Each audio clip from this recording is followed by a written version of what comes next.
I welcome you all with my love and blessings. Today, Nirahara Samyama, third level is starting. First day, I am also going to do Nirahara Samyama with you guys. I am continuing all my activities and routine. So this batch of Nirahara Samyama, third level, next 11 days, I will also be part of you guys. So, the Samyama, 15th day, successfully.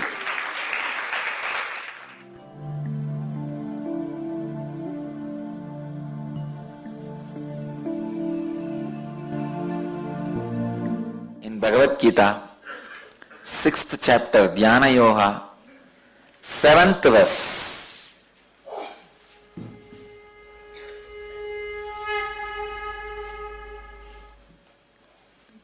Jitatmanah prashantasya paramatma samahitah sitoshna sukha dukkheshu tatha manapamanayoh. Jitatmana prashantasya paramatma samahitah Sitoshna sugadukhyeshu tatamanaapamanayoho. Translation: the one who has conquered the self, who has attained tranquility, the supreme is already reached.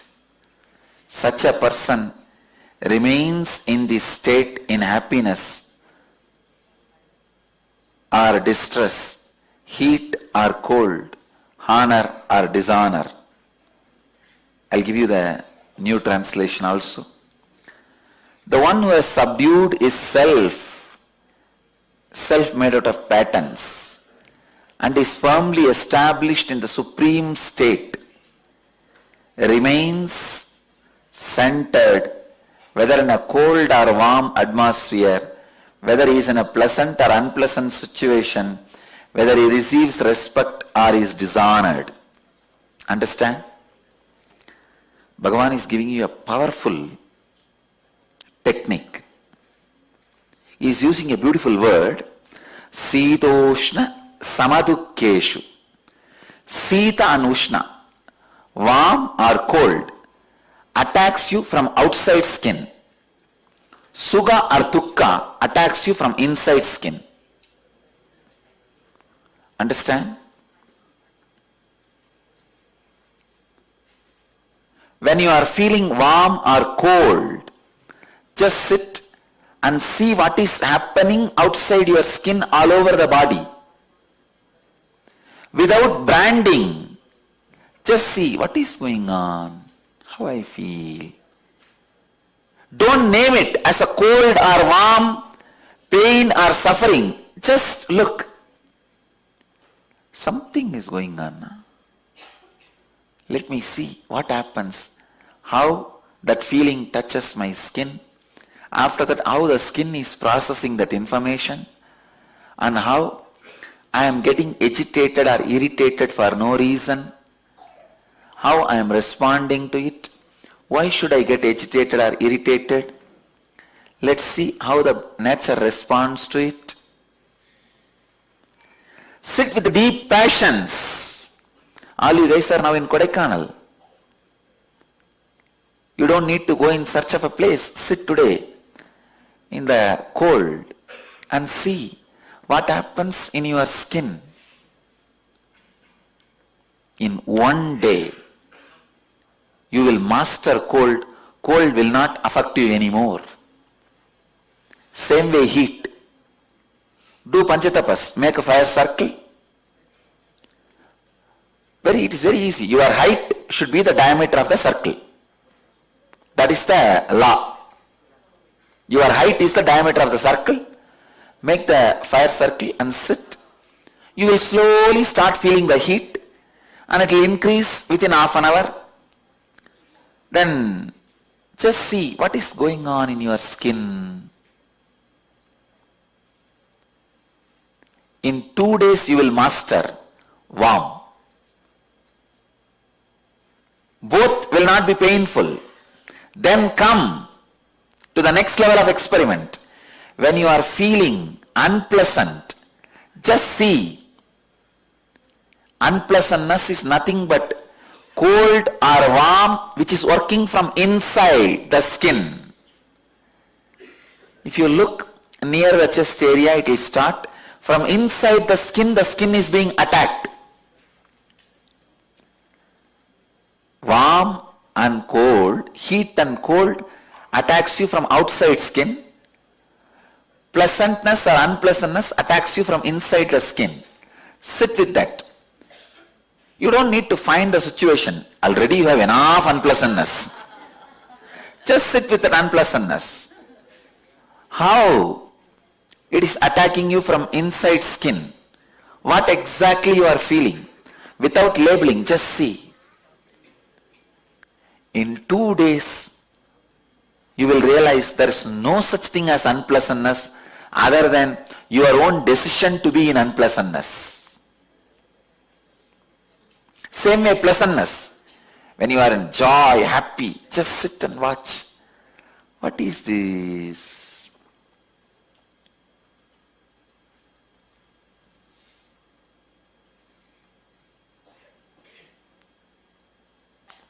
What is this pleasantness? Why it feels so expanded inside? Feel from your skin, inside the skin. You will master that state also. So pleasant or unpleasant attacks you from inside the skin. Heat or cold attacks you from outside skin. But both heat or cold, pleasant or unpleasantness, all four has no life independently from your will. Understanding this is being centered on the supreme state. Please understand, your will gets contaminated when it connects itself with these four. Fortunately, these four has no independent existence. If your will does not support it, man who has realized it by experimenting with it is established in supreme state. He is called Paramatma Samahita.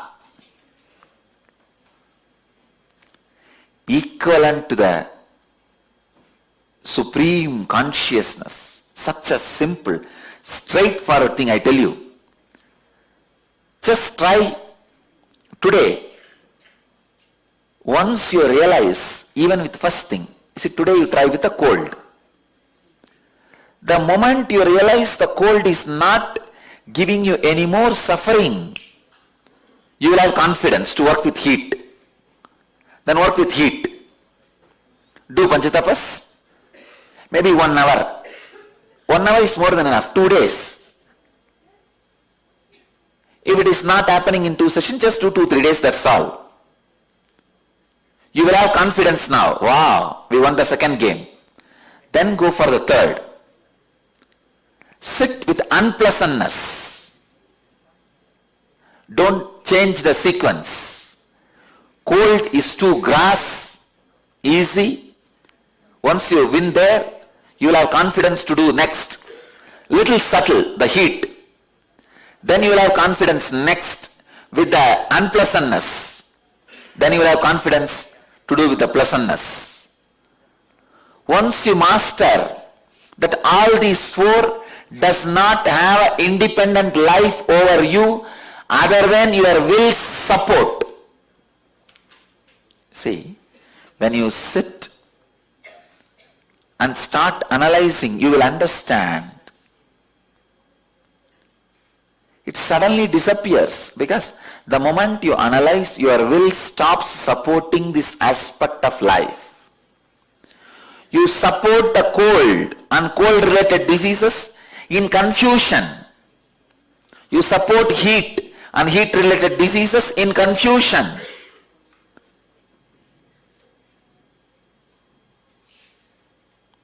You support unpleasantness and unpleasantness-related diseases in confusion.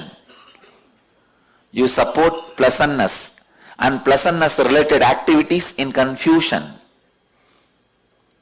So when you sit and see what is really happening, with the passiveness and passions, suddenly you realize, without your will, all four does not have independent life. Shadow does not have independent life without the existence of light and object. It is the mixture of light and object creates shadow. The sufferings of cold, heat, sufferings of pleasantness, unpleasantness, everything happens by the mixture of your will and confusion.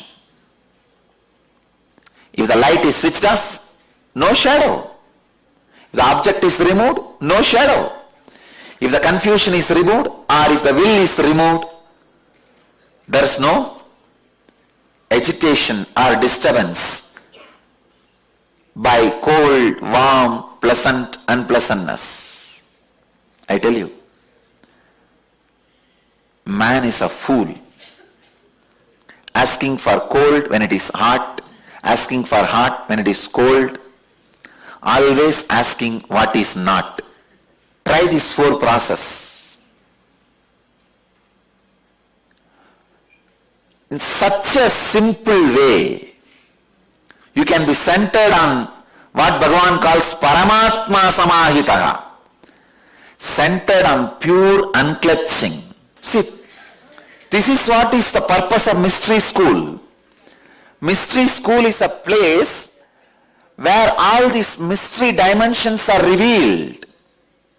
I tell you guys, I tell you all our devotees, all our disciples, especially who feel part of the Sangha. See, 10 years before, we are not responsible because we did not have wealth. But in last 10 years, devotees have poured so much of money on us. Now we have wealth, we have infrastructure. Now we are responsible, making all these samyamas, spiritual truths available to the world. If you are wearing this mala and feel you are part of the Sangha, you are responsible for making all this knowledge available to the world.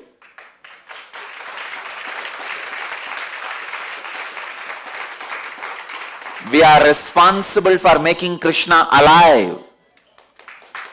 We are responsible for making Jnana Sambandhar alive. We are responsible for making Shankara alive.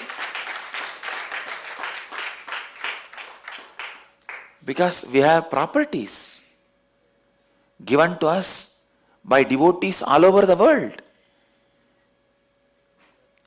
Center of the head of each center, ashram, should study today my discourse thoroughly. You yourself should practice. See, it is not a big thing. To practice on the cold, have a air cooler in a high speed or sit near the AC. Try. And same way on the heat, next day try sitting with a heater. And the third day, try on the unpleasantness. Fourth day, try on the pleasantness. You will understand how powerfully it works. Once you master all these four, the confidence you feel, the courage you feel, and the centeredness you feel, the Paramatma Samahita you feel, and the joy, courage now you have to face the life. You should get it first on you, then start sharing it with people, whoever comes. Make every 1 week some program. This kind of programs. See, all programs does not need to be continuously designed by me. I am giving you these truths. Each one of you can pick up. If you become charismatic and you have some experience, you do this first for 4 days. Then you will have strength. You will say, yes. Whatever Swamiji said, Shastra Pramana, is now my Atma Pramana. See, when Krishna tells this truth, this is Shastra Pramana. When I am repeating it from my own experience, it is Apta Pramana. When you experiment and see it, it becomes Atma Pramana. When you have the Atma Pramana, naturally you can talk to people. You can tell, hey, I found a method where I am not affected by pleasantness, unpleasantness in my life, cold or heat in my life. I can teach you that. Come on, 4 days. Only 2 hours a day. Come in the evening. Learn this and go. And there is no risk in this. If you sit with a heater or a air condition, even the risk of Panchatapas is not there. I told Panchatapas because that is the way I was brought up. You guys don't even need to bother about the Panchatapas. Fire. Even in fire you may say, no, there is a risk. What risk is there anyhow? These fellows, everything is a risk. If your time is not right, even by drinking milk you will die. If your time is right, even the poison, if you drink, you will vomit it. Even your attempt to commit suicide, you will not be able to be successful. Anyhow, with a heater or cold, AC, you can control the heat or cold. What is the risk? Unpleasantness and unpleasantness. Try. I tell you, this can get people out of all mental disorders and psychological disorders.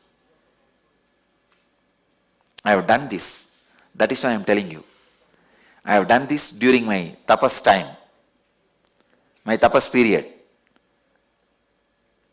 I'll go and sit in the hill during the daytime in the sun, just with one towel, the hip, work on that heat. How the heat does not touch me. Then in the night I'll sit in the hill itself. It will be really cold. And see how the cold does not work on the system. Then I'll fight with Raghupati Yogi. That is the only thing which will be unpleasant for me. See, my whole life, only relationships I know is this Raghupati Yogi and Kuppammal, these few saints, sadhus. Never even once I felt psychologically connected to the blood family. So if I have to have some unpleasant moments, I'll go and fight with him. Some ideological fight. Raghupati Yogi is Yogi and Kuppammal is Vedanti. Between these two, there will be a huge fight. Ideological fight. Here body first, here mind first. And if I wanted to create fight with Raghupati Yogi, I'll take up all the arguments of Kuppammal. If you want to fight with Kuppammal, I'll take all the arguments of Raghupati Yogi. But I tell you guys, these two have made me so rich in the spiritual knowledge. God, the wealth they added to me, only now I am realizing. And same way when I want to experience that pleasantness, I'll take my Ramakrishna's photo and keep it in front of me and fan him. And there's a beautiful, very sweet story of Ramakrishna sung by one devotee. It's called Sri Sri Ramakrishna Bundi. And in English it is called, and the book has been translated, The Portrait of Sri Ramakrishna. That's a very beautiful book. It is not factual. See, the Ramakrishna's biography, he wrote it more poetic way. He does not bother much about facts. He has not changed the facts. He is not telling lies. But he is singing in a very beautiful, sweet way that, oh, who came as Rama and Krishna? You came as Rama Krishna, but this time you did not steal and do all these naughty things of Krishna. But you are not so polite like Rama also. So from the beginning,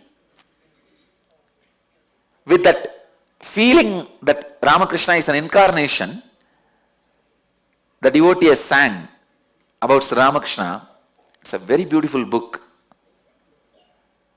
Still I can repeat it. It's I think 1000-page book in Bengali verse form. I can repeat the whole thing by heart. Jai Jai Ramakrishna Vanja Kalpataru, Jai Jai Bhagavan Jagatir Guru, Jai Jai Ramakrishna Ishtagoshtikan, Jai Jai. It goes. Sobaya Sarani Renu Mageye Adam. We just have the book.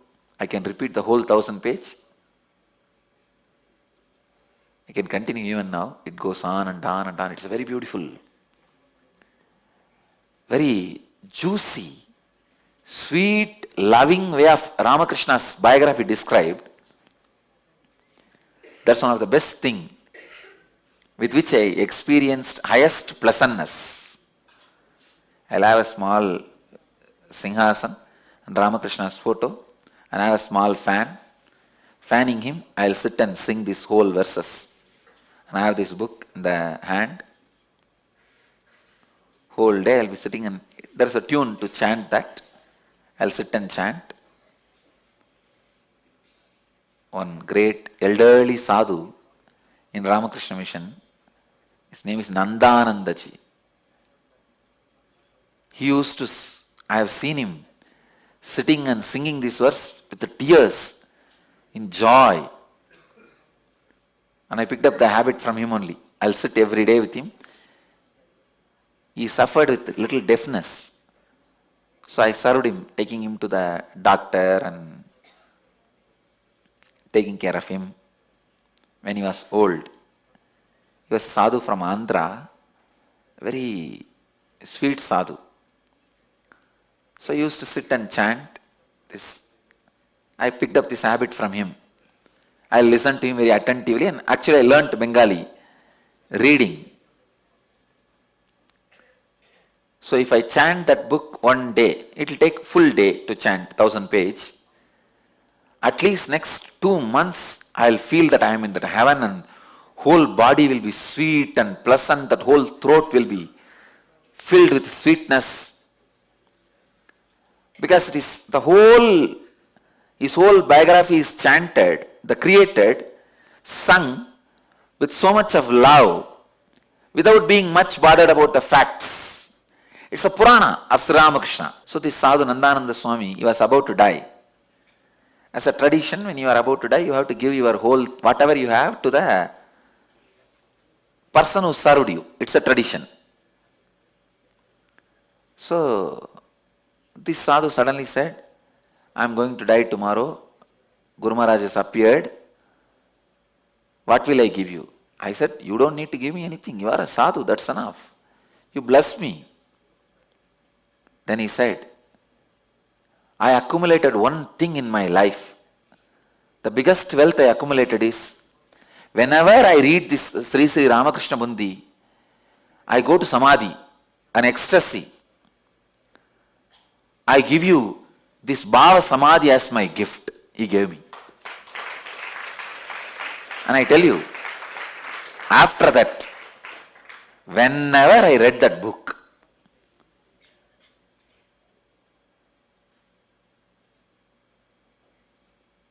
God, and that sweetness, it's as if his 60, 70 years of tapas has entered into me.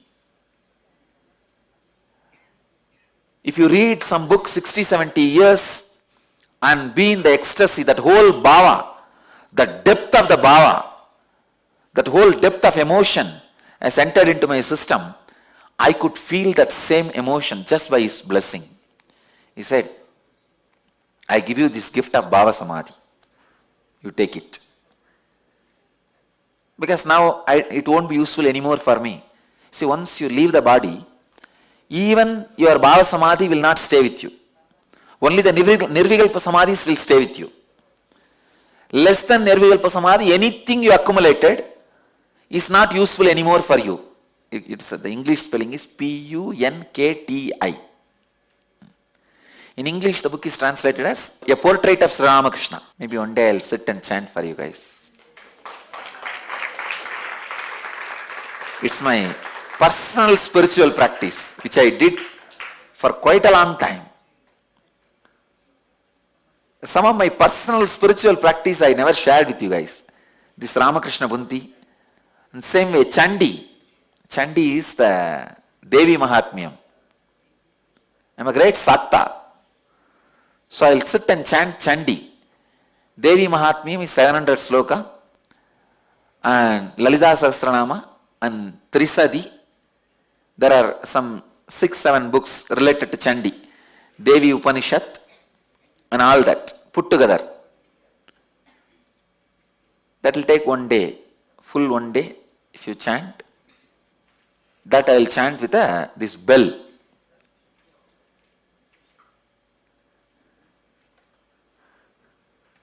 The same book in Bengali.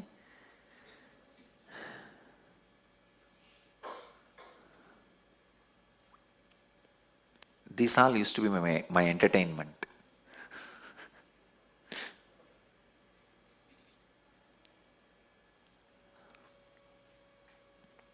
Anyhow,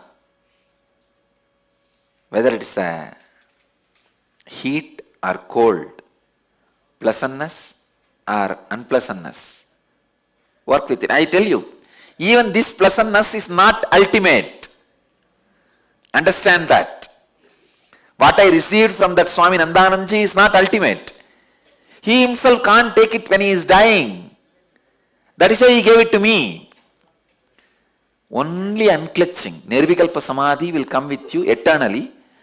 But unfortunately, when you are training yourself, when you are practicing, you can't be all the time in Nirvikalpa Samadhi, unclutching.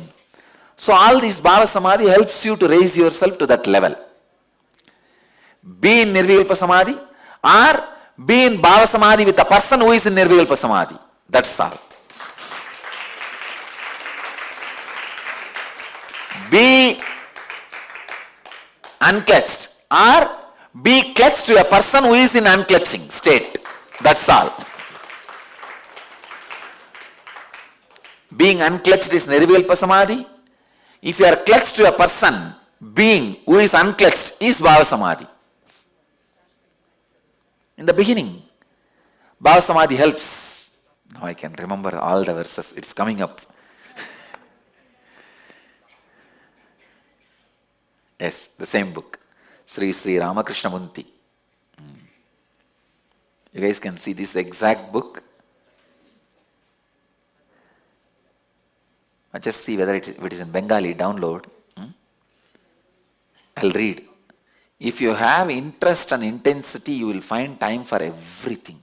Try all these 4. First, I wanted all our center heads. You guys try. Of course, I'm not telling devotees not to try. If all of you try, mainly the center heads, when you try, you will have the confidence and make a beautiful program and start teaching. Everyone can start doing this. For these things, you don't need very organized setup. Start reaching out even in these small ways.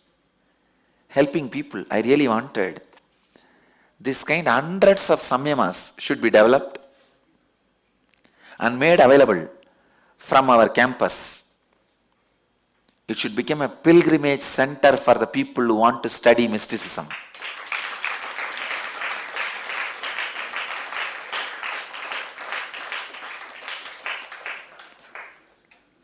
You don't know.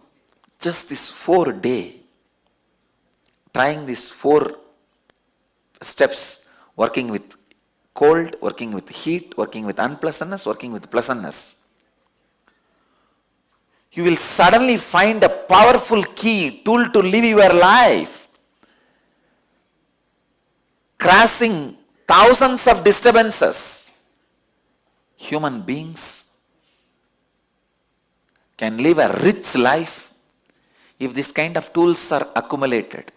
Just this one tool, I tell you, how rich it can make you.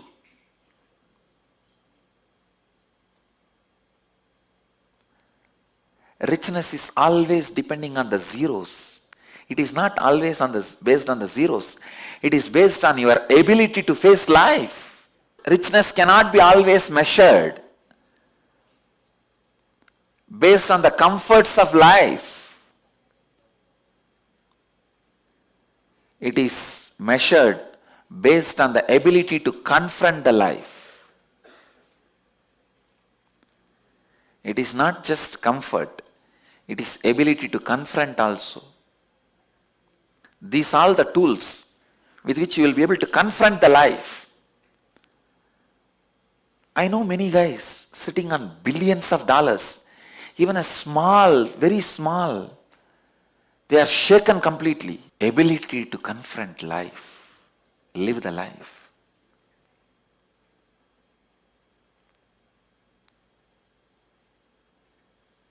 I tell you guys,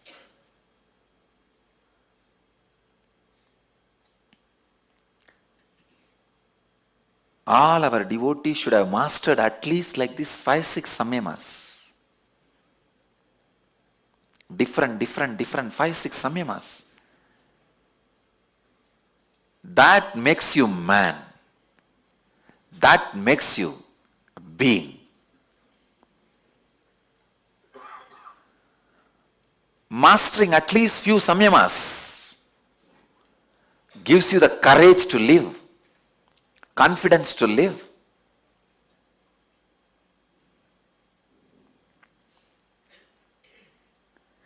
Courage which comes by inner richness is confidence. Courage which you get by outer richness is egoistic pride. Which comes by outer richness can be taken away from you any moment. Which comes by inner richness, nobody can touch it. I tell you, really, I wanted this Ananda Yoga. My purpose of creating this Ananda Yogam or this even Biddi Ashram is to create a place where thousands gather and experiment this kind of samyamas and get the courage to live and go back. I tell you, I really wanted. This is my vision. Why? I wanted all these, so many temples and ashrams all around the world. All you guys should pick up all these samyamas, you practice and make a clear instruction, make it available, people come there and practice. Go with a tremendous confidence to live, I tell you. I have mastered this samyama. That is why neither the respect nor the dishonor ever touched me. Otherwise, I tell you really, anybody else who has been abused so much, they would have become mad. They would have become mad. They would not feel like showing their face outside. Shame and guilt. With that, they would have died. They would have started believing that what others are saying may be true. I tell you, when so many millions tell, when so many people abuse you, you yourself slowly start getting believed.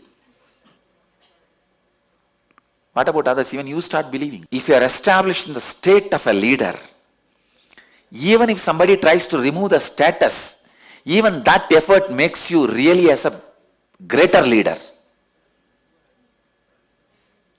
It only adds more and more glory to you. I tell you, one of the main reasons for my success, standing throughout these scandals and rumors, is this samyama. This samyama, which I did from the young age, working with the heat and cold and unpleasantness and pleasantness.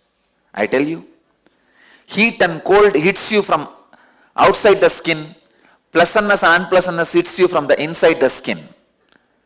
But all four of them do not have life without your will supporting them. Is the essence. The one who has subdued his self made of tough patterns, and is firmly established in the supreme state, remains composed, whether in a cold or a warm atmosphere, whether he is in pain, pleasant or unpleasant situation, whether he receives respect or dishonor. Tata manopamanayoho. See, when you master the Sita, Ushna, Sukha, Dukkha, the mana, apamana does not touch you. You master it. I tell you, not for pride, I am the living example that mana, apamana did not touch me. Otherwise, one side, millions put flower garlands and worship. The other side, rowdies put chapel garlands and burn the effigies.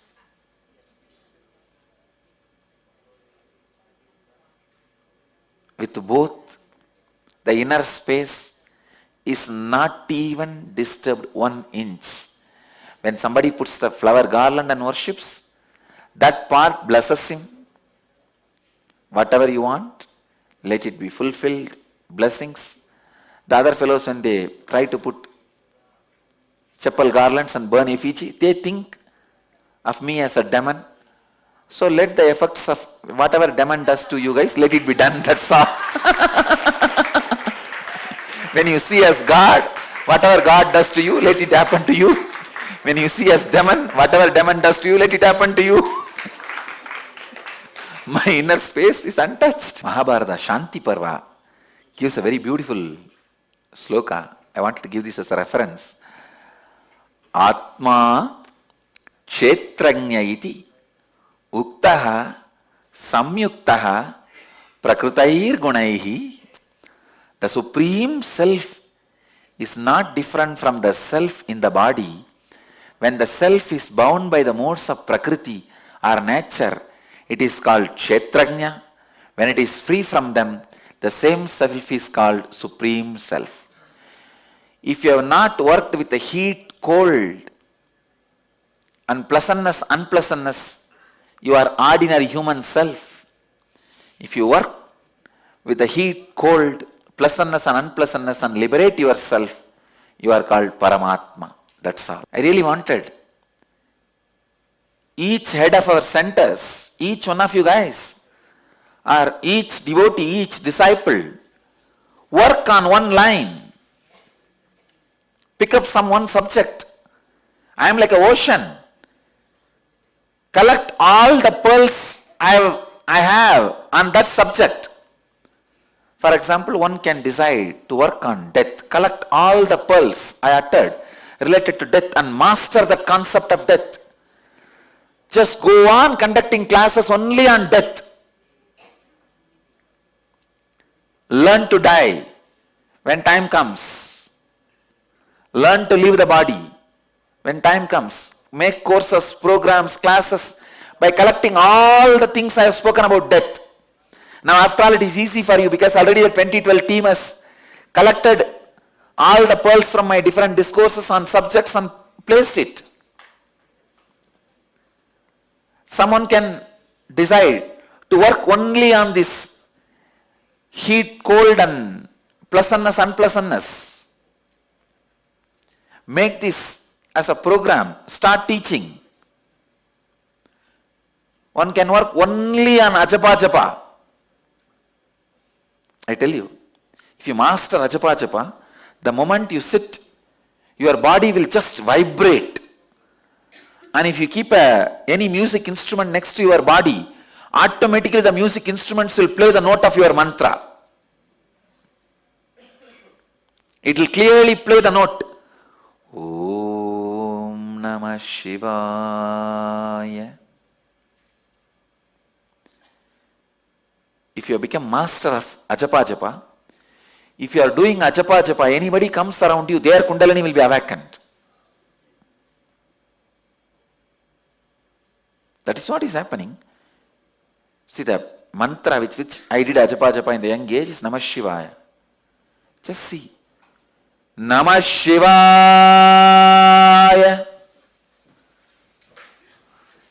I'm not doing any magic. Om Namah Shivaya. Om Namah Shivaya. Actually, whole day we don't need any meditation, satsang, nothing. I can go on be chanting Namah Shivaya and you can go on be sitting next to me, completely entertained and engaged. Neither I need any other entertainment, nor you need any other entertainment. Means that mantra has become ajapa japa. So pick up someone mantra, work only on ajapa japa, extreme. And anybody comes to you for healing or any counseling, just sit next to them and do ajapa japa, you will see that their kundalini is awakened. Master some one subject. I wanted all our disciples to be master of some one thing. So whoever comes, you give them that gift. Each one of you become the masters. If you feel I am an incarnation, if you want to tell that to the world, just singing, oh, he's an incarnation, he's not going to work. That's like a Baba black sheep. No, it is not going to work. You become a master. Then, if you tell I am an incarnation, it is right.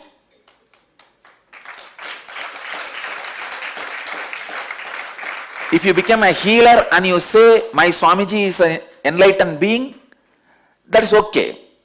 Only when you become a master and tell, my Swami is an incarnation, it's right. Otherwise, having a small thatched hut and calling it as a Taj Sheraton, Hotel Lee Meridian. No. I am an incarnation only if I create thousands of masters. Each one of these great truths create. I wanted each one of your hearts to become mystery school. Your houses to become my extended campuses. Anybody who has at least mastered these 3-4 samyamas and able to teach this to people, you naturally become a master.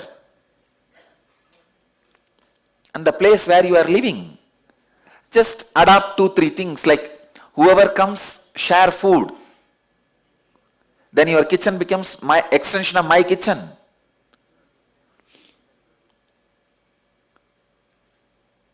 Have the ambience where people can come and practice these meditations and go at least one room.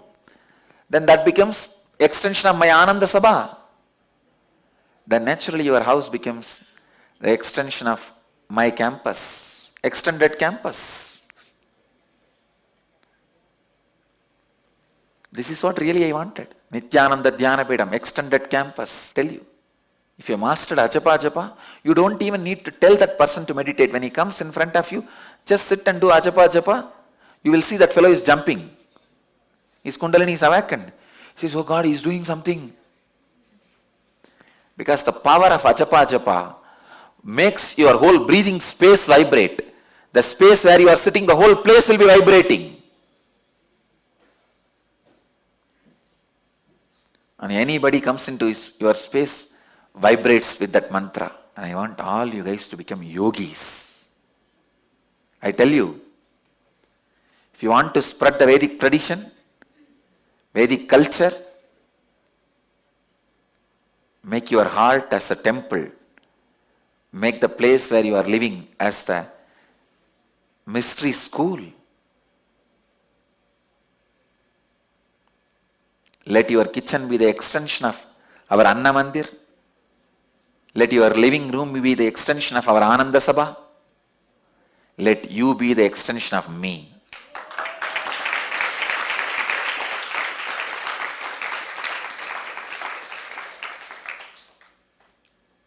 There are so many people who have all these facilities, all our temples, ashrams.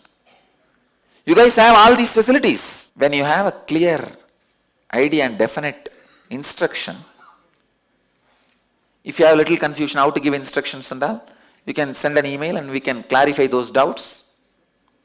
Start doing it and sharing it with the world, that's all. Jitatmana prashantasya Paramatma samahita Sitoshna sugadukkeshu tatamana pamanayo.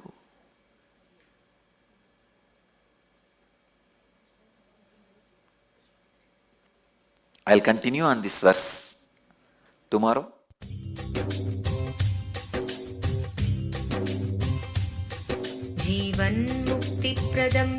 Paramahamsa Nithyananda, a rare living incarnation, is named among the world's 100 most spiritually influential personalities today.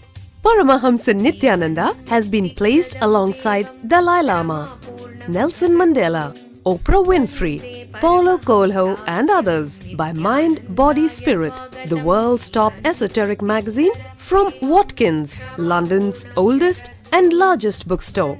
A yogi by birth, he has been expressing his power of enlightenment since birth.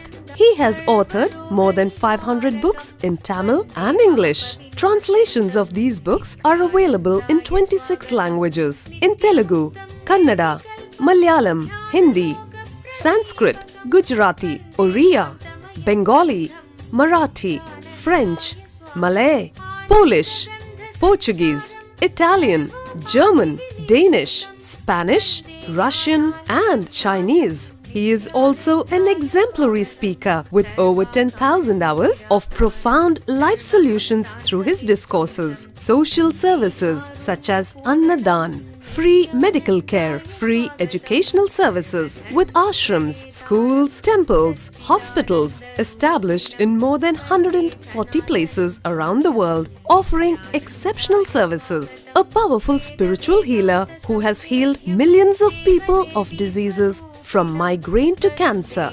A Kriya Yogi who has formulated Kriyas for physical health and mental well-being benefiting thousands. A living master who offers practical solutions for our everyday problems. He is the founder and spiritual head of Nithyananda Dhyanapeetham. A spiritual powerhouse who has revived the sacred Vedic tradition by establishing Vedic temples in places like Los Angeles, San Jose, Seattle, Toronto, Ohio, Oklahoma, Phoenix, St. Louis, Malaysia, Brazil, Paris, Guadeloupe, Dallas, New York, New Jersey, Atlanta, Calgary, Vancouver, Singapore, and places in India like Bengaluru, Hyderabad, Tiruvannamalai.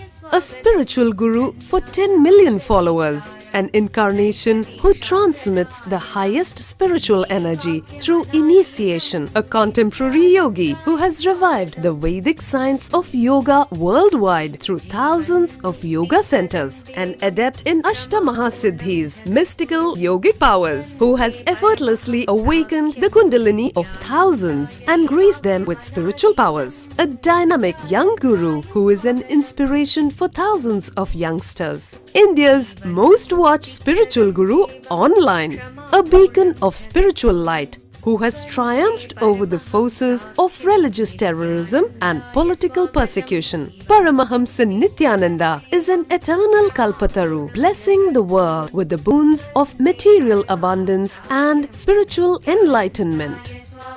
He is the 293rd Pontiff of the world's most ancient Hindu organization, Madurai Adinam. Nithyanandaya swagatam Anandanubhavaswadam Sarvaroga nivarakam Vande papa vinashaktam Nithyanandaya swagatam Nityamuktam nirvikalpam Dhyanaloka pradipakam Vande shantamayam bandham Nithyanandaya swagatam Ananda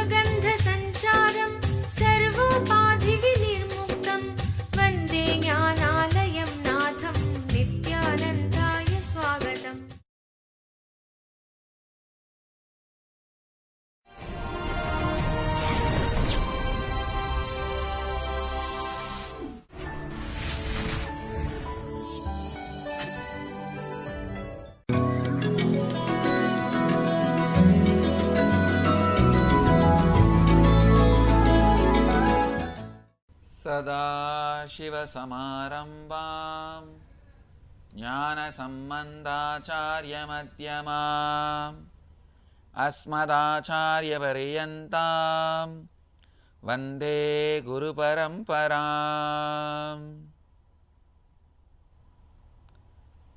I welcome you all with my love and respects. Today in Bhagavad Gita, 5th chapter, Sannyasa Yoga, 25th verse. लभन्ते ब्रह्मनिर्वाणम् ऋषयः क्षीणकल्मषाः छिन्नद्वैधायतात्मानः सर्वभूतहिते रताः. लभन्ते ब्रह्मनिर्वाणं ऋषय क्षीणकल्मषाः छिन्नद्वैता यतात्मानः सर्वभूतहिते रताः. Translation: the sages whose sins have become powerless, who have destroyed their inner conflicts, who are self-restrained and who are intent on the welfare of all living beings, are able to dissolve themselves in the Supreme Spirit. Bhagavan is defining many of the spiritual qualities here. The sages whose sins have become powerless. Please understand this word. The sages whose sins have become powerless means the sages whose old patterns have become powerless. The new patterns have become so strong, living alive in them. Old patterns don't exist anymore. They don't control.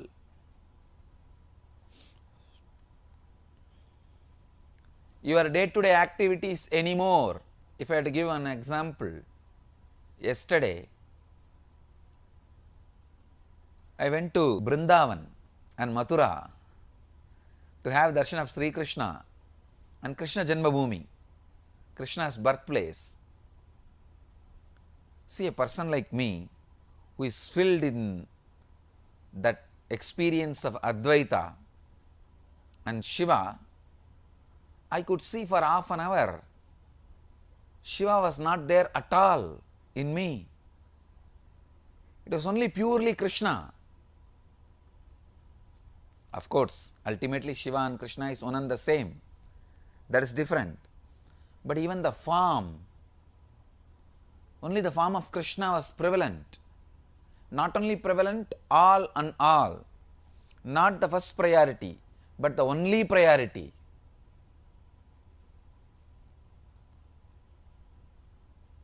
When I settled, means after I returned to Delhi, I was thinking, oh God, see the power of that place.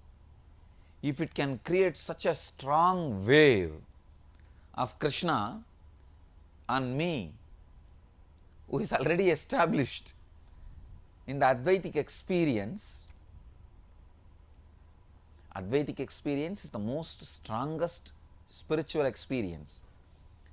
Even on that space, if Krishna can create such an impact, ordinary minds which has committed some sin, small mistakes, God, that is nothing. Sins are smaller level experience compared to the Advaitic experience. The depth of Advaitic experience is millions times more stronger than your experience as human being. See, your experience as human being forms the basis for committing any sin. If an Advaitic experience can be filled by Krishna, he can fill any ordinary human experience. He can wash away any sins, any ordinary identities you carry which is root cause of sins. I tell you, sometime when the wave of bhakti happens on you, when the wave of understanding happens on you, when the wave of bliss happens on you, many of the old sin patterns are not only forgotten, they just disappear. So sages who have allowed their sin patterns, old patterns, becomes powerless, who have destroyed their inner conflicts, whose inner conflicts have disappeared, destroyed, who are self-restrained,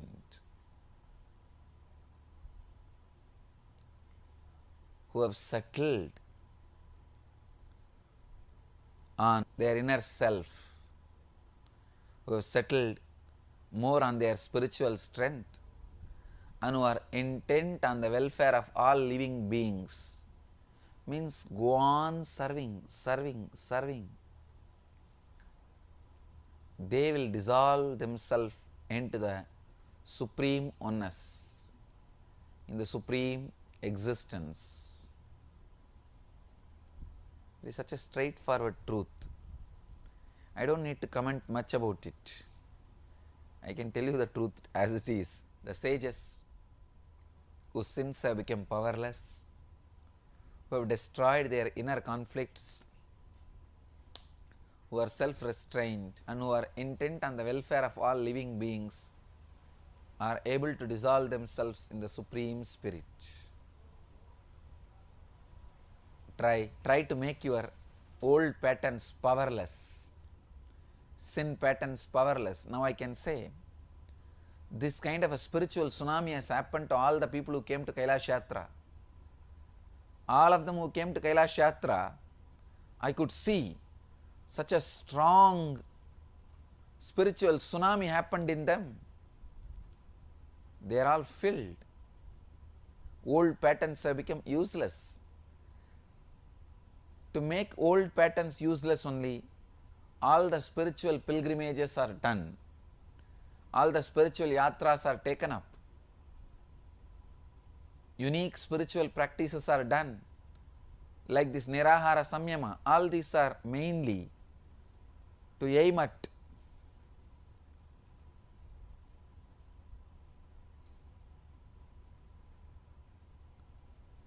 making your old patterns powerless, old patterns dead. So, allow the spiritual tsunamis, big spiritual waves happening in you through these pilgrimages, yatras, or these Nirahara Samyamas, and make these old patterns powerless.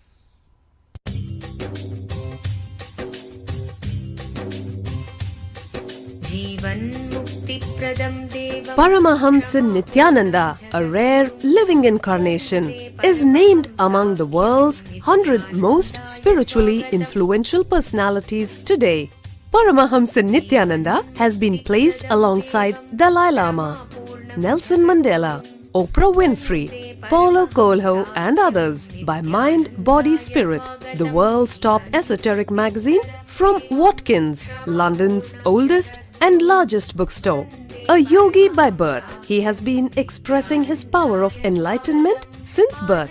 He has authored more than 500 books in Tamil and English. Translations of these books are available in 26 languages in Telugu, Kannada, Malayalam, Hindi, Sanskrit, Gujarati, Oriya, Bengali, Marathi, French, Malay, Polish, Portuguese, Italian, German, Danish, Spanish, Russian and Chinese. He is also an exemplary speaker with over 10,000 hours of profound life solutions through his discourses. Social services such as Annadan, free medical care, free educational services with ashrams, schools, temples, hospitals established in more than 140 places around the world, offering exceptional services. A powerful spiritual healer who has healed millions of people of diseases from migraine to cancer.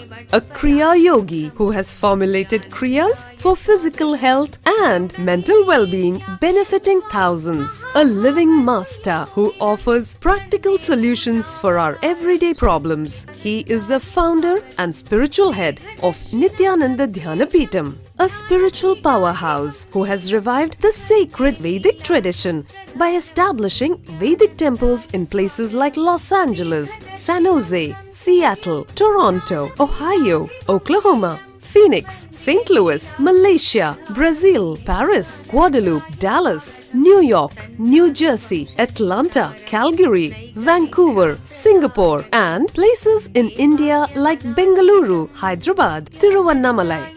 A spiritual guru for 10 million followers, an incarnation who transmits the highest spiritual energy through initiation, a contemporary yogi who has revived the Vedic science of yoga worldwide through thousands of yoga centers, an adept in Ashtamahasiddhis, mystical yogic powers, who has effortlessly awakened the Kundalini of thousands and graced them with spiritual powers, a dynamic young guru who is an inspiration for thousands of youngsters, India's most watched spiritual guru online, a beacon of spiritual light who has triumphed over the forces of religious terrorism and political persecution. Paramahamsa Nithyananda is an eternal Kalpataru, blessing the world with the boons of material abundance and spiritual enlightenment.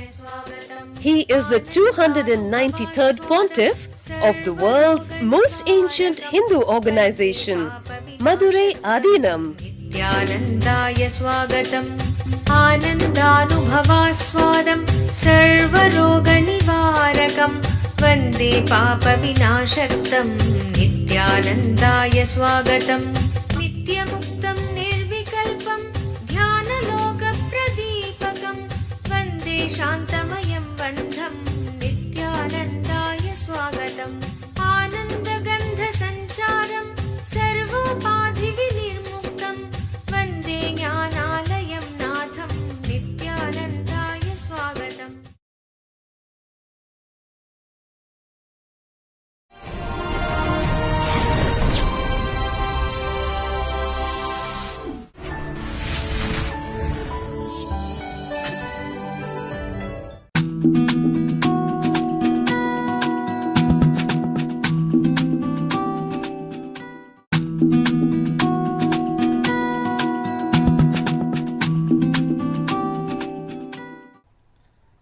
I welcome you all with my love and respects.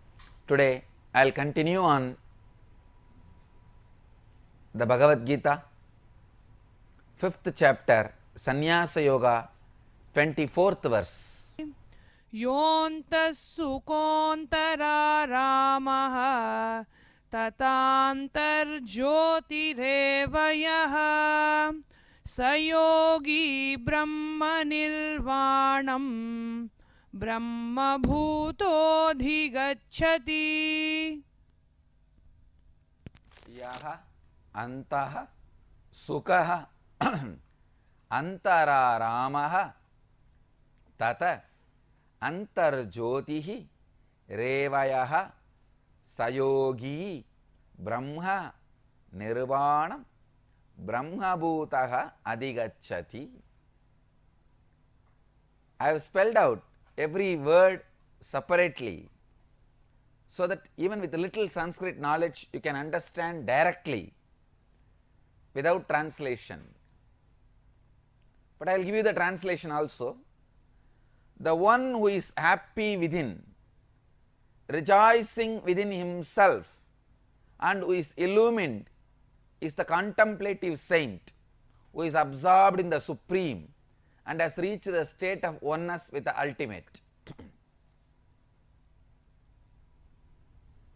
Bhagavan is emphasizing rejoicing within with a beautiful word, yaha antaha sukaha, yonta sukaha.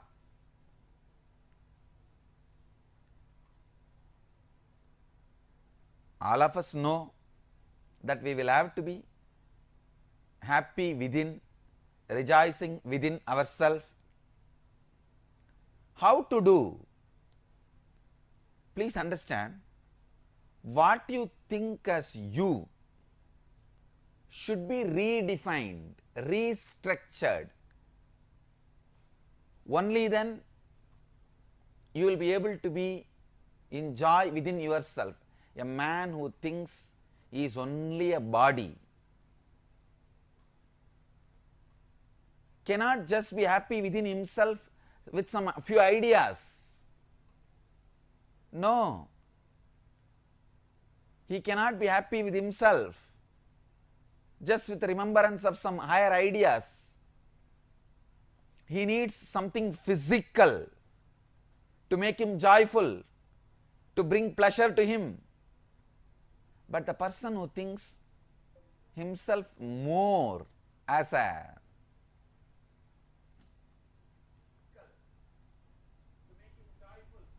mind, person who thinks more himself as a ideas,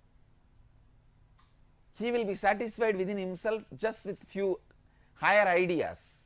Please understand, you have a different planes: physical plane, mental plane, emotional plane and spiritual plane. More part of your time and life is spent in physical plane. If more part of you is centered on physical plane, naturally you need physical things to keep yourself in joy, in good mood, entertaining. If you are more in the mental plane, more mental things will keep you in joy. I have seen in the life, for some people, just if they get the food and sex, they are in heaven. Nothing else is required. They don't bother about what is happening around. There are some people, if they just get ideological victory, for example, the party which they support, if that party wins in the election, that's enough. They don't need anything else. They will not even ask for food. They will not even go back to their house. They will not even bother about the family. Just the ideological victory. He feels as if he became a CM, Chief Minister. He became a Prime Minister. Just that victory is happy, is content. There are some people who are completely centered on emotion. Just a remembrance of their beloved. If they are devoted to God or devoted to a guru, just the remembrance, they feel happy within. So understand which part of you has grown more strong. That part makes the decision. That part decides what is going to bring happiness to you, what is going to bring satisfaction to you. So straight away if you start working, let me be happy within, that is not going to happen. Create right idea about yourself. Create right attitude about yourself. Create right understanding about yourself. Right attitude, understanding about yourself will make you understand what is going to satisfy you. Sit and think through. I can even make a questionnaire and give you. Based on your inclinations, what makes you excited? Whether thinking about something or enjoying something or doing something, sit and do soul searching. When you start doing the soul searching, you will know most of your energy is based on physical plane, mental plane, emotional plane or spiritual plane. Based on the plane in which you are established, you can understand and realize how is the satisfaction going to be. Are you going to be happy? Are you going to be satisfied? Are you going to be settled? Are you going to be happy from within? That will be decided only based on the idea, personality you carry about yourself. So, raise yourself to the more and more subtle and subtle levels. Again and again and again, idea about you should be altered in you, raised to the subtle levels. Only when you raise yourself to the subtle levels, you will learn the art of being happy within yourself. I will further answer your questions to throw more insight on these great and deeper truths.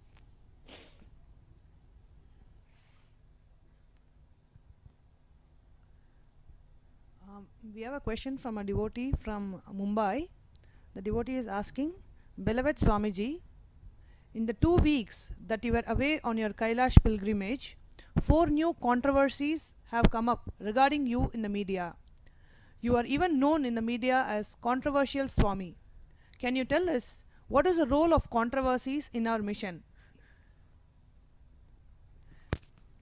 The devotee is asking, the 2 weeks that you were away on your Kailash pilgrimage, 4 new controversies have come up regarding you in the media.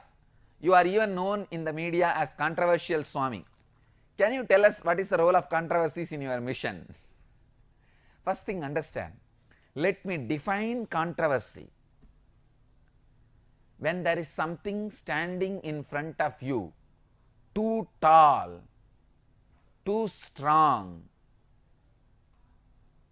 which you can't neglect and which you don't want to accept, you call that as controversy. It is too strong in front of you, reminding you some ideology, some truth which you don't want to accept, you don't want to listen. Now, how to escape from it? How to avoid it? So, put a label, controversy. Who creates the controversy? You create the controversy and you put the label also. See, first you create a frame. What is non-controversy? And you yourself try to put that object into the frame. And then you yourself create the idea controversy and you go on spreading it. See, it is a British method. If you want to kill a dog, first call that as a mad dog. Then you can kill. Same way, the British influenced media, the media still which is carrying the British influence, which want to destroy everything Vedic and everything Hindu tradition, they are not able to tolerate the good work we are doing. So, they go on creating something called controversy. What is? They create the idea, frame of what is Swami, and then they project that on me, and they themselves create the idea of controversy and they spread that controversy idea again. I am only surprised about one thing. 2 weeks, 15 days, they created only 4 controversies. That seems to be very less in number.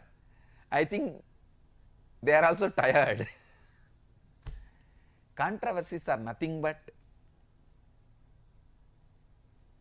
way you vomit, the poison you carry inside, and misunderstanding you carry inside, the hatred you carry inside. It is like a hate campaign.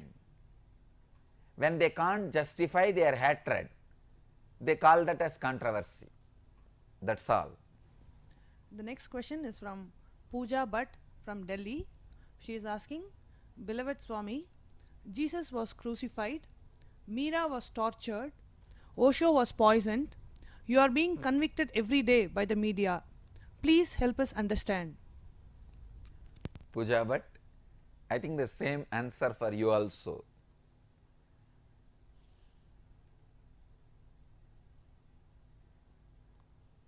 Many socially responsible media which does not want to look into the reality goes on spreading lies. One big problem is it is an unequal war. See, if I don't respond to them, they go on write what they want. If I respond to them, they become more angry and write what they want. So there is no way, whether you respond or not, they are going to do what they are going to do. Nobody even asked the arguments of Jesus. Before even listening to his arguments, he was convicted. Nobody listened to the Mira's side of story. Before that itself, the tortures and punishments were given. Nobody even heard Osho's side of story. He was poisoned. So nobody is ready to listen my side of the story. This is the usual drama, always happens when there is some extraordinary intelligence expresses through human body. This time, I request all our devotees to be very careful that we all stand together strongly so that we don't see the end. What has happened to Osho, Mira and Jesus? We will see the end which has happened to Rama and Krishna.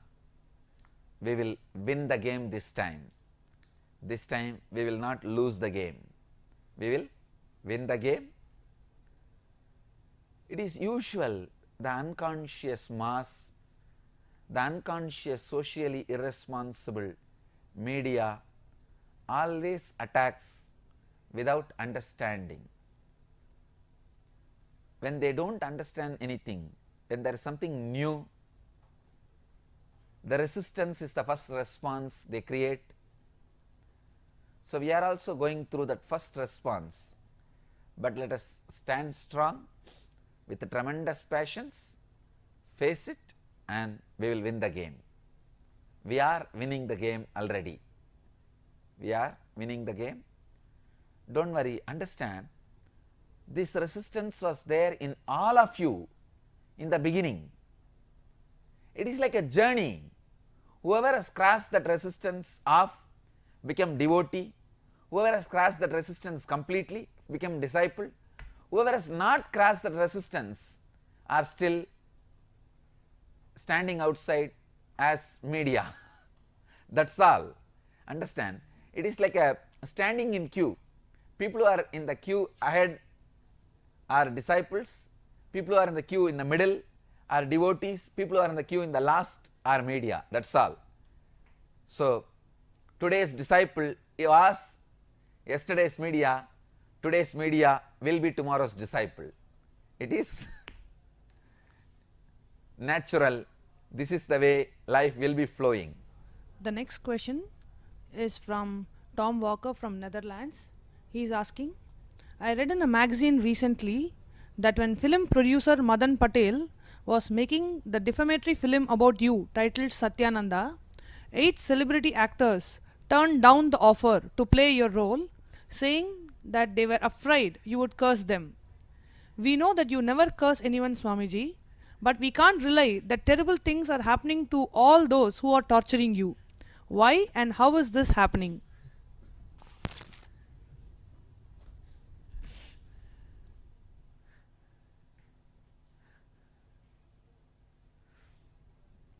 It's a very funny question. The questioner is asking, I read in a magazine recently that when a film producer Madan Patel was making the defamatory film about you titled Nithyananda, 8 celebrity actors turned down the offer to play your role, saying that they were afraid you would curse them. We know that you never curse anyone, Swamiji, but we can't deny that terrible things are happening to all those who are torturing you. Why and how is this happening? Please understand, One thing I want to make it very clear once more, I never curse anybody. But cosmos does not leave. The universe never leaves the people who try to torture or disturb enlightened beings, because enlightened beings are the ultimate fruit and flower of the universal tree. Universe struggles so much for one enlightened being to flower or fructify. So universe, God never tolerates if there is some danger or disturbance, torture is done to his odd yearned enlightened masters. Please understand, enlightened beings does not happen just like a breeze or an accident. Even breeze does not happen just like a breeze.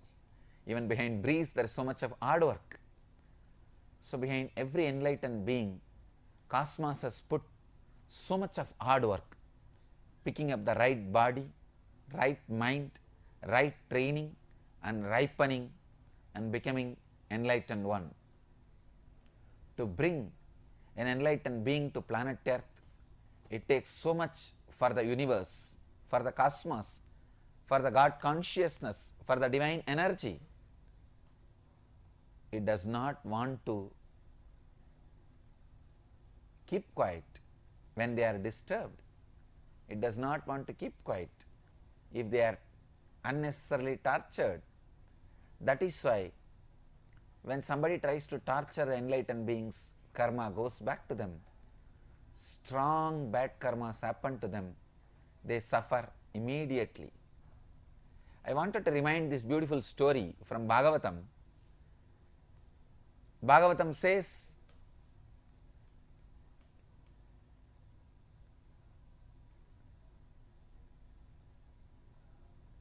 somebody asked Sukabrahma Rishi, what happens to all the good karma and bad karma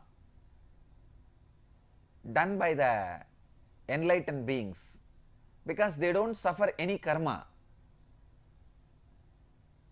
What is happening to the result of good and bad work is done by the enlightened beings. Bhagavatam says very clearly, enlightened masters do not do anything bad, they do only good. But anybody tries to harm enlightened beings, they receive tremendous bad karma. I will give you one example. See, for example, I heal people. When I heal, when they get healed, they are so happy and they are grateful. That happiness comes as a good karma to me. But the disease I remove from the body, their body, that bad karma remains.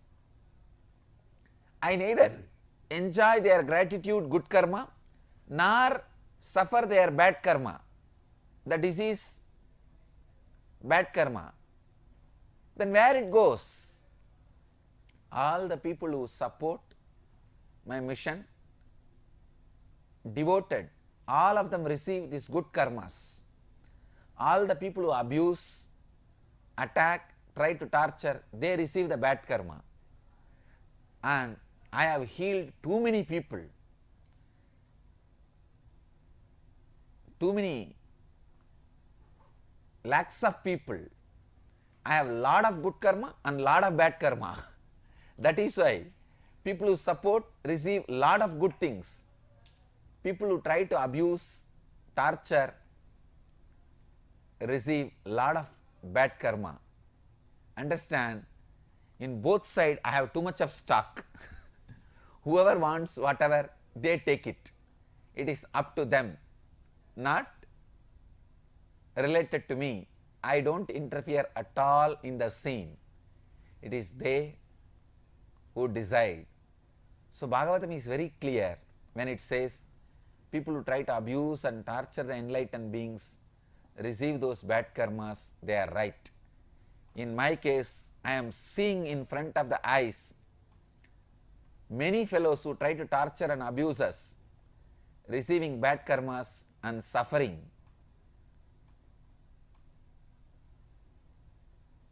even though I don't curse them or I don't think bad for them.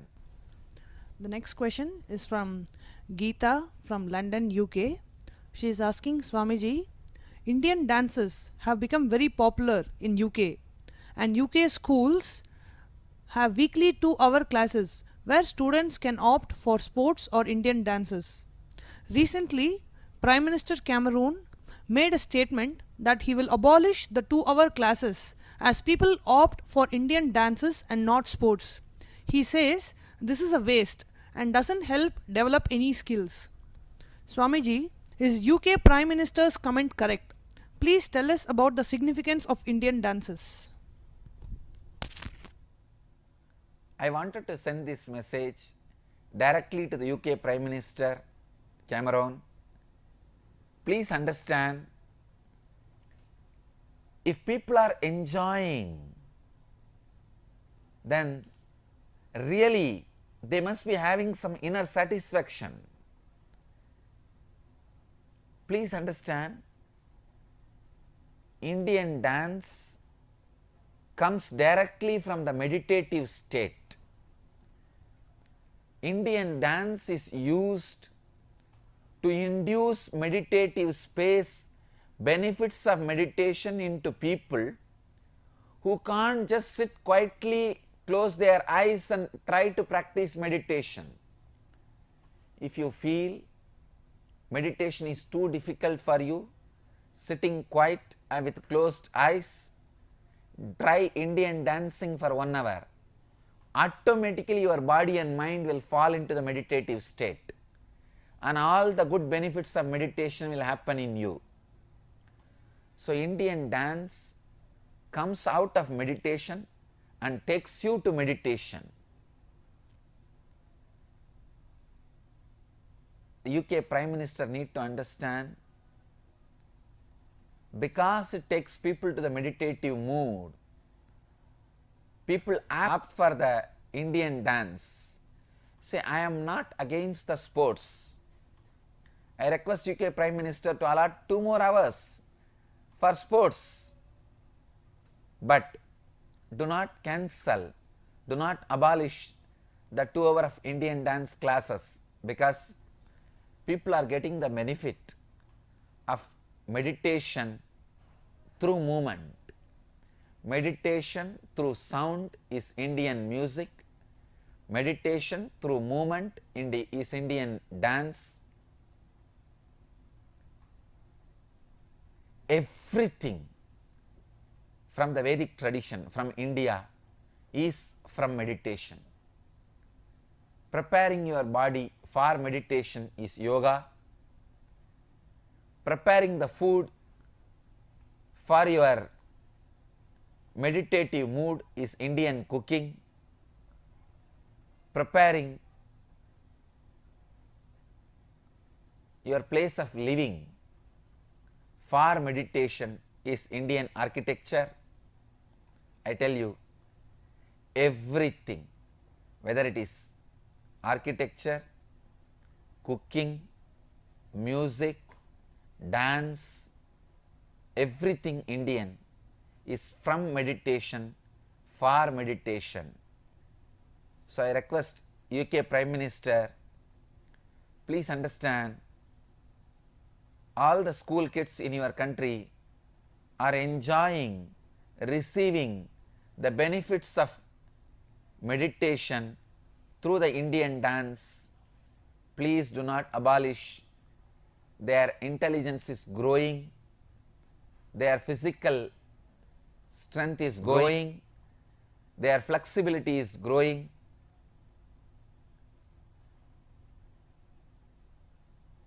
The classical Indian dance is from meditation, and that raises you to the mood of meditation. Thank you. So, with this, I will conclude today's morning satsang. We will continue to have satsang every day. I bless you all who are sitting with us. around the world at this moment, 856 places through Nithyananda TV, 19 places two-way video conferencing having Nayana Diksha, in 213 cities in 24 countries around the world. Let you all achieve, experience, live, express, radiate, share and explode in eternal bliss. Nithyananda. Thank you.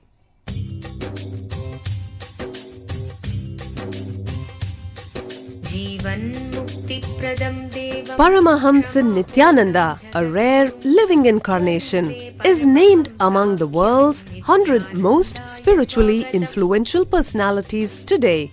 Paramahamsa Nithyananda has been placed alongside Dalai Lama, Nelson Mandela, Oprah Winfrey, Paulo Coelho and others by Mind, Body, Spirit, the world's top esoteric magazine from Watkins, London's oldest and largest bookstore.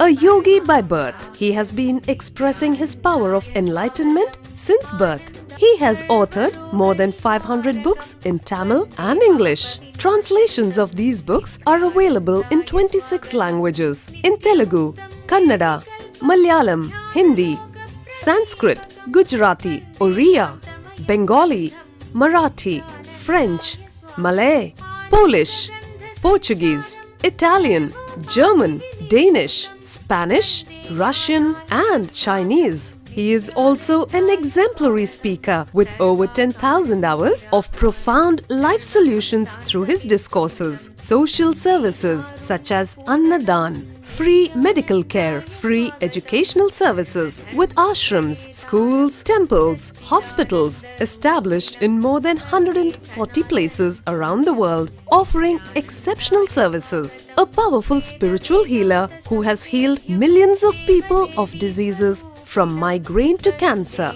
A Kriya Yogi who has formulated Kriyas for physical health and mental well-being, benefiting thousands. A living master who offers practical solutions for our everyday problems. He is the founder and spiritual head of Nithyananda Dhyanapitham, a spiritual powerhouse who has revived the sacred Vedic tradition by establishing Vedic temples in places like Los Angeles, San Jose, Seattle, Toronto, Ohio, Oklahoma, Phoenix, St. Louis, Malaysia, Brazil, Paris, Guadeloupe, Dallas, New York, New Jersey, Atlanta, Calgary, Vancouver, Singapore, and places in India like Bengaluru, Hyderabad, Tiruvannamalai. A spiritual guru for 10 million followers, an incarnation who transmits the highest spiritual energy through initiation, a contemporary yogi who has revived the Vedic science of yoga worldwide through thousands of yoga centers, an adept in Ashtamahasiddhis, mystical yogic powers, who has effortlessly awakened the Kundalini of thousands and graced them with spiritual powers, a dynamic young guru who is an inspiration for thousands of youngsters. India's most watched spiritual guru online, a beacon of spiritual light who has triumphed over the forces of religious terrorism and political persecution. Paramahamsa Nithyananda is an eternal Kalpataru, blessing the world with the boons of material abundance and spiritual enlightenment. He is the 293rd Pontiff of the world's most ancient Hindu organization, Madurai Adinam. Nithyanandaya swagatam, anandanubhavaswadam, sarvaroga nivarakam, vande papa vinashaktam. Nithyanandaya swagatam, nityamuktam nirvikalpam, dhyanaloka pradipakam, vande shantamayam bandham. Nithyanandaya swagatam, anandagandha sancharam, sarvopadhi vinirmuktam, vande jnanalayam natham. Nithyanandaya swagatam.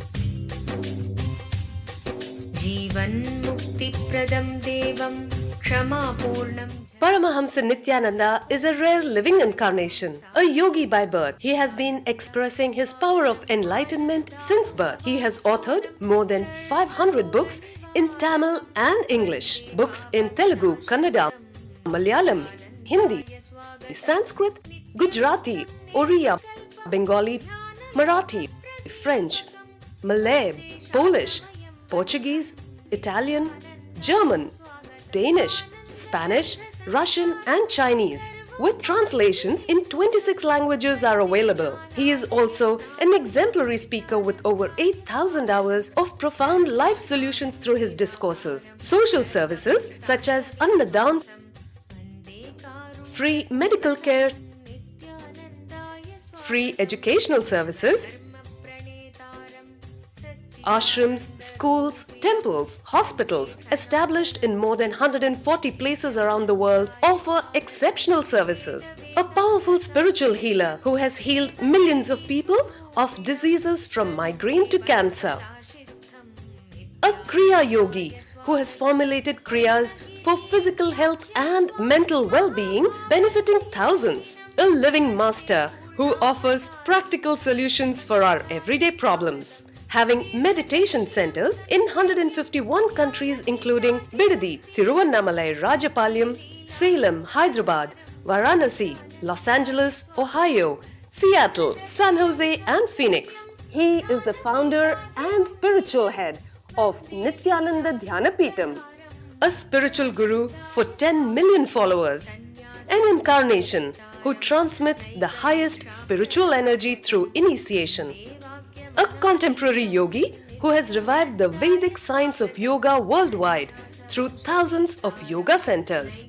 Adept in Ashtamahasiddhis, mystical yogic powers, he has effortlessly awakened the Kundalini of thousands, gracing them with spiritual powers. A spiritual powerhouse who has revived the sacred Vedic tradition by establishing Vedic temples worldwide in places like Los Angeles, San Jose, Seattle, Toronto, Ohio, Oklahoma, Phoenix, St. Louis, Malaysia, Brazil, Paris, Guadeloupe, Dallas, New York, New Jersey, Atlanta, Calgary, Vancouver, Singapore, and places like Bangalore, Hyderabad, and Tiruvannamalai in India.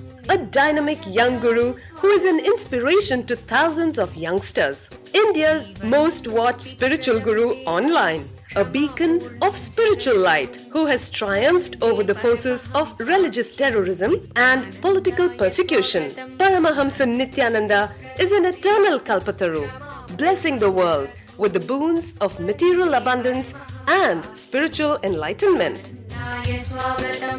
आनन्दानुभवास्वादं सर्वरोगनिवारकं वन्दे पापविनाशक्तं नित्यानन्दाय स्वागतं नित्यमुक्तं निर्विकल्पं ध्यानलोकप्रदीपकं वन्दे शान्तमयं बन्धं नित्यानन्दाय स्वागतम् आनन्दगन्धसञ्चारं सर्वोपाधिविनिर्मुक्तं वन्दे ज्ञानालयं नाथं नित्यानन्दाय स्वागतम्.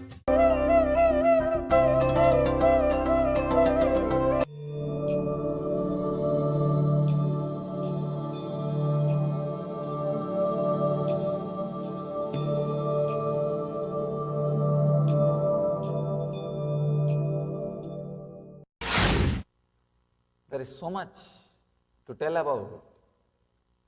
The last sutra, Vitarka, yesterday, during the darshan, one person came and asked me, Swamiji, I am a scientist, I am based on Kudarka, my whole life is based on Kudarka. How can I have Vidarka? I said, no, wrong understanding. Please understand, even you are a scientist, only based on Vidarka you will contribute to society. You will contribute to civilization. Person who is based on Kudarka cannot contribute in any field, not only in the spiritual field, he cannot contribute even in the field of science. Whatever may be the field, if you are based on Vidarka, only then you will be expressing what needs to be expressed. We will be serving the humanity. Beautifully Patanjali explains the whole thing. Vitarka, Vichara, Ananda, Ashmita, Rupanugamat, Sampranyataha. How reasoning, contemplation, bliss flowering, amness, that pure awareness are the characteristics of Sampranyata Samadhi, the first level Samadhi. It beautifully slips into the next level, second sutra. When you do vitarka, right reasoning, it will lead to ananda. Actually, the whole cosmos, look inside. The whole thing is beyond your logic or reasoning. There is no logic, there is no reasoning. Actually, if you look inside, all the reasoning, all the logics are only a certain level. To tell you the honest truth, there is a beautiful book by Shankara, Viveka Chudamani. He very beautifully describes experiences of Ajata, means the whole universe is unborn. Whatever you logically try to explain, like if you do good, good will happen. If you do bad, bad will happen. Whether it is karma theory or the theory of bondage and liberation, whatever you have based on your logic, the ideas, everything loses its grip or value over you at certain frequency. At certain frequency, everything loses its power over you. They are no more connected to your life, or you are no more connected to them in your life. You just outgrow. They are not there in your life at all. And it is no more part of your life. This truth only we call it as ajata. At a level, when you raise your understanding and ideas, suddenly you see the world was never created and it never bothered you and you never got liberated. Whatever was there, was there. Whatever is there, is there. Whatever will be there, will be there. It's a very subtle truth. The whole thing has no logic, no reasoning, nothing.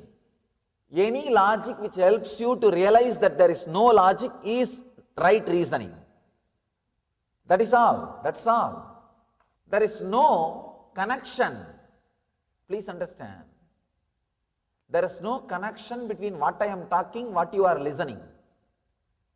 Now really, many times, I feel very clearly the communication is not happening. See, when that energy which wants to express, when it comes up, I can see very clearly. I am telling you exactly what is happening in me. I can say that the insider's view of what is happening in Satsanga, in Upanishad. Upanishad means sitting with the master. I am very clearly seeing, I am pregnant with the truth which wants to come out, which needs to be delivered. And the moment it raises to the level of walk, it's like a cotton has become thread. Thread can never represent cotton, please understand. Just an hour's drive from Bangalore, Asia's fastest growing city, is a unique space of healing, meditation and rejuvenation. Welcome to Nithyananda Dhyanapitham. Experience soothing healing energies under the ancient wish-fulfilling banyan tree in the presence of divinity. Enjoy the unique anti-aging formula of the original Siddha Healing Spa with the 21-foot energized healing lingam and healing pool, the Vaidya Sarovar. Connect directly to God in the vibrant silence of Nithyanandeshwara temple.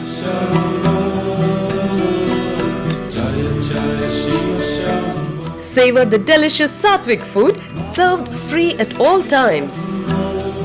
Best of all, get a glimpse of authentic spiritual life at the daily morning satsang, worship, yoga and meditation sessions with Paramahamsa Nithyananda. Rediscover yourself at Nithyananda Dhyanapitham, the ultimate spiritual lifestyle destination. Nithyananda Dhyanapitham, Nithyananda Nagar, Bidadi, Bengaluru, 97422 03311 080 27202084.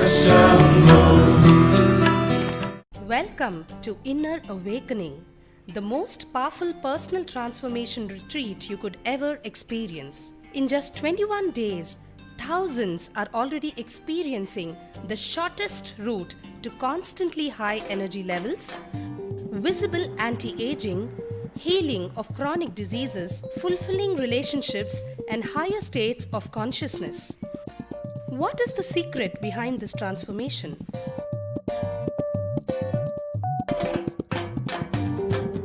Kundalini means the inner potential energy.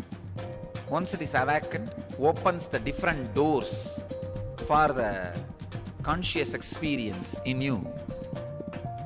I can say which is a master key for all extraordinary spiritual experiences.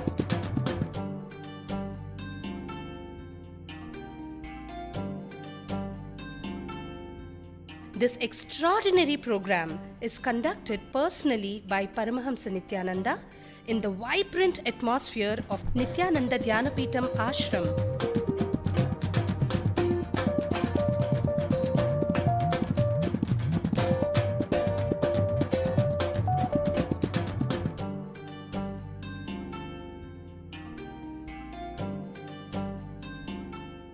Open yourself to the benefits of Nitya Yoga and practical meditation. Experience physical and mental healing. Discover simple ways to handle life with success.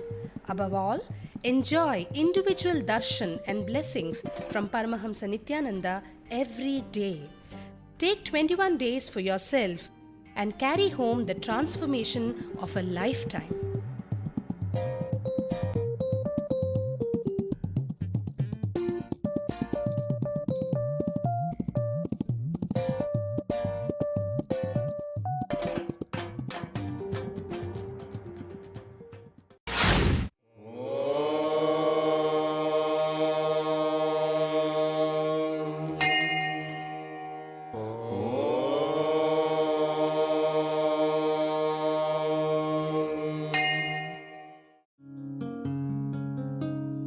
ब्रह्ममुरारिसुरार्चितलिङ्गं निर्मलभाषितशोभितलिङ्गं जन्मजदुःखविनाशकलिङ्गं जन्मजदुःखविनाशकलिङ्गं तत्प्रणमामि नित्यानन्दलिङ्गम्। ॐ नमो भगवते रुद्राय नमस्ते रुद्रमन्यवपुतो दयिषवे नमः नमस्ते अस्तु धन्वने बाहुभ्यामुदते नमः या जयिषुः शिवतमा शिवं बभूव ते धनुः शिवा शरव्याया तवतया नो रुद्रमृडय या ते रुद्र शिवा तनोरघोर पापकाशिनी तया नस्तनुहा शन्तमया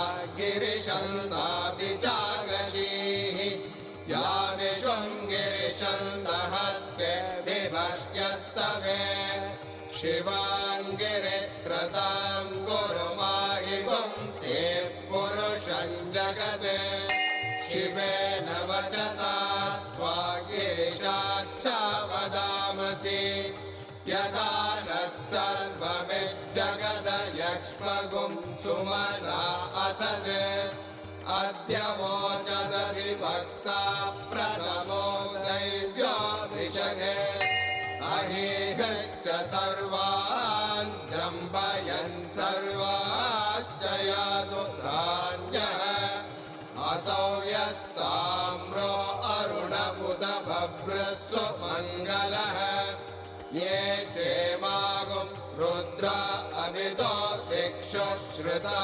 सहस्रशो वै शागुं हेडयीमहे असव्यो वसर्पति नीलग्रीवो विलोहितः उदैनं Gopa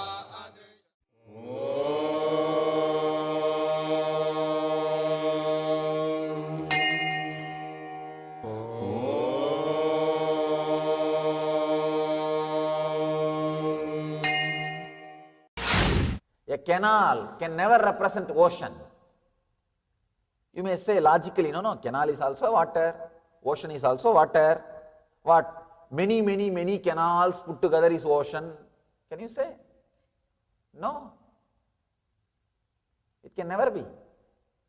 So when the cotton is converted into thread, when it comes out, I can see very clearly it is not representing what it is supposed to represent. And when it lands on you, you are like a dye factory. You have big colored bottle, colored box. The thread directly lands on you. And your head is filled with some color. And it gets colored. By the time you catch the thread and try to understand what I gave you, it's a colored thread. And you say, oh, Swamiji gave me colored thread. What has happened to what? No. Very clearly, many times I feel the communication is not happening. See, whatever word I am uttering, you have your own dictionary. Each one has individual dictionaries. Patanjali is taking us to the next samadhi, next level of samadhi, first level samadhi. How? The right reasoning and contemplation leads to ananda and pure awareness, the amness. There is another kind of samadhi. He is not using the word asamprajnada. The asamprajnada word is used by the commentators, the bhashyakaras. In the sutra, he is not using the word. He is only using the word anyaha. There is another kind of samadhi. The mental function of clutching with the thoughts ceases. And only the samskaras that do not cause any disturbance in the inner space remain. I have 12 translations here. Just wanted to give you the glimpse of 2-3 translations of the same sutra. Then you will know how you can translate the same sutra. I can say each translator looks at the sutra from a different angle. Swami Vivekananda translates, there is another samadhi which is attained by the constant practice of the cessation of all mental activity, and in which the chitta retains only the unmanifested impressions. This is one translation. And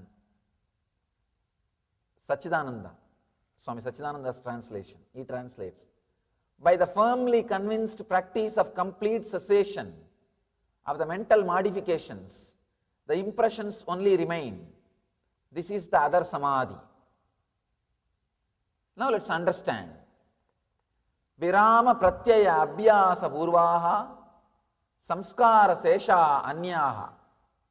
The other kind of samadhi, the mental function of clutching with the thoughts ceases, and only the samskaras that do not cause any disturbance in the inner space remain. Just 3 important truths, 3 important clicks. This whole thing can be understood. First thing, having thoughts is not thinking. Please understand, this is the first click. Having thoughts is not thinking. You may be having thoughts, that does not mean you are thinking. This is the first truth. Many times you can see, in India, we have something called annachatras. Many villages, especially the temple-based communities, will have that annachatra. Anybody can come, they can eat and stay as long as they want, can leave when they want. There is no attendance, there is no record, there is no nothing. Registration happens. Anybody can come, stay as long as they want, and leave when they want, when they don't want. Just like Annachatrams only, our mind. Any thought can come, stay as long as they want, and can leave when it doesn't want. There is no reason. There is no reason. And sometimes suddenly you become aware something is going on in you, and you start suffering or enjoying for the thought which was there in front of you at that moment. Please understand. When you become aware of you, at that moment what is in front of you, you respond to that. That's all. You respond to that. If that was a joyful thought, you think, oh, I am joyful, I am keeping healthy, everything is going well. When you become aware of you, when that amness is experienced by you, if there is a painful, depressive, suffering thought, you say, no, I am suffering, I am in depression. You blame. Otherwise, there is no such thing logically that you are suffering or you are in joy, nothing. Just you become aware in the wrong moment about you, that's all. क्या आप स्वयं एक अवतार पुरुष से अपने जीवन में दिव्य मार्गदर्शन चाहते हैं? प्रस्तुत करते हैं अवतार पुरुष से वार्ता।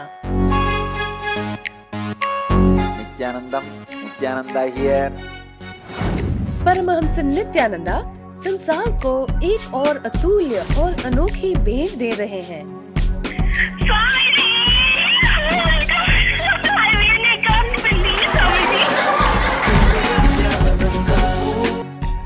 You got practically everything and too much for a phone call. अब वो लाइव किसी के भी प्रश्नों का उत्तर स्वयं देंगे। That's great. Now you ask anything you want in your life. Ask me any boon you want. 8 से प्रारंभ। कुछ सौभाग्यशाली लोग जो 08027279999 पर फोन करेंगे, वो स्वयं स्वामी जी से बात कर सकते हैं। लाइव देखें NTV पर ntv.nithyananda.org। Welcome to Inner Awakening, the most powerful personal transformation retreat you could ever experience. In just 21 days, thousands are already experiencing the shortest route to constantly high energy levels, visible anti-aging, healing of chronic diseases, fulfilling relationships, and higher states of consciousness. What is the secret behind this transformation?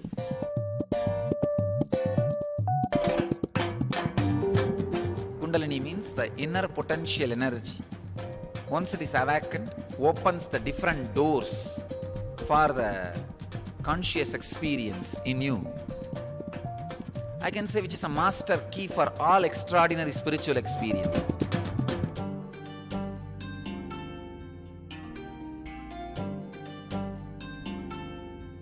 This extraordinary program is conducted personally by Paramahamsa Nithyananda in the vibrant atmosphere of Nithyananda Dhyanapitham Ashram.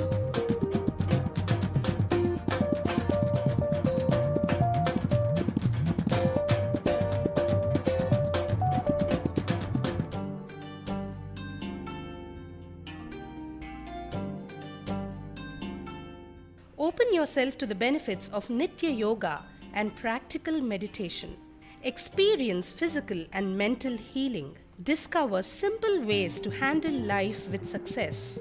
Above all, enjoy individual darshan and blessings from Paramahamsa Nithyananda every day. Take 21 days for yourself and carry home the transformation of a lifetime.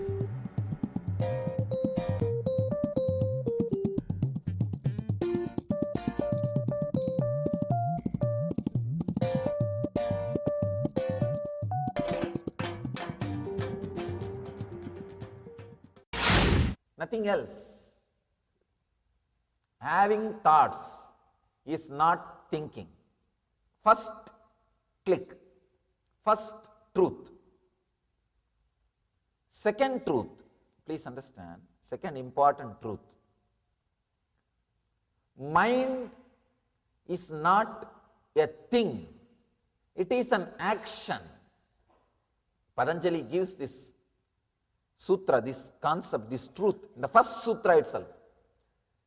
Please understand, mind is not a thing, it is an action. For example, you are walking. If you don't want to walk, what will you do? Just sit. You are talking. If you don't want to talk, what will you do? Just be silent. Same way, you are minding. If you don't want to mind, just stop. That's all. It is your very action. If you look inside, you can see very clearly your very action. You are doing it. Now, if you want, you can think. You are thinking. If you think, you don't want to think, just relax. People come and tell me, no, Swamiji, even if I want to relax, the thoughts are coming. How can it come unless you think? Come on, tell me. How can the words be created unless you create it? Fortunately, only you can be inside your body. And you can't say somebody else is sitting inside your body. And you can't say somebody else is thinking. It's not possible. Only you are thinking. Understand?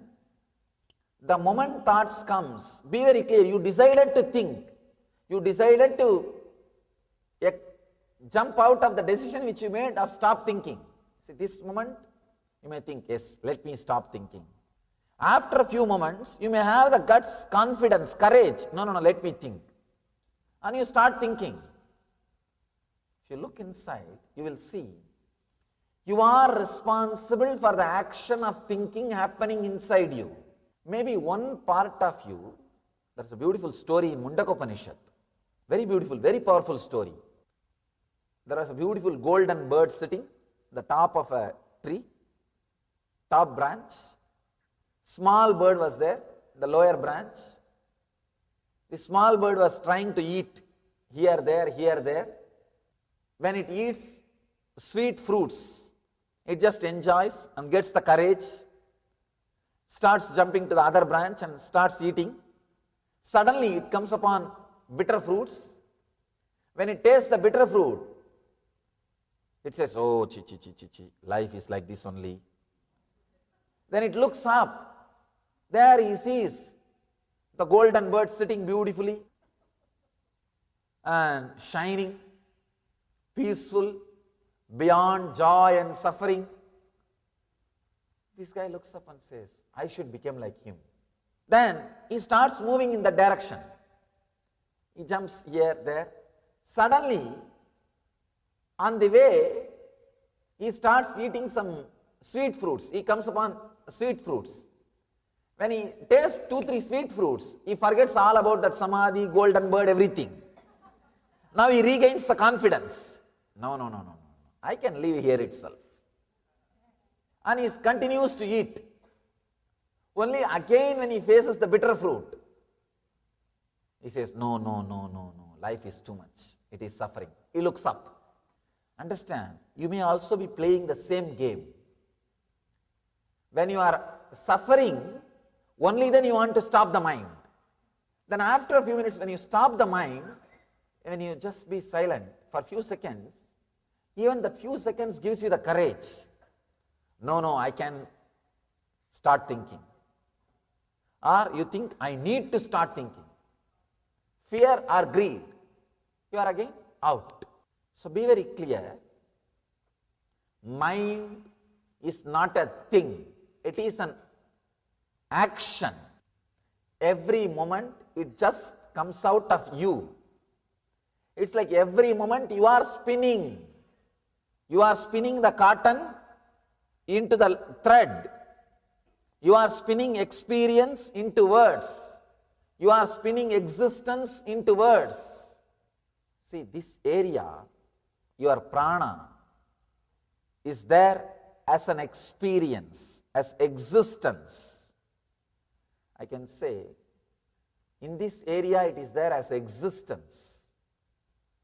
When it moves up in the heart region, it is felt as experience. In the throat, it is felt as word. Whenever you come upon the bitter fruits, you say, I should stop thinking. And if you just decide, you can decide, and you don't have to. If thoughts are coming again, be very clear, you are responsible, you are thinking. So coming upon, see, understand, this click, it is you who is thinking.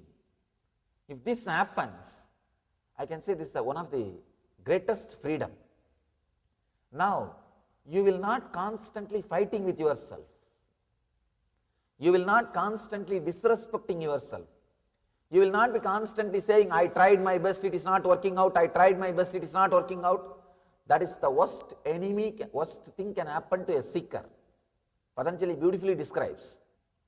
Be very clear. If you can stop, you are able to stop. If you can't stop, be very clear. You are not able to stop. You are thinking. It's not that you are not able to stop. You want to think, you are thinking. At least gain that confidence. Truth gives you confidence. Truth gives you confidence. Standing with the truth, with the honest thing. Discover the power of Kundalini Awakening at Kalpataru, a unique full-day transformational program blessed personally by rare living incarnation Paramahamsa Nithyananda. What is Kundalini? Kundalini is the tremendous potential energy hidden inside every individual, which can be awakened through initiation by an enlightened master. Once awakened, Kundalini has the power to transform every area of your life and bring you health, wealth, success, joyful relationships, and spiritual enlightenment. Harness the power of meditation and initiation. Experience a glimpse of Kundalini awakening at Kalpataru. Manifest your destiny. Every weekend at Nithyananda Dhyanapitham, Nithyananda Nagar, Bidadi, Bengaluru.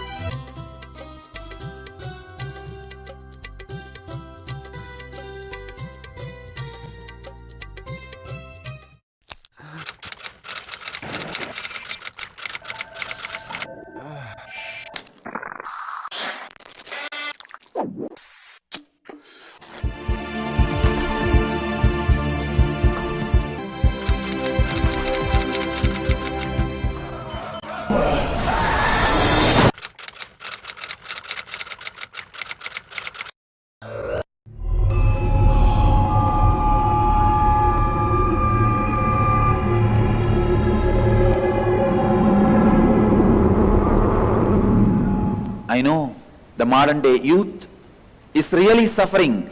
Humanity has never faced this crisis. I have created a one-year program where you can study the spiritual truths,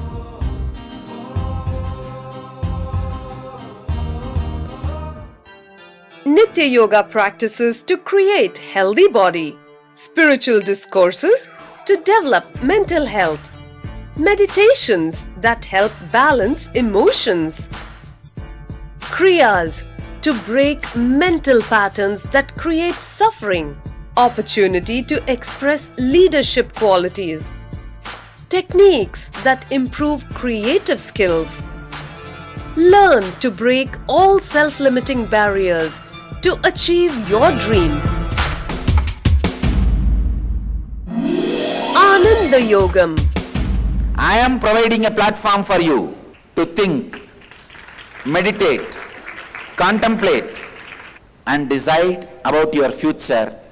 I am giving you 1 year free food, shelter, clothes, above all the spiritual education and intelligence and intuition to take decision about your future. Every participant is taught the Vedic truths to live life as it leads in a nurturing ambience, along with inspirational spiritual education that helps bring out the best and achieve one's highest potential. Youth across the world can come and spend an year in Ananda Yogam to work on you, to discover your future, to discover your destiny or recreate your destiny.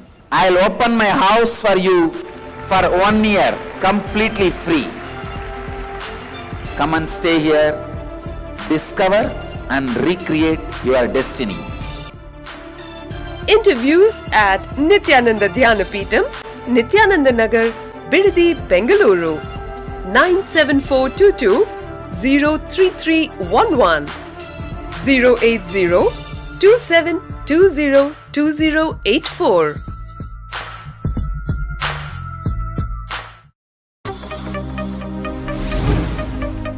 Discover the secrets of health and wealth in one package.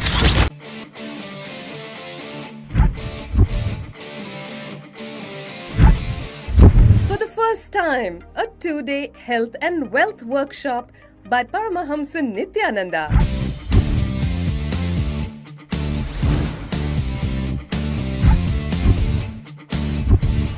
% healing for a range of ailments.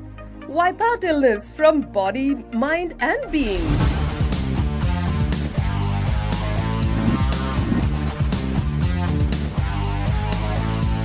Awaken your body's natural intelligence and healing powers.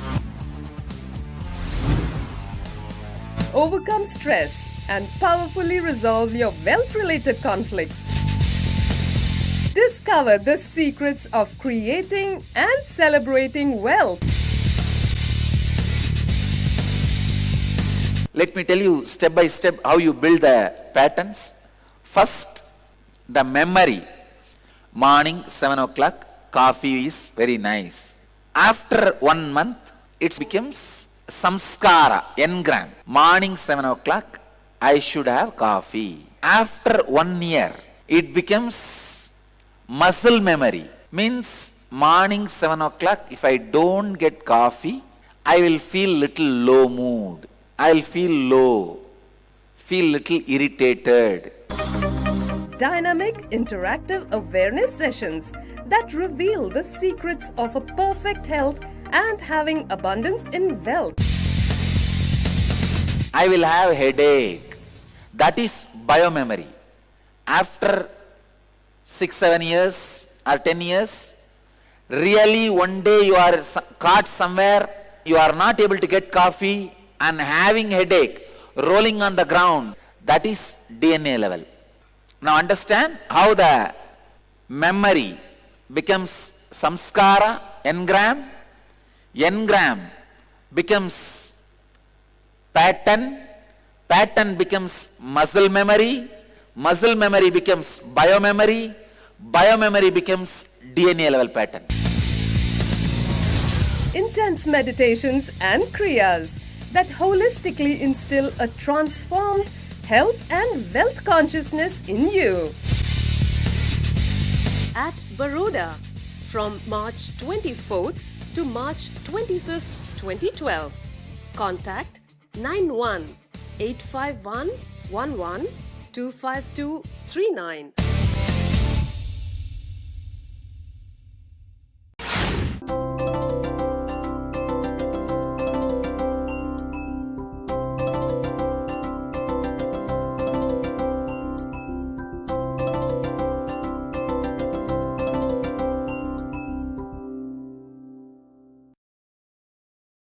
Dal, oil, all this.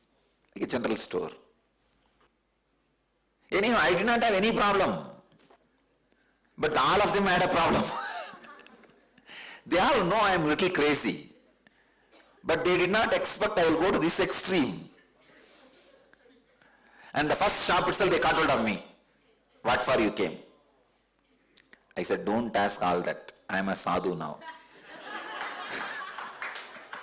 I am asking you for bhiksha. Will you give or not? You tell, I am going for the next shop. Don't disturb my business. If somebody comes and sits in your shop and goes on poking at you, your business will be disturbed. And don't disturb my business.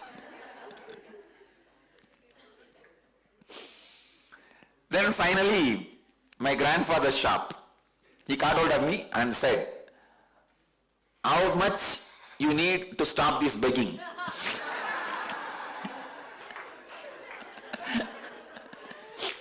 What is your amount? Target, tell me that. I'll give the whole, keep quiet and go back. And I can't handle this phone call from every shop. Those days phone has come. It will be big and create a big sound, clang, clang, clang. Huge sound, no cell phones those days, but the phone has come. I cannot handle this phone call those days, only 4 numbers those days. No, 4 numbers. And local call means 4 numbers. And he is telling, for last half an hour only these phone calls I am attending. From every shop they are calling me. I can't handle this nuisance. How much you need totally, tell me. I said there is no goal. Kuppamal told me that I have to beg all over the city. Yes, she has given the route also. She knows.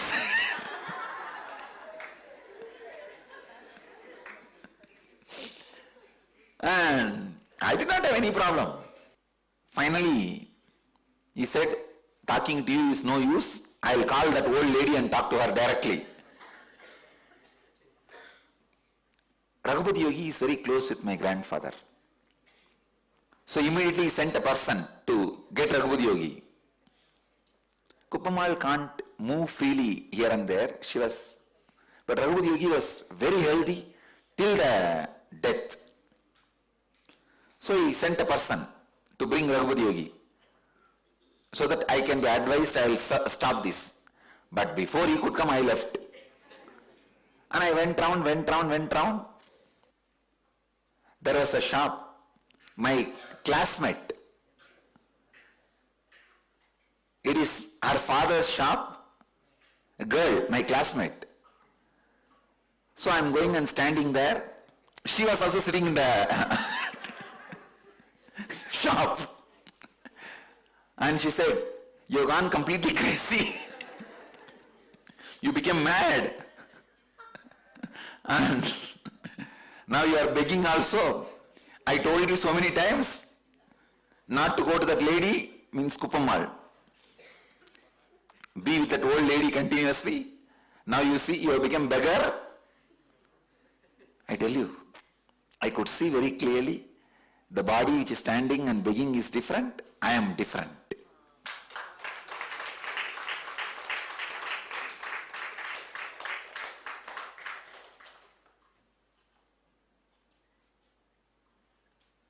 Ultimate ability is ability to renounce the desire to be a hero.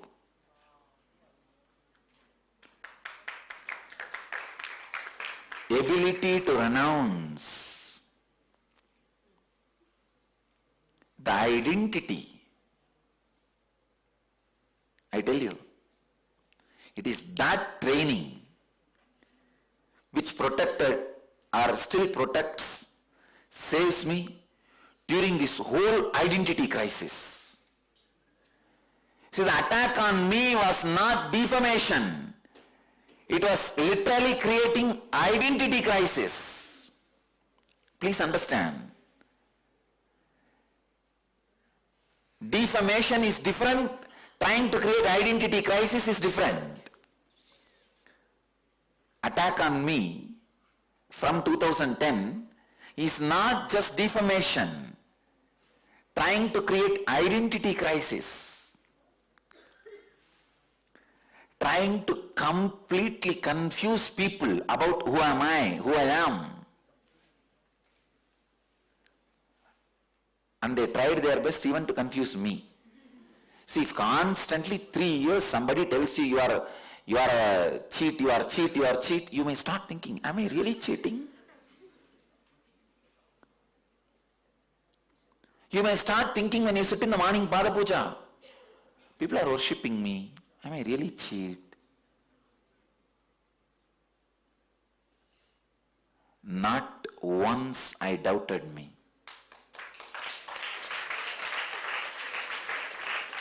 How can I doubt me?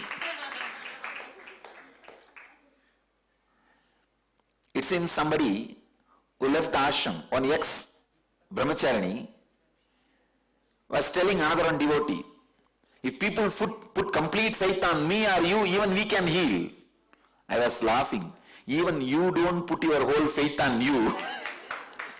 Who will put their whole faith on you?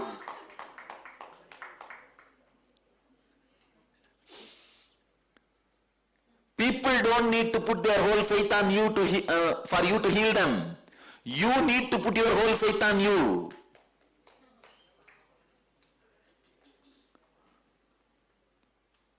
Not a moment I had a doubt. Understand? It is very easy to live even if the whole world doubts you. It is impossible to live even if you doubt yourself for a moment. You can't live if you doubt yourself. After all this, I have not doubted myself for a moment because I have experienced myself. I have seen the beautiful side of me, the graceful side of me. When I saw the graceful side of me, I just fell in love with myself.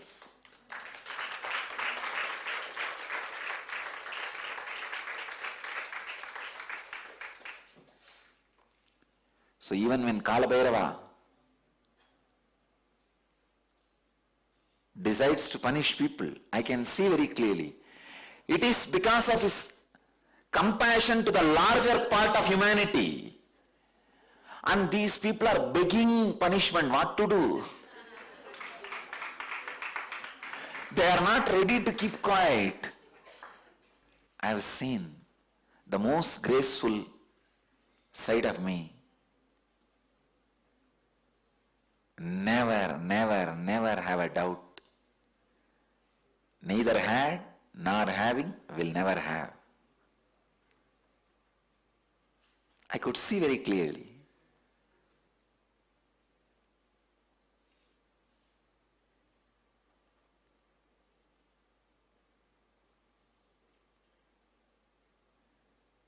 Even though I will not go to the school regularly, I had a very good friendship and respect from all my classmates, batchmates, with everybody.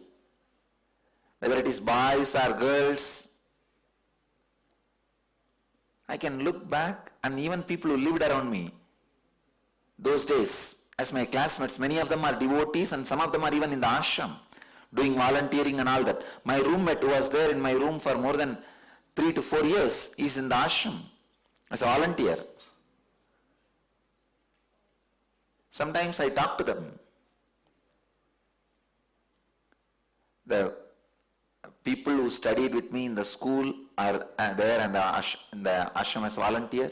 People who studied with me in the polytechnic, who is the roommate in the polytechnic, who used to sleep next to me.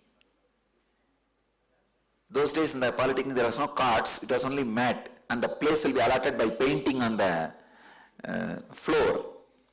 So my next block, they call it, for each mat they will put a paint on the floor. And they will put number also, 16, 15, 17, 18. My next number guy, he is in the ashram as a volunteer. And my roommate in Ramakrishna Math, he comes to the ashram regularly as a volunteer. Sometimes I used to talk to them. I asked them, do you see any change in my lifestyle? They said, nothing, Swamiji.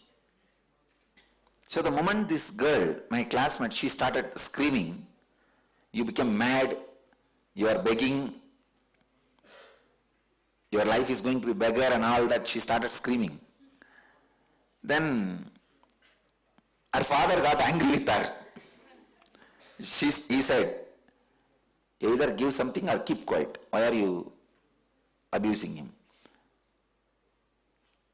The father started telling, maybe he's doing it for some spiritual reason, because in South India, it is very well known. You go to beg for 3 Saturday and whatever comes, take it to the Tirupati, go by walk to Tirupati and offer it in the hundi. It's a tradition. So he was telling, maybe he's begging for the Venkateshwara. How do you know? It's a tradition. Even now they do. That, especially this month only it starts. This is the month. 3 Saturday they will go to house and beg. Whatever comes, with that they will carry the whole thing. Maybe rice or money, silver, gold, whatever people give, they will carry the whole thing. They will go by walk to Tirumala and offer it in the hundi.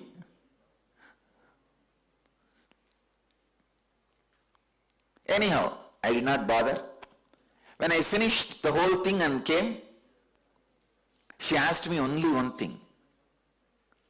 She was sitting in the house, I don't know who gave her a report. She asked me only one thing. How did you feel when people were screaming at you? I said, this body which is standing is different, I am different. She said, you are a brahmachari.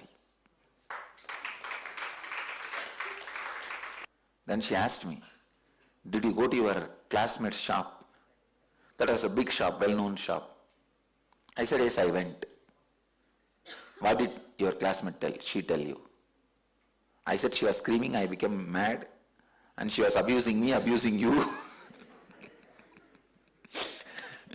That I became mad. She asked me, what did you feel exactly at that moment? I said, I was very clear. This body is different, which she is abusing. I am different.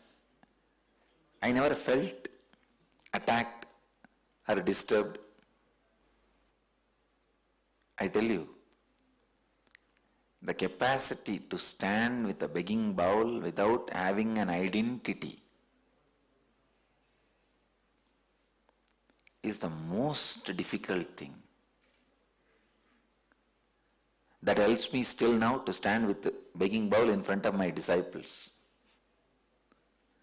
Never ever think I'm head of my disciples. No. It is literally with a begging bowl only, the whole thing runs. Only one difference is, nowadays I beg to drop their identity into my pot, which is the Brahma Kapala, which sucks their identity and eats.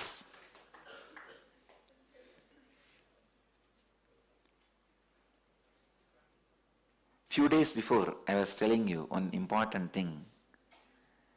The ability to give up anything. And today I tell you, you are a sadhu only if you are able to touch anybody's feet, whoever you feel is your enemy. I have seen sadhus giving up multi-crore properties in their hometown, leaving everything and going to Himalayas. And there they will fight a small place where they sit and beg or eat their food in the ashram or bandara or in the temple. Now I know one fellow is from Coimbatore Counter community. He left a property, big property near a place called Sulur. He is a sadhu now in Rishikesh. There is a Kartikeya ashram there, which is in the name of Subramanya. He left crores of property here and went away there to become sadhu. There I saw him fighting for the place in the bandara. I laughed. I tell you, when I made a statement, all my sadhus, all my ashramites should practice this habit of non-possessiveness. Anything is around me belongs to whole world. Anybody wants, they can take it. Same way, a sadhu, all my ashramites, please understand, this is the instruction to all the devotees, viewers, visitors. But this is the Guruvak for all the ashramites and sadhus and sannyasis and jivan muktas. Understand, I am spelling it out very clearly. Ability to drop your identity in front of anyone is the quality of sadhu, and I wanted this to be a Guruvak to all my ashramites. What is there? You think all the abuse I am going through, I am worthy of it? It is excess being done on me. But that is the way life is. That is the way humanity is. That is because you did not become enlightened few thousand years before and serve the humanity. I am struggling all alone.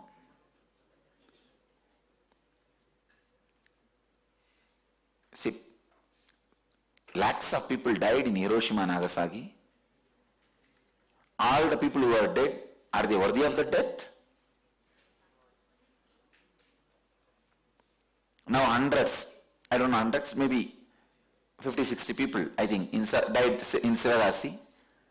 Do you know the funny thing? It's of course not funny thing, terrible thing.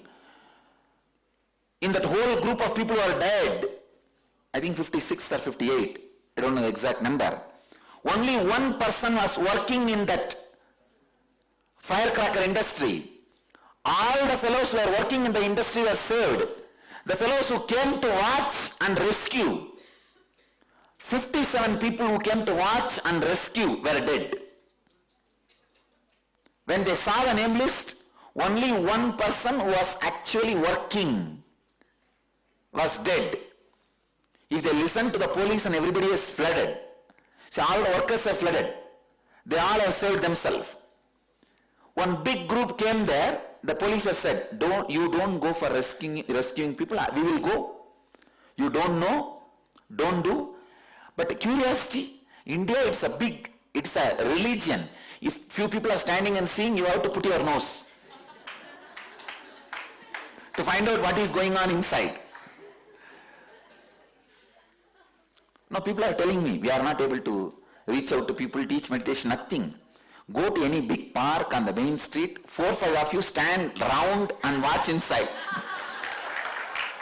Let one fellow be doing inside one kriya or meditation, Nithyananda. In 5 minutes there will be traffic jam in that road. The whole crowd will be standing around you and watching inside, what is he doing?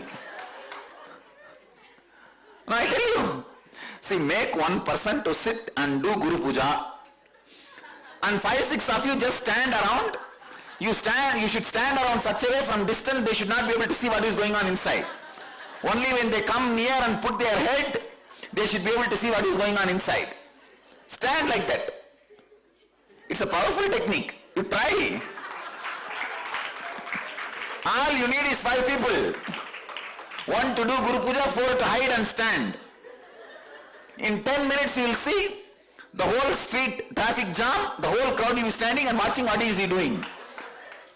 Till the end of Guru Puja, he should not open his mouth to answer any question. And I tell you, not a single fellow will leave.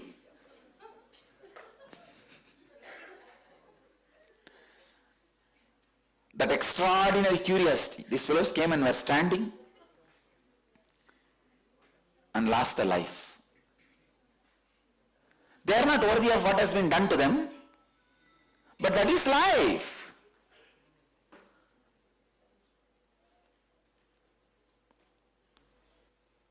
Standing up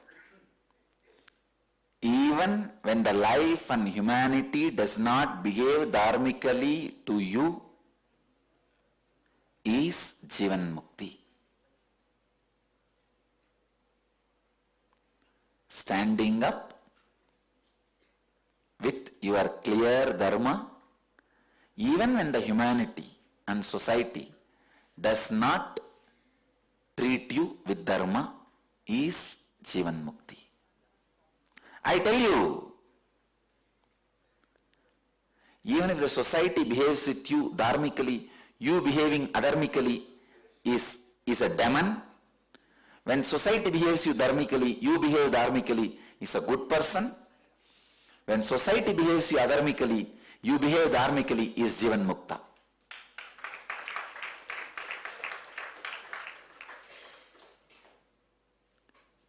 Even if the people around you, when they don't behave dharmically, stand up on your dharma. That is what is subduing the identity.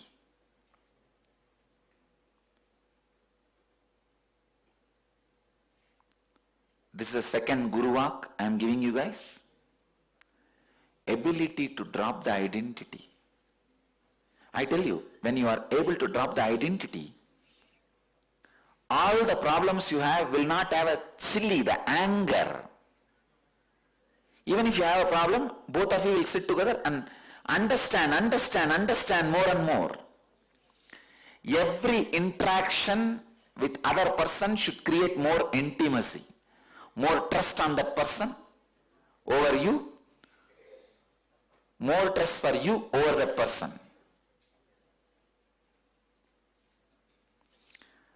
If your every interaction with every individual creates only trust on both sides, you are free from identity. I tell you, you are a Jivan Mukta. You are a Jivan Mukta.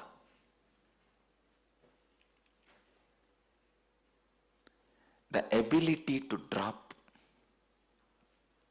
the identity is Jivan Mukti.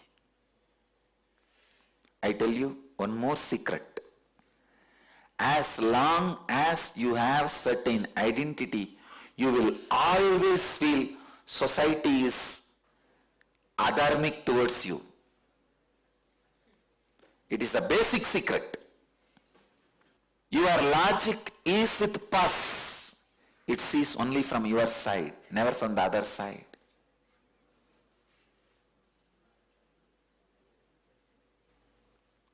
If I judge whatever is done to me by the society is adharmic, my logic becomes logic with pus. Fortunately, I never judged.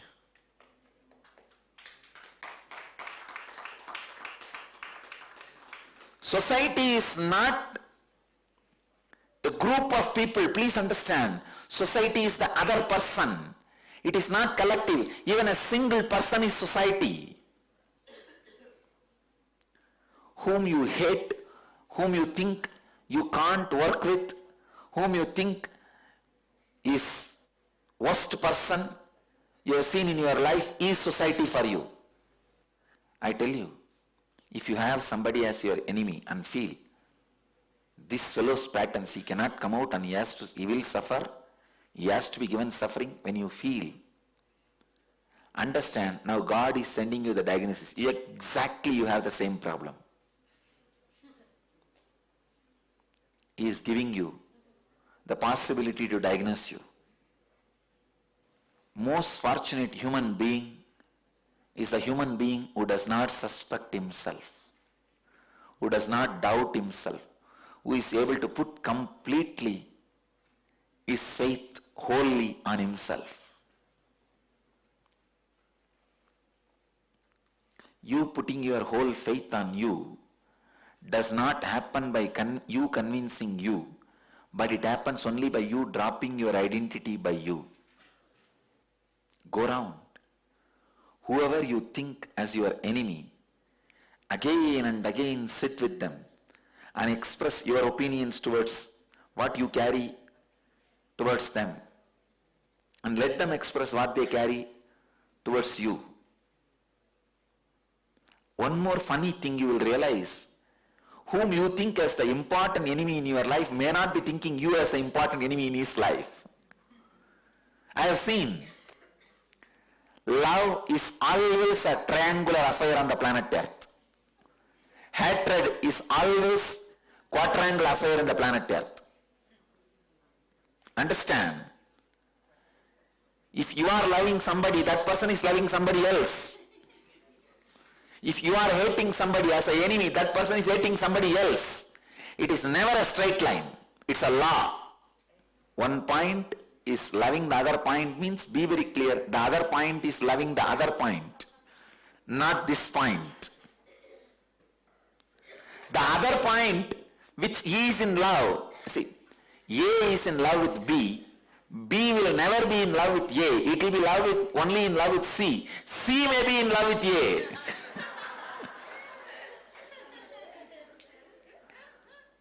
And same way hatred. A may be having the enmity towards B. B may be having the enmity only with C, never with A. Even if the B wants to have enmity with A, it will have in his heart only C as an enemy. C may be having enmity with A. Please understand, it is a law. You will never have a complete enmity with your direct enemy, who is supposed to be your enemy. So whoever you think as your enemy is not real enemy.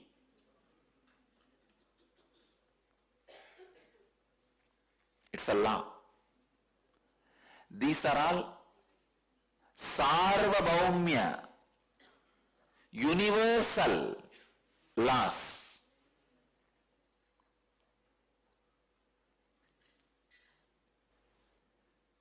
I'm giving you an example. One thing you need to be very clear. Your logic has no capacity to find your enemy. So whoever you think is your enemy is not your enemy. When you sit with him, open up, you will realize that person is having somebody else as their main enemy. So when he goes and sits with the other person, he will realize he is having somebody else as his main enemy. Love or hatred is triangle. In the planet Earth, neither love nor hatred is straight line. Only when you become nobody, you become center of millions of people's love. And same way, millions of people's hatred. But you neither love them back nor hate them back. You are just a black hole sucking the whole thing, where they disappear. I tell you, whether by love or by hate, if you come near me, you are gone.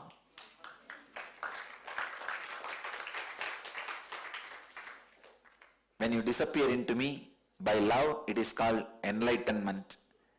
When you disappear into me due to hatred, it is called pralaya. That's all. But you dissolve into me. That is what Bhagavan shows when he was giving the Vishwarupa Darshana. Vishwarupa is beautifully described. There are many rishis, sadhus, sages, saints in the parts of Krishna's Vishwarupa, and millions of demons, devils, Gauravas, Rakshasas being chewed by the Krishna's mouth, disappearing into the fire which is coming out of Krishna's mouth. It means what? Both are disappearing into him. Ability to give up the identity, subduing the identity. Even in the worldly life, even if you say, practically I have to see, I am talking to you, understanding all the practicalities. Please understand, whoever is listening to me, to all of you I am telling you very clearly, I know all the situations you would have gone through, going through, will go through. With that authority I am telling you, this truth which I am uttering is the truth for all of you at all times to be practiced, to be lived. not to be compromised at any time, what you call as practical situations. What Swamiji said is right, but in this situation, even if he was here, he wouldn't have behaved like that. He wouldn't have given up his identity. I know. Go to hell.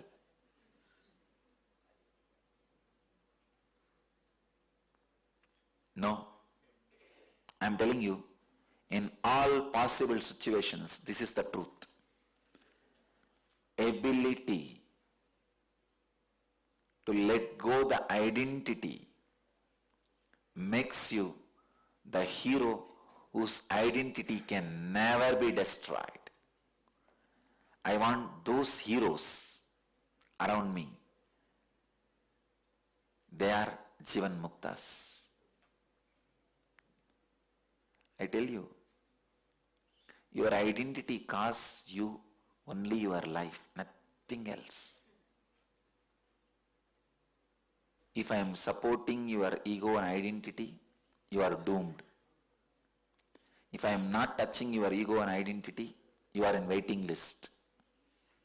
If I am hitting at it straight, you are blessed.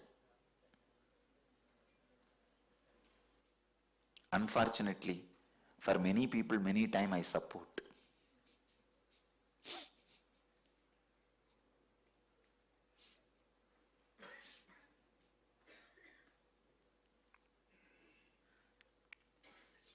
It is the identity with which your heart associates yourself. That should become sadhu, chilliless, angerless, violentless. Then you will become the center of creativity. You will express so much of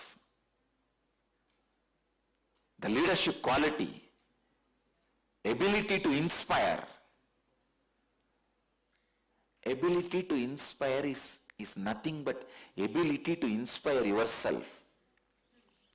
Early morning, 6 o'clock, if you are able to inspire yourself to get you out of your bed and go to Akada and do the yoga, you will have the ability to inspire others. That's all. The ability to inspire can never be a cunning technical game.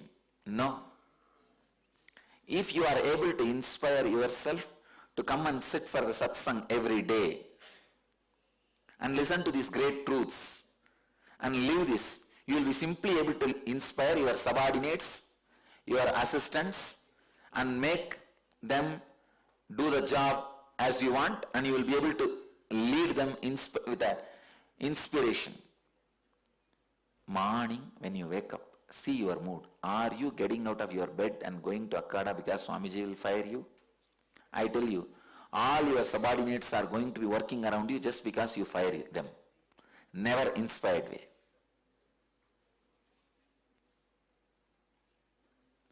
If you don't know the right words to inspire you, you will not know the right words to inspire others.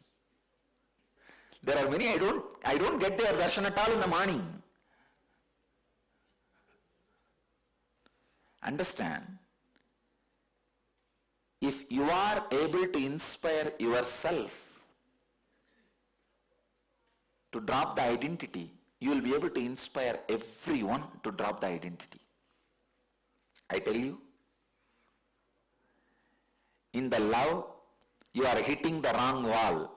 In the hatred, you are hitting the wrong wall. In the love, you are in love with somebody and you constantly go towards that person. And suddenly you will realize that person is going towards somebody else.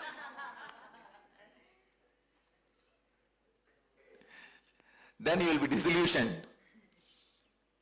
And all your love will be lost. Same way only I tell you. In the hatred also you are traveling towards somebody and that somebody will be traveling towards somebody else. And suddenly you will be disillusioned and you will say, God, I wasted my whole life on the hatred with this fellow.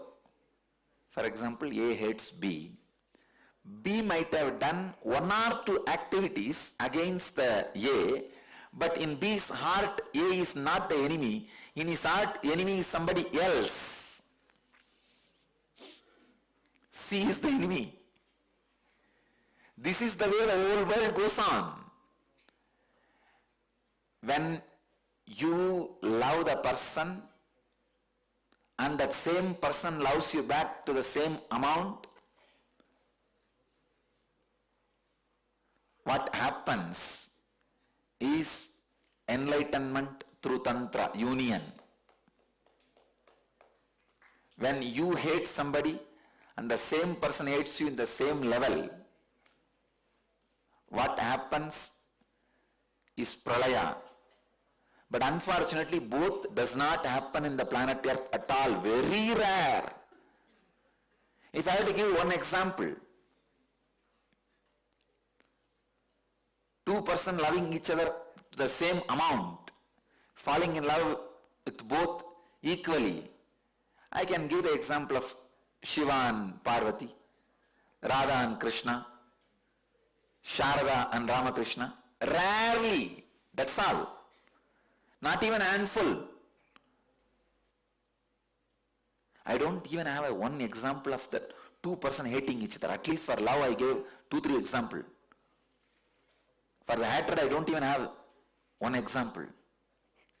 Because Sumba Nisumbas, they were in love with Parvati, but Parvati had enmity towards Sumba Nisumbas.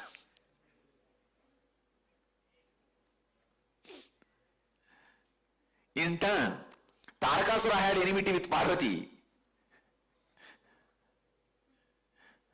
Parvati did not have enmity with Tarakasura. I tell you, whoever you think as your worst enemy are not your enemies. Who thinks you as the worst enemy will never be felt by you as the worst enemy.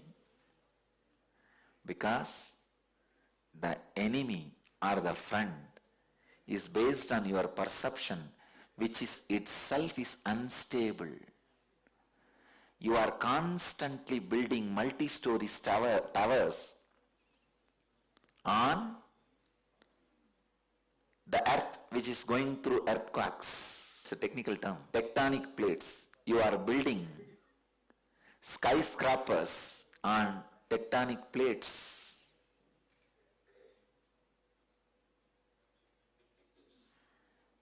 Your hatred, your love, your friend, your enemy are all skyscrapers. But you are installing it on tectonic plates. Bhagavan is very clear. Subdue your identity. It's time. But I have not completed this verse. I will continue. I only spoke on one word. Please understand. I only spoke on one word. Yogi Yunjita Sadatam. That's all.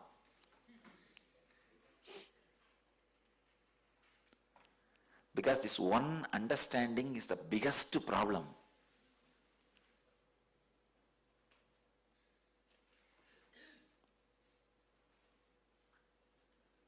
Your whole life is wasted on just protecting the identity which is going to ditch you end of the day. End of the life. When you are about to leave the body, you will see so much of pus, bio-memories all around you, and you will ask your identity, what is this? I trusted you and acted my whole life guided by you and did whatever you wanted. Now you are showing this is what is my bio-memory. He will just raise his hand and put his hands up and say, I don't know. Hey, what do you mean you don't know? Answer me. When you catch his collar, you will understand only cloth is that the person has disappeared already. He is a ghost. He might be feasting with your enemy and saying, see, secretly I have done the job you wanted to do. People who realize the conspiracies done against them by their identity are Jivan Muktas. But you go around and dig out and find out, even if it is not there, you imagine that So many fellows are doing conspiracy against you, but you never suspect the conspiracy is getting done by your own identity against you. Blessed are those who understand the conspiracy is done against them by their identity. Cursed are those who never doubt the conspiracy is done to them, done against them by their own identity. If you are able to beg food and your needs from the people, you grow as a sadhu. If you are able to drop your identity and beg forgiveness from other identities, you become Jivan Mukta. If you are able to beg others to drop their identity, you become incarnation. Understand? I am not asking you guys to go around and beg for food. That will be easy for you guys to do.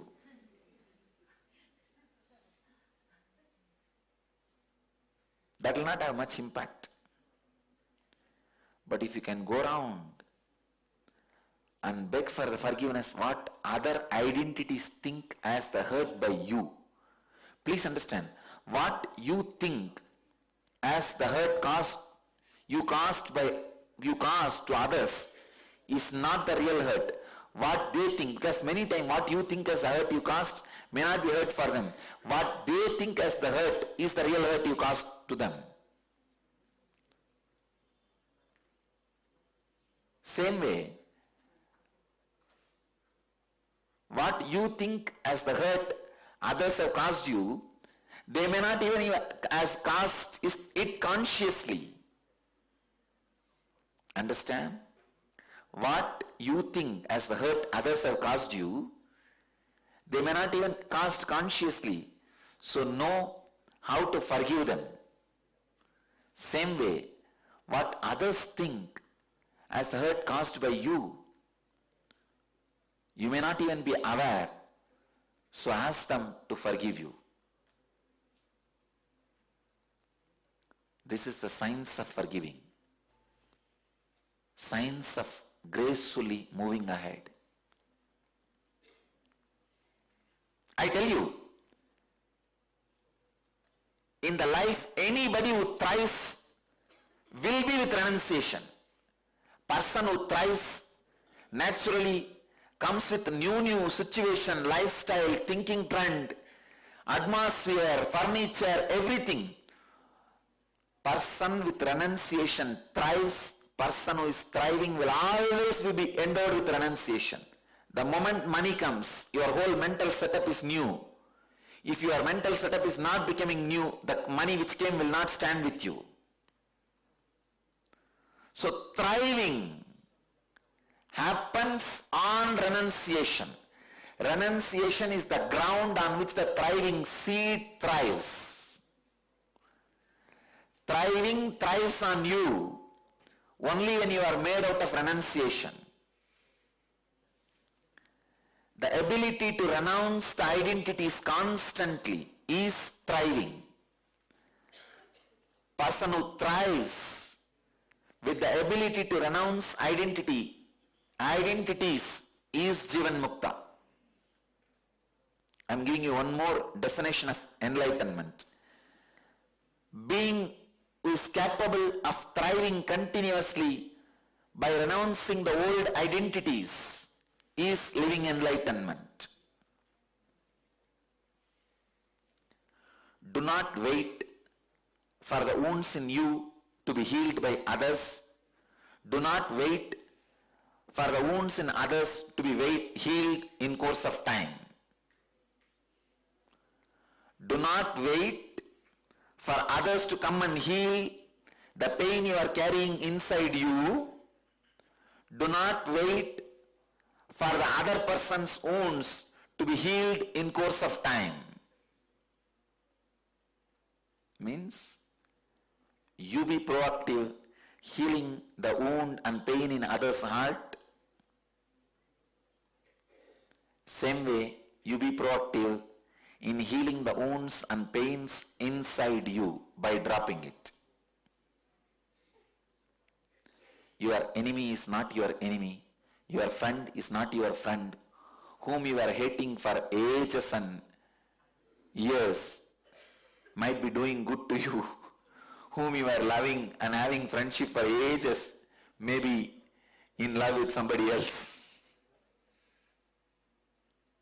I'll continue on this same verse again in tomorrow's satsang. Today I give this as a teaching to all the disciples, visitors, viewers. This as a Guru Vak to all the disciples, sannyasis, sadhus and ashramites. So all the ashramites, sannyasis, sadhus, before you come tomorrow to the morning satsang, take at least 10 effort to heal whom you think as your top 10 enemies and discover the truth. Your top 10 are having somebody else as their top 10. Your top number 1 may not be having you as the number 1 in his hit list. He may be having you only as a number 8 or 9 in his hit list. And who is in his hit list as a number 1 may not even appear in your hit list. Identity is a confused reality. When the love and hatred falls into the confusion of triangle, what you call that whole as is identity.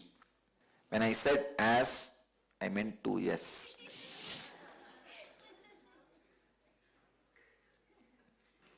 When I said whole, remove the W.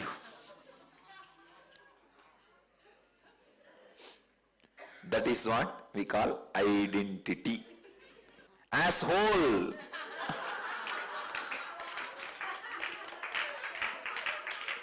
I want you to understand, without S and W,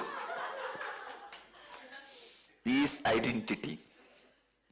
No, nobody will forget.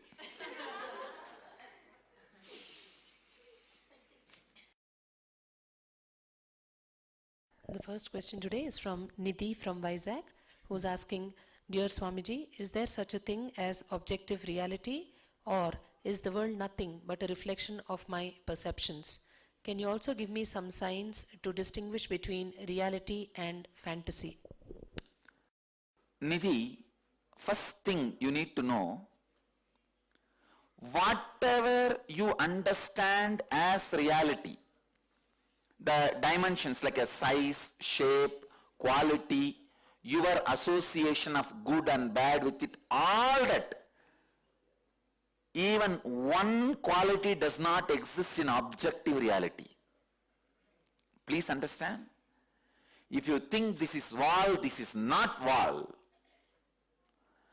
Whatever you understand, why this wall, what this wall does, how it looks, what it is, who built, is it good for me, bad for me, all concepts you have about the wall is not there actually on the wall. So in a way I can say there is no such thing as objective reality and there is something called objective reality.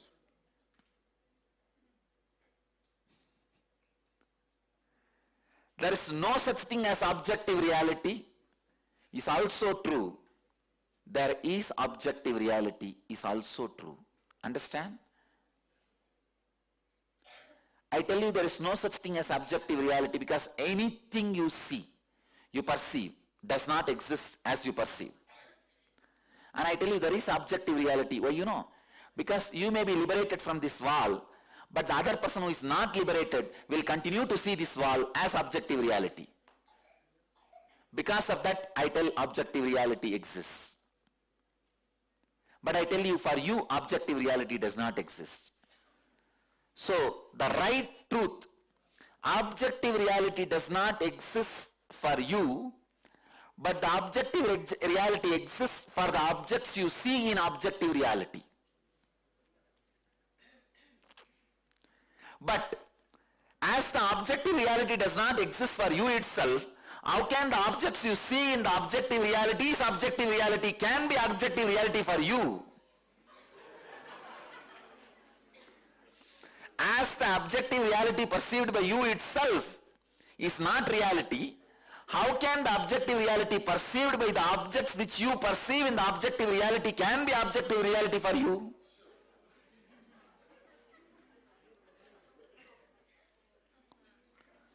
Listen to the statement again. As the objective reality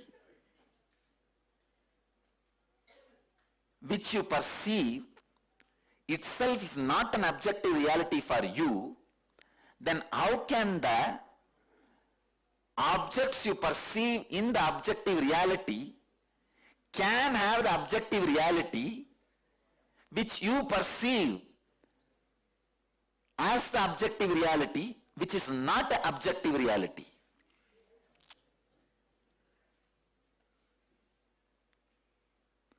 So,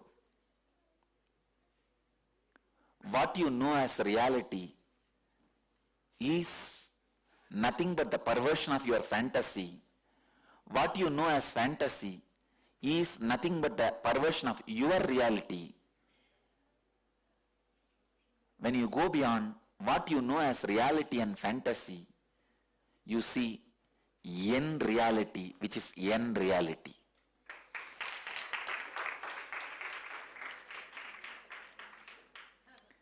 In enlightened reality, there is no space for fantasy, reality, reality-based fantasy, fantasy-based reality. Fantasy-based reality is deities, reality-based fantasy is theme parks. Reality-based reality is enlightened reality, fantasy-based fantasy is your dreams. The reality-based reality awakens in you when you understand neither reality-based fantasies and fantasy-based realities and reality does not lead you to reality. The reality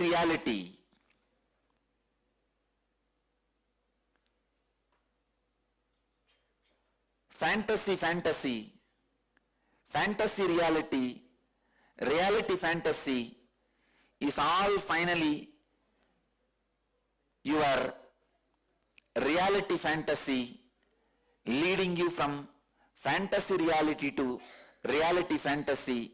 Finally, only when you drop everything, the reality expresses itself beyond reality. Let you all achieve, experience, live and express, radiate, share and explode in eternal bliss. Nithyananda. Thank you.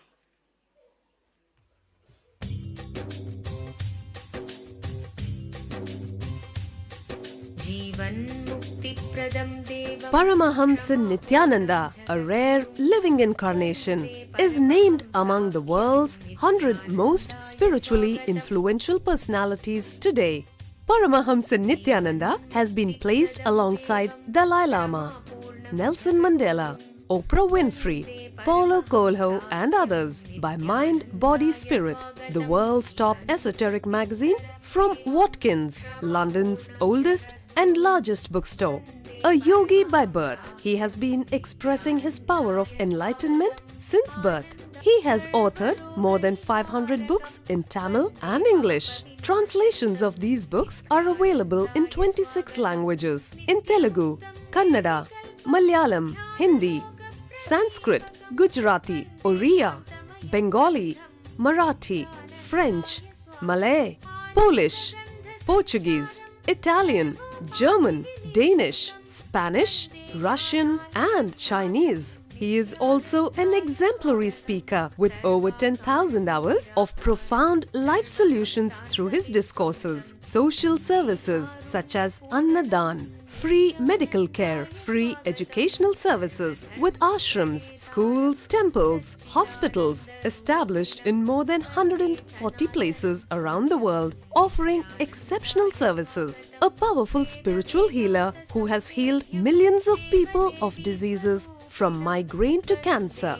A Kriya Yogi who has formulated Kriyas for physical health and mental well-being, benefiting thousands. A living master who offers practical solutions for our everyday problems. He is the founder and spiritual head of Nithyananda Dhyanapitham, a spiritual powerhouse who has revived the sacred Vedic tradition by establishing Vedic temples in places like Los Angeles, San Jose, Seattle, Toronto, Ohio, Oklahoma, Phoenix, St. Louis, Malaysia, Brazil, Paris, Guadeloupe, Dallas, New York, New Jersey, Atlanta, Calgary, Vancouver, Singapore, and places in India like Bengaluru, Hyderabad, Tiruvannamalai.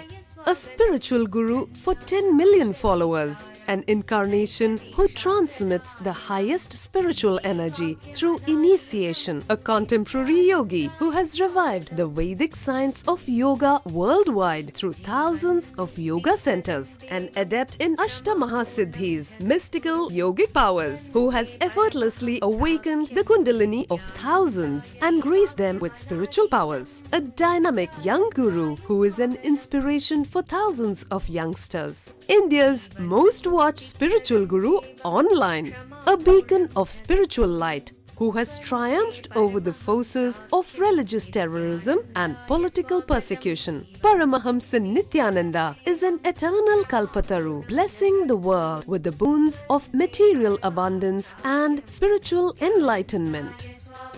He is the 293rd pontiff of the world's most ancient Hindu organization, Madurai Adinam. Nithyanandaya swagatam Anandanubhavaswadam Sarvaroganivarakam Vande Papa Vinashaktam Nithyanandaya swagatam Nityamuktam Nirvikalpam Dhyanaloka Pradipakam Vande Shantamayam Bandham Nithyanandaya swagatam Anandagandha Sancharam Sarvopadhi Vinirmuktam Vande Jnanalayam Natham Nithyanandaya swagatam.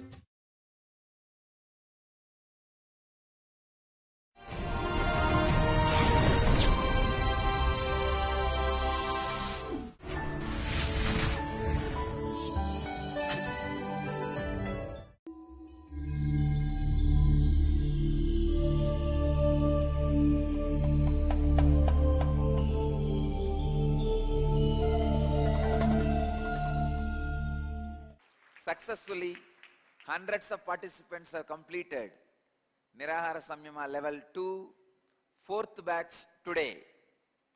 Understand? This instruction is only for ashramites and the Samyama participants. All the ashramites and the Samyama participants, please understand, eat when you feel like. Do not have a law not to eat or to have regular diet pattern. No. Do not have both. Don't have the habit that I will eat in time, regularly, 2 meals or 3 meals a day. No. Same way, don't have a law, I will not eat at all. The real samyama happens when you don't even have the vow of samyama and feel like I'm not eating at all and move with the flow. I tell you, I don't feel like eating at all. Only when I see the body becomes too hot and needs something, I pour some juice. So you don't even need to restrict yourself only to juice. You can even eat solid food whenever you feel like.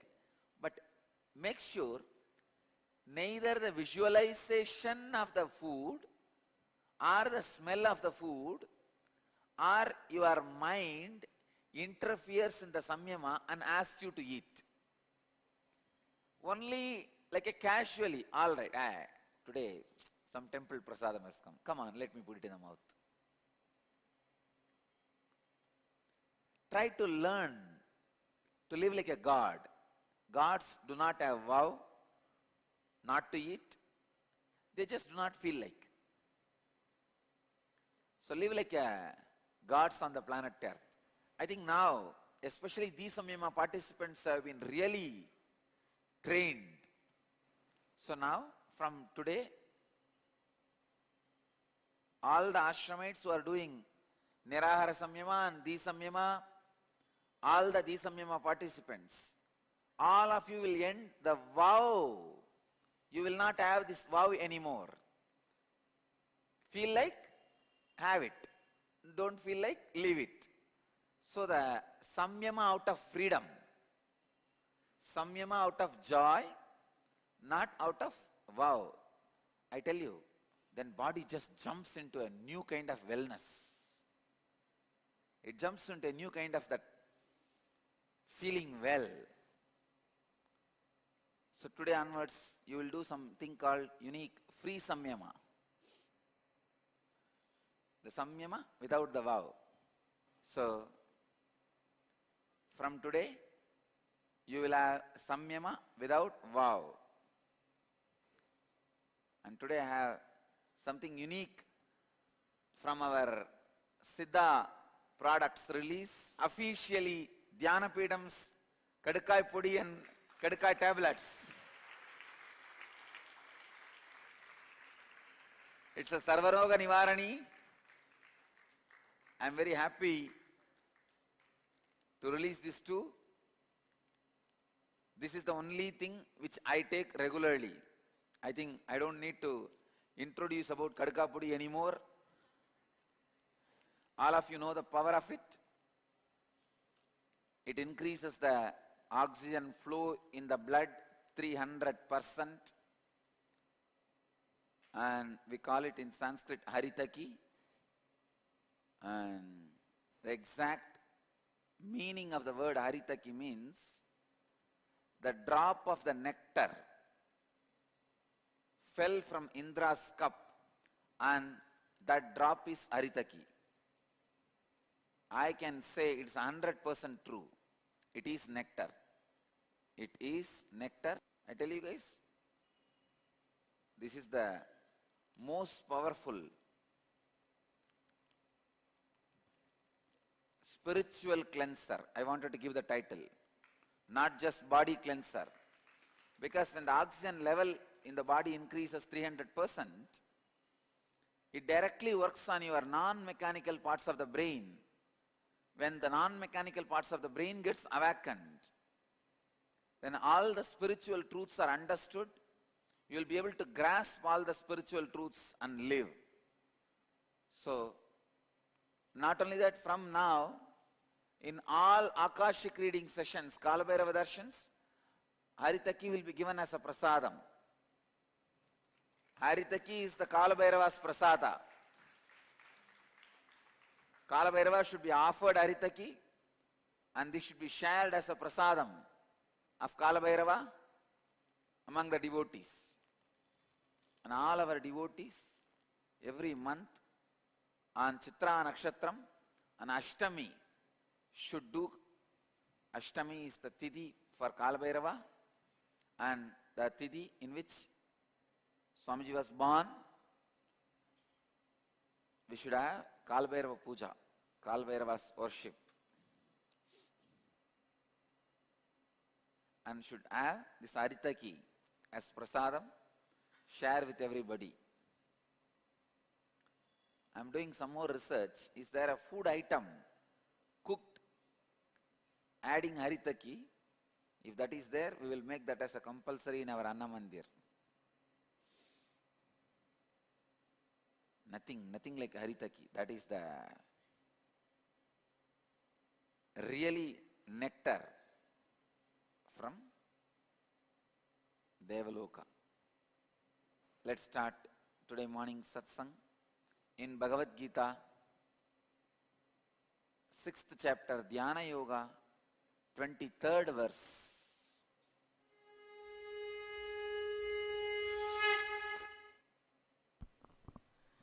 तं विद्या दुःखसंयोग वियोगं योगसंज्ञितं स निश्चयेन योक्तव्यः योगो निर्विण्णचेतसा. Tam vidya dukkha samyoga viyogam yoga sanyitam sanischayena yoktavyaha yogaha anirvinna chetasa. The translation: understand that separation from being absorbed with suffering is termed as feeling connection, and this has to be practiced with a conviction, with an insight that does not pull you down. Understand? Do not deviate from your spiritual practice. Let me give you the sacred secrets Bhagavan Sri Krishna reveals from this verse. First,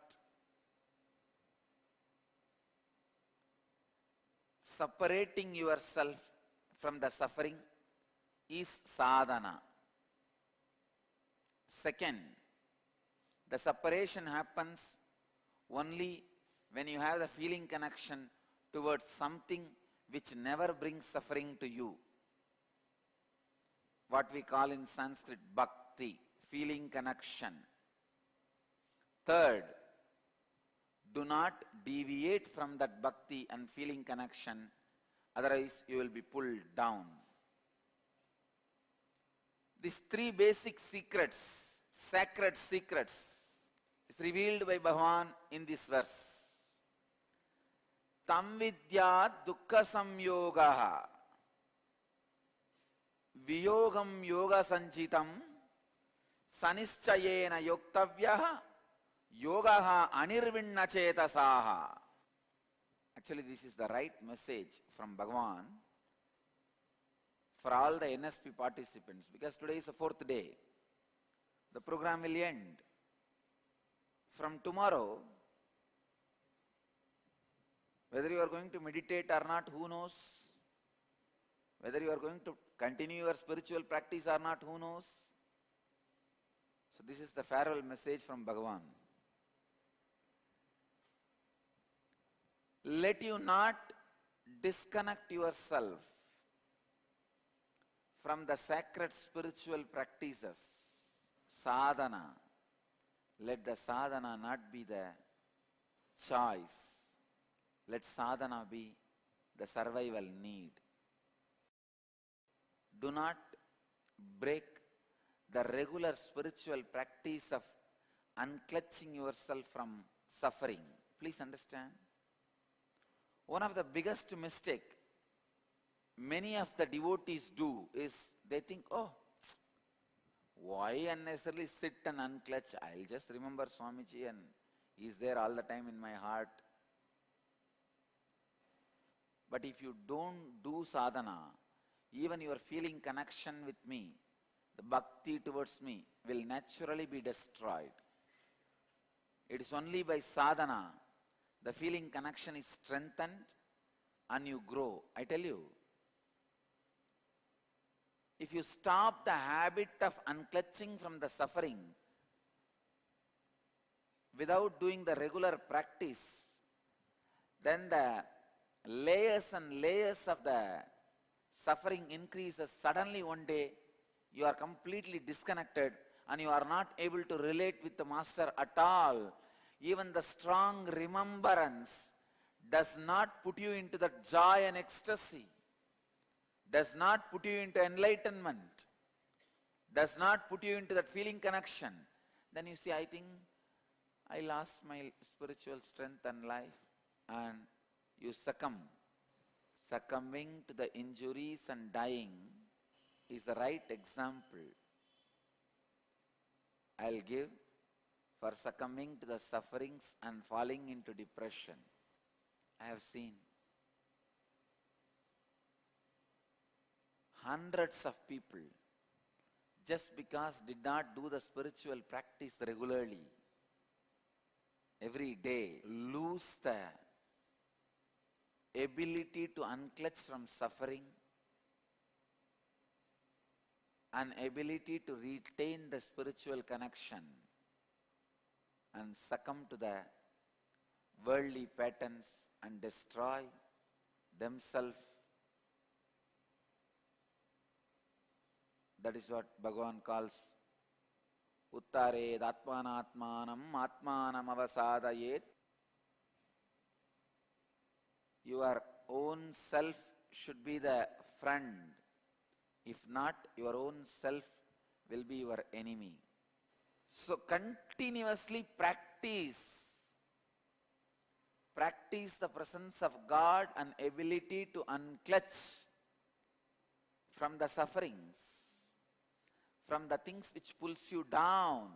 It is unfortunate, many times you enjoy sufferings, you like them, because that gives you a kind of a feeling that you can always put the blame on somebody else. Why do people like suffering? Just to say their inability. But when suffering becomes pattern, life is destroyed.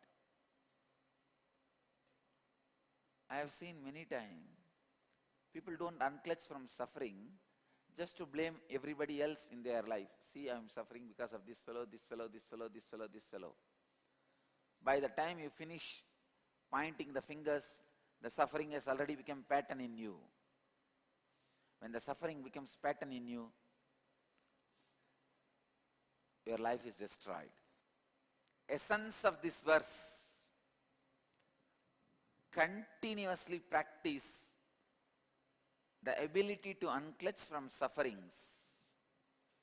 Let your practice from unclutching the sufferings not stop. Let it not get disturbed. Let it not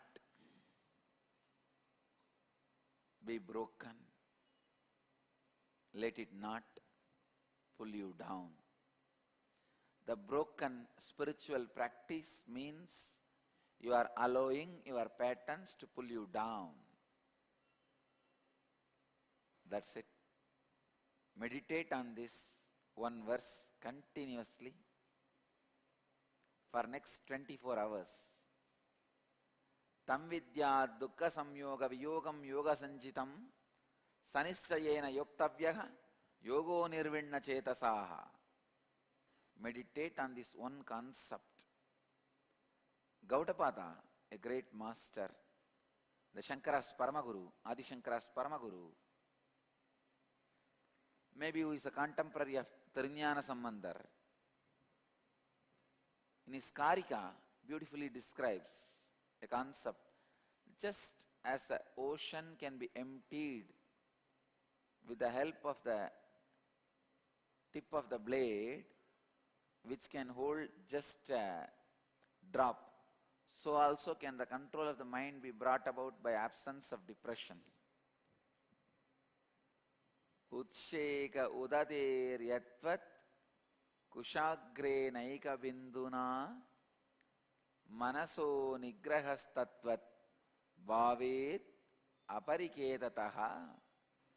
Gaudapada very beautifully says, by the practice anything is possible. You can even empty the ocean with the kusa grass, a small grass, with a continuous effort for years. Same way, even if that can be possible, why not conquering the mind by the absence of depression? It is possible.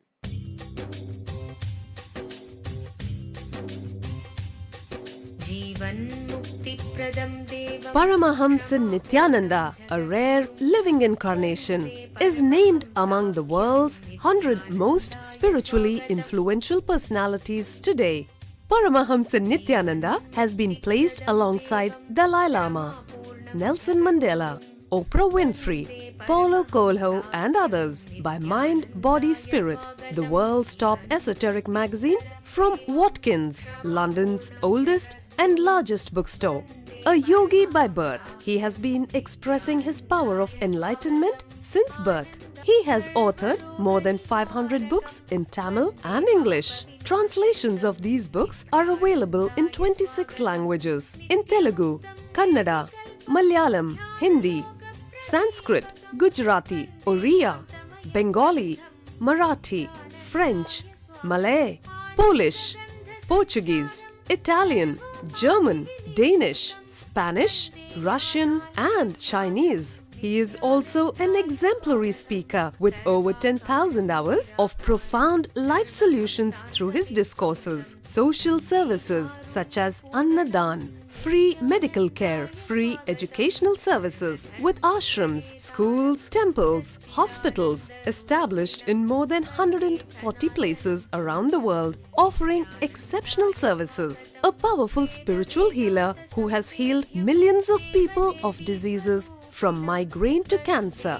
A Kriya Yogi who has formulated Kriyas for physical health and mental well-being, benefiting thousands. A living master who offers practical solutions for our everyday problems. He is the founder and spiritual head of Nithyananda Dhyanapeetham, a spiritual powerhouse who has revived the sacred Vedic tradition by establishing Vedic temples in places like Los Angeles, San Jose, Seattle, Toronto, Ohio, Oklahoma, Phoenix, St. Louis, Malaysia, Brazil, Paris, Guadeloupe, Dallas, New York, New Jersey, Atlanta, Calgary, Vancouver, Singapore, and places in India like Bengaluru, Hyderabad, Tiruvannamalai.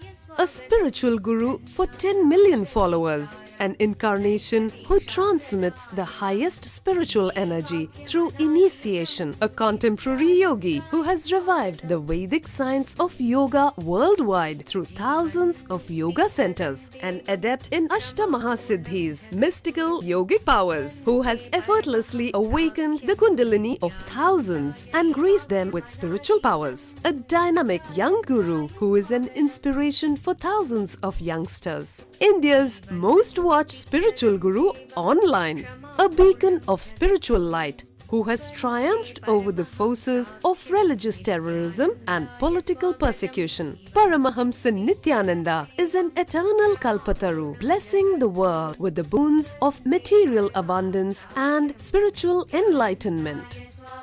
He is the 293rd pontiff of the world's most ancient Hindu organization, Madurai Adinam. Nithyanandaya swagatam Anandanubhavaswadam Sarvaroga nivarakam Vande papa vinashaktam Nithyanandaya swagatam Nityamuktam nirvikalpam Dhyanaloka pradipakam Vande shantamayam Bandham Nithyanandaya swagatam Anandagandha sancharam Sarvopadhi vinirmuktam Vande jnanalayam natham Nithyanandaya swagatam.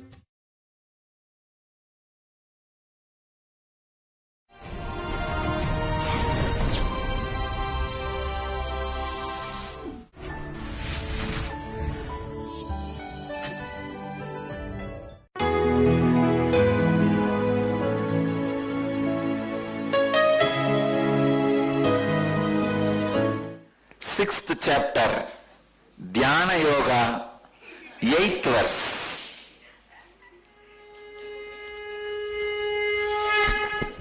Jnana vijnana triptatma kutastho vijitendriyaha yukta ityujyate yogi samaloshashma kanchanaha.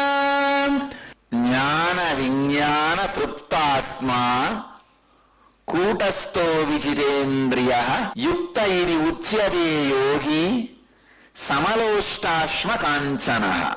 The one who is fulfilled with the awakening of consciousness and intelligence, who remains firmly established by overcoming the patterns, who is intense and who views with impartiality whether it is a lump of mud, a stone or gold, is said to be united, means achieved the ultimate.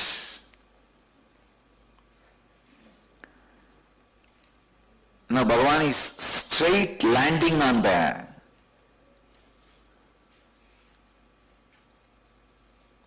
root patterns of the mind. Understand? Let me repeat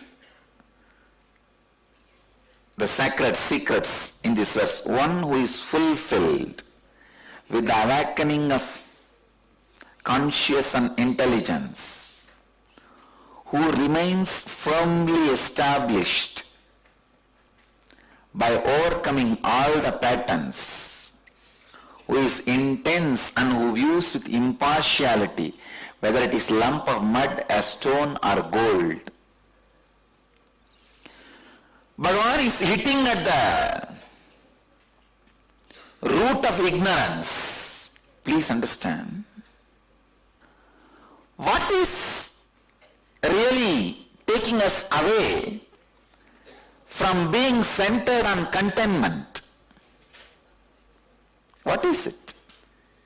It takes your contentment away. The idea of money. You feel somebody has more than you. So only when you have more and more, you will be able to do what you want. Only that leads to contentment. That is the idea of money. What is idea of money? Who makes gold valuable? Who makes dollar currency valuable? Again, it is the law established. Please understand. It is not always greed. You can say maybe gold people have started becoming greedy because of that color and shining and all that. What about currency? Why people become greedy? Because of the law established, the fear created, the commonly accepted.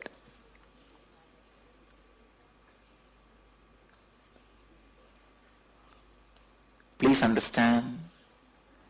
Commonly accepted mutual ideas, mutual understandings.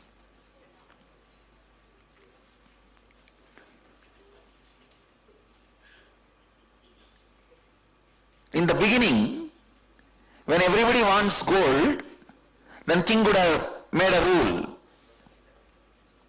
This will be valued because less available, more needed. Then the laws evolved. The value, weight, sharing, giving, taking, holding. Then when the stealing has started, laws to punish the people who steal, everything has started evolving. Even now, what keeps the dollar's value? If you are not ready to do your trades on dollar, there is every possibility you will be attacked later on. Please understand how the value of the currencies are added or reduced. How much is needed in the world? I have to talk, revealing the deeper secrets of the human mind, how the human mind functions.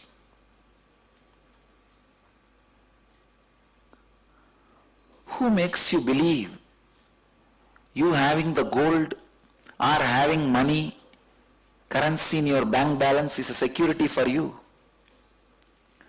The laws created. Why those laws stand alive? The fear created. How the whole fear and the law is sustained. Again, based on the demand and supply. Why Why should law make gold as an important thing? Because less supply, more demand. Why the stones don't have value but diamonds have value? Because less supply, more demand. And I tell you, the diamond industries, they try to keep the supply less to keep the value high. If they open their whole market, whatever is available to the market, it will be less than stone. The value will be less than stone.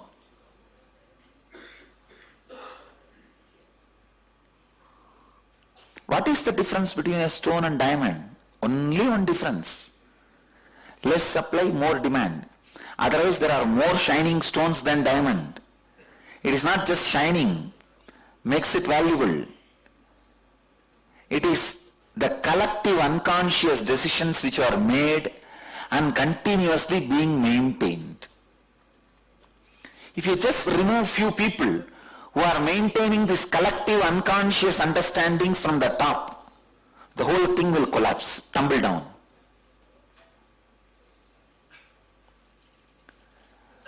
In the world there is a constant fight. How I say, the people who maintain the collective unconscious understandings as the social system, if those few pins are removed, the whole system will collapse.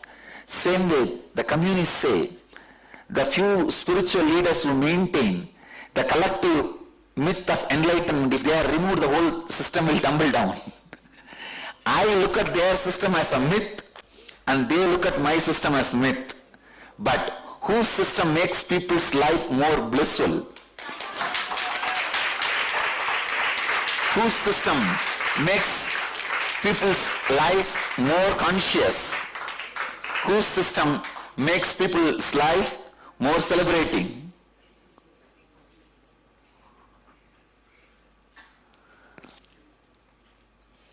There are only 3 systems.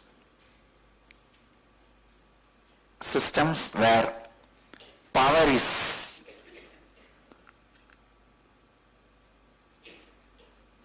made to be believed by mass as important.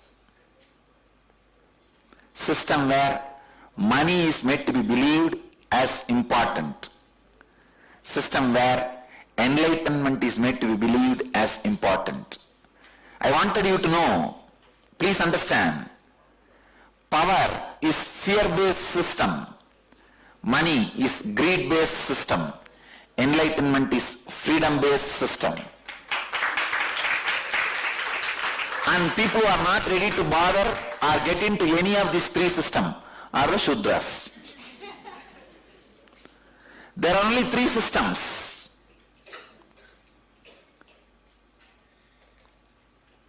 See, all over the world, the fellows who feel poor in power, only they lead revolutions and lead all independent struggles. What is independence? Come on, let us be open. Today I am going to pull down all the economical, political structures. I am going to expose the hypocrisy. Unless you understand the truths properly, neither the corruption will be avoided, nor the political murders will be avoided. Understand, the world is suffering with these 2 major diseases. Corruption. When I say corruption, I not only mean this 2G scam and this Colgate scam and all that. Even you swindling and keeping everything under your control more than what you need is corruption. Legalized corruption, that's all. Aparigraha, when you accumulate more than what you need or what you can enjoy, it is corruption. I am not against one country or one government or one currency. I am making all of you, I wanted all of you to think through why Why? Why this whole power-centered and money-centered system? When you think why, if you understand, you will be free from it. Your consciousness will not suffer anymore from it. You will not judge yourself based on the money you have or the power you have. One of the biggest crime you do to yourself, Atmahatya dosha. There's a beautiful word. The sin you incur by the suicide is called Atmahatya dosha. It is not just the suicide means killing your body. Even if you have the wrong self-identity, even if you destroy your identity by the wrong concepts, you are doing Atmahatya.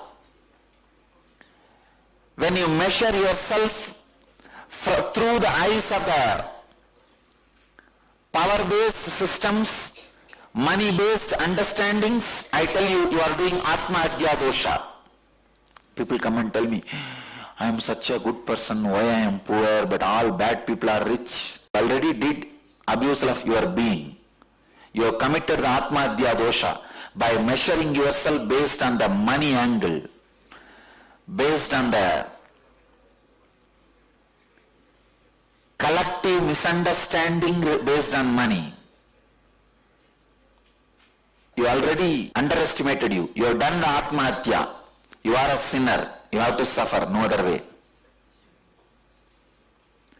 Stop measuring. I tell you, only when you understand this too, the power-based system and money-based system. Who is the world's richest man? What do you mean by the world's richest man? Just because some few hundred people have agreed to have many zeros in his bank balance, in that bank where he is having the account, you call him world's richest man? Who is president? Who is prime minister? Who is the head of the state? Who is the head of the country? Just because few fellows collectively agreed that they will obey his order, who are waiting to sit in his seat. I tell you, you are waiting to get into the state where I am, that is why you are my disciple.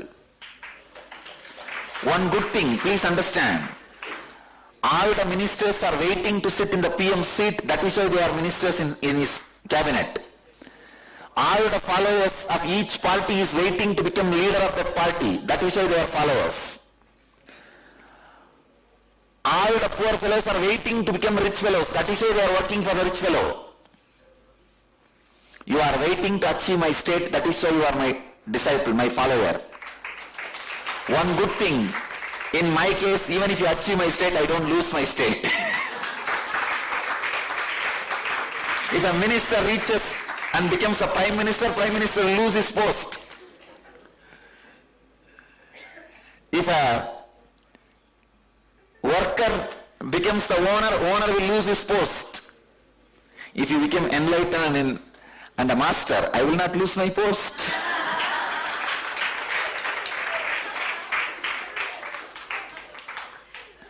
That is why I am saying the only possibility for coexistence without violence is freedom-based thinking.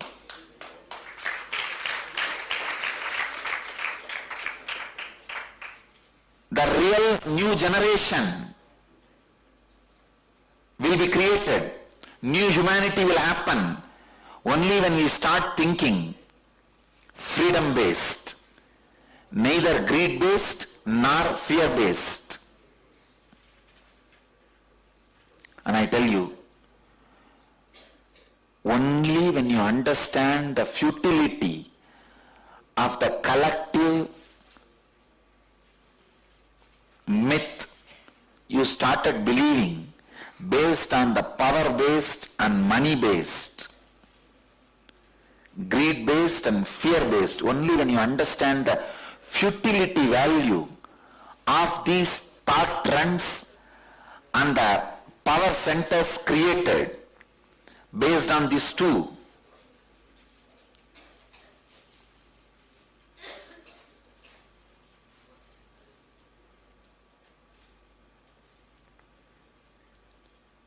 A real sannyasi can be created.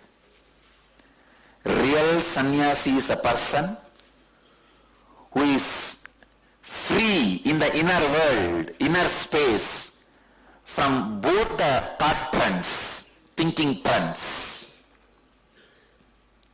who has not done Atmahadya, who has healed his inner self completely, running behind the power center or money center.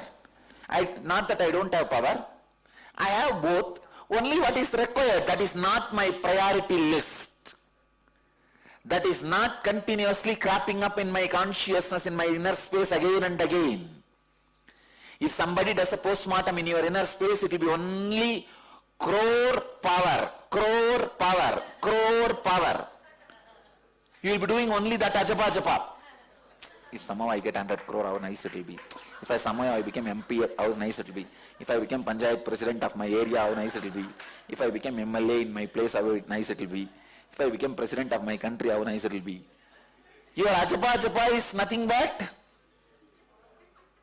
no, postmortem your thought trend. Let the collective myth not be the flow of your thinking trend. When the collective myths are forming the basis of your thought trend, it is called pravritti. When the understanding forms the basis of your thought trend, it is called nivritti. Only when you liberate yourself from this collective myths, you will be a sadhu. I tell you, sadhu is a person who has positioned himself, which can neither be taken away by somebody replacing him in that place, achieving his state, nor by somebody trying to vacate him from that place. Understand? Sadhu is a person who has positioned himself where he cannot be replaced by somebody achieving the same state in which he is, or by somebody trying to snatch something away from him, or snatch himself away from his position. I will not lose my state by neither you achieving my state nor me being put in prison. Nobody can take this away from me. That is why I am sadhu. I wanted millions of sadhus, billions of sadhus. That is the only way to create peaceful planet Earth and save the future of humanity.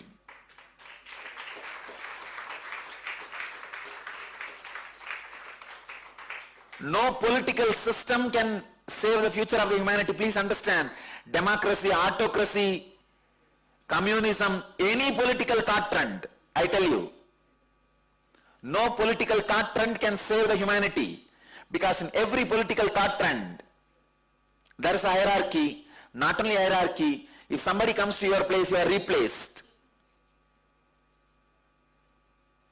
So naturally there is a competition, jealousy.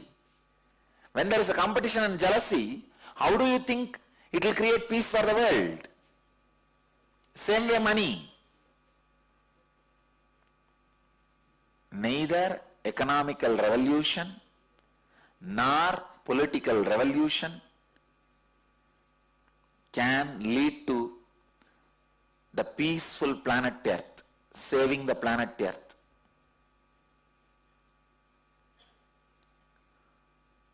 Oh humanity, first all of you who are listening, you guys become sadhus. Have money to the level what you need for you and the people who are dependent on you.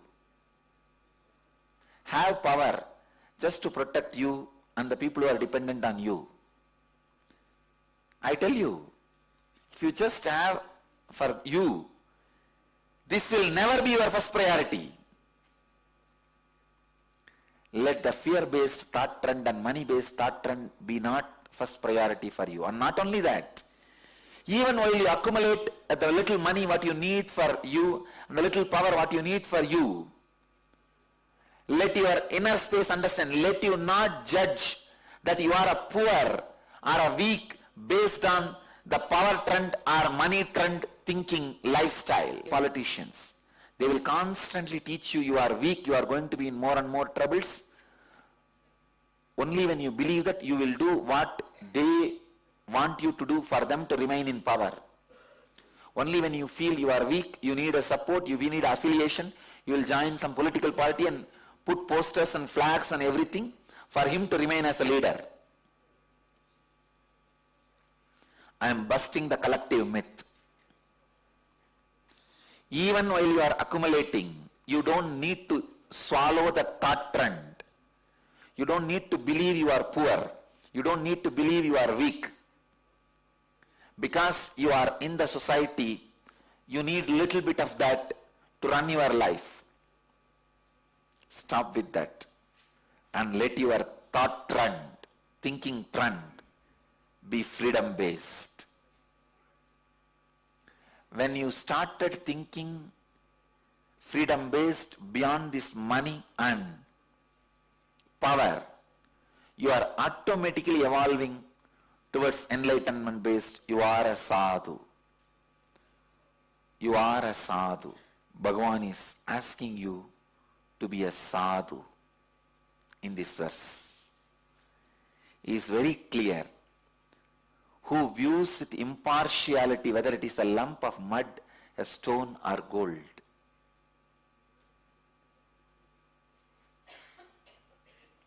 How will you start viewing? Only when you are out of the thought trend. When you stand in front of yourself for judging yourself, understand? Nobody else is going to judge you actually. Only your own higher self is going to judge you. When you stand in front of your higher self, you will stand tall.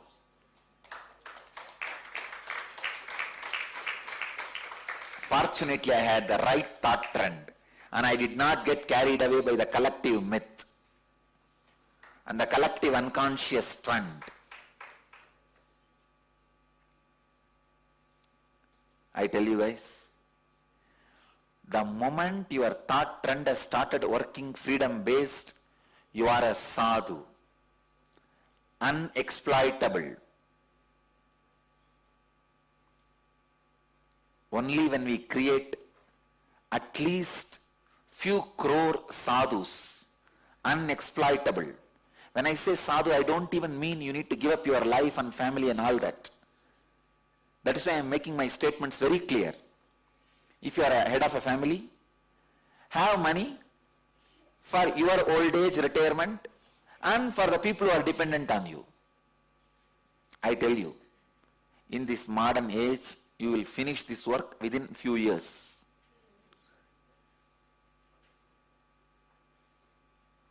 And don't work for your unnecessary fear. Don't think if there's a huge tsunami, what will I do? If there's a big revolution, what will I do?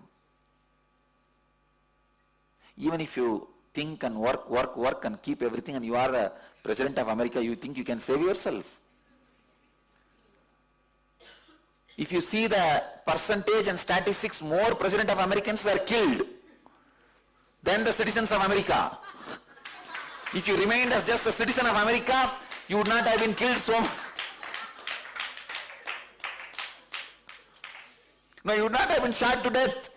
You would not have been killed. See the statistics. Everybody thought if they become president, they are protected because they are the peak of the power center.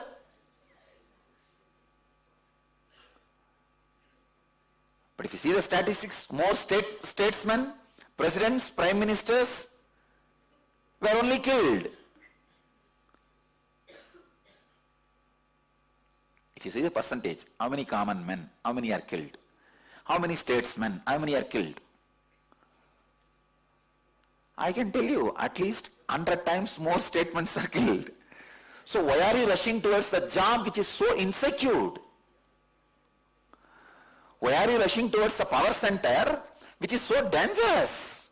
Leader remains a leader if he creates ambition to be in his seat for millions of people. Rich man remains as rich man only if he creates ambition on millions of people to be in his place. If all of you decide, we don't want to be Bill Gates, then what will happen to him?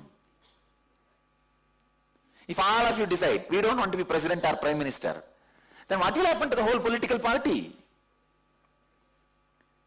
If all of you decide, we don't want to be enlightened being, I have no problem. I will remain in my state. Even if there is nobody is here, I will sit and sing my song to the parrot which comes once in a while here, to the crow which comes once in a while here, to the trees outside. I will sit and sing with them. I will be singing my song to them. And if all of you achieve my state, I am not going to lose my state. That is why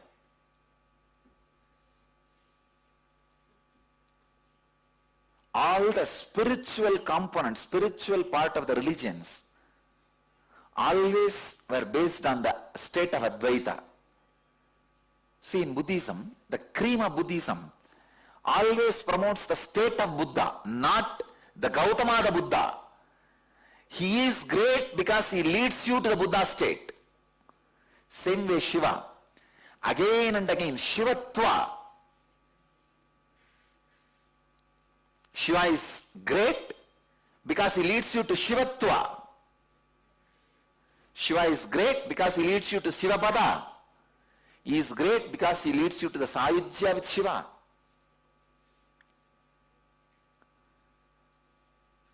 There are only two religions. One religion which teaches even God is a stepping stone to enlightenment. There is one religion, even enlightenment is stepping stone to God. The prayer-based religions always teach even enlightenment is stepping stone to God. Even if you become enlightened, you will be his dasa. You will be serving him. But all meditation-based religions teach even God is a stepping stone for you to become enlightened. Of course, my experience teaches only the second. Even God is a stepping stone for you to reach enlightenment.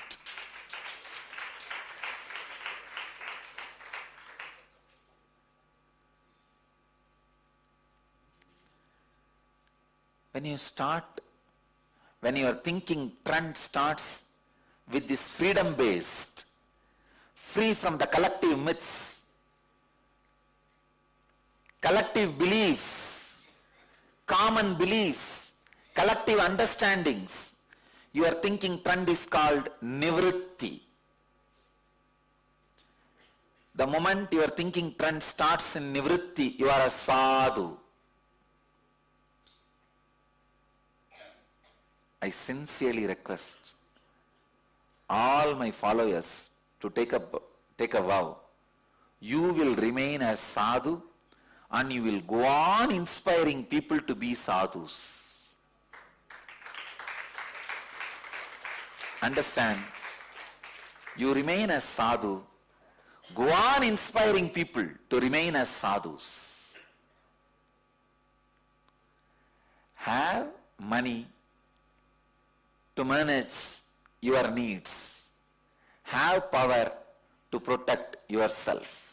After that, put all your energy and everything to remain as sadhu, to create more and more sadhus. Only by creating more and more sadhus, we are going to save the planet Earth. Understand? If you are living with the power-based thought trend or money-based thought trend, I tell you, really I tell you, You are lying to yourself. Lying to yourself is the worst punishment. Don't lie to your mirror, your reflection. I have a story for you guys. There was a magic mirror which would kill you if you lie to it. One day, a brunette was doing her makeup and said to herself, I think I am the smartest woman ever. She immediately dropped dead. The next day, a redhead was doing her hair and said to herself, I think I am the prettiest woman alive. She immediately dropped dead. The third day, a blonde was flossing her teeth. She stopped and said to herself, I think, and she dropped dead.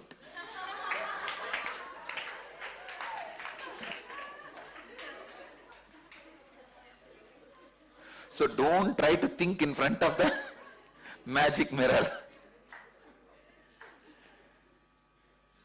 Lying to yourself is Atma-Adya dosha. Don't believe you are poor, I tell you. Who can make you poor? It is collective belief which makes you poor. Don't believe you are weak. Who makes you weak? It is collective belief. Somebody is powerful. He is forcing that on you. The moment you swallow the pill that you are weak, you are going to be mesmerized by him and do what he wants you to do. The moment you swallow the pill, you are poor, you are going to be just following his instruction and do what he wants you to do. I liberate you from fear and greed. And I tell you, I don't even want you to think the way I am thinking. I am just liberating you from both the bonded thinking, the bondage, bound way of thinking. Now you have your own way of thinking. Freedom. Out of freedom. The moment you start thinking in the lines of freedom, you are a sadhu. If we create 1 crore sadhus, we will save the planet Earth. We will save the planet Earth. Let's create sadhus. Only when you are a sadhu, you can understand and live what Bhagavan says, Yukta ityuchade yogi samaloshtaashma kanchanaha. When there is a stone, mud and few gold coins, 3 ways of behavior. The moment you see cabal, pack up the gold coins into the bag. That's one way. Second, no, it is not mine, it is somebody else's. So I'll leave it in the police station so that whoever is lost, let them come and take it. This is the second type of behavior. Or I leave it here, why should I touch? Let whoever owns, let them take it. Going. This is the second type of behavior. Third, not even knowing the difference between the 3 and walking.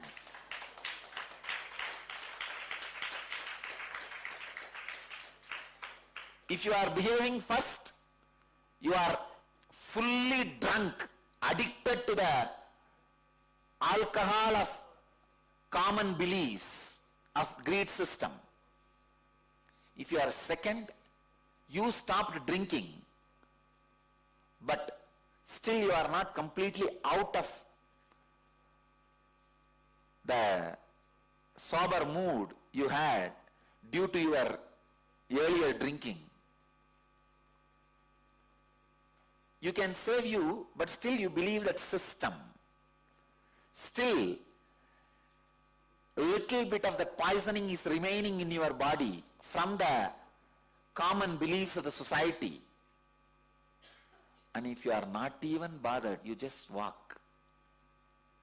You are completely de-addicted from the alcohol of common belief of greed-based thinking system, power-based thinking system.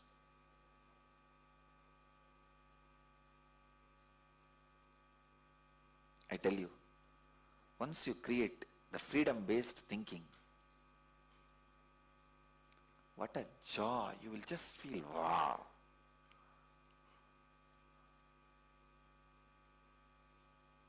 You will literally live as a god on the planet Earth. Don't be richest man on the planet Earth.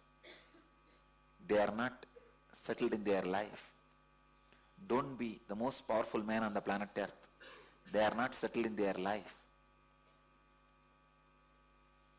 That's the riskiest job. See now, so much of statistics are coming out.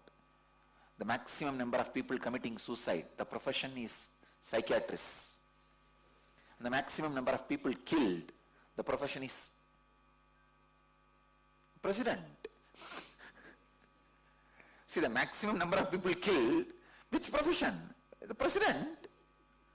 Statesman of the countries. That is the profession where maximum number of people are killed. Then why do you want to run into that profession? Understand? Jnana Vijnana Triptatma, in whom the consciousness means the jnana. Vijnana means making the conscious into the practical lifestyle, intelligence. Jnana is awakening of consciousness. Vijnana is making the consciousness into the practical lifestyle. One example I will give you. Understanding. Now whatever I said today, wow, freedom-based thinking. That is jnana. Making it as a lifestyle. You make enough for your family and you, and have enough power for self-defense. From that, without bothering, living the life of sadhu and creating more and more sadhus. When you make this as a lifestyle, it is vijnana.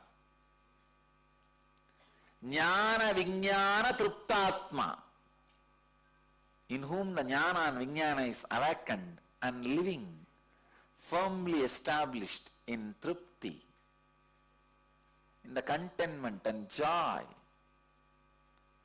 I tell you, I work so much. I inspire people to work so much. But not a moment I moved out of my contentment.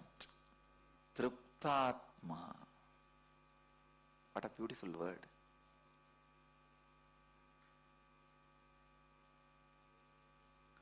Kutasto Vijitendriyaha, who is established firm in the state beyond the patterns.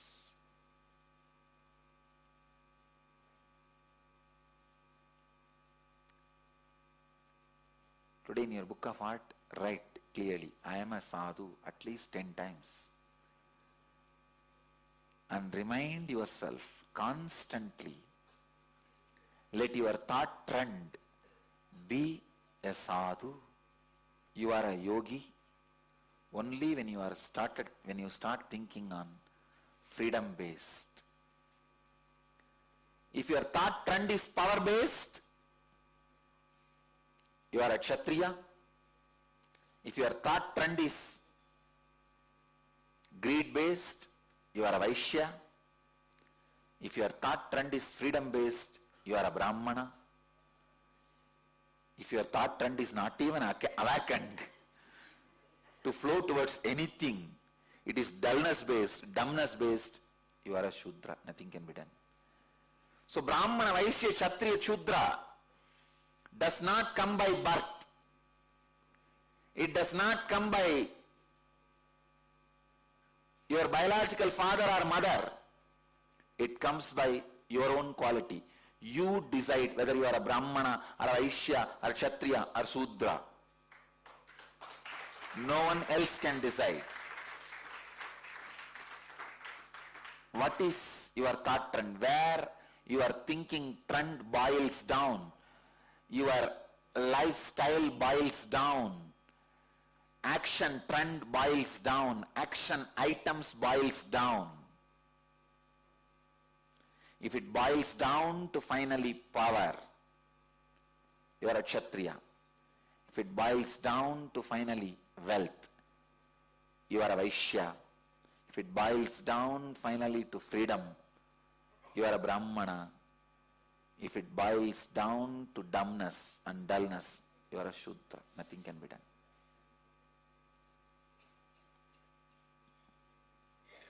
It is not dependent on your birth, father, mother.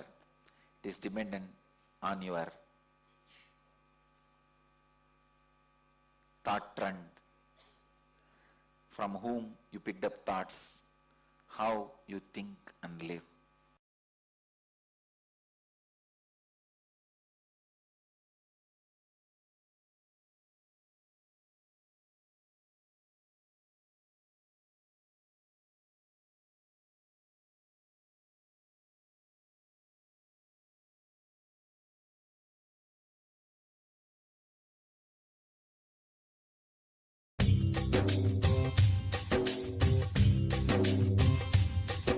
जीवन्मुक्तिप्रदं देवं क्षमापूर्णं Paramahamsa Nithyananda is a rare living incarnation, a yogi by birth. He has been expressing his power of enlightenment since birth. He has authored more than 500 books in Tamil and English, books in Telugu, Kannada, Malayalam, Hindi, Sanskrit, Gujarati, Oriya, Bengali, Marathi, French, Malay, Polish, Portuguese, Italian, German, Danish, Spanish, Russian and Chinese, with translations in 26 languages are available. He is also an exemplary speaker with over 8,000 hours of profound life solutions through his discourses. Social services such as Annadan, free medical care,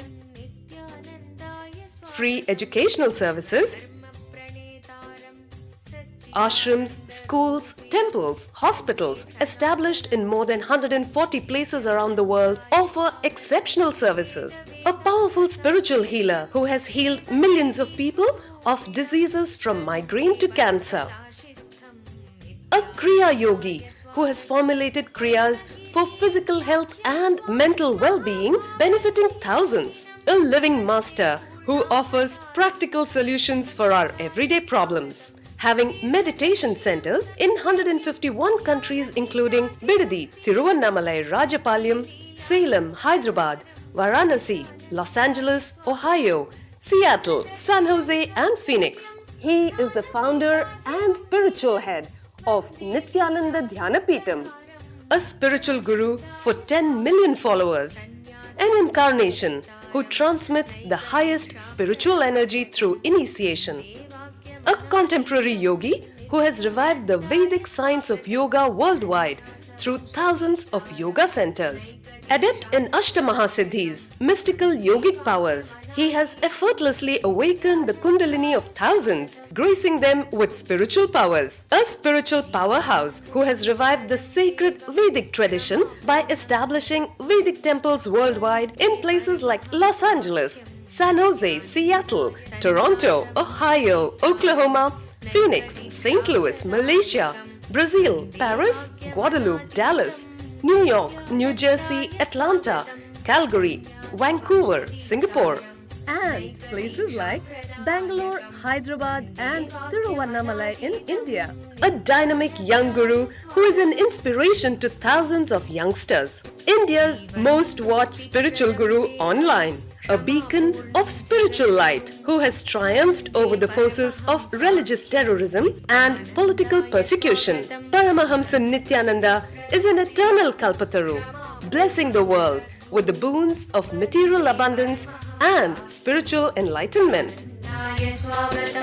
आनन्दानुभवास्वादं सर्वरोगनिवारकं वन्दे पापविनाशक्तं नित्यानन्दाय स्वागतं नित्यमुक्तं निर्विकल्पं ध्यानलोकप्रदीपकं वन्दे शान्तमयं बन्धं नित्यानन्दाय स्वागतम् आनन्दगन्धसञ्चारं सर्वोपाधिविनिर्मुक्तं वन्दे ज्ञानालयं नाथं नित्यानन्दाय स्वागतम्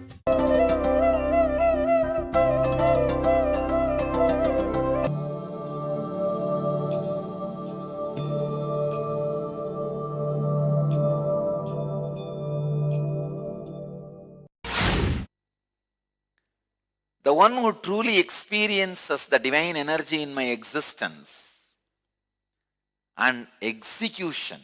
Understand, Bhagavan is using two words. Evam yaha vedi tattvataha. Having surrendered his body, does not return to the human form, but attains my state. Understand this word. If you understand my existence, you will understand I don't have a separate existence other than existence. If you understand what I am executing, I don't have any other execution separately other than the cosmos execution. What for the cosmos executes itself? To go on, make every being realize itself. The execution of the cosmos is to make every being realize its highest presence, highest possibility, highest potentiality, highest existence. When you understand my existence, you will understand you are also existence. When you understand my execution, you will understand you are also executing the ultimate. The one who truly experiences the divine energy in my existence and execution, having surrendered his body, does not return to human form but attains my state. Now Bhagavan is giving the direct process for enlightenment. There are so many different methods for enlightenment, like Bhakti Yoga, Jnana Yoga, Karma Yoga. Means through devotion, through knowledge, through work. Raja Yoga, through meditation and samyamas. Advaita Guru Yoga means becoming one with the cosmos through the master. I tell you, finally, this is the most effective and most powerful method because you are in human body. A person in human body can just raise you and throw you into that state. Put you into that state. So beautifully, straightforward, Bhagavan is explaining. Janma karma chame divyam means my birth and my actions. He is not saying only person who knows my existence. No, he says my existence and execution. How I function, why I function. If you understand that, all your problems will be solved. Because then you will understand the secret of your janma, your birth. Bhagavan is using very beautifully. Janma karma chame divyam. Once you experience the divine existence and execution, having surrendered his body, does not return to the human form, but attains my state. One who truly experiences the divine energy in my existence and execution. Janma karma chame divyam. One who understands my existence. The sacred secret of my existence is, I am completely happy with the chaos which exists in me. I don't try to make it organized for making everything as I want. See, what is removing chaos in you? Trying to avoid whatever you call as pain and make everything as joy. That is what you are continuously doing. As your existence stop arranging chaos into order, can you make all the waves of the ocean in straight line and organize them, pack them properly and make them stand for a group photo? That is what you are trying to do in your mind, don't you see? Beauty of the ocean is disorganized, chaotic waves. Beauty of the existence is chaos. Beauty of the execution is perfection. Unfortunately, in your existence you bring perfection. In your execution you are chaos. This is the way ocean flows. This is the way ocean exists. In existence, be chaos as it is. In execution, be an order. The problem is you always do opposite. In execution, you are chaos. In existence, you try to be order. Secret of the Lord's existence, an enlightened inner space existence, or an incarnation's existence is he doesn't have any hope to make things in order. Perfection of the execution should never interfere into the existence. The chaos of the existence should not be replicated in the execution. In existence, you should be very clear, this is the way existence will be. Eliminate stress from your life. Step up your performance levels. Enhance your clarity and decision making. Kalpataru, a unique full-day transformational healing program, blessed personally by rare living incarnation Paramahamsa Nithyananda. Harness the power of meditation and initiation. Experience a glimpse of Kundalini awakening for permanent physical and mental transformation. Take the first step to a happy and successful life. Kalpataru, manifest your destiny.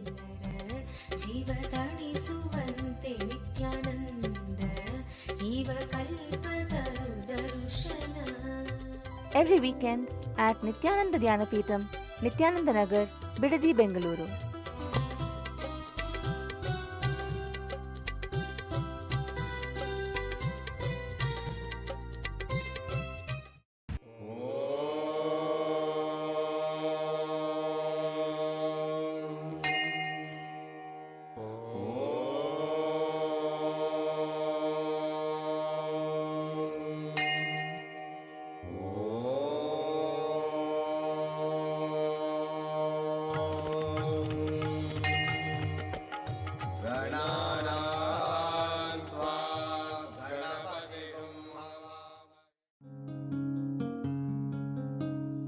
ब्रह्ममुरारिसुरार्चितलिङ्गं निर्मलभाषितशोभितलिङ्गं जन्मजदुःखविनाशकलिङ्गं जन्मजदुःखविनाशकलिङ्गं तत्प्रणमामि नित्यानन्दलिङ्गम्। ॐ नमो भगवते रुद्राय नमस्ते रुद्रमन्यवपुतो दयिषवे नमः नमस्ते अस्तु धन्वने बाहुभ्यामुदते नमः या जयिषुः शिवतमा शिवं बभूव ते धनुः शिवा शरव्याया तपतया नो रुद्रमृडय या ते रुद्र शिवा तनूरघोरपापकाशिनी तया नस्तनुभाषन्तमया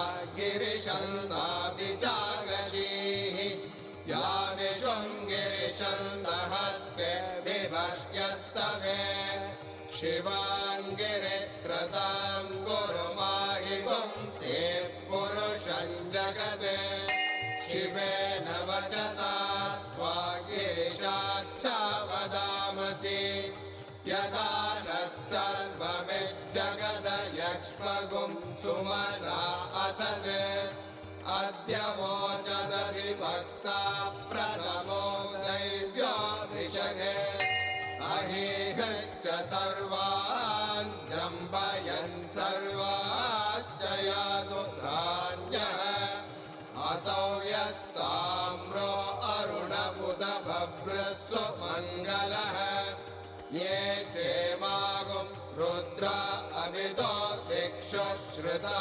सहस्रशो वै शागुं हेडयीमहे असव्यो वसत्पति नीलग्रीवो विलोहितः उदैनं गोपा अदृशन्नदृशन्नुदहार्यः उदैनं विश्वा भूतानि सदृष्टो मृडयाति नः नमो अस्तु नीलग्रीवाय सहस्राक्षाय ईडुषे अतो ये अस्य सद्वानोऽहं तेभ्यो करन्नमः प्रमुञ्चदन्वनः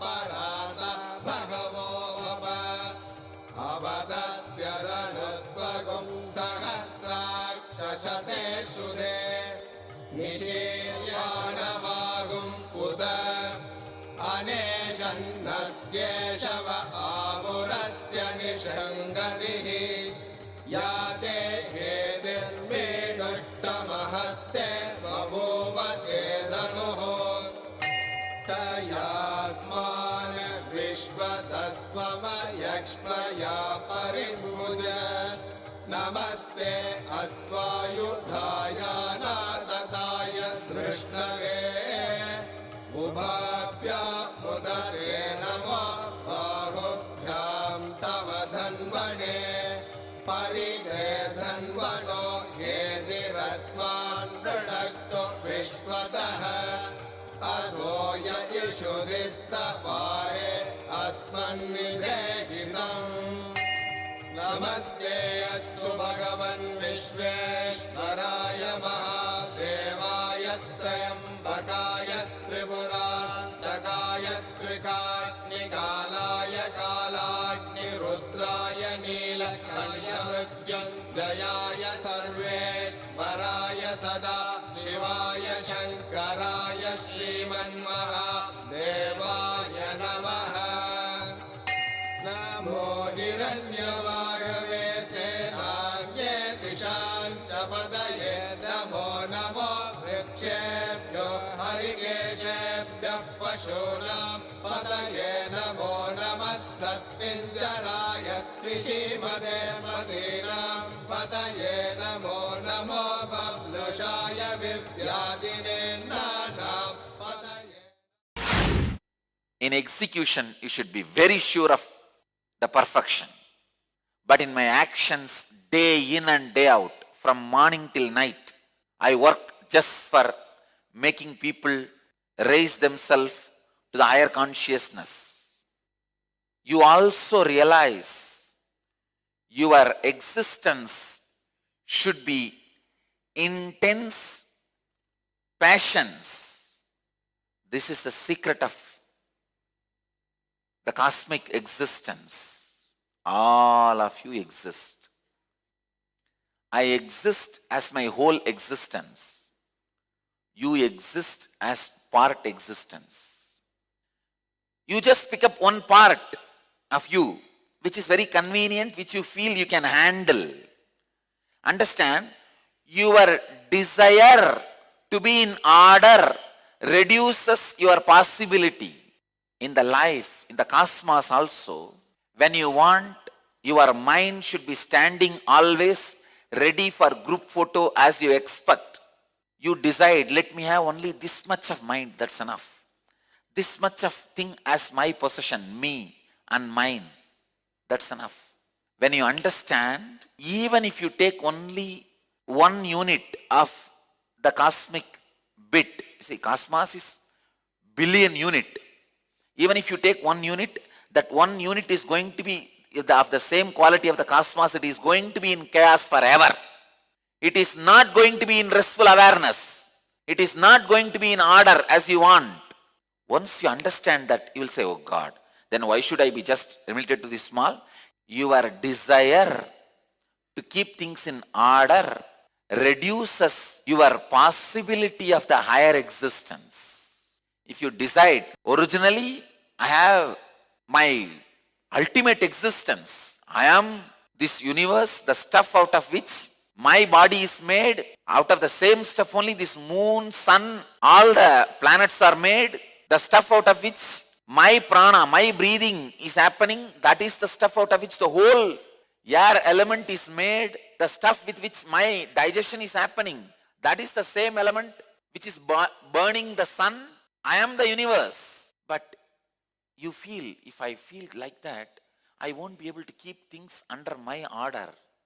Then you reduce yourself and bring yourself to just 6 feet. Hey, let me be perfect in these 6 feet first. When you dig, then you will understand you can't make just your one nail perfect. When you understand you can't make even one nail perfect as you want, you will realize, oh God, then why should I nail myself to just to this body? Come on, better let me have the over complete existence itself. Please understand, every time you choose to reduce your existence for the sake of perfection and control, once you understand it is going to be in chaos, even in the reduced version, then you will naturally decide, come on, let me be the existence itself then. This is the secret of existence. Only when I realized, even the small, narrow mind which I have, which does not have any other expectation except enlightenment, even that mind, I won't be able to keep it as I want. The moment I realize that, I have decided, then why to have this small mind, throw it away, and I reclaimed my whole. When you realize chaos is the quality, chaos is the base material out of which everything is made, you will not reduce yourself to the small existence, you will just expand you to the original existence, the ultimate. Second, Bhagavan is saying, karma, my execution. But when it comes to my execution, I will so sincerely sit on the beach, try to align every wave from morning till night. All my eternal satsang, effort, everything is towards the perfection. See, if I have to put in one word, feel globally, work locally, essence of janma karma chame divyam. When you feel yourself, just feel you are the whole. When you work, be precise, intense, perfect. I tell you, the man who feels globally, who feels himself as a whole, will pour so much energy into his body, through his body. Whatever he does will be so perfect. That is what Bhagavan is very clearly saying. Once you understand my existence and execution, simply your body will be surrendered. Your whole will be surrendered. Understand? He does not even say, after understanding this, you need to surrender. No. Wherever you are, you will be like a surrendered being. Surrendered being is like a burnt rope which cannot be used to bind you. Same way, having surrendered his body does not return to the human form. You don't return to the human form at all.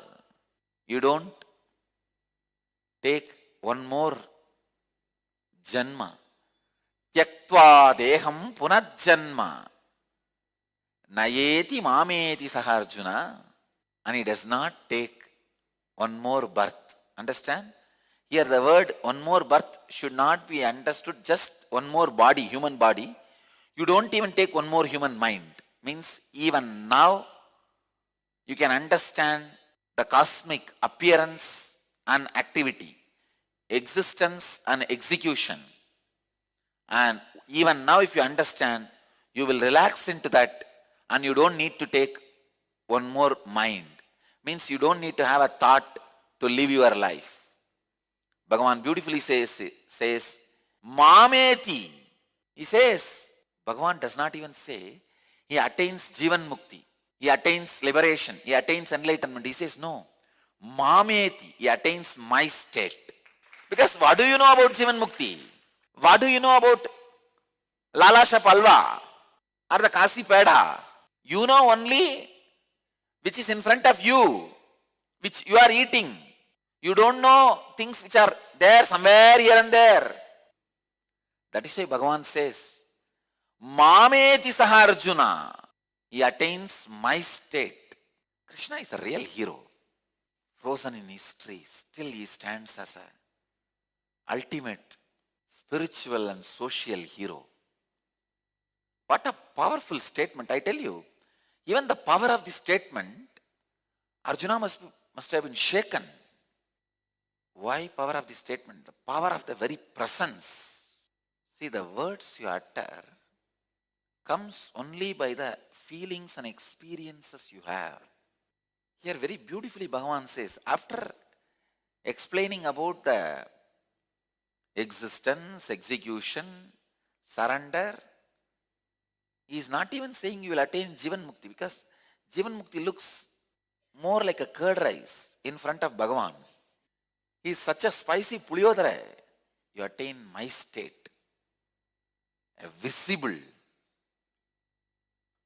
enlightenment in your tongue.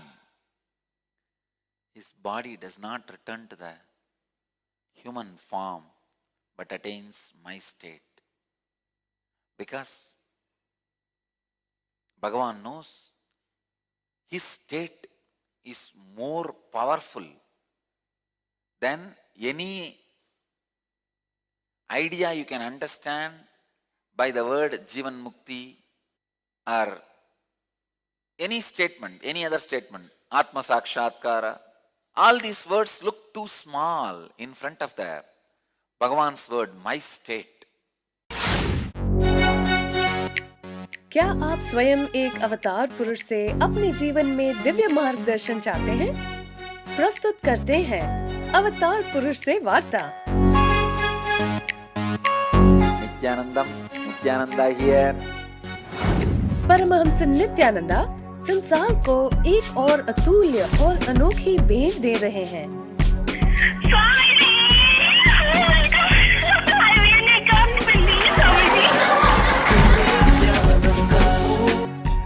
You got practically everything and too much for a phone call. अब वो live किसी के भी प्रश्नों का उत्तर स्वयं देंगे। That's great. No, you ask anything you want in your life. Ask me any boon you want. 8 से प्रारंभ। कुछ सौभाग्यशाली लोग जो 080 2727 9999 पर फोन करेंगे, वो स्वयं स्वामी जी से बात कर सकते हैं। लाइव देखें NTV पर ntv.nithyananda.org। Welcome to Inner Awakening, the most powerful personal transformation retreat you could ever experience. In just 21 days, thousands are already experiencing the shortest route to constantly high energy levels, visible anti-aging, healing of chronic diseases, fulfilling relationships, and higher states of consciousness. What is the secret behind this transformation?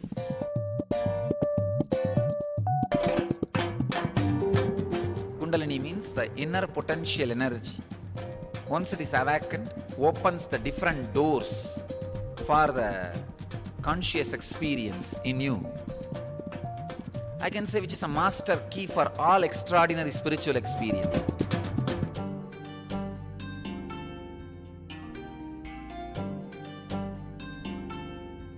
This extraordinary program is conducted personally by Paramahamsa Nithyananda in the vibrant atmosphere of Nithyananda Dhyanapitham Ashram.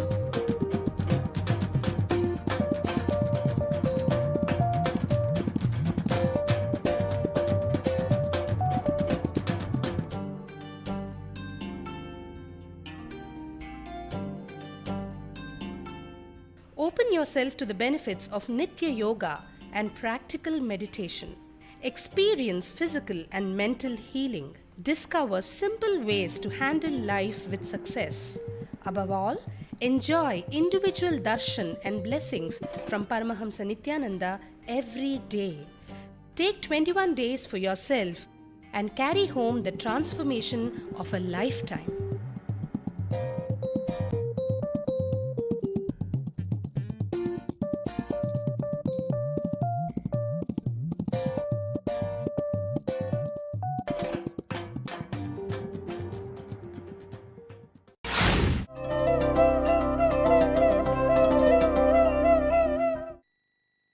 In every one of you,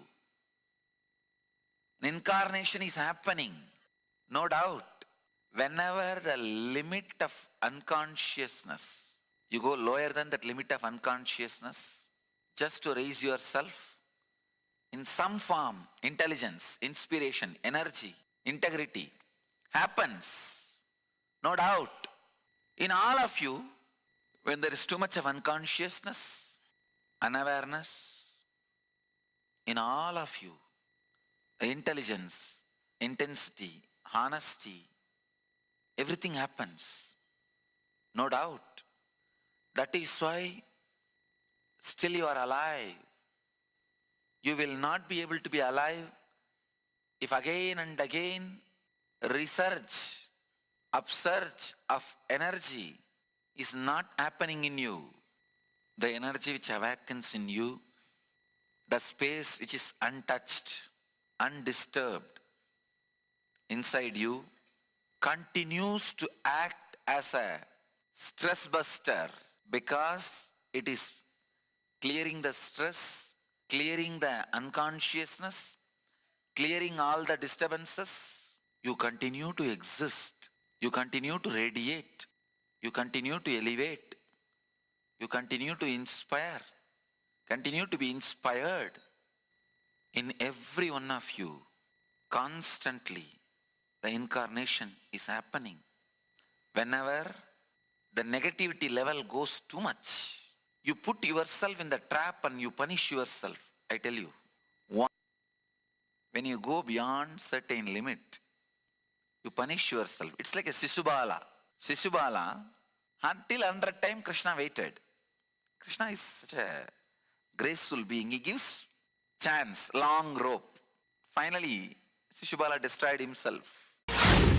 Discover the power of Kundalini Awakening at Kalpataru, a unique full-day transformational program blessed personally by rare living incarnation Paramahamsa Nithyananda. What is Kundalini? Kundalini is the tremendous potential energy hidden inside every individual, which can be awakened through initiation by an enlightened master.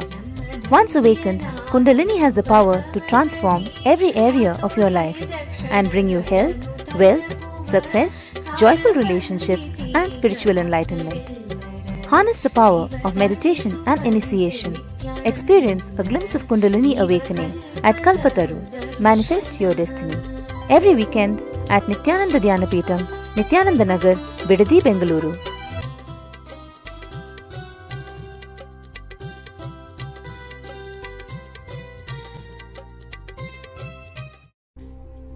The Ingenious Program, a field of all possibilities. The children in the Ingenious Program are directly under the guidance of enlightened Master Paramahamsa Nithyananda. Nithyananda is an incarnation and exudes the knowledge of conflict-free living. He states that enlightenment is our birthright. What an incredible gift for your child, a once-in-a-lifetime privilege to live and thrive in the energy field of all possibilities and give enlightenment to your child. Where every child can become a genius. Learning can unveil the genius in every child, provided it stimulates higher order thinking skills, positive self-esteem, teamwork, and an internal locus of control. Research has proven that holistic teaching methodologies paired with meditation stimulate whole brain functioning and result in self-directed, spontaneous, and creative lifelong learners. An enriched environment. When young children have an enriched environment conducive to early learning in life, they have higher IQ, cognitive intelligence, EQ, social emotional intelligence, and SQ, spiritual intelligence. These early experiences are critical for the development of the child. Peer pressure and destructive social conditioning can take its toll on the child. It can create negative thought patterns and destructive behaviors unless these enriching experiences are provided. An enriched environment includes whole brain activities which stimulate the utilization of both sides of the brain. The right brain is responsible for creativity, intuition, spontaneity, quantum memory, learning in a flash, and computer-like calculations. The left side of the brain is responsible for inner linear thinking and analysis. When both sides of the brain are integrated, performance is optimal. Brain yoga. Brain yoga activates the ability to balance the right and the left brain. This helps open the sixth sense. Children are given activities to balance both sides of the body simultaneously, using distinctive postures that stimulate both sides. The neurological brain patterns move from beta to alpha, increasing alertness and attention. Quantum memory. Quantum memory is a constant downloading of information without interference of the mind. Observation skills are directly related to memory skills. Reading without interference of the mind, reading at quantum speed, will lead to quantum memory without the mind getting in the way. Creative and performing arts. Dance, drama, music, sculpting, and design offered in the Ingenious program provide kinesthetic motor stimulation to engage the brainwave patterns, resulting in expanded creativity and resourcefulness. Sattvic food. Children are given the benefit of fresh sattvic food prepared to the standards according to the ancient Vedic lifestyle. The food is fresh, with fruits and vegetables. Vegetarian food creates radiant health in the body. Vedic cultural arts. Sanskrit chanting stimulates the brain to produce full brain coherence, developing clearer perception and integrated thinking. Chanting also promotes inner silence and improves the attention span. Meditation and expanded awareness. Meditation instills a deep silence in the child, resulting in deeper, richer perception and clarity in thinking. Ingenious produces the next step in evolution, a mature human being who functions at a higher state of consciousness. Expanded awareness provides the platform for a vision of all abilities of life, perfect health, prosperity, and life without conflict. What more could you ask for your child? If I can just teach this one science to the kids, I will have millions of enlightened beings.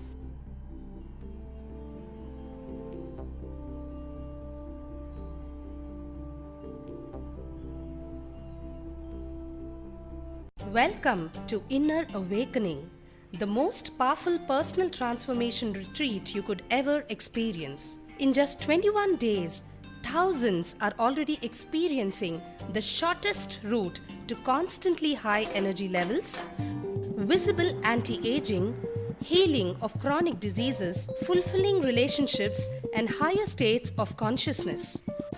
What is the secret behind this transformation?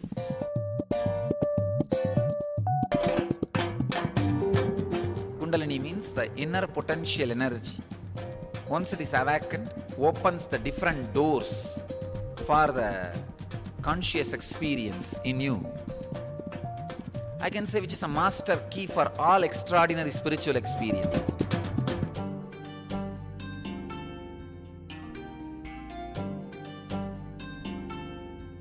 This extraordinary program is conducted personally by Paramahamsa Nithyananda in the vibrant atmosphere of Nithyananda Dhyanapitham Ashram.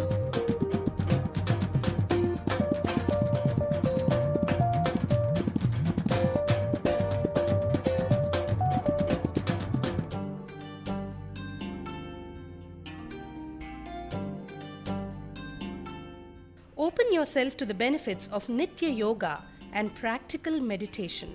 Experience physical and mental healing. Discover simple ways to handle life with success. Above all, enjoy individual darshan and blessings from Paramahamsa Nithyananda every day. Take 21 days for yourself and carry home the transformation of a lifetime.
सदाशिवसमारम्भां ज्ञानसम्बन्धाचार्यमध्यमाम् अस्मदाचार्यपर्यन्तां वन्दे गुरुपरम्पराम्. I welcome you all with my love and respects. I welcome all the devotees, disciples, samajis, satsangis sitting with us around the world at this moment in 722 places through Nithyananda TV, 17 places two-way video conferencing, having Nayana Diksha in 200 cities and 21 countries around the world. Let's enter into today's satsang in Bhagavad Gita, 5th chapter, Sannyasa Yoga, 5th verse. यत्साङ्ख्यैः प्राप्यते स्थानं तद्योगैरपि गम्यते एकं साङ्ख्यं च योगं च यः पश्यति स पश्यति. यत्साङ्ख्यैः प्राप्यते स्थानं तद्योगैः अभिगम्यते एकं साङ्ख्यं च योगं च यः पश्यति स पश्यति. The translation: only the one who perceives discriminative knowledge and intense action as one really perceives.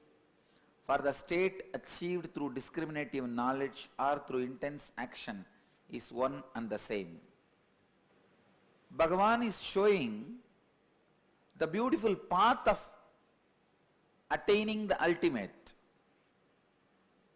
Bhagavan is using 2 times the same word, pashyati.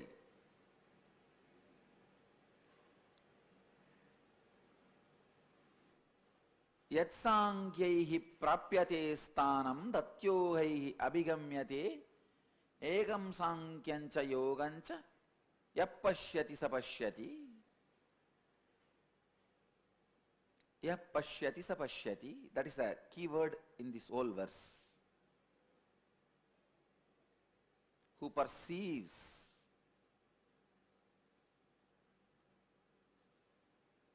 the discriminative knowledge and intense action as one, only he perceives the truth, the ultimate. How can you perceive the knowledge, Atma Vichara and Karma Yoga both as one and the same? How is it possible? Because human beings have an innate hatred towards the work, intense action. If somehow they get tuned, they build a pattern of intense action, they develop innate hatred to just sitting and contemplating, exploring themselves. Unfortunately, human beings are always single-sided. They tend to lean to one extreme. Either you move to the contemplation, mental work, or you move to the intense action, physical work. Very rarely people perceive both as one and the same. I tell you, the key word in this verse, yapashyati sapashyati,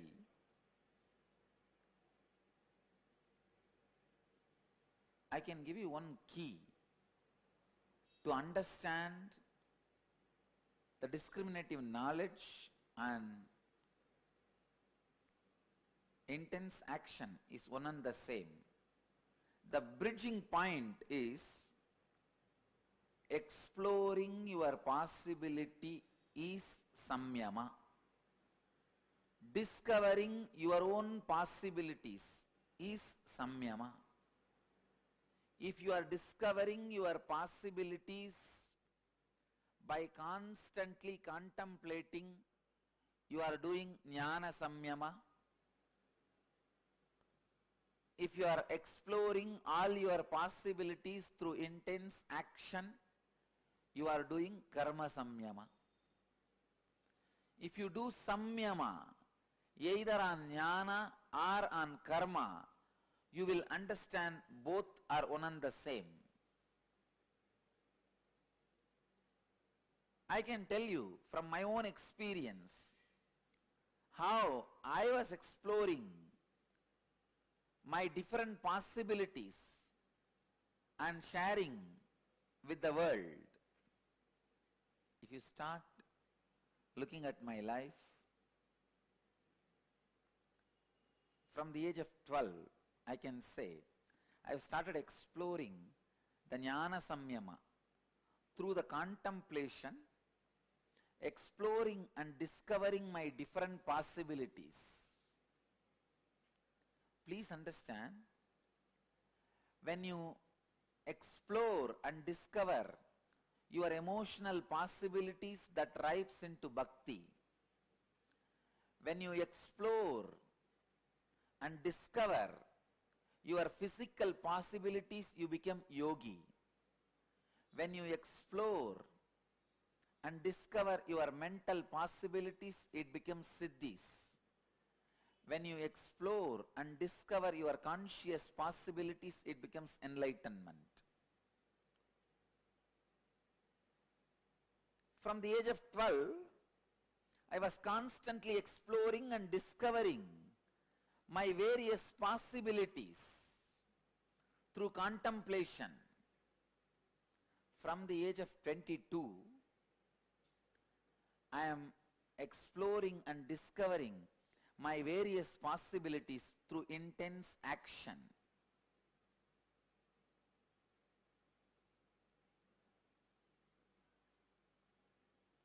If you see, when I started my public life, my activities, I was not even able to speak English fluently, more than 2 sentences. I started my public life in 2003. I can't speak. And at the most I can sit for 2-3 hours and take some classes or do some healing. Then I'll lie down. My body was not capable of continuously working. But I could see very clearly when I started exploring and discovering my capabilities, my possibilities. Now, so many extraordinary truths gets directly downloaded into the system without even my effort and comes out.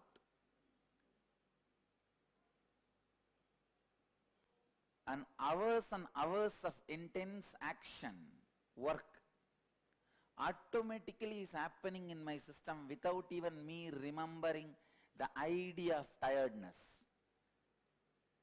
Forget about controlling or suppressing tiredness, idea of tiredness.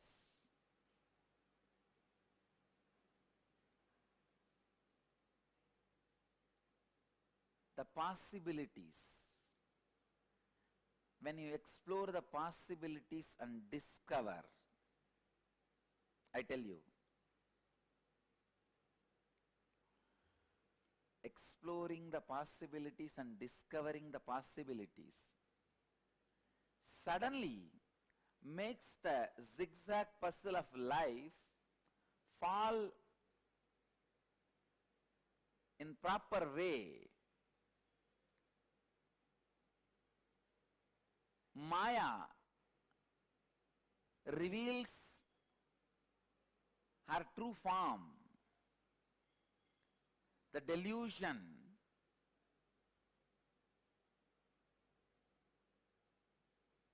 removes its illusion component. If the illusion component is removed from delusion, what remains is divine.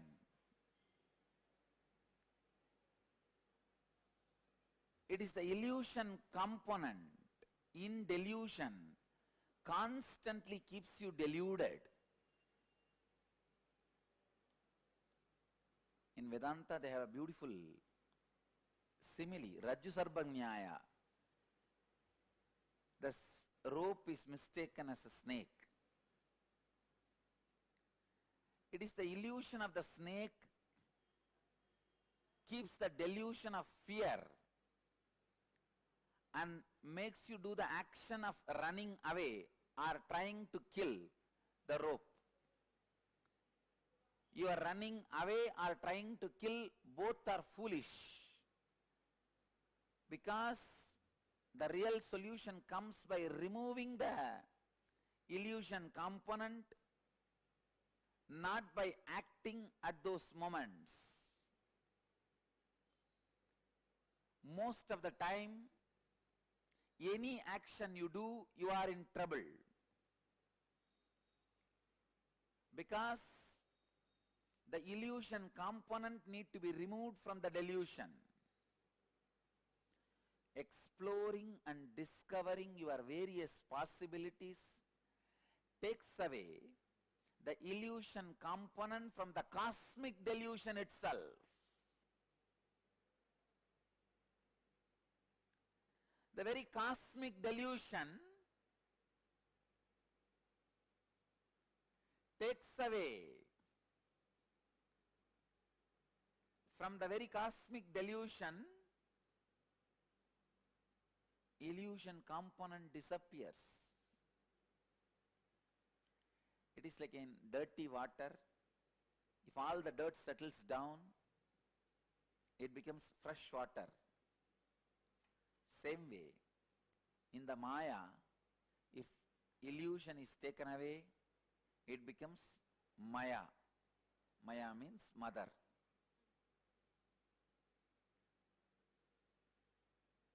When the akara of illusion is added, Maya becomes Maya. When the akara of illusion is removed, Maya becomes Maya.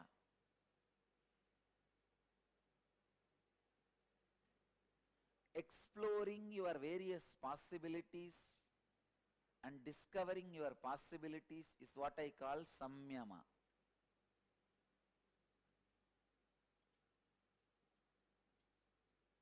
Somebody was asking me yesterday,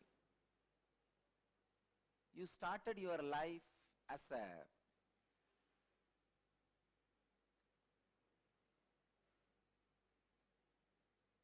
teacher, teaching life solutions, spirituality. How did you become suddenly a great yogi who can initiate people into Kundalini, who can give different experiences, express miracles? Please understand, I wanted to share an important truth now with all of you. When I started my public life, when I started sharing my possibilities with the world, even I did not know so many extraordinary things are going to express through me. Even I did not know the possibilities of me. I only know one thing, whatever I am starting now is auspicious, it will do good to others and to me. I should go on sharing. It is like when the water was slowly getting removed from the well, even well did not know huge Ganga is going to come out of that well. Huge river is going to come out of that well. Even the well did not suspect or expect the river of Ganga is going to come out of it. Well only knows one thing, now whatever is coming out is good for himself and for others. So it went on giving, it went on exploring and discovering the possibilities and sharing. I tell you all, please take this as my key initiation, the master initiation. Even if you understood 10 concepts, 10 truths from me, immediately decide to become LBP Acharya, LBP teacher. Start reaching out. Start teaching to people. In the beginning, maybe the stream which is coming out of you is very small. But go on sharing. I tell you, in few days, you will discover many of your possibilities. You will explore and discover many of your possibilities.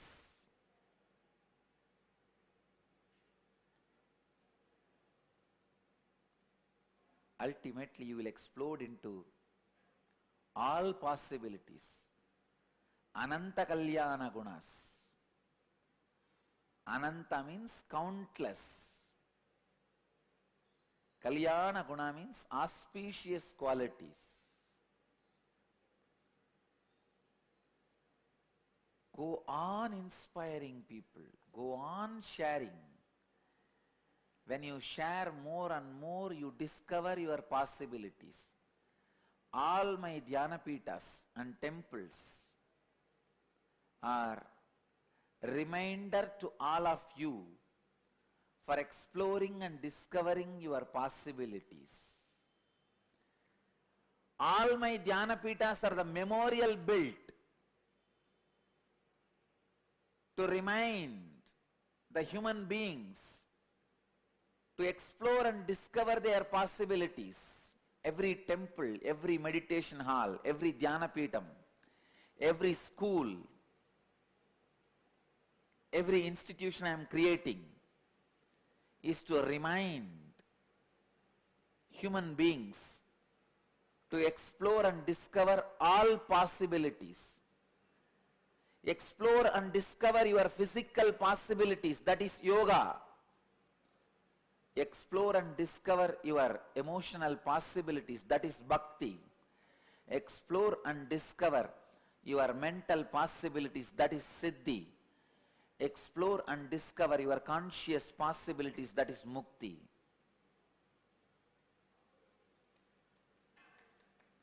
Understand,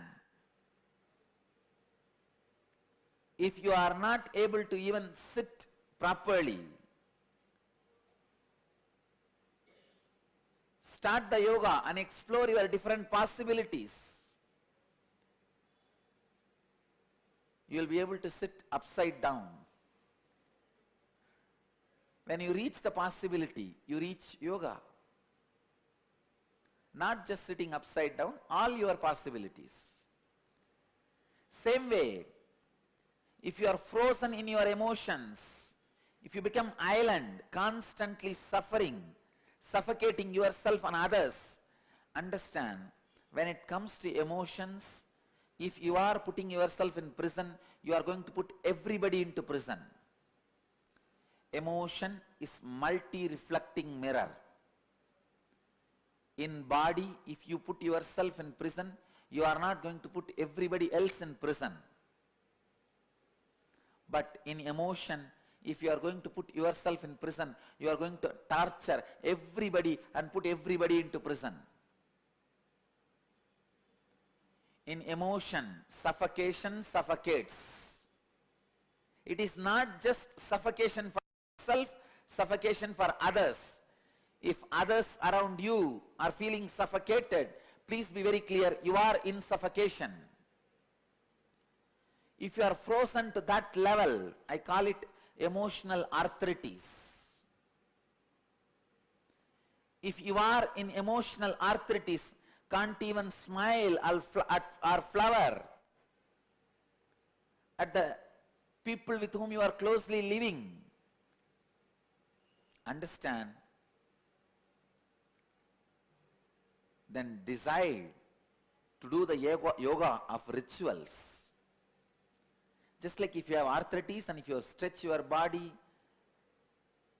through the proper vinyasa krama, the yoga method, step by step, you will become flexible and maybe completely free from arthritis. Same way, if you are frozen, suffocating yourself, suffocating others, the frozen emotion, then sit with deities, do the ritual, melt down with stone, melt down with a piece of metal, melt down with a piece of idea. Ritual becomes yoga to remove the emotional arthritis. That is why I keep the rituals alive. Rituals releases you from emotional prison and releases others from emotional prison. Ritual is yoga for curing the emotional arthritis. Bhakti is cure for your emotional arthritis. Same way, if you are frozen mentally, means dying with a strict patterns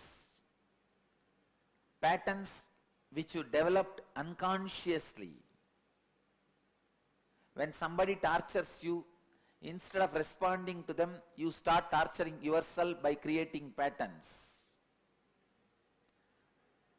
If you are suffocating yourself with thick layer of patterns, then the yoga you need to do is listening to the great truths from the master and internalizing it and expressing it. When you listen to the greater truths, higher truths, internalize and share it with others, you become truth grinding machine. Truth grinding machine not only grinds the truth, grinds and destroys all the patterns. I tell you, every moment I sat with Yogi Ram Surat Kumar, the great yogi, every moment I can see very clearly he was a truth grinding machine. He was grinding all the great spiritual truths in his system. Every word he uttered was the Guru Prasada, the gift from the great yogi, and every word I received from him, every Guru Prasada I received from him has removed my own sufferings, my own delusion, my own illusion. I tell you, Ram Surat Kumar is the right example of how a truth grinder behaves. See, I had the proximity of many great sadhus, babas, yogis, incarnations, but for this example, I can remember only Yogi Ram Surat Kumar. Because every time I had the possibility of being at his feet, he will be grinding some great truth in himself.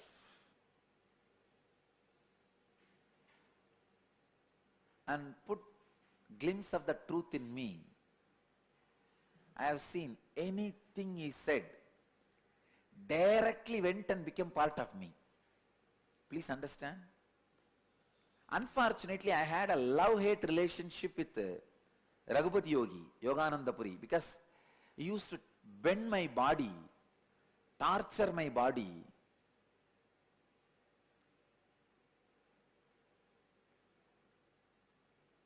Otherwise he was a great loving being.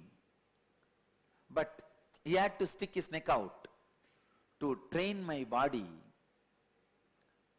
It was such a heavy training. I used to have a love and hate relationship. Love-hate relationship with Raghupada Yogi. Few days, I don't know, I may not want to see him, I'll just run away. I'll escape from him. Few days I'll feel overflowing love for him and run and sit on his lap. I was more like a grandson for him, apart from the disciple. But fortunately, with Yogi Ram Surat Kumar, there was never a physical process I need to go through with him. By the time I went to Ram Surat Kumar, my body was already prepared by Raghupada Yogi. So Ram Surat Kumar had a simple job of putting like a Zen cones into my system. That is why people like Zen masters, but not that much the yogis. I know, even in the West, people like Zen masters more, but not Hindu yogis that much, because yogis make you do things, ask you do it. But with Zen tradition, nothing to be done. Just be. But I tell you, unless you finish the yoga part, Zen will not make direct sense to you. It was because of Yogi Yogananda Puri, I was able to receive Yogi Ram Surat Kumar directly. Every word he uttered simply made realization into me. I neither had contemplation nor had Darka Vidarka or Kudarka with Ram Surat Kumar. Anything he says, done, over, that's all. Any word he utters, just realization in me, that's all. When he puts one single word into me, I can see thousands of patterns getting completely bombarded. He will finish off thousands of patterns in one word. I have seen. The great yogi, truth grinder, pattern breaker.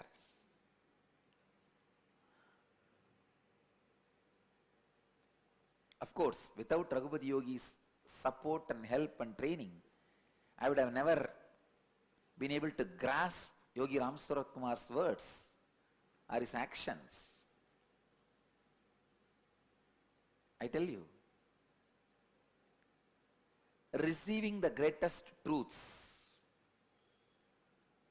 and bombarding the thick layers of patterns you built is exploring your mental possibilities. I tell you, if you add the truth and break the pattern, your very ego pattern will become self-confidence pattern.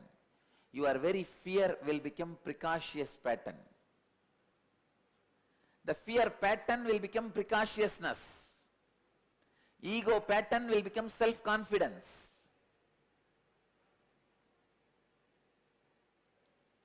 Arrogance will become unique expression of yourself.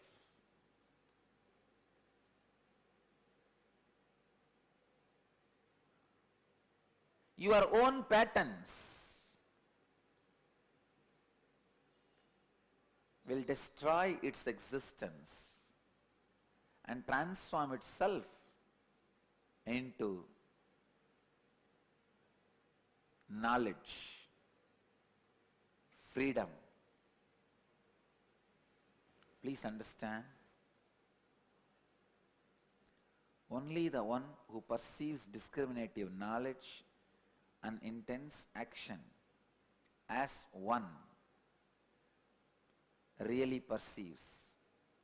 For the state achieved through discriminative knowledge or through intense action is one and the same. Yatsankyaihi prapyate sthanam tatyogaihi abhigamyate ekam sankyancha yogancha yappashyati sapashyati. Exploring and discovering the possibilities for human consciousness. I tell you, once I sat with disciples and started training them, then comes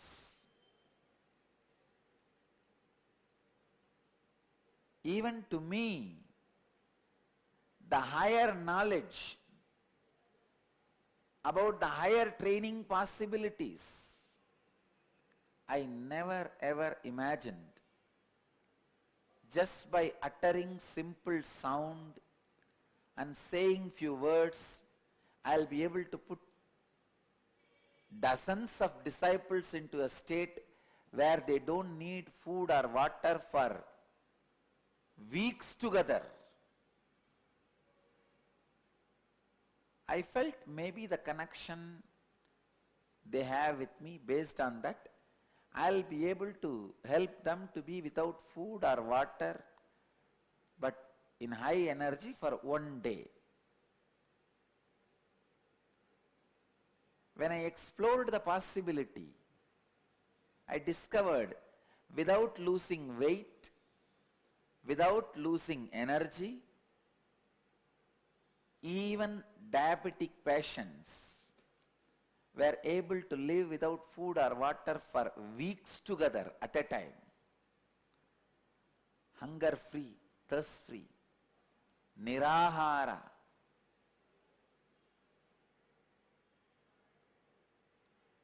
I tell you,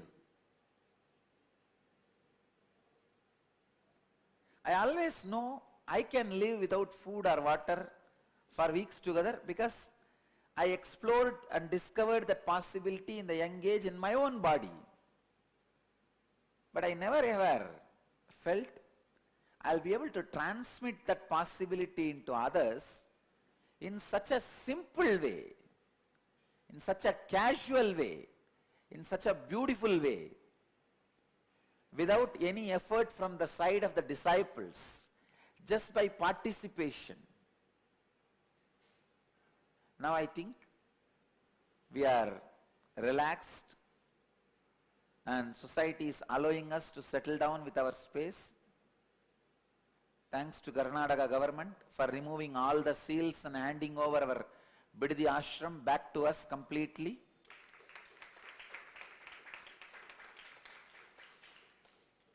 Yesterday the Bidadi ashram has been handed over to us back completely.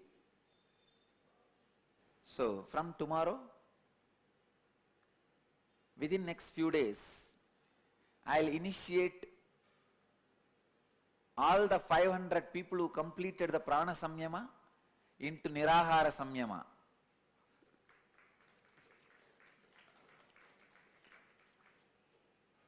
First I'll initiate 48 hours,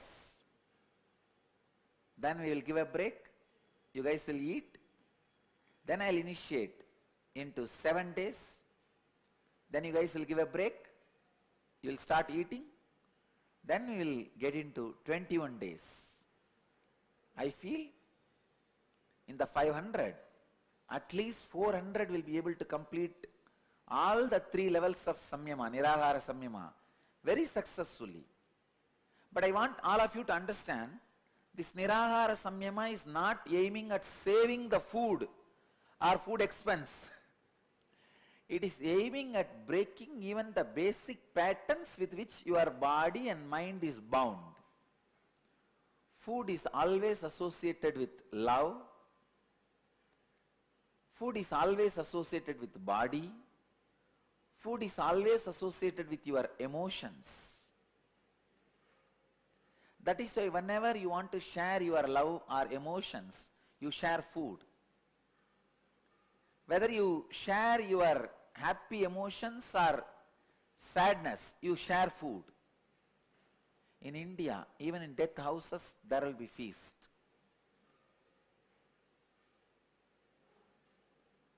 So food is very closely associated, not just with your body, with your mind and emotions.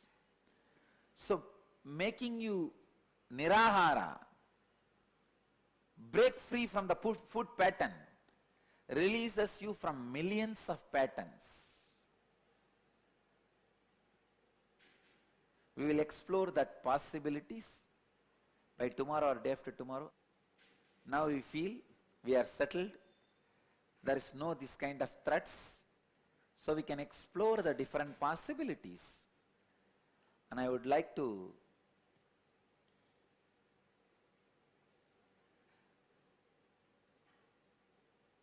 share this Nirahara Samyama to make people experience many of the higher consciousness, powers and higher consciousness experiences. Of course, the side effect of the Nirahara Samyama, maybe you will lose weight and you will become healthy, but that alone is not the purpose. All right, now please sit for at least 10 minutes so that I will prepare your body and mind for this Nirahara Samyama. From tomorrow or day after tomorrow we will start the Samyama. But I also wanted all of you to know, whoever is doing the Nirahara Samyama should come on two-way from the day I start, day after tomorrow onwards. I need to see all of you. You need to see me, I need to see you. Only then the initiation of the Samyama is possible, and every day during the Samyama, at least once, means during the satsang, whether in the morning satsang or in the evening satsang, at least one satsang, you have to see me and I have to see you, means in two-way video conferencing. So, tomorrow or day after tomorrow we will start the Samyama. I tell you, this will be the world's largest effort of larger number of human beings trying to be without food, without any war situation. See, sometime in the war-like situations, people would have tried this kind of things like being without food and all, but playfully, not with any war-like situation. So please sit straight, close your eyes. I bless you all for sitting with us around the world at this moment. 1,114 places through Nithyananda TV, 17 places two-way video conferencing, having Nayana Diksha in 274 cities in 24 countries around the world. Your minutes of meditation. To enter into minuteforpeace.org, website is 90 minutes. Let you all achieve, experience, live, express, radiate, share, explode into eternal bliss. Nithyananda. Thank you.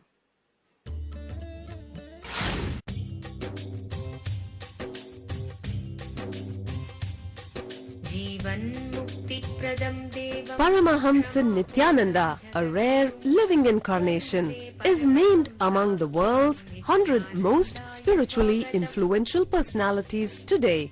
Paramahamsa Nithyananda has been placed alongside Dalai Lama, Nelson Mandela, Oprah Winfrey, Paulo Coelho and others by Mind, Body, Spirit, the world's top esoteric magazine from Watkins, London's oldest and largest bookstore. A yogi by birth, he has been expressing his power of enlightenment since birth. He has authored more than 500 books in Tamil and English. Translations of these books are available in 26 languages in Telugu, Kannada, Malayalam, Hindi, Sanskrit, Gujarati, Oriya, Bengali, Marathi, French, Malay, Polish, Portuguese, Italian, German, Danish, Spanish, Russian and Chinese. He is also an exemplary speaker with over 10,000 hours of profound life solutions through his discourses. Social services such as Annadan, free medical care, free educational services with ashrams, schools, temples, hospitals established in more than 140 places around the world, offering exceptional services. A powerful spiritual healer who has healed millions of people of diseases from migraine to cancer. A Kriya Yogi who has formulated Kriyas for physical health and mental well-being, benefiting thousands. A living master who offers practical solutions for our everyday problems. He is the founder and spiritual head of Nithyananda Dhyanapeetham, a spiritual powerhouse who has revived the sacred Vedic tradition by establishing Vedic temples in places like Los Angeles, San Jose, Seattle, Toronto, Ohio, Oklahoma, Phoenix, St. Louis, Malaysia, Brazil, Paris, Guadeloupe, Dallas, New York, New Jersey, Atlanta, Calgary, Vancouver, Singapore, and places in India like Bengaluru, Hyderabad, Tiruvannamalai.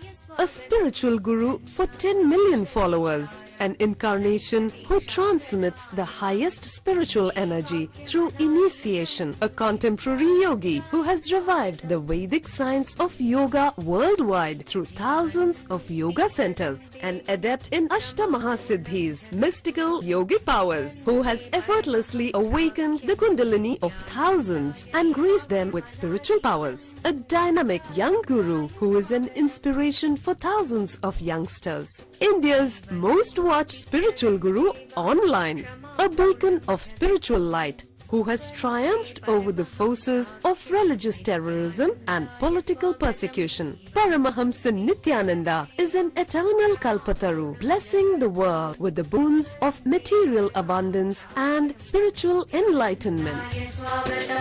आनन्दानुभवास्वादं सर्वरोगनिवारकं वन्दे पापविनाशक्तं नित्यानन्दाय स्वागतं नित्यमुक्तं निर्विकल्पं ध्यानलोकप्रदीपकं वन्दे शान्तमयं बन्धं नित्यानन्दाय स्वागतम् आनन्दगन्धसञ्चारं सर्वोपाधिविनिर्मुक्तं वन्दे ज्ञानालयं नाथं नित्यानन्दाय स्वागतम्.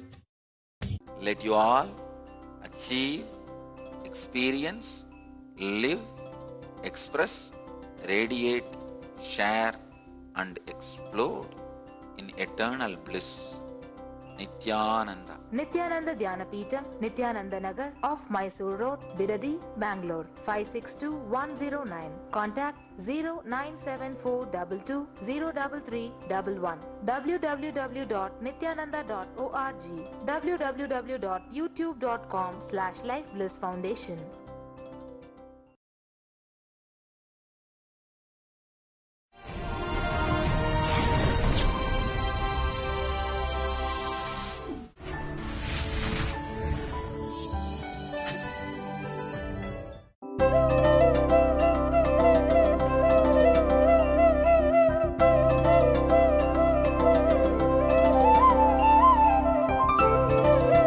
Let's enter into today's Bhagavad Gita.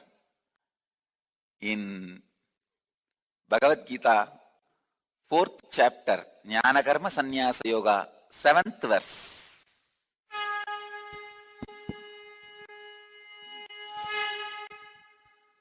यदा यदा हि धर्मस्य ग्लानिर्भवति Bharat अभ्युत्थानमधर्मस्य तदात्मानं सृजाम्यहम्.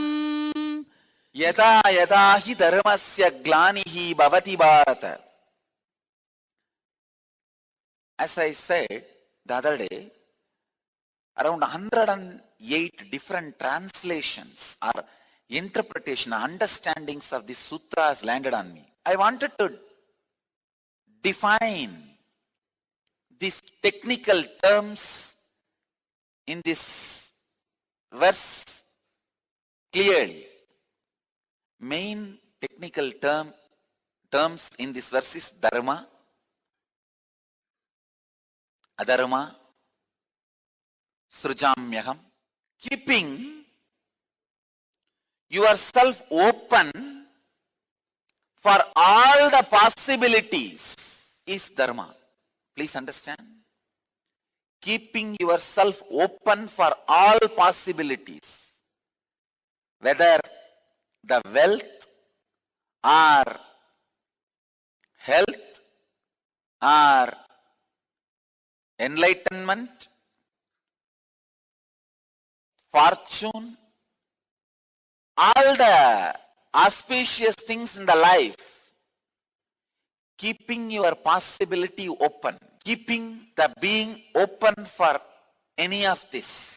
Sometimes I have seen people losing just because they are not open, just because of their narrow ideas. Sometimes even if they understand, they cannot put their foot down immediately. The decision making, they may need to encounter the life, few people. So you seal the possibility. Let me define, please understand this word once more. Keeping all the possibility open. That's the first thing. Second, not postponing or delaying, shutting the possibilities down because you cannot encounter, face certain situation. Just yesterday I was talking about one disciple who asked me that I want to be your Meera. I can see the whole difficulty in that person is the difficulty to face the immediate situations, encountering the immediate situations. So just that person has to put up with the flow. Many times I have seen human beings put up with the flow of life or the social flow because they do not keep themselves open to the possibility, or they are afraid to face, encounter the life situation immediately if they keep themselves open. I can give you 101 example. Health, wealth, transformation. Keeping the belief, trust that possibility is there is dharma, flow of life. Unfortunately, by and by you start believing the possibility itself does not exist. Believing possibility for further progress does not exist is defined as Rahu in astrology. Whenever your muscles have lost the faith, it cannot recover from the disease, it is Rahu.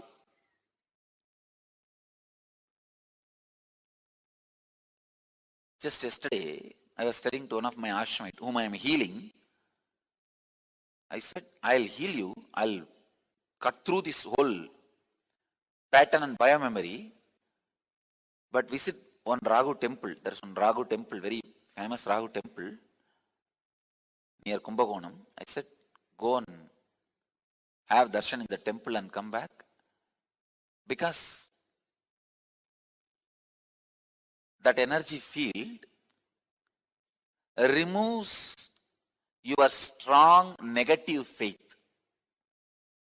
When you shut down, no, transformation is not possible for me, you are suffering with Rahu. When you shut down, wealth is not possible for me, you are suffering with Rahu. When you shut down, health is not possible for me, you are suffering with Rahu. shutting down the possibility is adharma.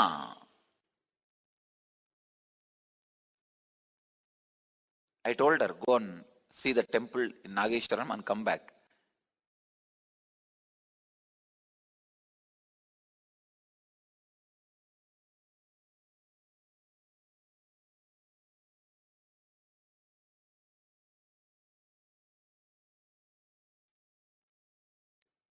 Whenever you shut the possibility, you suffer with Rahu. Suffering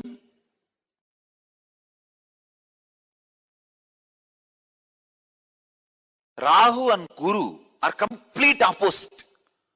Guru keeps even small possibilities open. Shutting down any possibility, shutting down any hope is atheism. Keeping all hopes alive, even if it is false hope. Understand? All hopes lead you to hopelessness, not because they are false hope, to lead you to reality. All hopes lead you to hopelessness, not because hopes are false hopes, but to lead you to reality. Hopes, by its very innate intelligence, lead you to reality.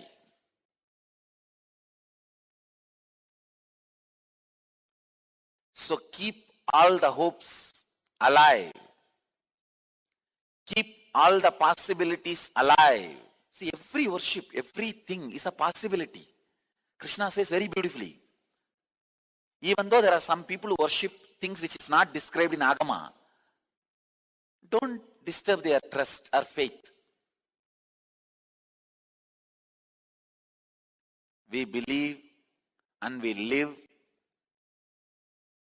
We be, live. We believe and we live, we be.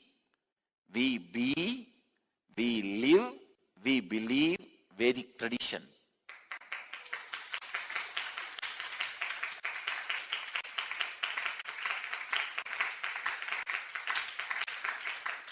Which has a great heart to encourage every possibility and hope. All possibilities are like sprouting plant, just coming out, budding. It should be treated with a lot of love and respect. Every hope, every faith, every trust, every even little hope should be kept alive, encouraged, enriched. That is dharma. Very beautifully, Manu is describing. I'm spending a lot of time in reading Manu's laws. I'm reading now 6th book. 6th book is the rules and regulations he describes. He gives for spiritual people, ascetics, monks, sadhus, paramahamsas. I'm going through so beautifully. He has kept the possibility for updating alive.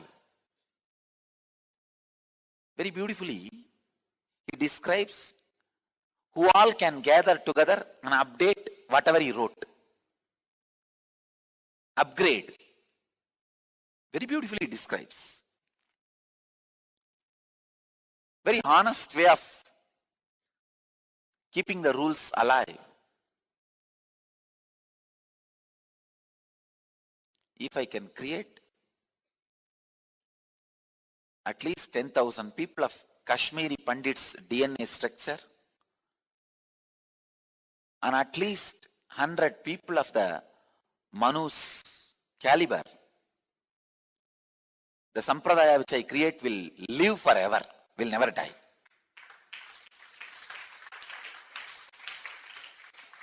And this possibility for enlightenment in the Kali Yuga will be revived and kept alive as a living stream forever. All this Sangha meeting, everything, I am only sowing the seed of each one becoming Manu.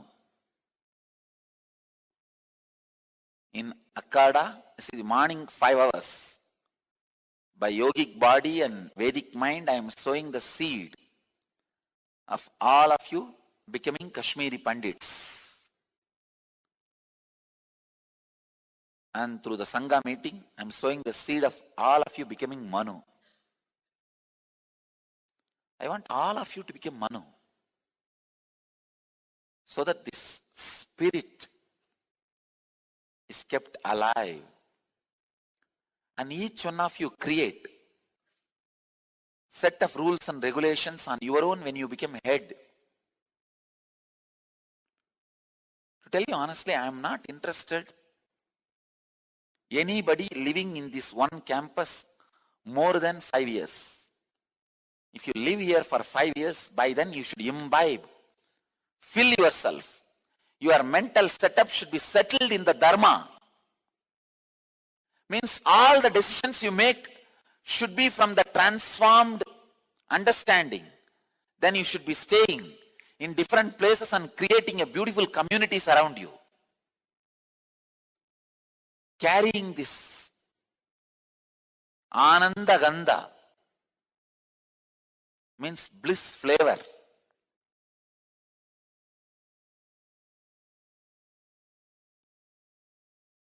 And evolving a beautiful Sangha. Very responsible, highly original, means independent.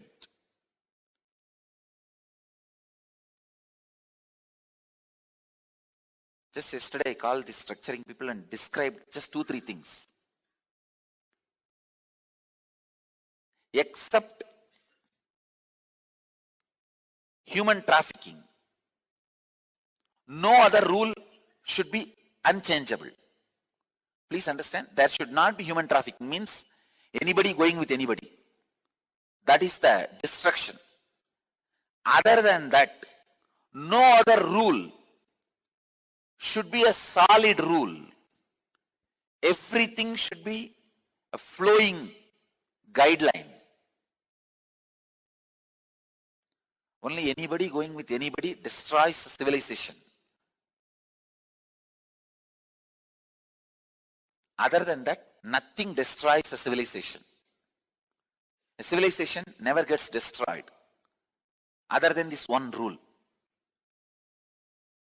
I also said very clearly, for our civilization, only this one rule should be unchangeable. This cannot be altered by anybody.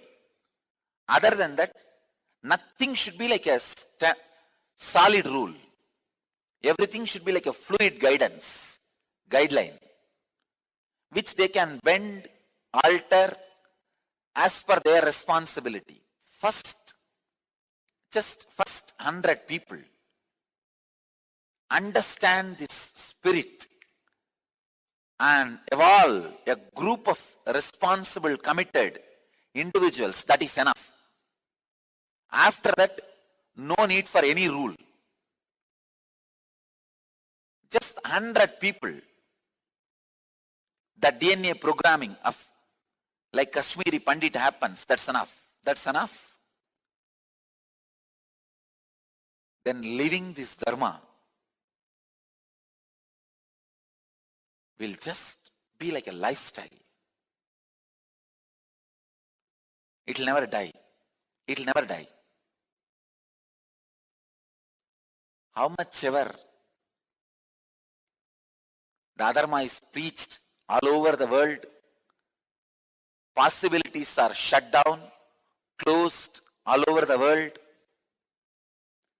Dharma will never die. Just if the 100 people, that's all it takes. Because each person whose all decisions are from the transformed inner space inspires thousands of people. Other than no human trafficking, no other rule should be solid. Because whenever you create a solid rules, some possibilities gets shadowed. The possibilities gets unexplored. See, because I am born and brought up in vegetarian family, the possibility through the animal sacrifice, some energies can be awakened, was never explored by me. Only after this Karupar Puja I realized. Of course, I am not going to promote it, but at certain places, like a medicine, this can be used. Like parihara, this can be used.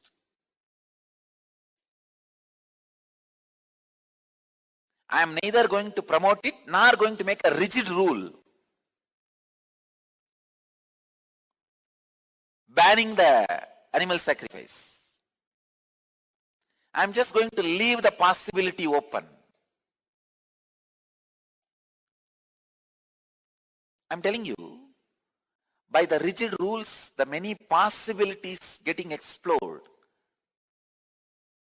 gets stopped, banned. Whenever the possibilities are shut down, hopes are reduced, I happen to open and fill everybody with all hopes, awaken all the possibilities and all the hopes.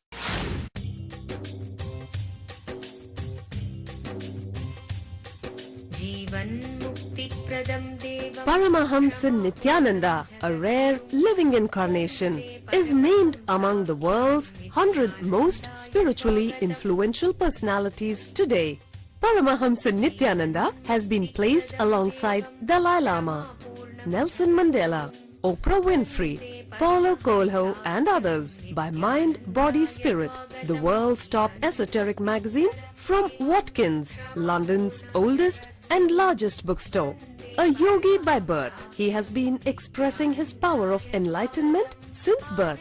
He has authored more than 500 books in Tamil and English. Translations of these books are available in 26 languages in Telugu, Kannada, Malayalam, Hindi, Sanskrit, Gujarati, Oriya, Bengali, Marathi, French, Malay, Polish, Portuguese, Italian, German, Danish, Spanish, Russian and Chinese. He is also an exemplary speaker with over 10,000 hours of profound life solutions through his discourses. Social services such as Annadan, free medical care, free educational services with ashrams, schools, temples, hospitals established in more than 140 places around the world, offering exceptional services. A powerful spiritual healer who has healed millions of people of diseases from migraine to cancer.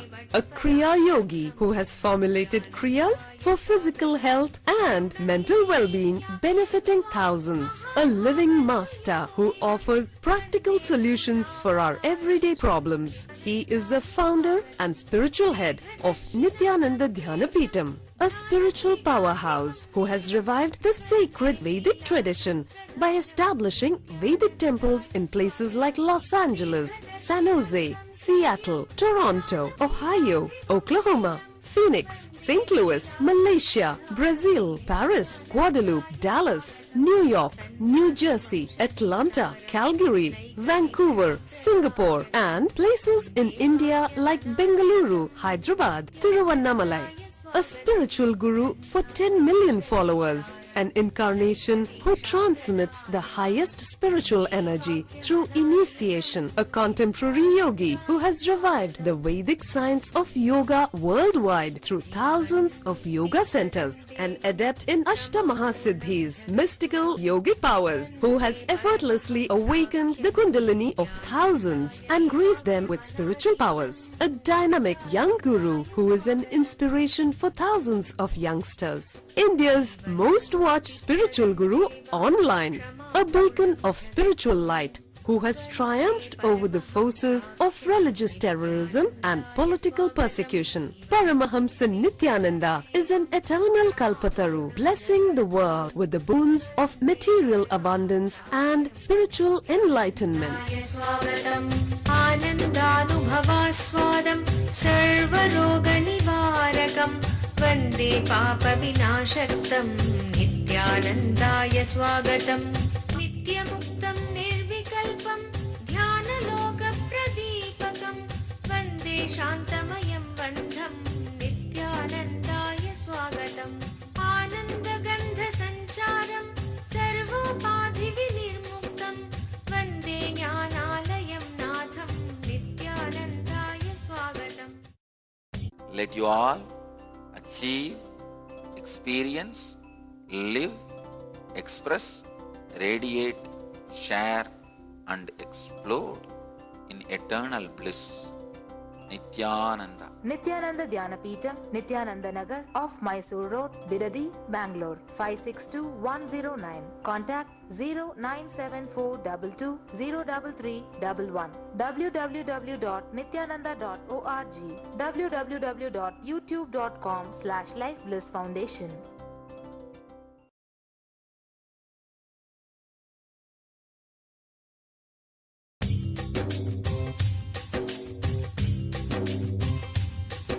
जीवन्मुक्तिप्रदं देवं क्षमापूर्णं.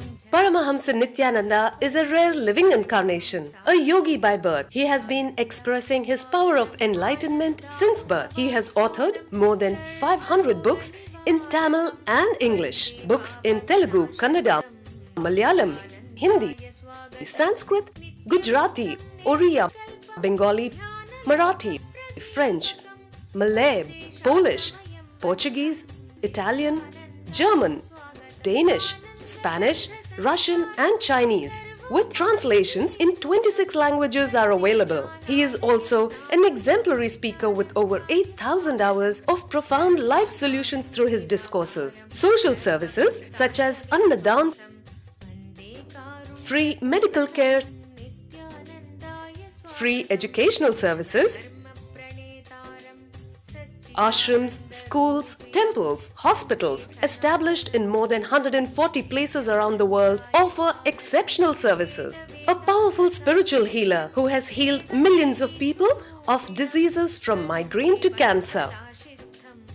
A Kriya Yogi who has formulated Kriyas for physical health and mental well-being, benefiting thousands. A living master who offers practical solutions for our everyday problems. Having meditation centers in 151 countries including Bidadi, Tiruvannamalai, Rajapalyam, Salem, Hyderabad, Varanasi, Los Angeles, Ohio, Seattle, San Jose and Phoenix. He is the founder and spiritual head of Nithyananda Dhyanapitham, a spiritual guru for 10 million followers, an incarnation who transmits the highest spiritual energy through initiation, a contemporary yogi who has revived the Vedic science of yoga worldwide through thousands of yoga centers. Adept in Ashtamahasiddhis, mystical yogic powers, he has effortlessly awakened the kundalini of thousands, gracing them with spiritual powers. A spiritual powerhouse who has revived the sacred Vedic tradition by establishing Vedic temples worldwide in places like Los Angeles, San Jose, Seattle, Toronto, Ohio, Oklahoma, Phoenix, St. Louis, Malaysia, Brazil, Paris, Guadeloupe, Dallas, New York, New Jersey, Atlanta, Calgary, Vancouver, Singapore, and places like Bangalore, Hyderabad, and Tiruvannamalai in India. A dynamic young guru who is an inspiration to thousands of youngsters. India's most watched spiritual guru online. A beacon of spiritual light who has triumphed over the forces of religious terrorism and political persecution. Paramahamsa Nithyananda is an eternal Kalpataru, blessing the world with the boons of material abundance and spiritual enlightenment. स्वागतम् आनन्दानुभवास्वादं सर्वरोगनिवारकं वन्दे पापविनाशक्तं नित्यानन्दाय स्वागतं नित्यमुक्तं निर्विकल्पं ध्यानलोकप्रदीपकं वन्दे शान्तमयं बन्धं नित्यानन्दाय स्वागतम् आनन्दगन्धसञ्चारं सर्वोपाधिविनिर्मुक्तं वन्दे ज्ञानालयं नाथं नित्यानन्दाय स्वागतम्.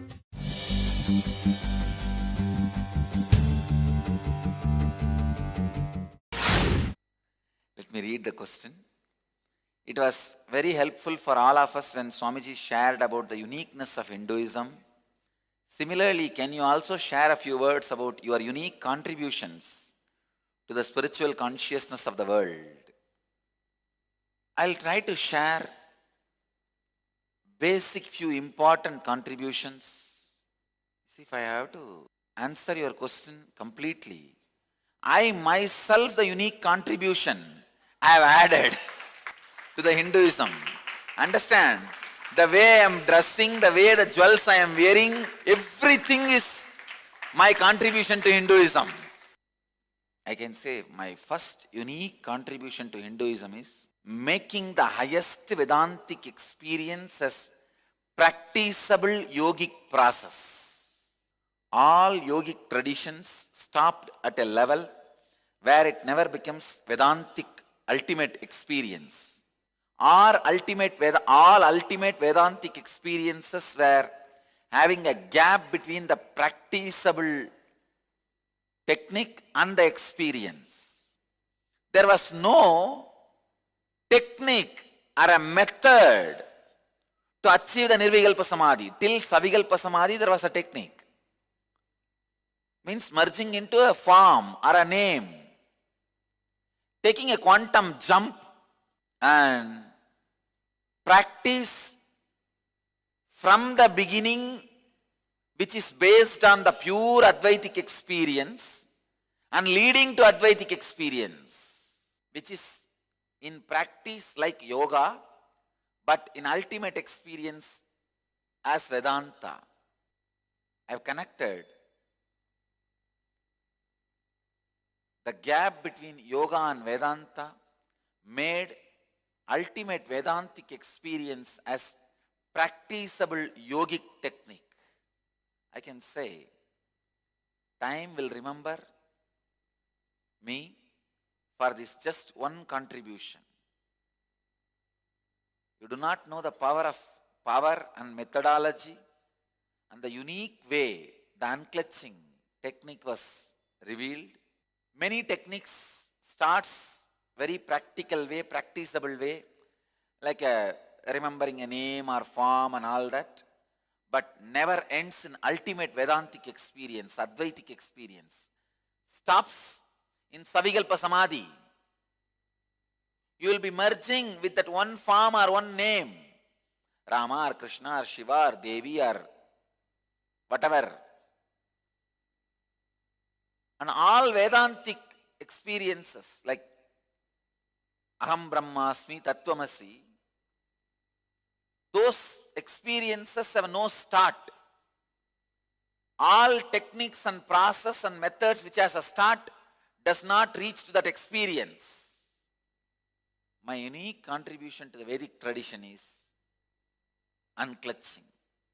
Starts with Advaitic understanding, leads you into the Advaitic depth, gives you finally the Advaitic enlightenment, making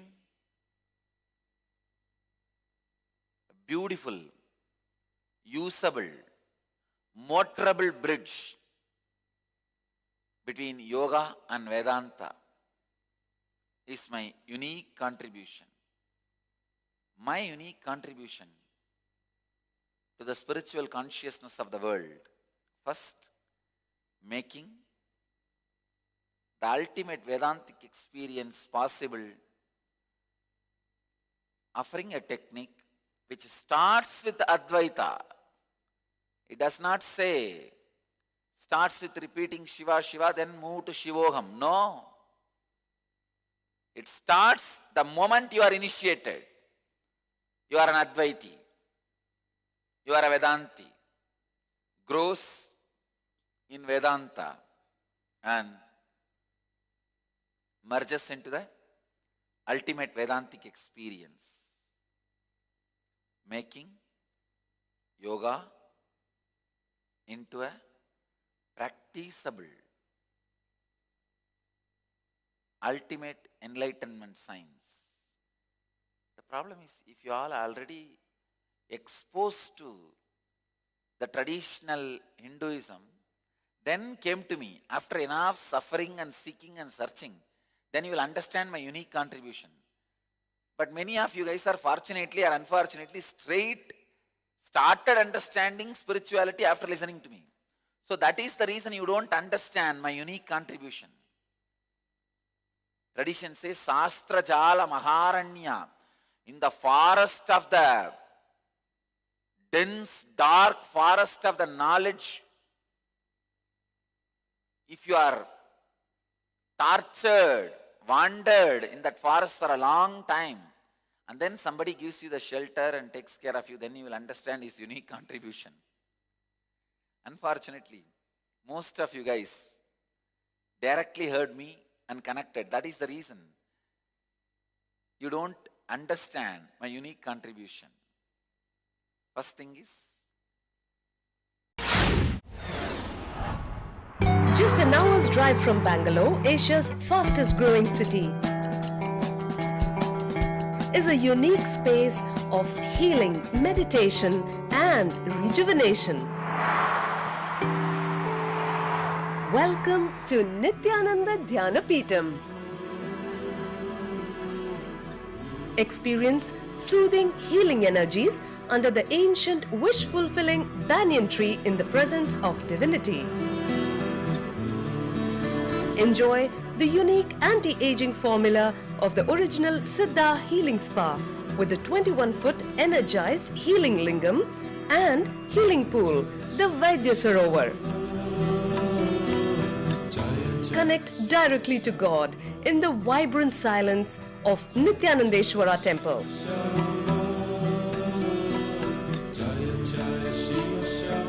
Savor the delicious sattvic food served free at all times. Best of all, get a glimpse of authentic spiritual life at the daily morning satsang, worship, yoga and meditation sessions with Paramahamsa Nithyananda. Rediscover yourself at Nithyananda Dhyanapeetham, the ultimate spiritual lifestyle destination. Nithyananda Dhyanapeetham, Nithyananda Nagar, Bidadi, Bengaluru, 97422 03311. Welcome to Inner Awakening, the most powerful personal transformation retreat you could ever experience. In just 21 days, thousands are already experiencing the shortest route to constantly high energy levels, visible anti-aging, healing of chronic diseases, fulfilling relationships, and higher states of consciousness. What is the secret behind this transformation?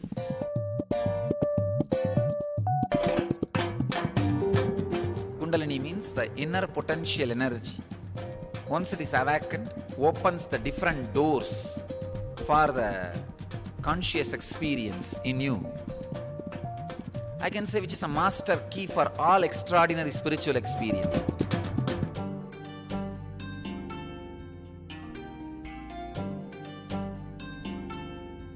This extraordinary program is conducted personally by Paramahamsa Nithyananda in the vibrant atmosphere of Nithyananda Dhyanapeetham Ashram.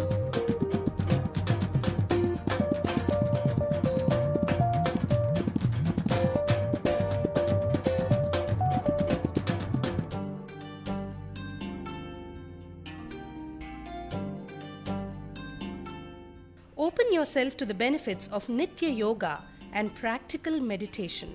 Experience physical and mental healing. Discover simple ways to handle life with success. Above all, enjoy individual darshan and blessings from Paramahamsa Nithyananda every day. Take 21 days for yourself and carry home the transformation of a lifetime.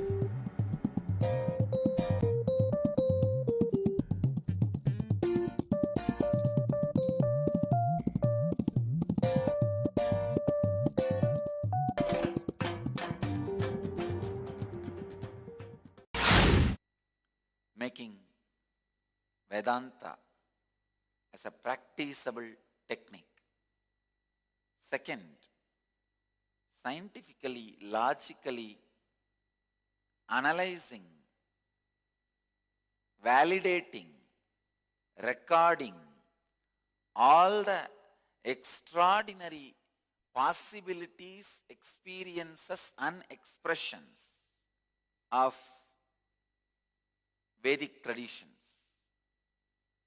Scientifically and logically validating, recording, preserving all the extraordinary experiences and expressions of Vedic tradition. Please understand, always these orthodox people never bend themselves for any scientific validation. All the New Age gurus who are ready for scientific validation do not have stuff. My unique contribution is bringing that ultimate experience to the humbleness of scientific validation. With that ultimate, I am ready to humbly submit myself and all my processes and techniques for scientific validation, research and analysis. This is also one of our unique contributions. I can say my next unique contribution is being user-friendly. Please understand, all my kriyas, meditation techniques, process, everything is built with a material called user-friendly. Nothing is impractical. Even if I am teaching you impractical, I make it practical. Make you understand, inspire, elevate, make it into practical. So user-friendly is my one more unique contribution.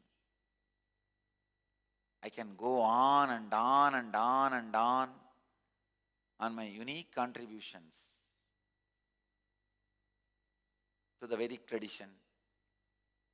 If I go on and on and on, again you will be in a big mess of what to understand and what to share with others. So I will stop with this.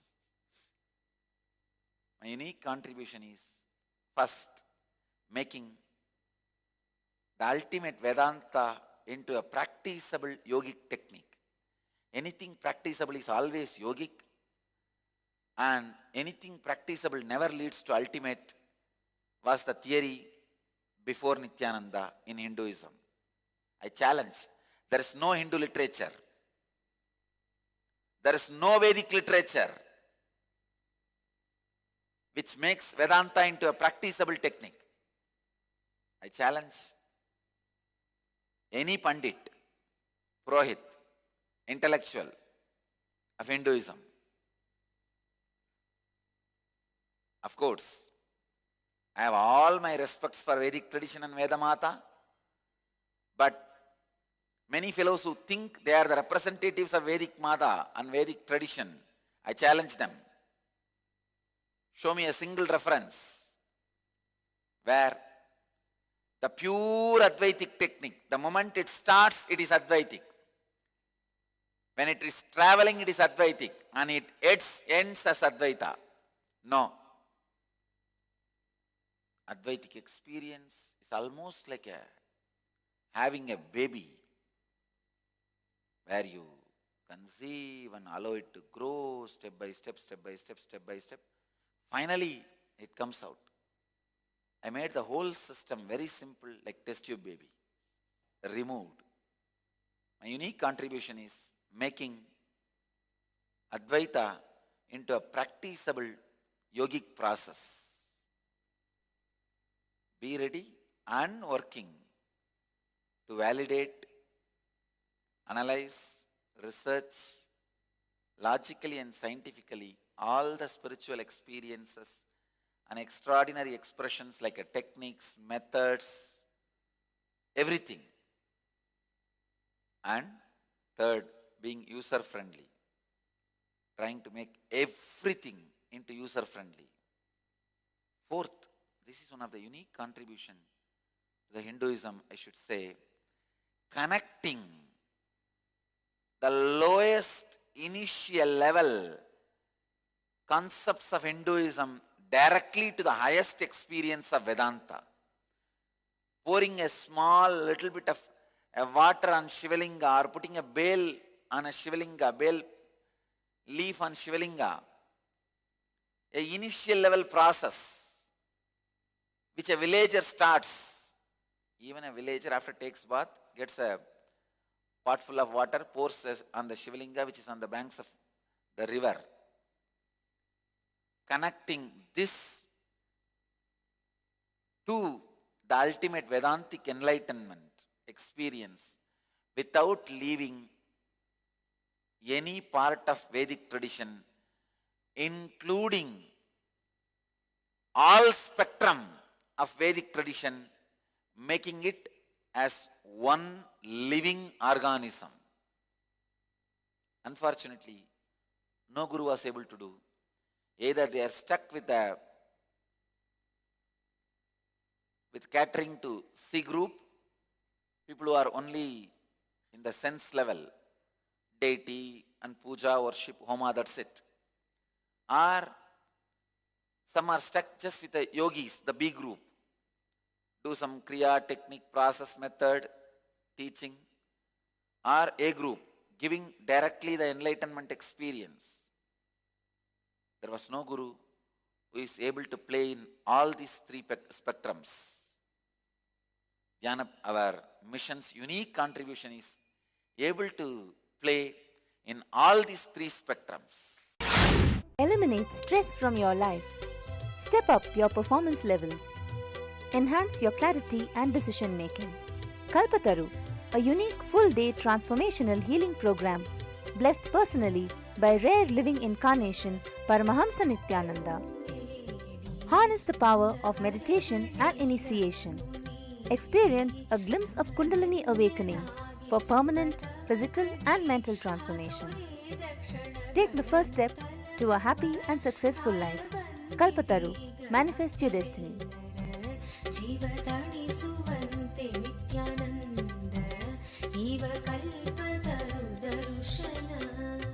Every weekend at Nithyananda Dhyanapeetham, Nithyananda Nagar, Bidadi, Bengaluru.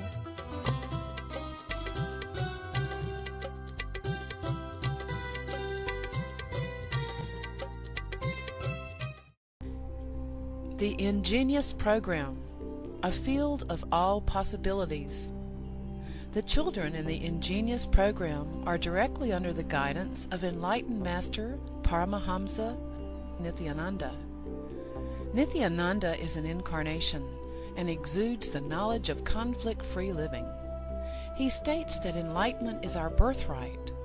What an incredible gift for your child, a once-in-a-lifetime privilege to live and thrive in the energy field of all possibilities and give enlightenment to your child. Where every child can become a genius. Learning can unveil the genius in every child, provided it stimulates higher order thinking skills, positive self-esteem, teamwork, and an internal locus of control.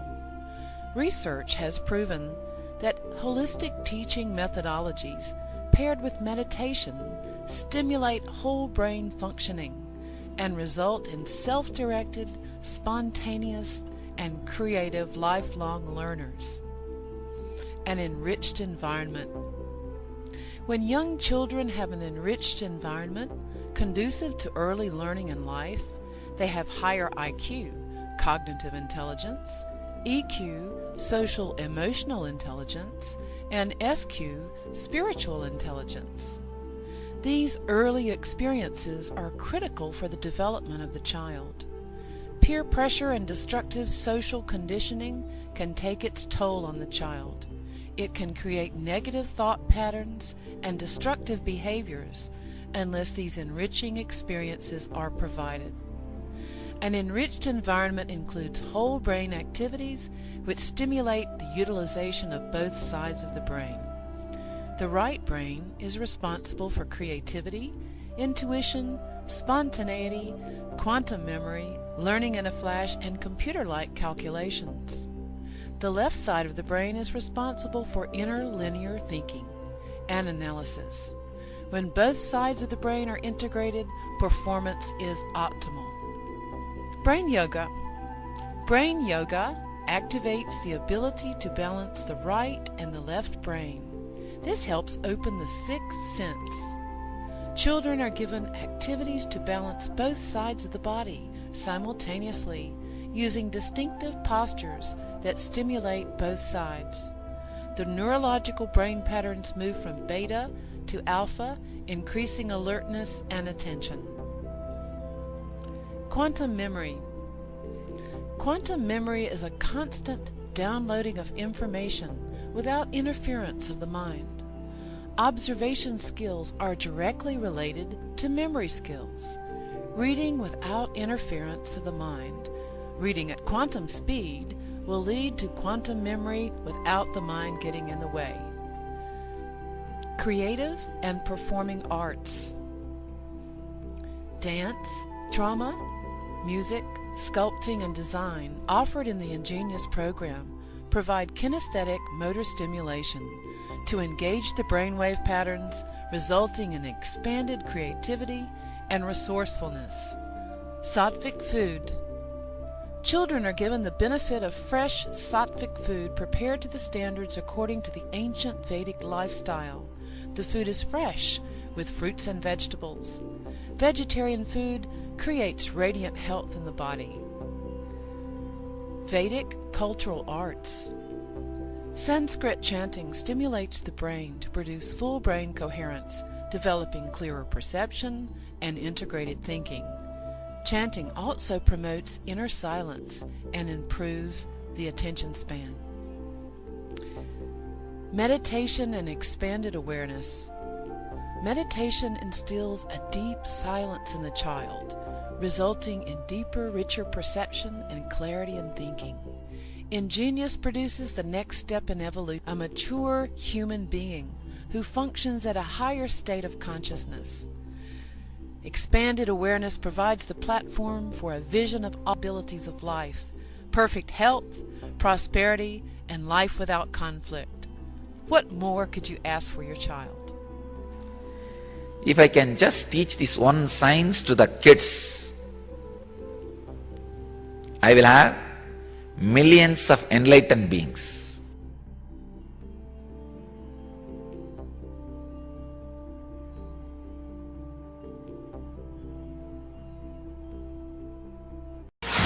I have been contemplating on the last satsang, thinking about chemical imbalances.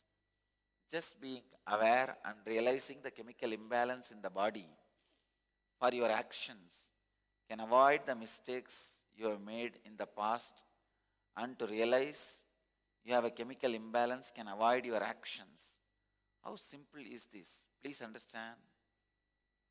Just being aware and realizing the chemical imbalance in the body for your actions will completely avoid you even doing the actions. There are thousands of actions you'll just drop. As I said, you will lose interest in so-called pleasure. All the so-called interest in the pleasure will be lost when the so-called interest in the actions are lost. You will not be doing again and again the same act knowing it is going to put you in trouble. As yesterday I was telling, the same brinjal story. You will not be doing the same actions. You will not be caught in the same pattern. Just realizing the chemical imbalance is responsible for the actions.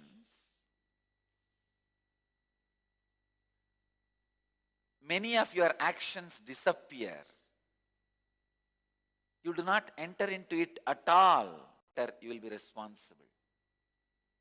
Expand. You are saying, just realizing this imbalance will take you beyond your actions? Or is it just being aware of this imbalance takes you beyond your actions? Beyond what you feel in the action. It takes you beyond action itself. Not just what you feel in the action. Beyond action itself. Do you know you are from Las Vegas? I am not saying be a lotus leaf which is in the water and water cannot touch it. Water cannot stay on it. No. I am saying even the action will disappear. How is this imbalance make you not responsible for your actions? We are responsible for the actions we do. How is this imbalance make you not responsible for your actions? We are responsible for the actions that we do. As I said, when you understand the chemical imbalance behind every action, the very action disappears. And whatever you perform, you become responsible for it. You become very responsible and conscious, aware. It is not done out of pattern. It is not done out of suffering. It is not done out of being caught. It is done out of freedom and responsibility. Never brings suffering as a side effect to it. This, only when you get in, you will be able to understand. Till then you will have a doubt, how is it possible? Get in, Diana, you will understand.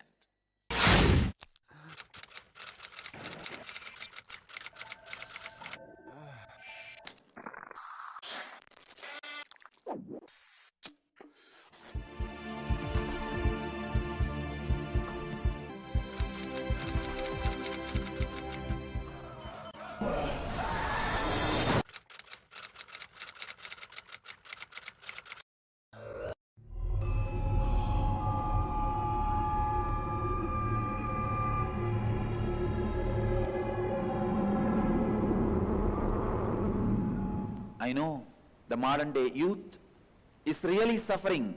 Humanity has never faced this crisis. I have created a one-year program where you can study the spiritual truths.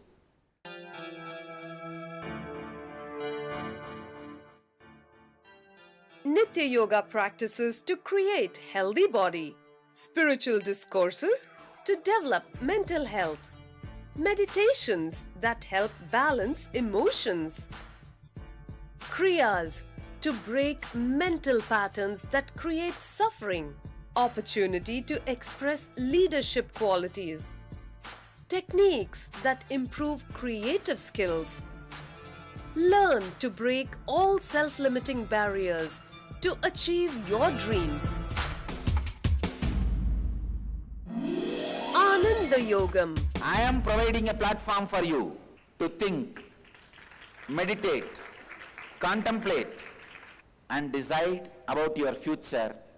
I am giving you 1 year free food, shelter, clothes, above all the spiritual education and intelligence and intuition to take decision about your future. Every participant is taught the Vedic truths to live life as it leads in a nurturing ambience, along with inspirational spiritual education that helps bring out the best and achieve one's highest potential. Youth across the world can come and spend an year in Ananda Yogam to work on you, to discover your future, to discover your destiny or recreate your destiny.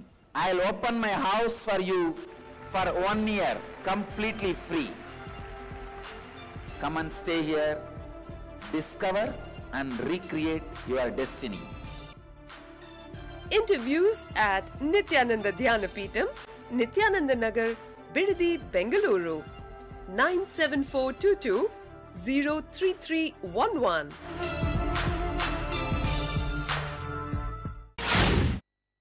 Yesterday you asked to choose 10 patterns and drop them in the next 1 month. Can you please share how I can get rid of my patterns? Prema, just pick up 10. Decide this 1 month I will vehemently unclutch from these 10 patterns. I'll allow everything else but not these 10 patterns.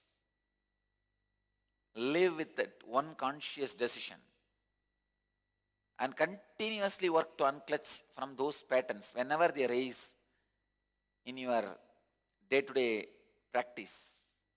For 1 month, you will see the 10 patterns just disappear and get destroyed. Before the patterns becomes your biomemory and organ and body part, break it. I have a story. One patient was entering the hospital. In the flower beds, 2 white-coated doctors are searching for something.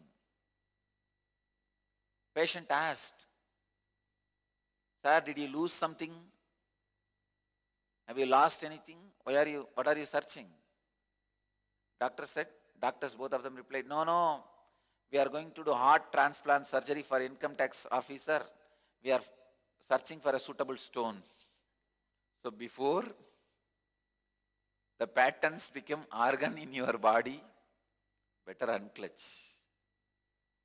How patterns can become organ? You can see.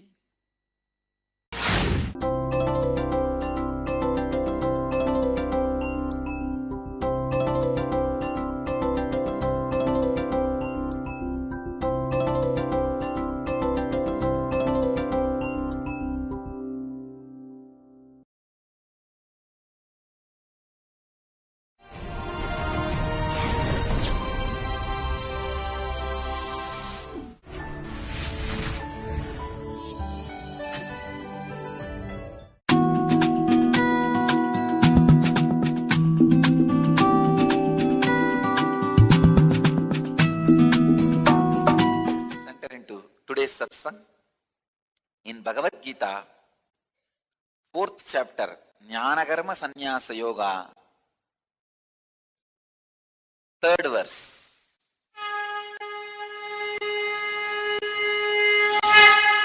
Sayevayam maya tedya yoga proktah puratanaha bhaktosi me sakacheti rahasyam hyetaduttamam. Translation: that ancient science of intense action, which is the most elevated mystical doctrine, has been prescribed to you now because you are my loyal companion. The third biggest problem a disciple faces. See, first he questions the master. Hey, if the master is talking the traditional truths, the same thing he is repeating. He has not experienced anything new. If he is telling something from his own experience new, he is telling something on his own to make us do what he wants us to do, which is not traditional, authentic, time-tested. Bhagavan breaks both the questions at a time. He says, hey, it is the most ancient sacred secrets untold by me. Once he is convinced, the next doubt comes to Arjuna, which comes to all disciples. Why is all these great things being told to me? Am I qualified?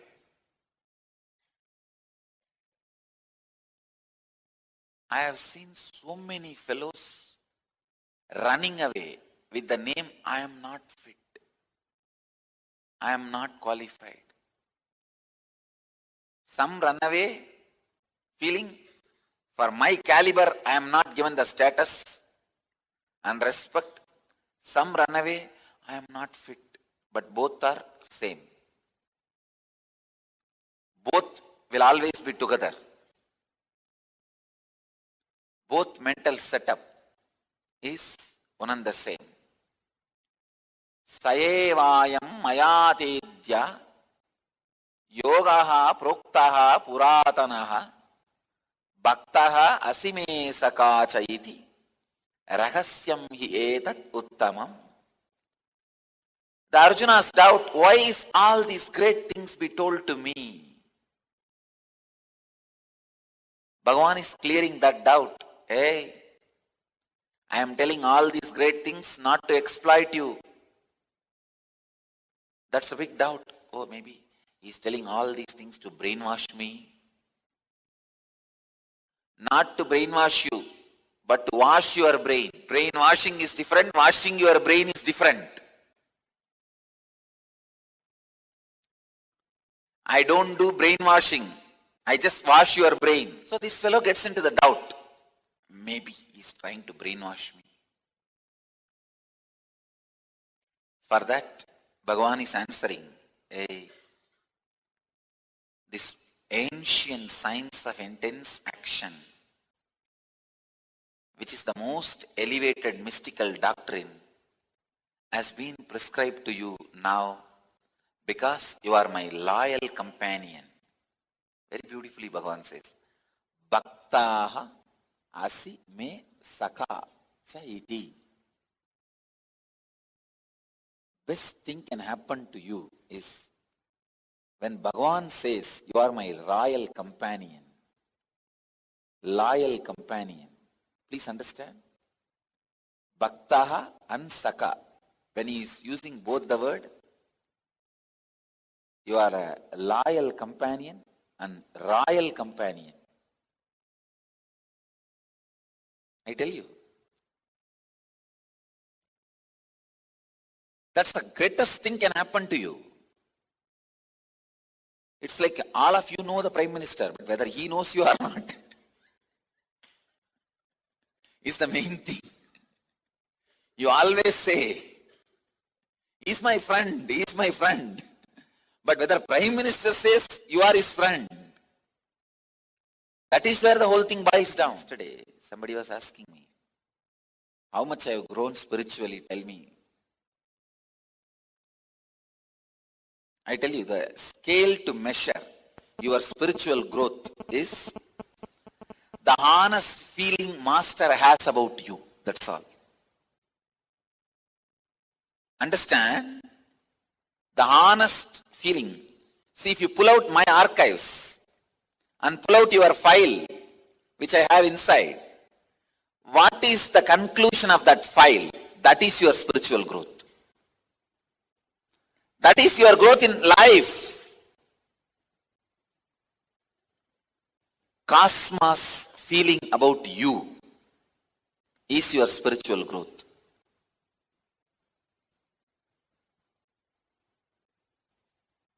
The ultimate blessing is Bhagavan saying, Bhaktaha asime sakacha iti.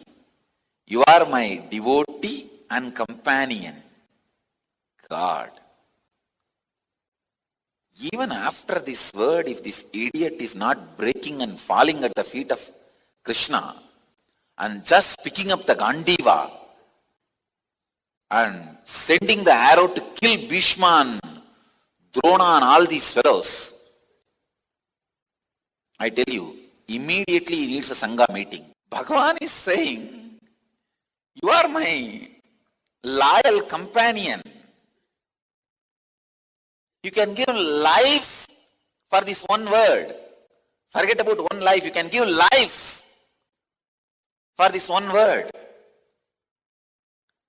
And still this fellow is sitting and asking doubts. Bhagavan saying, you are my loyal companion. What more is required? Bhaktaha asime sakachayiti. Even the word loyal companion is too small word. He is saying devotee companion. Bhaktaha asime sakachayiti. Let me give you word by word meaning. Sayeva ayam mayate atya. He says, you are my devotee and also friend. Bhaktaha, devotee, asi, you are, me, my, saka, friend, cha, also. I want to give you word by word meaning. Only then you will understand how beautifully Bhagavan says. He says, you are my devotee and companion. That is the reason I am giving you this most mysterious, sacred, secret. Uttamam ragasyam. He says, supreme secret. Sacred secret. Ragasyam hi etat uttamam. Because you are my friend and companion, I am giving you this great science. The most funniest thing happens around the masters is, these fellows, they think by just holding on to the place or some status, they can achieve the ultimate. No. Real achievement happens by the understanding or the conclusion master carries about you. I tell you, you can give up anything to rewrite that, create that properly and rewrite that properly. That is why I always tell people, with master, before committing, think again and again. Because nothing else matters in the planet Earth. Your spiritual growth, mental growth, physical growth, wealth, relationships, everything can happen just if the master's grace is there on you. Nothing will be useful if that grace is not there on you. So build right file in master's heart. Your book of heart does not show your spiritual growth. It only shows your spiritual struggle. My book of heart shows your spiritual growth. Understand, in my book of heart, if you see the index and see your name page, what that page says, what is the conclusion, updated this moment. My book of heart is electronic, cosmic electronic. Constantly gets updated. What my book of heart says about you. That is your spiritual growth. Here, such a beautiful way, Bhagavan is feeling about Arjuna. You are my devotee. That itself is enough. See, Bhagavan saying that I accept you as my devotee, I feel you are my devotee. That is enough. What more this fellow needs? I don't know what for he is waiting and what other ways he need to be convinced. Actually, this should be the climax. But this Arjuna's dumbness, it is not even an interval. After this, there are 2-3 songs, then stunt, 1 or 2 fight, then climax comes. Actually, this should have been the climax. Bhagavan saying, hey, you are my devotee and friend. Saka, he says friend. That's the most sweet space, the relationship. is so explicitly, clearly described by Bhagavan, after that, what else you need? Very beautifully he says, because you are my friend and companion, I give these great signs to you. These great signs,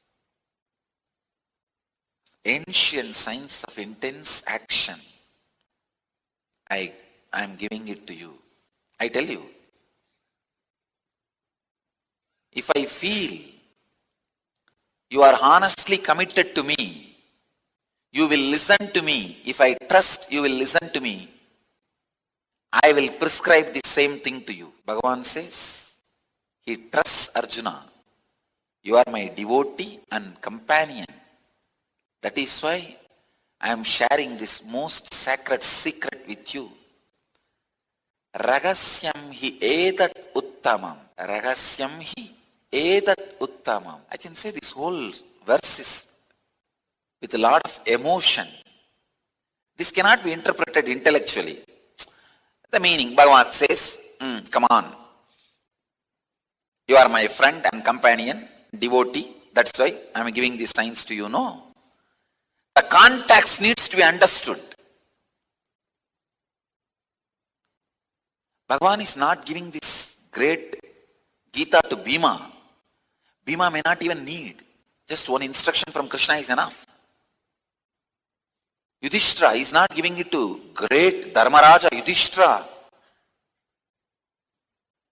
I tell you, too much of morality, you can't receive the ultimate science. For the ultimate science, you need certain kind of a closeness where you step outside morality, where morality is not the frame with which you relate to the master. Of course, it's very sensitive, subtle subject where you need to understand it very intelligently. Otherwise, the whole thing can become one more scandal. Yudhishthira relates with Krishna with a clear moral frame. Oh, uncle. And always Yudhishthira will get up when Krishna comes. It was completely different relationship. But Arjuna's is more romantic relationship. Krishna and Arjuna, it was more romantic. Otherwise, will a friend ask, it will be nice if I can have the physical pleasure of your body also. Maybe this fellow thought, what is this? So many women are falling for him. There must be something. Anyhow, the relationship between Krishna and Arjuna, you need to understand the whole context. Only then you will catch this whole. It is such a sweet intimacy where the boundaries of social morality, social lines are not the priorities. Of course, Arjuna never disrespected Krishna, but the social morality, social lines were not restrictions. They are not priorities. The closeness and the intimacy has become such, the social boundaries have become dull. They become dim. It was such strong connection. See, Sakadeva was a disciple of Krishna. Sakadeva learned many of the Shastras from Krishna. He is a disciple. Nagula is a great devotee. But none of them received this Bhagavad Gita because none of them had friendliness where Bhagavan can speak the truth as it is. Bhagavan is very beautifully saying, you are my devotee and friend. Because you are my devotee and friend, I am teaching you this supreme secret. Rahasyam hi edat uttamam. Most sacred secret, I tell you. The essence of this verse is, evolve yourself, where Master says, he really trusts you. He feels you are his devotee. He feels you are his companion. The most loyal companion. Nothing else matters in the life. If your master can say, you are his friend and companion. Gurupataka sloka very beautifully describes worthlessness of everything when you don't fall at the feet of the master, and you will have everything when you are at the feet of the master. The context in which these words are uttered, that makes the meaning for this whole verse.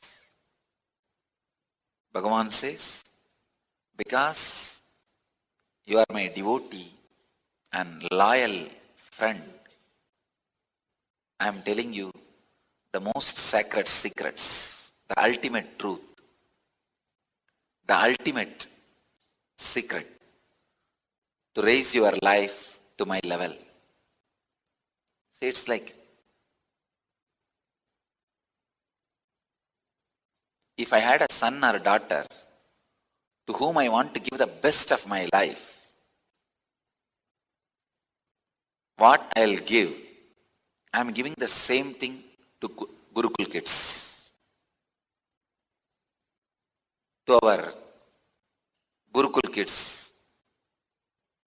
The reason is because I trust them. They will receive. They will imbibe. When I was reading their vision statement, I really felt jealous and I want to join the Gurukul. Bhagavan is saying, I have this trust on you.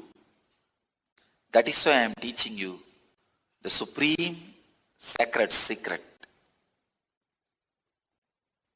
So the essence of this verse is, prepare yourself and make yourself worthy of Master's feeling connection. That's the right word. You feeling connection with Master is not that important. He feeling connection to you is that important. That's why I'm telling you. You seeing him is not that important. He seeing you is really important. You seeing him, you will pick up only whatever is comfortable for you from his words and do. When he sees you, he will pour his whole being into you.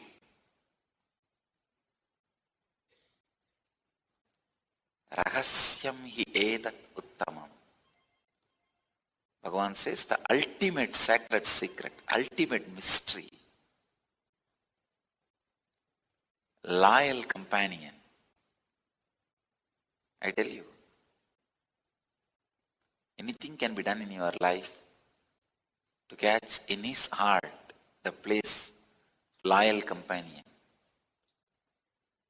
Having place at the feet of the Master is not that great, but having place at the heart of the Master is the real ultimate thing.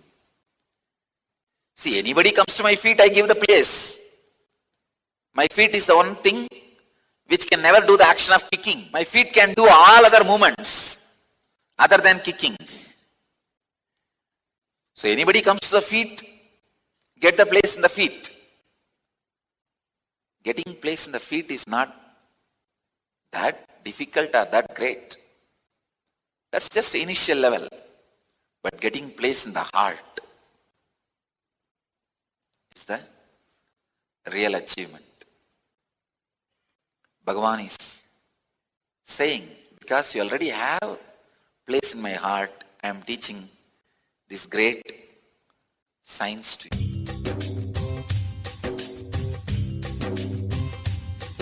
जीवन जीवन्मुक्तिप्रदं देवम् Paramahamsa Nithyananda, a rare living incarnation, is named among the world's 100 most spiritually influential personalities today. Paramahamsa Nithyananda has been placed alongside Dalai Lama, Nelson Mandela, Oprah Winfrey, Paulo Coelho and others by Mind, Body, Spirit, the world's top esoteric magazine from Watkins, London's oldest and largest bookstore. A yogi by birth, he has been expressing his power of enlightenment since birth. He has authored more than 500 books in Tamil and English. Translations of these books are available in 26 languages in Telugu, Kannada, Malayalam, Hindi, Sanskrit, Gujarati, Oriya, Bengali, Marathi, French, Malay, Polish, Portuguese, Italian, German, Danish, Spanish, Russian and Chinese. He is also an exemplary speaker with over 10,000 hours of profound life solutions through his discourses. Social services such as Annadan, free medical care, free educational services with ashrams, schools, temples, hospitals established in more than 140 places around the world, offering exceptional services. A powerful spiritual healer who has healed millions of people of diseases from migraine to cancer. A Kriya Yogi who has formulated Kriyas for physical health and mental well-being, benefiting thousands. A living master who offers practical solutions for our everyday problems. He is the founder and spiritual head of Nithyananda Dhyanapitham, a spiritual powerhouse who has revived the sacred Vedic tradition by establishing Vedic temples in places like Los Angeles, San Jose, Seattle, Toronto, Ohio, Oklahoma, Phoenix, St. Louis, Malaysia, Brazil, Paris, Guadeloupe, Dallas, New York, New Jersey, Atlanta, Calgary, Vancouver, Singapore, and places in India like Bengaluru, Hyderabad, Tiruvannamalai. A spiritual guru for 10 million followers, an incarnation who transmits the highest spiritual energy through initiation, a contemporary yogi who has revived the Vedic science of yoga worldwide through thousands of yoga centers, an adept in Ashtamahasiddhis, mystical yogic powers, who has effortlessly awakened the Kundalini of thousands and graced them with spiritual powers, a dynamic young guru who is an inspiration for thousands of youngsters. India's most watched spiritual guru online, a beacon of spiritual light who has triumphed over the forces of religious terrorism and political persecution. Paramahamsa Nithyananda is an eternal Kalpataru, blessing the world with the boons of material abundance and spiritual enlightenment. He is the 293rd pontiff of the world's most ancient Hindu organization, Madurai Adinam. Nithyanandaya swagatam Anandanubhavaswadam Sarvaroganivarakam Vande Papa Vinashaktam Nithyanandaya swagatam Nityamuktam Nirvikalpam Dhyanaloka Pradipakam Vande Shantamayam Bandham Nithyanandaya swagatam Anandagandha Sancharam Sarvopadhi Vinirmuktam Vande Jnanalayam Natham Nithyanandaya swagatam.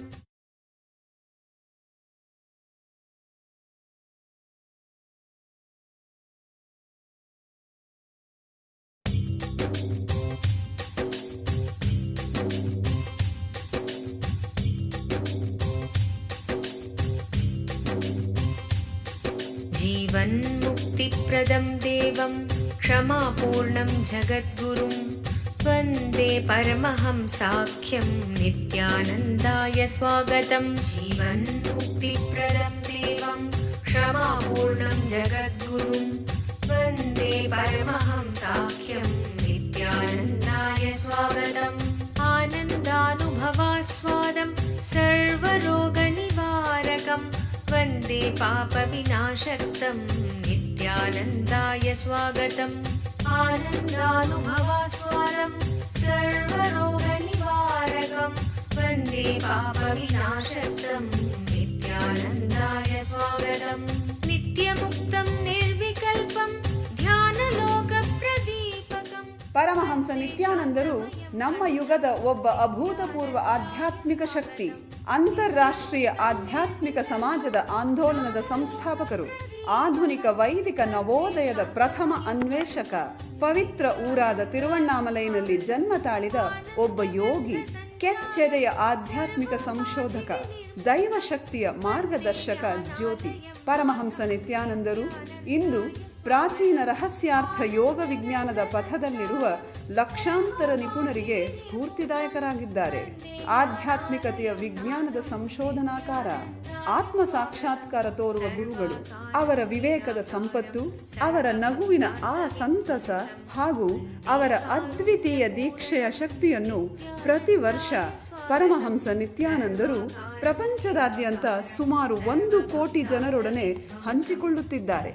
ಈಗ ಪರಮಹಂಸ ನಿತ್ಯಾನಂದರು ಜೀವನ್ಮುಕ್ತಿಯ ಬಗ್ಗೆ, ಆನಂದಮಯ ಜೀವನಕ್ಕಾಗಿ ಪರಿಹಾರಗಳ ಬಗ್ಗೆ ಮಾತನಾಡಲಿದ್ದಾರೆ. ಮರೆಯಲಾರದ ಆಧ್ಯಾತ್ಮಿಕ ಅನುಭವವನ್ನು ಕೈಗೊಳ್ಳೋಣ ಬನ್ನಿ. स्वागतं सर्वधर्मप्रणेतारं सच्चिदानन्दरूपिणं वन्दे सनातनं पुण्यं नित्यानन्दाय स्वागतं वेदवेदान्तसंवेद्यं देवदेवी.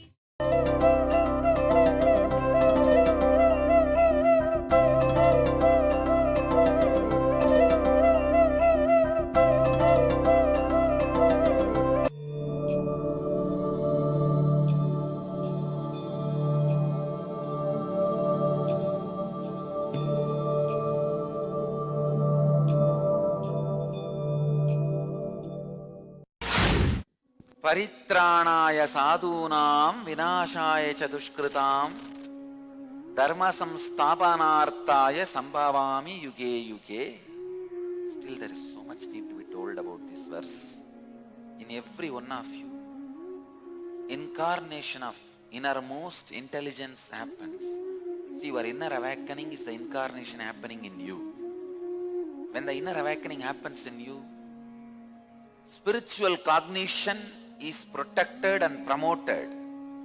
That is what is sadhu. Mood swings and dilemma is destroyed. Mood swings and dilemma is destroyed. That is the dushkritam. Spiritual cognition is protected and encouraged. Mood swing and dilemma is destroyed. Dharma samsthapanarthaya means establishment of the body language of the living enlightenment. That is what is exactly meaning of the dharma. When the Jivan Mukti, living enlightenment, is expressed physically, whatever that body does is dharma. The living enlightenment is expressed physically in you. That is the dharma samsthapanartham. Sambhavami yuge yuge. Age after age, incarnation happens in you. This sutra will match for the individual you and for the cosmos you. Both. Sadhunam, the quality of spiritual cognition. I tell you, the greatest wealth in the life is spiritual cognition. When you are cornered, when you are in crisis, when you are suffering, don't think money is security. Spiritual cognition is security. Making decisions out of spiritual understanding is the ultimate security. Don't try to go and catch money thinking that is security. Try to catch the spiritual cognition. Means taking decision out of spiritual understanding. If you are not able to make any decision, suffering is too much, at least surrender to the spiritual understanding. When you are cornered, when you are in crisis, when you feel nothing else is there in the life, all major things are taken away.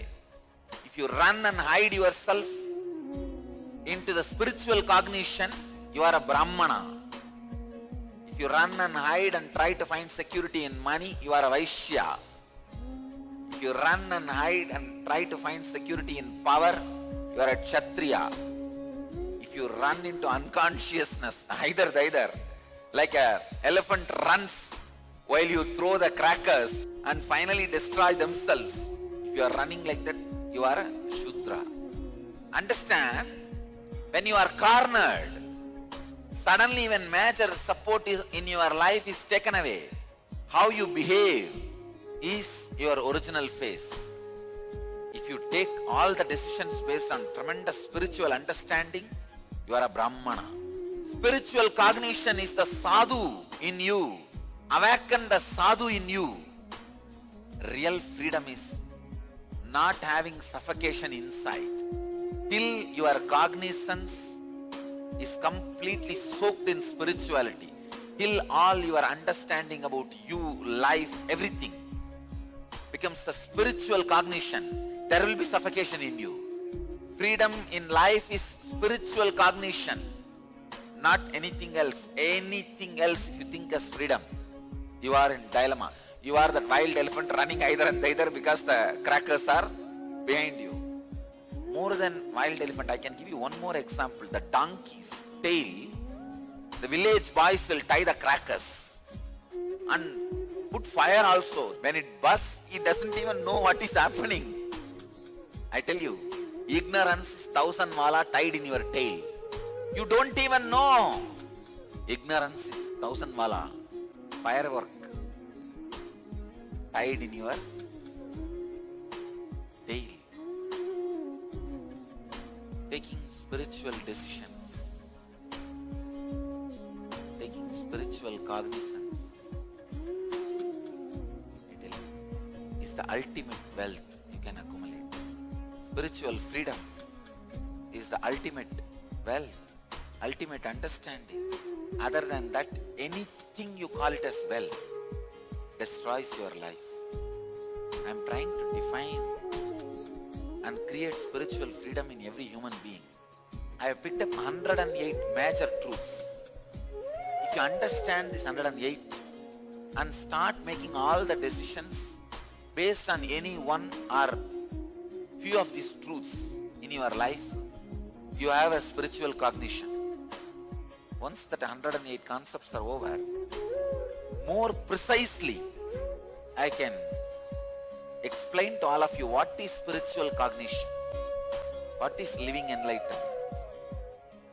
It's nothing but having the spiritual understanding, making all your decisions based on the spiritual understanding. That is the sadhu. See, when you make any decision, it should be just liberating you from your suffocation and your suffocation from you. Your suffocation also suffers by you. Understand? It is not that your suffocation enjoys you. It's both of you holding on to each other. Your suffocation tortures you, you torture your suffocation. Sadhu means not getting tortured and not torturing others. Neither you torture others, nor others torture you. Paritranaya sadhuna, protection of the integrated and honest ones always need to be protected, promoted, projected. There is so much to tell about this one verse. The spiritual cognition in you is sadhu. Confusion and dilemma and suffocation is dushkrita. Dharma samsthapanartha means establishing yourself in the body language of living enlightenment. ಕಲ್ಪತರು ಕಾರ್ಯಕ್ರಮದಲ್ಲಿ ಕುಂಡಲಿನಿ ಜಾಗೃತಿಯ ಶಕ್ತಿಯನ್ನು ಕಂಡುಕೊಳ್ಳಿ. ಕುಂಡಲಿನಿ ಎಂದರೇನು? ಪ್ರತಿಯೊಬ್ಬ ಮನುಷ್ಯನಲ್ಲೂ ಸುಪ್ತವಾಗಿ ಅಡಗಿರುವ ಅಸಾಧಾರಣ ಸಾಮರ್ಥ್ಯವೇ ಕುಂಡಲಿನಿ ಶಕ್ತಿ. ಒಬ್ಬ ಜ್ಞಾನ ಗುರುಗಳ ದೀಕ್ಷೆಯಿಂದ ಈ ಕುಂಡಲಿನಿ ಶಕ್ತಿಯನ್ನು ಜಾಗೃತಗೊಳಿಸಬಹುದು. ಒಮ್ಮೆ ಕುಂಡಲಿನಿ ಶಕ್ತಿ ಜಾಗೃತಗೊಂಡರೆ ನಿಮ್ಮ ಜೀವನದ ಪ್ರತಿ ಕ್ಷೇತ್ರಗಳಲ್ಲೂ ಪರಿವರ್ತನೆ ತರುವ ಶಕ್ತಿ ಅದಕ್ಕಿದೆ. ಹಾಗೂ ಅದು ನಿಮಗೆ ಆರೋಗ್ಯ, ಸಂಪತ್ತು, ಯಶಸ್ಸು, ಸಂತೋಷಭರಿತ ಸಂಬಂಧಗಳು ಮತ್ತು ಆಧ್ಯಾತ್ಮಿಕ ಜ್ಞಾನೋದಯವನ್ನು ತಂದುಕೊಡುತ್ತದೆ. ಧ್ಯಾನ ಹಾಗೂ ದೀಕ್ಷೆಗಳ ಶಕ್ತಿಯ ಬಳಕೆಯನ್ನು ಕಂಡುಕೊಳ್ಳಿ. ಕುಂಡಲಿನಿ ಜಾಗೃತಿಯ ಒಂದು ಇಣುಕು ನೋಟವನ್ನು ಕಲ್ಪತರು ಕಾರ್ಯಕ್ರಮದಲ್ಲಿ ಅನುಭವಿಸಿ. ನಿಮ್ಮ ಭವಿಷ್ಯವನ್ನು ರೂಪಿಸಿಕೊಳ್ಳಿ. ಪ್ರತಿ ವಾರಾಂತ್ಯದಲ್ಲಿ ಸ್ಥಳ ನಿತ್ಯ ನಿತ್ಯಾನಂದ ಧ್ಯಾನಪೀಠ, ನಿತ್ಯಾನಂದ ನಗರ, Bidadi, Bengaluru.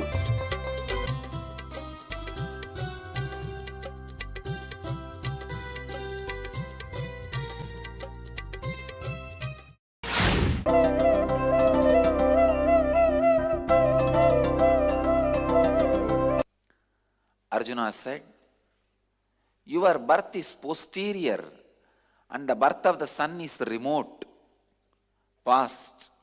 How do I comprehend that the science of intense action was uttered by you in the beginning? Now, the greatness of Krishna is he is going to answer this question. But of course, Krishna's greatness lies in that. Arjuna is asking,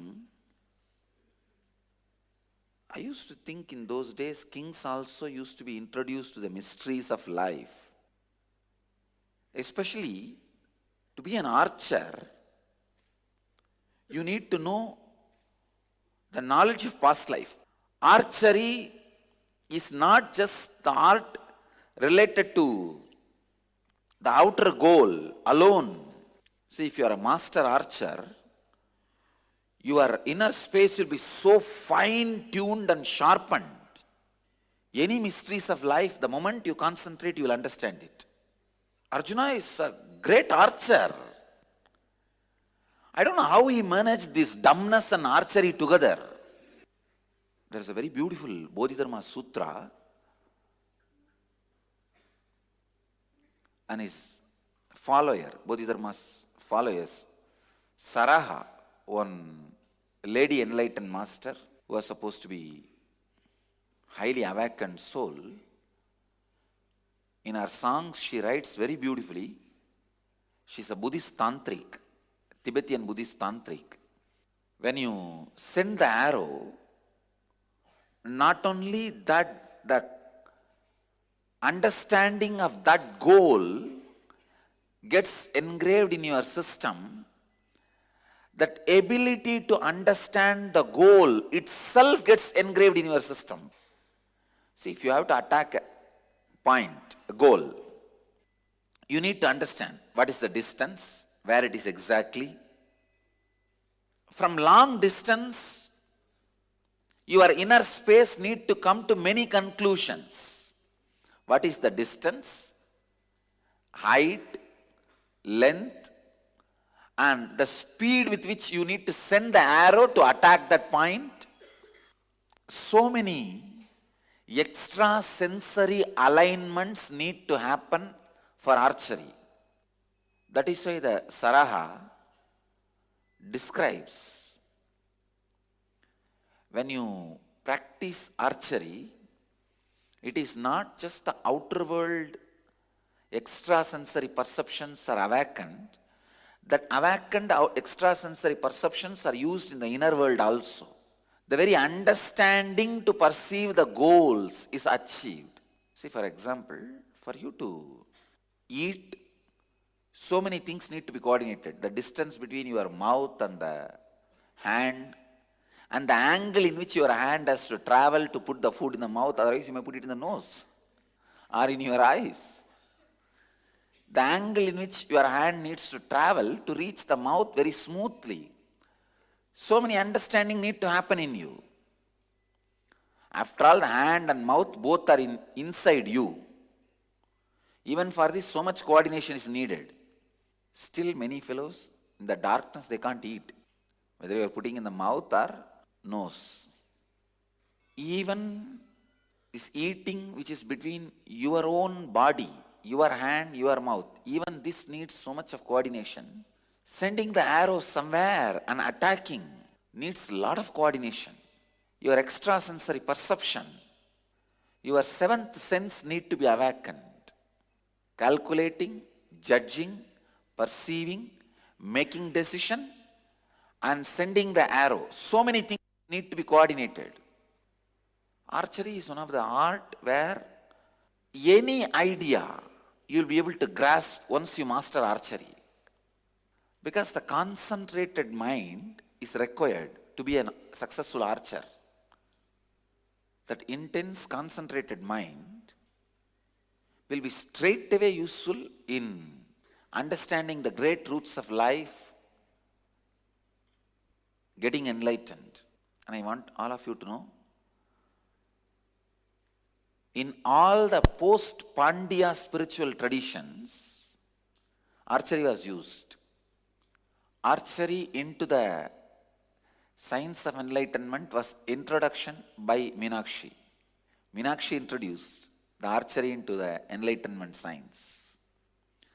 All the post-Pandya civilizations, Pallava, of course, from Pallava civilization, the archery traveled to China through Bodhidharma. From China, went to Zen. Source of Zen archery is Meenakshi. ಓರ್ವ ಅವತಾರ ಪುರುಷರಿಂದ ನಿಮ್ಮ ಜೀವನಕ್ಕೆ ದಿವ್ಯ ಮಾರ್ಗದರ್ಶನ ನೇರವಾಗಿ ಬೇಕೇನು? ಪ್ರಸ್ತುತಪಡಿಸುತ್ತಿದ್ದೇವೆ, ಕರೆ ಮಾಡಿ ಪರಮಹಂಸರೊಡನೆ ಮುಖಾಮುಖಿ. ನಿತ್ಯಾನಂದ ಹಿಯರ್. ಇಡೀ ಜಗತ್ತಿಗೆ ಪರಮಹಂಸ ನಿತ್ಯಾನಂದರು ಮತ್ತೊಂದು ಅಪೂರ್ವವಾದ ಹಾಗೂ ಅಸದೃಶವಾದ ಉಡುಗೊರೆಯನ್ನು ನೀಡಿದ್ದಾರೆ.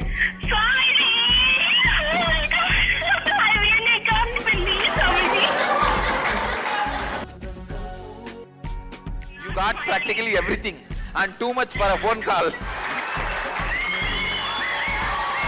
ಪ್ರತಿದಿನ ಬೆಳಿಗ್ಗೆ ನಡೆಯುವ ಸತ್ಸಂಗದ ಸಮಯದಲ್ಲಿ ನಿಮ್ಮ ಎಲ್ಲಾ ಪ್ರಶ್ನೆಗಳಿಗೂ ನೇರವಾಗಿ ಉತ್ತರ ನೀಡಲು ಅವರು ಲಭ್ಯವಿರುವರು.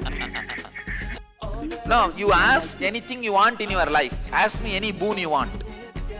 ಬೆಳಿಗ್ಗೆ 8 ಗಂಟೆಯ ನಂತರ +918027279999ಗೆ ಕರೆ ಮಾಡಿ ಸ್ವಾಮೀಜಿಯವರೊಂದಿಗೆ ಮಾತನಾಡುವ ಅದೃಷ್ಟ ನಿಮ್ಮದಾಗಿಸಿಕೊಳ್ಳಿ. ಹಾಗೂ ntv.nithyananda.org ಯಲ್ಲಿ ಇದರ ನೇರ ಪ್ರಸಾರವನ್ನು ವೀಕ್ಷಿಸಿ. ಕಲ್ಪತರು ನಿಮ್ಮ ಜೀವನದಿಂದ ಒತ್ತಡವನ್ನು ತೆಗೆದುಹಾಕುತ್ತದೆ. ನಿಮ್ಮ ಕೆಲಸದ ಗುಣಮಟ್ಟವನ್ನು ಹೆಚ್ಚಿಸಿಕೊಳ್ಳಿ. ನಿಮ್ಮಲ್ಲಿ ಸ್ಪಷ್ಟತೆಯ ಹಾಗೂ ನಿರ್ಧಾರ ಮಾಡುವ ಗುಣಮಟ್ಟವನ್ನು ವೃದ್ಧಿಸಿಕೊಳ್ಳಿ. ಕಲ್ಪತರು ಅಪರೂಪ ಅವತಾರ ಪುರುಷರಾದ ಪರಮಹಂಸ ನಿತ್ಯಾನಂದರಿಂದ ವೈಯಕ್ತಿಕವಾಗಿ ಆಶೀರ್ವದಿಸಲ್ಪಟ್ಟ ಒಂದು ದಿನದ ಪರಿವರ್ತನಕಾರಿ ಹಾಗೂ ಉಪಶಮನಕಾರಕವಾದ ಒಂದು ಅನನ್ಯ ಕಾರ್ಯಕ್ರಮ. ಧ್ಯಾನ ಹಾಗೂ ದೀಕ್ಷೆಗಳ ಶಕ್ತಿಯ ಬಳಕೆಯನ್ನು ಕಂಡುಕೊಳ್ಳಿ. ಕುಂಡಲಿನಿ ಜಾಗೃತಗೊಳ್ಳುವಿಕೆಯ ಒಂದು ಇಣುಕು ನೋಟದಿಂದ ಶಾಶ್ವತವಾದ ದೈಹಿಕ ಹಾಗೂ ಮಾನಸಿಕ ಪರಿವರ್ತನೆಯನ್ನು ಅನುಭವಿಸಿ ಉಲ್ಲಾಸಭರಿತ ಮತ್ತು ಯಶಸ್ಸಿನ ಜೀವನದತ್ತ ಮೊದಲ ಹೆಜ್ಜೆಯನ್ನು ತೆಗೆದುಕೊಳ್ಳಿ. ಕಲ್ಪತರು ನಿಮ್ಮ ಭವಿಷ್ಯವನ್ನು ರೂಪಿಸಿಕೊಳ್ಳಿ. ಪ್ರತಿ ವಾರಾಂತ್ಯದಲ್ಲಿ ನಿತ್ಯಾನಂದ ಧ್ಯಾನಪೀಠ, ನಿತ್ಯಾನಂದ ನಗರ, ಬಿಡದಿ, ಬೆಂಗಳೂರು. ಕರೆ ಮಾಡಿ 8277490093 9742220311 www.nithyananda.org ಗೆ ಭೇಟಿ ನೀಡಿ.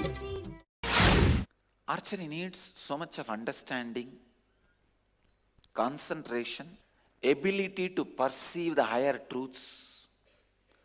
I don't know what is happening to this Arjuna.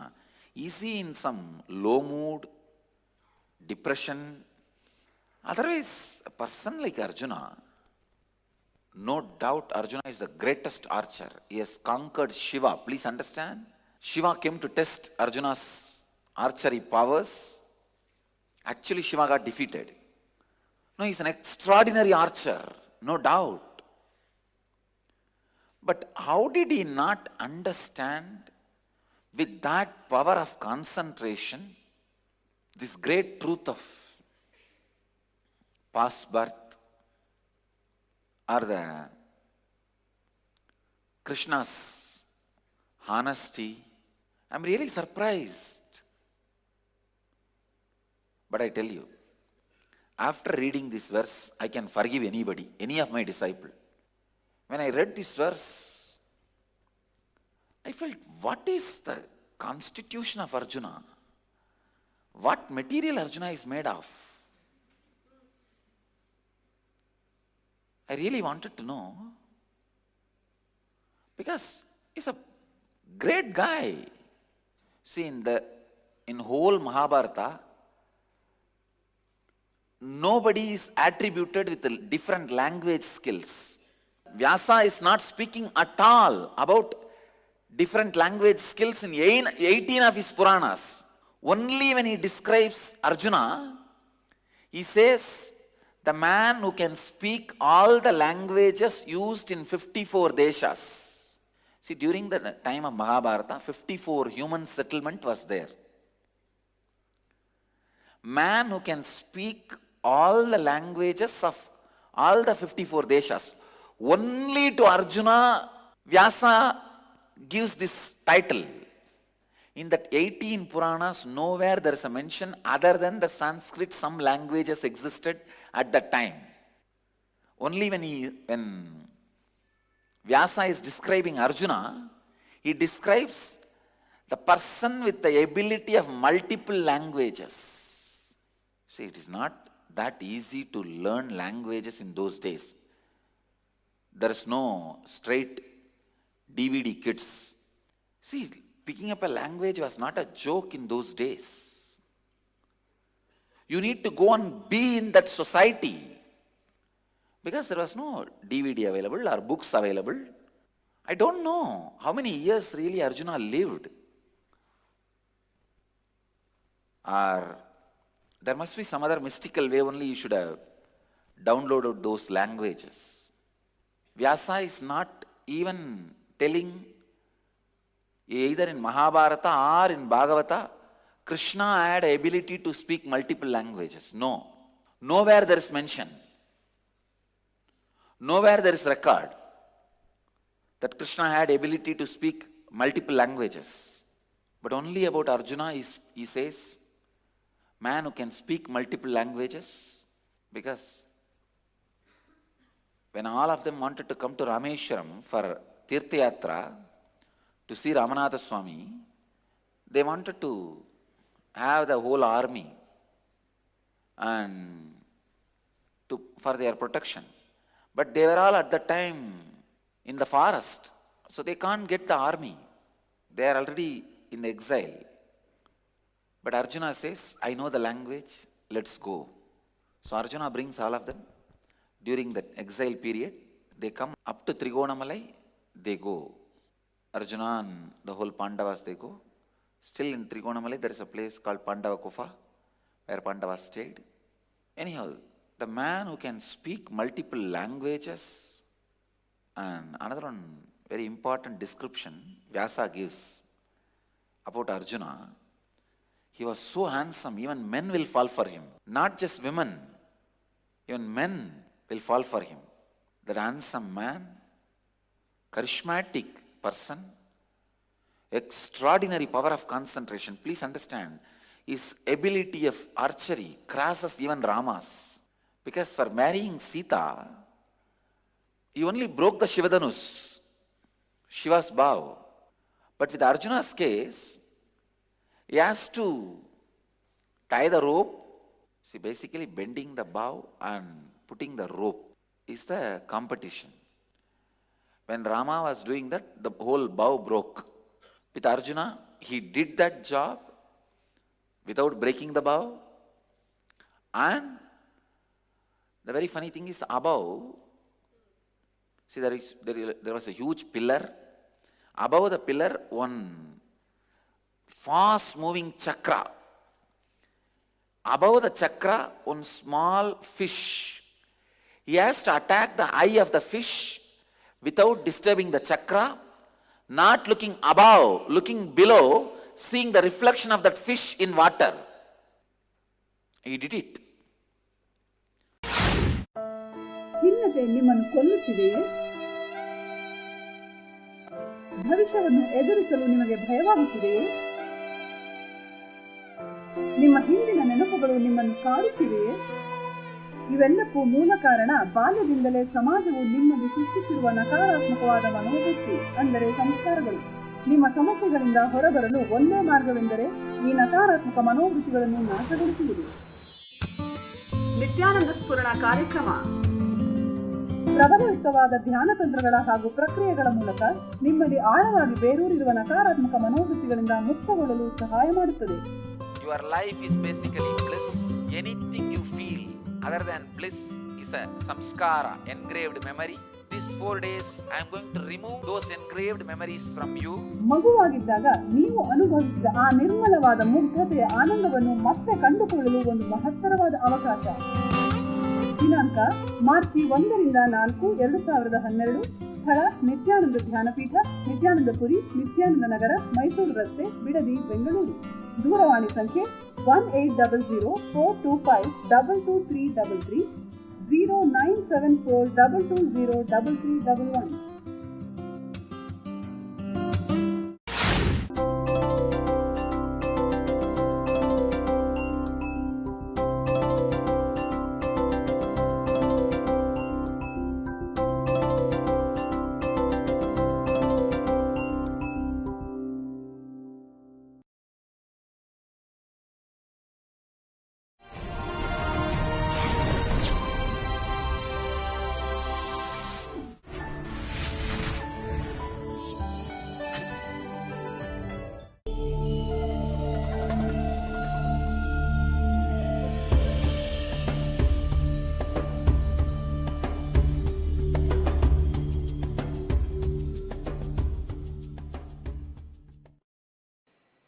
We'll move to the morning satsang in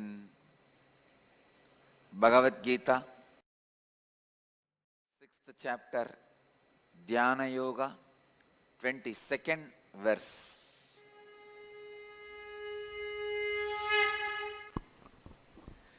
यं लब्ध्वा चापरं लाभं मन्यते नाधिकं ततः यस्मिन् स्थितो न दुःखेन गुरुणापि विचाल्यते. Yam laptva chaparam labam manyatenatikam tataha yasmin stitona dukkhena gurunapi vichalyate. Translation: having obtained which one does not esteem any other acquisition as something more, and being established in which one is not shaken by even the most grievous suffering.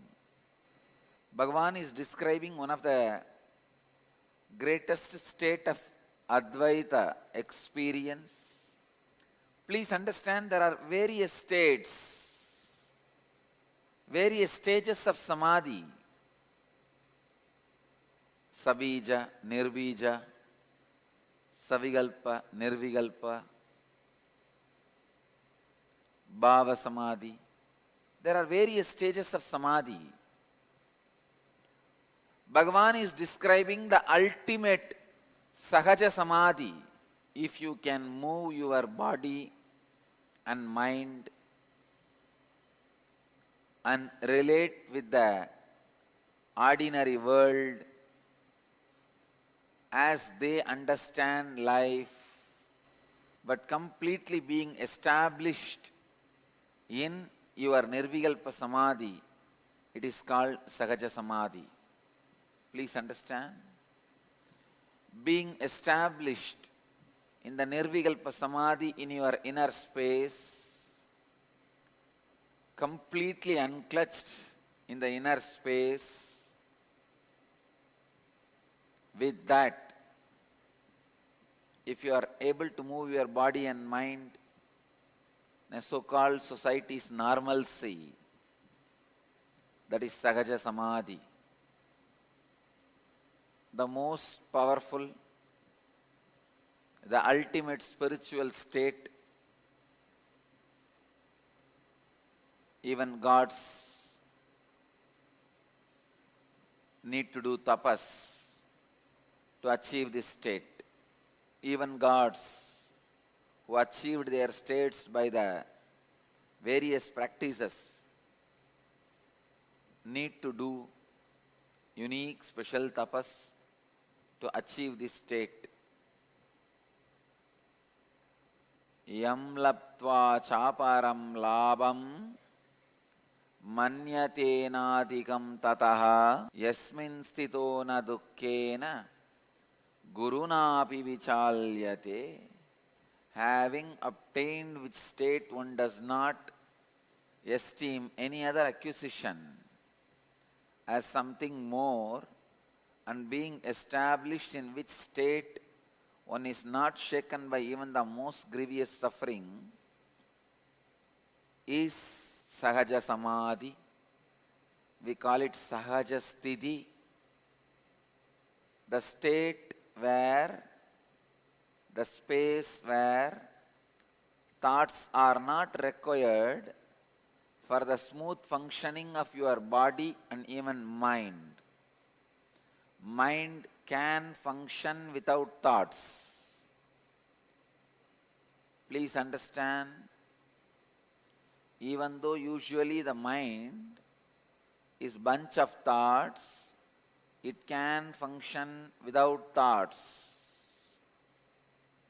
You may ask, how can mind, which is bunch of thoughts, can function without thoughts? Just by the presence of the superconsciousness, without any agitation or the after effects and side effects which will be usually created by thoughts, mind can function, mind can flow. Unless the mind functions, you won't even be able to stand, sit, walk. It functions without any thoughts. No thought, no movement. That is why I always tell people, I am not existing as you think of me.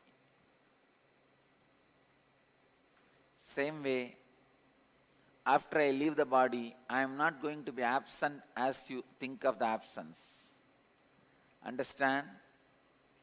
An enlightened master, a person who is established in Sahaja Samadhi, he will not be present as you understand presence. He will not be absent as you understand absence. Krishna says very beautifully, whoever understands the way I function will be liberated. Understand? He says, if you understand how I am functioning, you will be liberated. How funny it is. You may think, how will I be liberated if I know how Krishna is functioning? You will understand your mind is also functioning in the same way, and just your ignorance creates complication. You will just unclutch that very moment. Wow, this is what? Then why was I connecting all the thoughts unnecessarily and creating constant suffering for me? I wasted my time creating constant suffering for myself. When you create constant suffering for you, even the good thing you want to do to others will become suffering for them, and you will cry, oh, even if I do good things, people take it bad. They are not taking it bad. You are doing it as bad. Even though you plan good. But when you stop torturing yourself, when you stop giving suffering to you, even if you do something what you think or you may feel as bad, will end up as good. When an enlightened master uses his trishul, even then he only heals. An ordinary man, even if he gives gift, he only destroys others. In Calcutta, when I was staying, I was staying in the banks of Ganges, two neighbors, every day morning there will be fight. They will scream in that village Bengali. Scream means really scream. But I saw one fellow every day, evening, he will give sweets to that daughter of the neighbor. She's a small child. Morning, both fathers fight. Evening, this fellow gives sweet to the daughter. Every day, full pot rasagulla he will give. I asked him, how come you love her so much, but with this father you have fight? And it's not some real fight. very frivolous things. This fellow says, no, I hate that fellow and the daughter both. I give lot of sweet because daughter won't be able to eat everything, and that fellow is diabetic. He will eat. He is such a miser. He will not throw the sweet out. He will eat and get more sick. Understand? And it really happened. That fellow is such a miser. He can't throw the sweet out. The daughter can eat only one. It's almost 30-40 rasagulla. And this fellow religiously will eat and fall sick in once in a week. But that does not stop him eating. So even by giving sweet, you can kill people. Even though I give kadkapudi, I help you guys.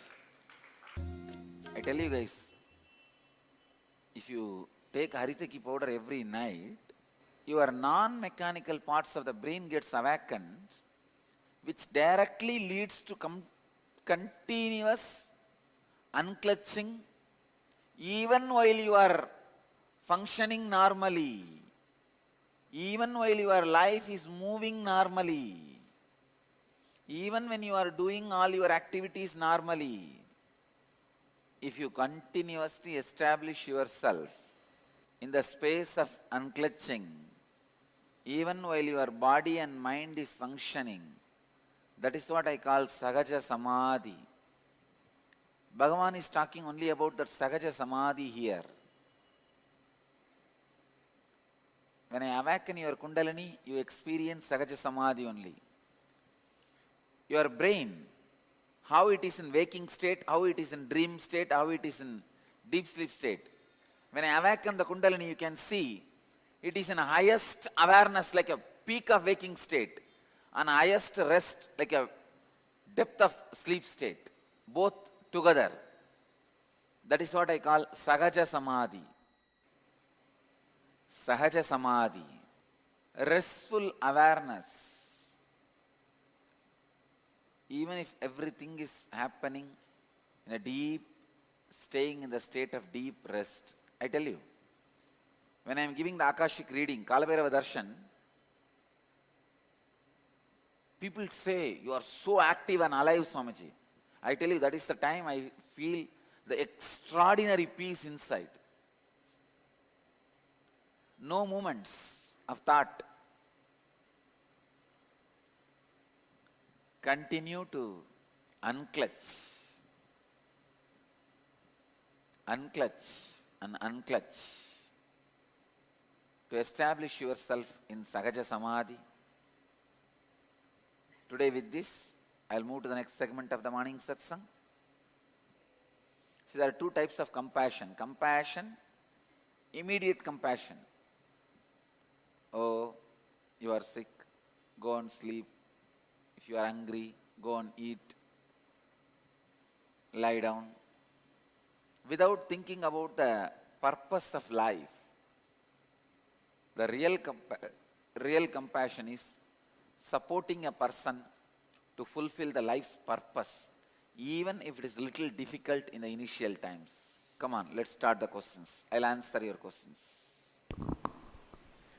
We first have a gratitude email from Kavina Ananda from Seattle for Inner Awakening, and she's saying, Nithyanandam, to attend the Inner Awakening program, I used to postpone because of my 3-year-old son. I didn't know who would take care of him while I attend 21 days program with Swami. I sent my intention form and paid the money. Swami responded saying that he will take care of this. Very surprisingly, my husband, who doesn't believe in Swami and any masters, flew from US to take care of our son while I attend the program. He suddenly became very supportive, and he even once came to the ashram. And other concern was my son used to get sick every time we came to India for vacation. During my IA trip, he remained healthy all through 21 days and beyond. These are true miracles from Swami. Life after IA. Now I truly understand as I experience that inner awakening happens every day. every second. It is not just 21 days. I can see that Swamiji is part of me, and I have a direct connection to him. Whatever I think, he touches those topics in satsang. If I have any questions, he answers them immediately in the next day satsang. While I talk about Swami to my friends, I can see Swami talking through me and winning the arguments. I can feel his presence all the time in me. I can feel Swami's strong presence at home. I have the home security system, and I had a thought at 9:30 a.m. while driving to office that what if the motion sensors detect Swami walking and I get a call from security monitoring team. I can't believe it how fast it happened. At 10:45 a.m., I got a call on my cell phone while I was in office that the alarm went off and if they have to call the police. I had a strong belief that it is a false triggered because of the thought and told them it is not required, I will check myself. My colleague said, "Are you mad? Why do you want to take the risk?" I just smiled and did not say much. I checked online and found out that the bedroom motion sensor triggered the alarm, and that is where my puja room is. It's an amazing experience to me. I have experienced success in my job too. I work at Microsoft in a senior manager role. During the recent performance review, I got the topmost rating, 1+, in 300 people organization, and for that rating, rewards pour in through cash and stocks. I was thinking, what did I do differently after Inner Awakening? I was honest and never differentiated between my job and others. I was genuinely helping people to be successful. Love for people. I was not afraid to take risk. Presentations became much smoother after Inner Awakening as I didn't have fear. I started getting creative ideas to implement at work. Lot more miracles happened to me during Inner Awakening. I asked Swamiji in Energy Darshan that how much ever I meditate, I am not able to go beyond this body. One night, while sleeping during early morning hours, I had a dream where I am leaving the body. Then immediately I was very much aware and merged into the source of light. This was a great feeling to carry for several days. Then once more, I had the same dream of me merging into the light. I was touched by the experience and could clearly remember how I left the body and merged into the source of light. When I woke up, I was surprised to see awareness I had in my sleep state. This is definitely the result of Inner Awakening and Swamiji. Several times I have felt the vibrations of Anandagandha Chakra, and now I can always feel the vibrations in my body with lot of energy flowing and Kundalini awakening when I just sit. Never-ending miracles and bliss has taken over everything else in my life. I can see myself floating in the ocean of honey bliss. This is what is the effect of Inner Awakening. My deepest gratitude to Swami for showering both outer world and inner world success on me. Whatever I say in words here is very less. Everyone should experience it. In Nithyananda, Ma Kavina Ananda. Actually, my presence cannot be felt by alarm, the detective alarms. Because she wanted that my presence should be felt. See, the moment she thought, she really wanted, will it really happen? She had a deep desire inside. So just to prove to her, I made my presence to be detected by the alarm. The next question is from Aradhana Patel, New Jersey, USA, who's asking Swamiji, after hearing you talk about the Gurukul system in morning satsang, I wish my son had been young enough. I would have sent him there. But he is 17 now, and I'm really scared of what might happen to him, a teenager growing up in the USA. Any guidance for Indian youngsters in the West, Swamiji? Actually, I am designing a program, especially aiming at Indian youngsters in the West, for them to be like a 3-month semester course to give all the universal spiritual values embedded in the Vedic tradition to learn, experience and live just through internet. The program is getting designed. Soon the teaser will be released. Then the release of the program will happen. The next question is from Bhavna from Chennai, who's asking, Dear Swamiji, Nithyanandam, I am from Tamil Nadu. I became your devotee just by watching your morning satsangs for the past 10 months. I have not attended any of your programs except one Kalpataru. Till now, my parents don't know that I am watching the satsang daily. If they come to know, they will treat me as if I am pregnant before marriage. So I can't wear mala or participate in the Nirahara Samyama. What do you want to tell to people like me? Bhavana, it is very unfortunate. Usually elders go to the spiritual gurus and youngsters don't go. And elders have to force the youngsters. But in my case, it is always opposite. Youngsters come and settle down with me, pull their parents. I am a special edition of consciousness for youth. It has become very difficult for old brain to think a creative, alive awakening of spirituality is possible. I tell you, even if the elderly people who come to my programs and accepted me, they become young in heart. So understand, these great spiritual teachings, see, even if you are not established in unclutching whole day, even if you remember 100 times, let me try to unclutch. The Swami says something, your mind will say, he will tell 1,000 things, don't waste your time. But then, no, I'll try. Even if you try unclutching every day, your eyes start shining. Your system grows younger. I am not saying only if you become successful, you will achieve all these qualities. No. Even if you try. This Nirahara Samyama also, thousands of people try. Hundreds are only successful. But even the people who tried and failed got many benefits like a health. They became better. Many benefits. If you are successful, then the benefits are immeasurable. Even if you are a failure, you lose weight, your health becomes great. So many wonderful things you receive. So understand,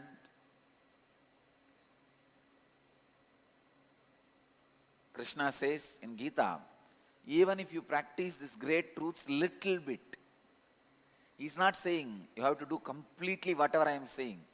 Even if you practice little bit, great good things will happen to you. Try Nirahara Samyama. It's a first level is 2 days, second level is 7 days, third level is 11 days.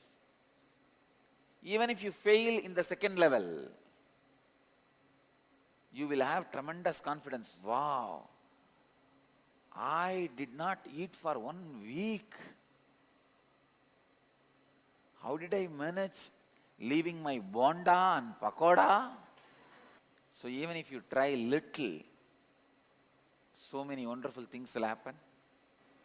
I bless you all who are sitting with us around the world at this moment in 1093 places through Nithyananda TV and YouTube Live, 48 places two-way video conferencing, having Nayana Diksha in 259 cities in 28 countries. I bless you all, let you all achieve, experience, live, express, radiate, share and explode in eternal bliss. Nithyananda. Thank you.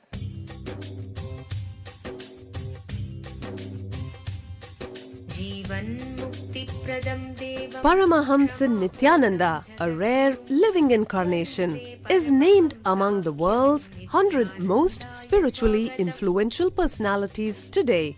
Paramahamsa Nithyananda has been placed alongside Dalai Lama, Nelson Mandela, Oprah Winfrey, Paulo Coelho and others by Mind, Body, Spirit, the world's top esoteric magazine from Watkins, London's oldest and largest bookstore.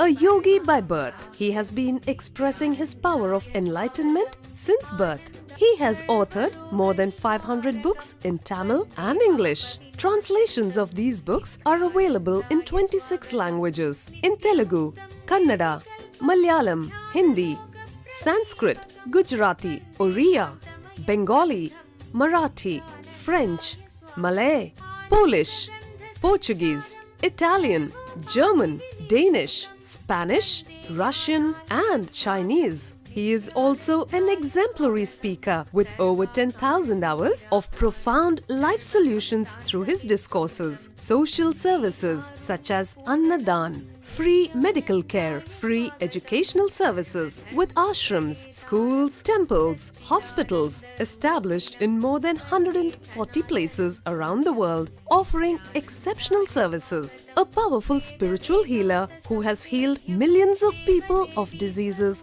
from migraine to cancer. A Kriya Yogi who has formulated Kriyas for physical health and mental well-being, benefiting thousands. A living master who offers practical solutions for our everyday problems. He is the founder and spiritual head of Nithyananda Dhyanapitham, a spiritual powerhouse who has revived the sacred Vedic tradition by establishing Vedic temples in places like Los Angeles, San Jose, Seattle, Toronto, Ohio, Oklahoma, Phoenix, St. Louis, Malaysia, Brazil, Paris, Guadeloupe, Dallas, New York, New Jersey, Atlanta, Calgary, Vancouver, Singapore, and places in India like Bengaluru, Hyderabad, Tiruvannamalai.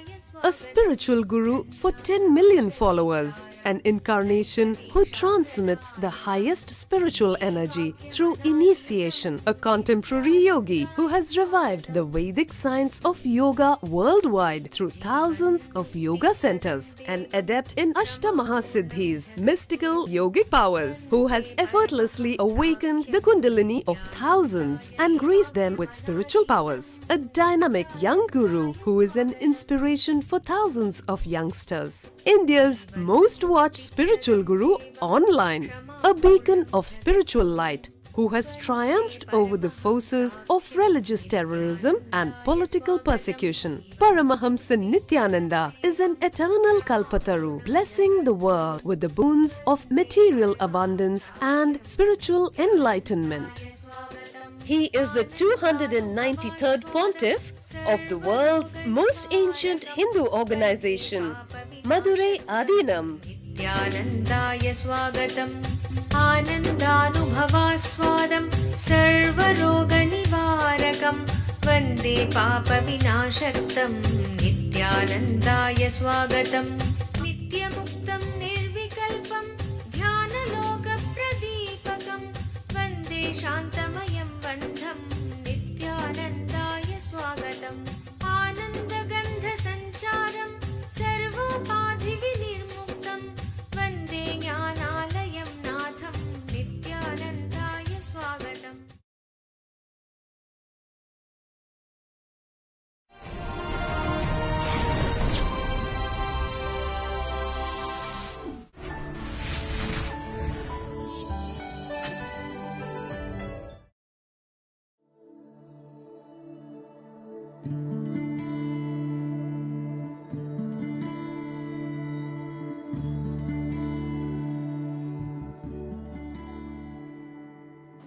Today's satsang in Bhagavad Gita, 4th chapter, Jnanakarma Sannyasa Yoga, 39th verse. श्रद्धावान् लभते ज्ञानं तत्परः संयतेन्द्रियः ज्ञानं लब्ध्वा परां शान्तिम् अचिरेणाधिगच्छति. Shraddhavan lapate jnanam tatparaha samyatendriyaha jnanam lapva param shantim achirenadi gacchati.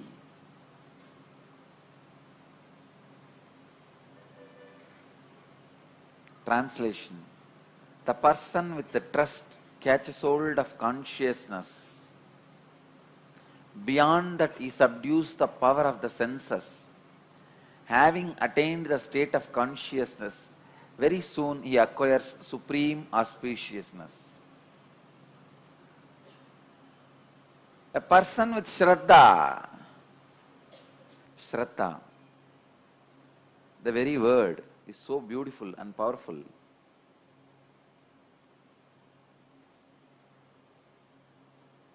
Courageous trust is what I call Shraddha. Unless the seed has the courage to be pressured by the sand and break open, it can never become tree. Same way, unless your nerves, your cognizing system, the system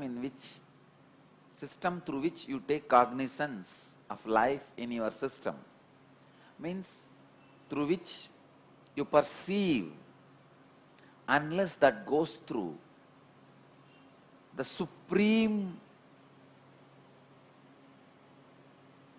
spiritual yearning pressure, the suffocation due to the insufficient feeling of your capacity to perceive. Please understand.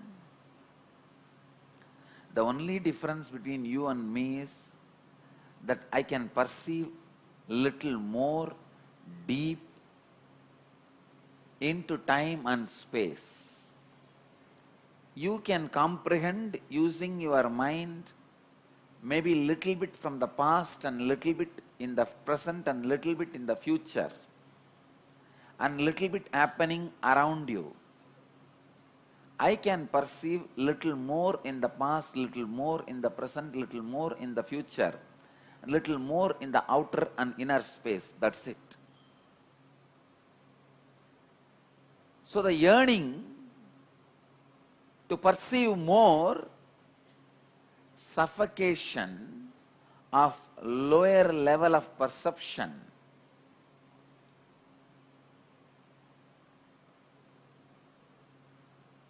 is the basic requirement for enlightenment. Unfortunately, when that happens, you give different reasons for that suffocation and run away.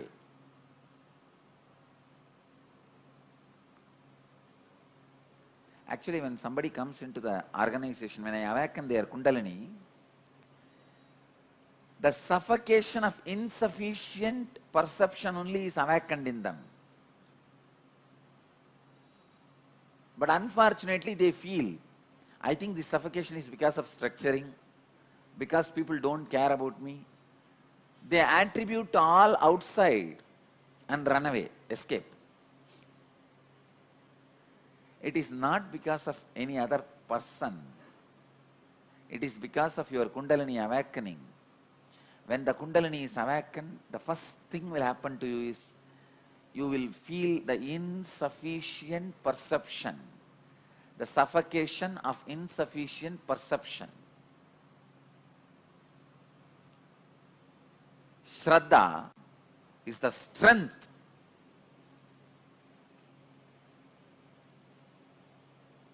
to face the insufficient suffocation and break it, make it into a complete perception. Your capability to perceive, your capability to expand. Bhagavan is hitting again and again on the same point, last 3 verses. You can see very clearly, last 3 verses he goes on talking about spontaneous readiness for intense action. Still that word is there in my tongue, like a hangover of the sweet. See, if you eat some sweet you really like, at least for next 10 minutes you will have the hangover in your tongue. That word is such a beautiful word. Spontaneous readiness for intense action. Still that word is there in my throat like a sweet. Now Bhagavan uses beautiful word, Shraddhavan lapate jnanam. These three words are used in Vedanta again and again in many places. These three words are popular words in Atma Bodha, in many of the Shankara literatures, and the latter Sureshwara's Vartikas and Bodhendra Saraswati's Tikas and many other post-Shankara Vedantic literatures talk about this word, Shraddhavan Lapate Jnanam. All you need is the courage to stand your own yearning, intense yearning. I tell you, seed has to feel the pressure. From outside, the pressure of sand, from inside, the pressure to become a tree. Only then it slowly opens up and becomes a tree. Same way, when somebody comes here to learn from me, to imbibe from me, the first thing I do, I try to expand their perception, their capability to look into past, present, future, outer space and inner space. Please understand, if somebody is screaming at you, if you start immediately hating the person, your perception is too small in the outer space.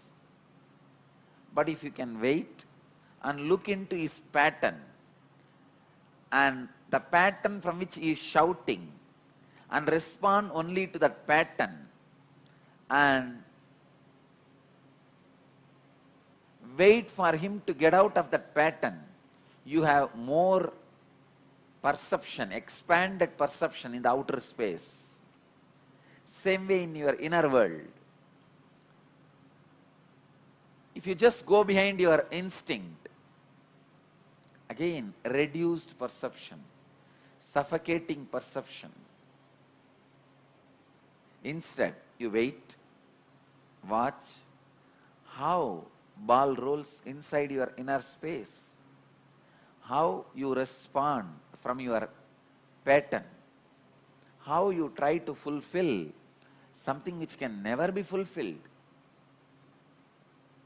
how you try to run behind something which is never your prarabdha, again and again and again. Standing with a tremendous understanding. I can give you one powerful technique, simple technique to reduce the suffocation and the pressure you feel. Go around and start teaching, connecting with people. Then you will see, you will neither lose your yearning, Shraddha, nor go back to the granary to get fried.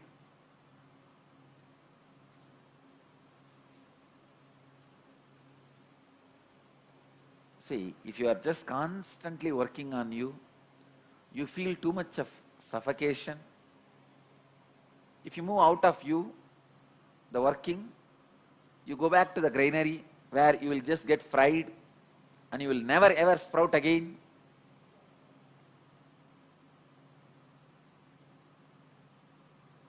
Instead, use teaching, relating with people, connecting with others as a method,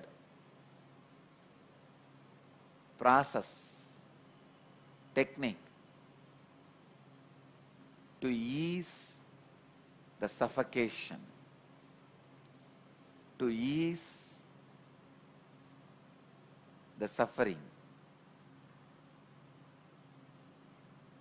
Shraddhavan lapate jnanam tatparas samyatendriyaha jnanam labdva param shantim achirenadi gacchati. The person with trust catches hold of the consciousness. Beyond that, he subdues the power of the senses, having attained the state of consciousness, very soon he acquires supreme auspiciousness.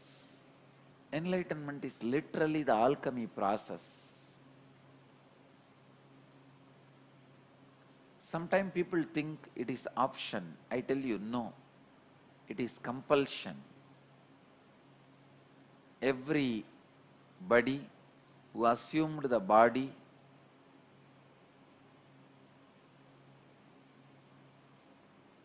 has to achieve enlightenment. It is not just destination, it is destiny. It is destiny and destination of every individual who assumed the body.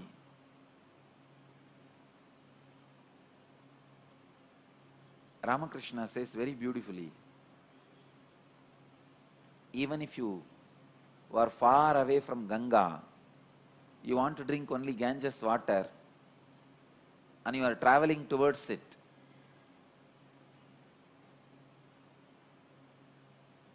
even if you are not getting the Ganges water, don't drink drainage water. Proceed, progress in the path of getting the Ganges water. Even if you die in between, it's okay. You will take one more body and start from that place where you left. But don't drink drainage water, don't compromise.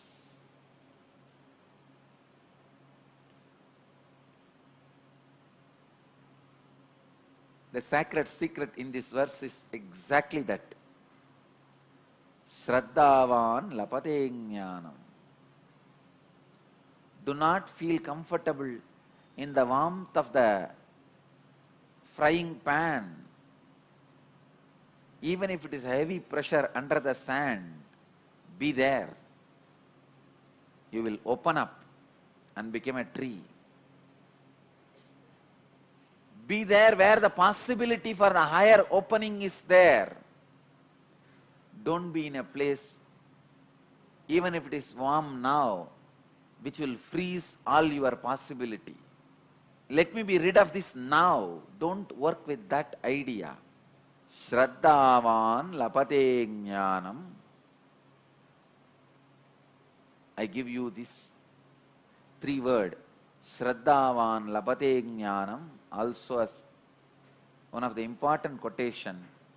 Try to write these 3 words 11 times in your book of heart. Shraddhavan lapate jnanam, Shraddhavan lapate jnanam.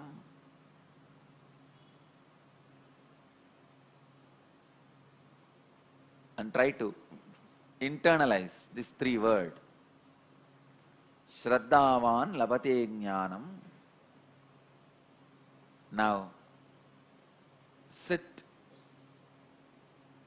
for few seconds and internalize this word Shraddhavan lapate jnanam.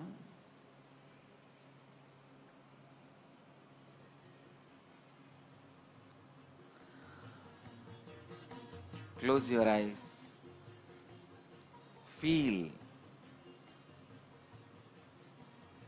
the Master's presence and internalize this one word, Shraddhavan lapate jnanam.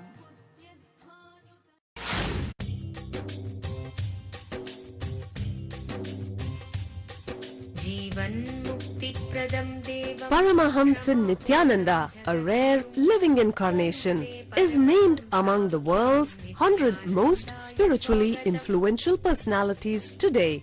Paramahamsa Nithyananda has been placed alongside Dalai Lama, Nelson Mandela, Oprah Winfrey, Paulo Coelho and others by Mind, Body, Spirit, the world's top esoteric magazine from Watkins, London's oldest and largest bookstore.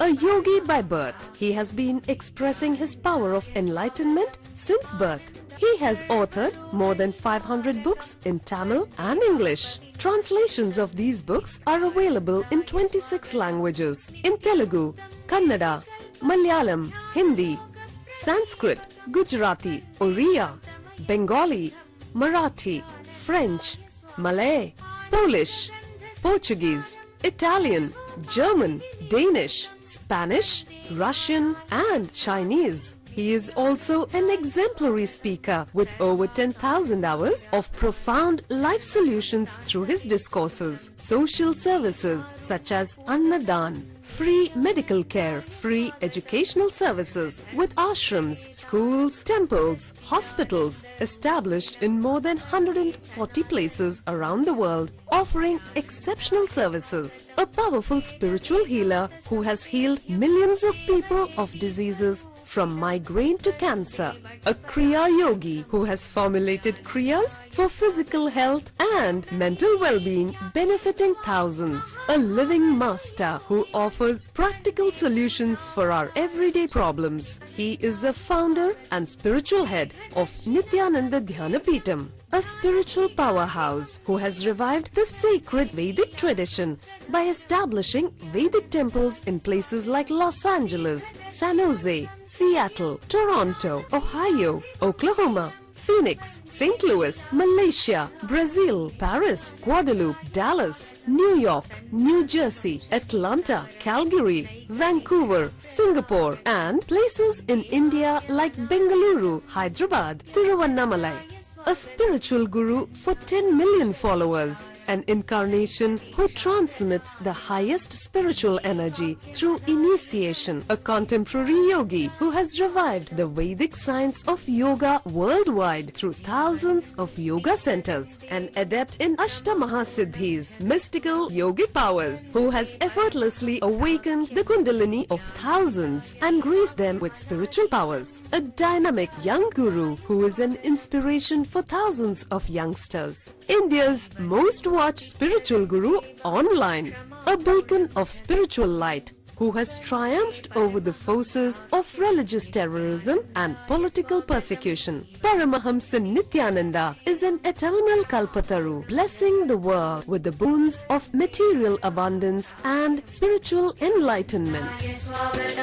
आनन्दानुभवास्वादं सर्वरोगनिवारकं वन्दे पापविनाशक्तं नित्यानन्दाय स्वागतं नित्यमुक्तं निर्विकल्पं ध्यानलोकप्रदीपकं वन्दे शान्तमयं बन्धं नित्यानन्दाय स्वागतम् आनन्दगन्धसञ्चारं सर्वोपाधिविनिर्मुक्तं वन्दे ज्ञानालयं नाथं नित्यानन्दाय स्वागतम्.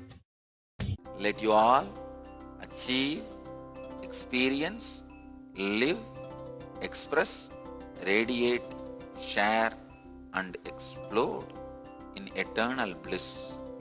Nithyananda. Nithyananda Dhanapeetham, Nithyananda Nagar off Mysore Road, Bidadi, Bangalore 562109. Contact 09742203311. www.nithyananda.org. www.youtube.com/lifeblissfoundation.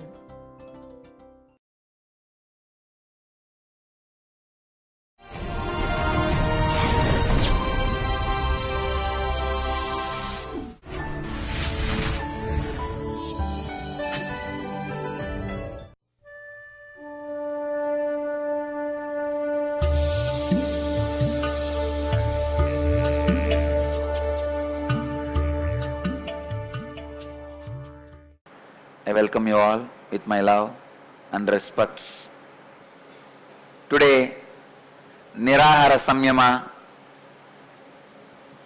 first level, second day, from all over the world, in Bhagavad Gita, 6th chapter, Dhyana Yoga, 14th verse.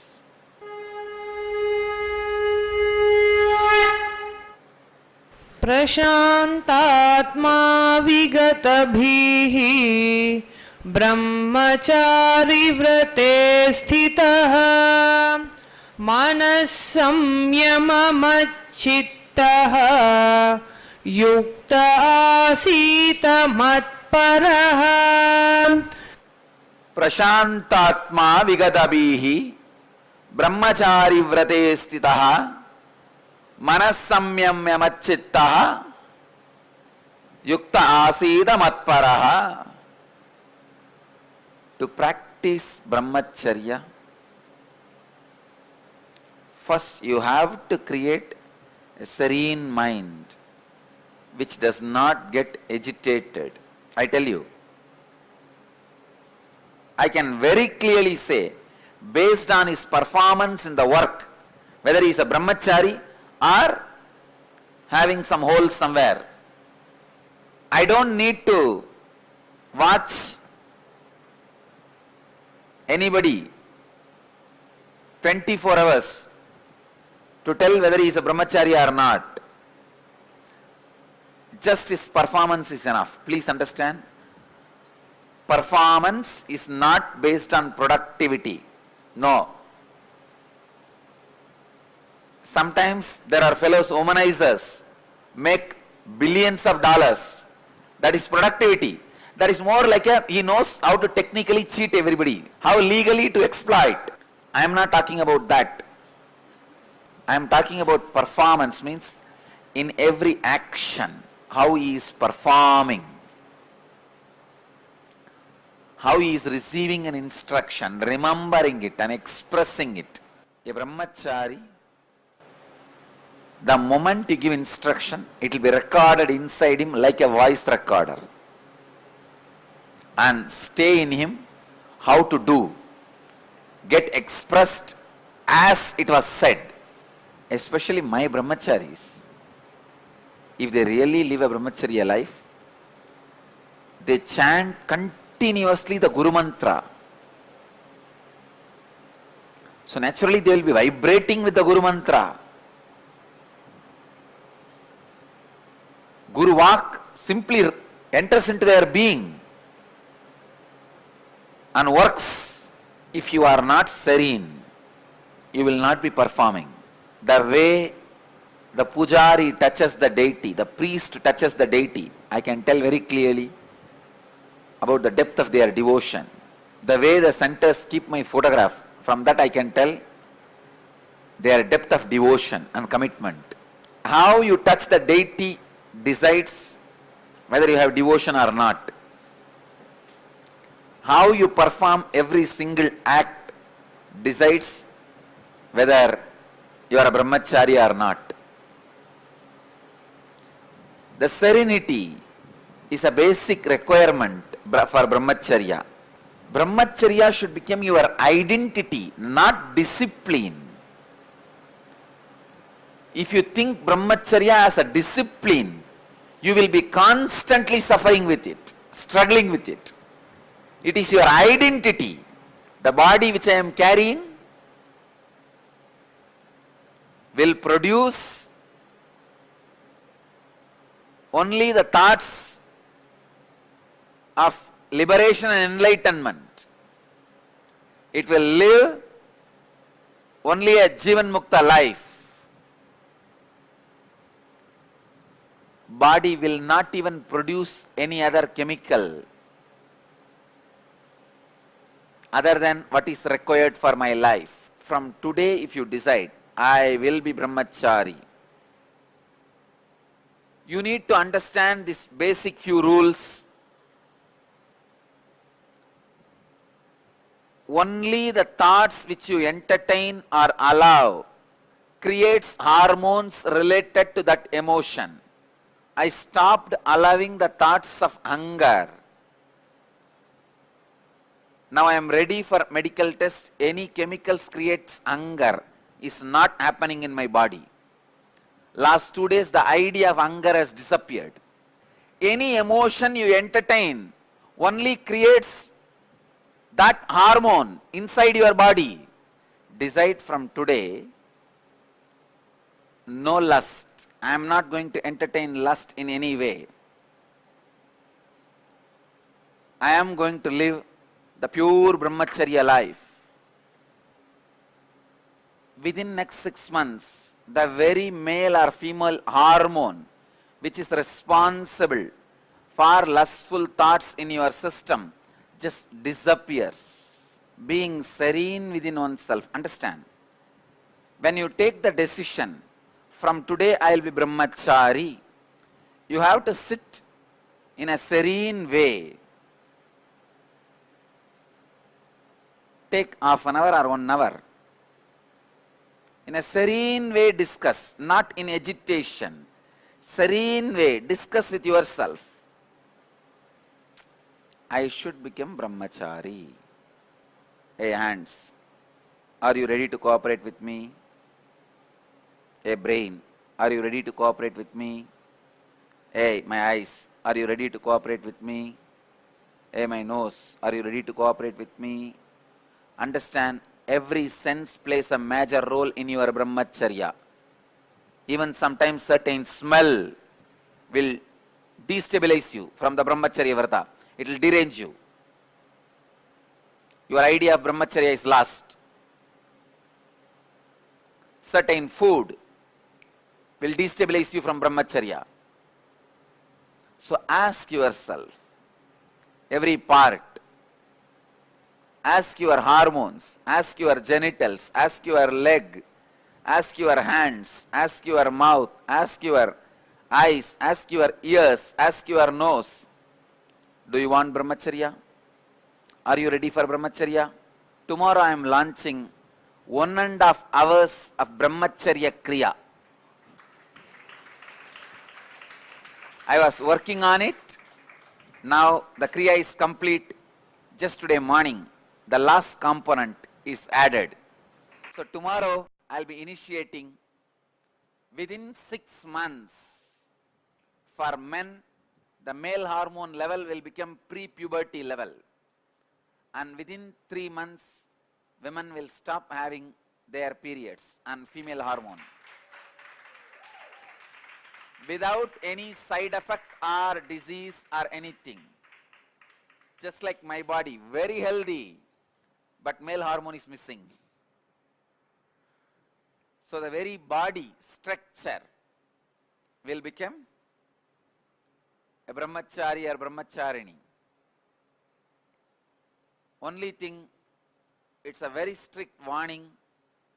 Even though I am going to share that kriya in the morning satsang, other than my initiated brahmacharis and brahmacharinis, nobody else is expected to practice it. If you are married and practice this, I am not responsible. And if you are really divorced or widower or retired, old, wanted to take up this kriya as regular practice, send an email. After I give approval and blessings, start doing. Don't do on your own. Then I am not responsible for side effects and after effects. This kriya is very powerful. Very powerful means literally it will work. It's a gift from Sri Krishna. I was already working on this kriya for last 1 year, but I was not able to cap it, means seal it, complete it. Just today morning, when I was taking bath, I remembered, today what is the subject? Bhagavad Gita. I thought brahmacharya. The moment I remembered, yesterday I spoke about the social importance of brahmacharya and all that things.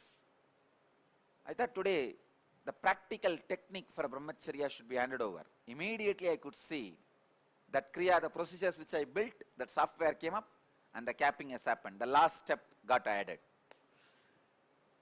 Last step is responsible for keeping that experience permanently in your system. Bolting it in your system. So now it is all ready. Tomorrow you will have the kriya for brahmacharya. Let me explain some more principles, concepts on brahmacharya. The energy which you retain inside you through brahmacharya is the energy which can create another life. That powerful energy, if you can take that same energy into your own body and assimilate that same power into your own energy centers, don't think the fluid, the semen, moves towards the chakras and reaches your Sahasrara. No.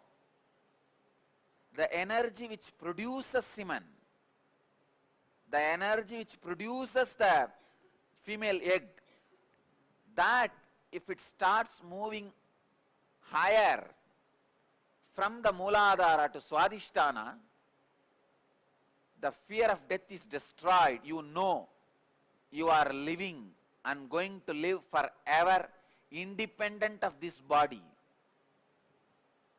That is the first experience will happen if your complete Kundalini energy moves to your Swadhisthana. And next, if your complete Kundalini energy moves to Manipuraga, serenity will happen. Non-agitation. No agitation.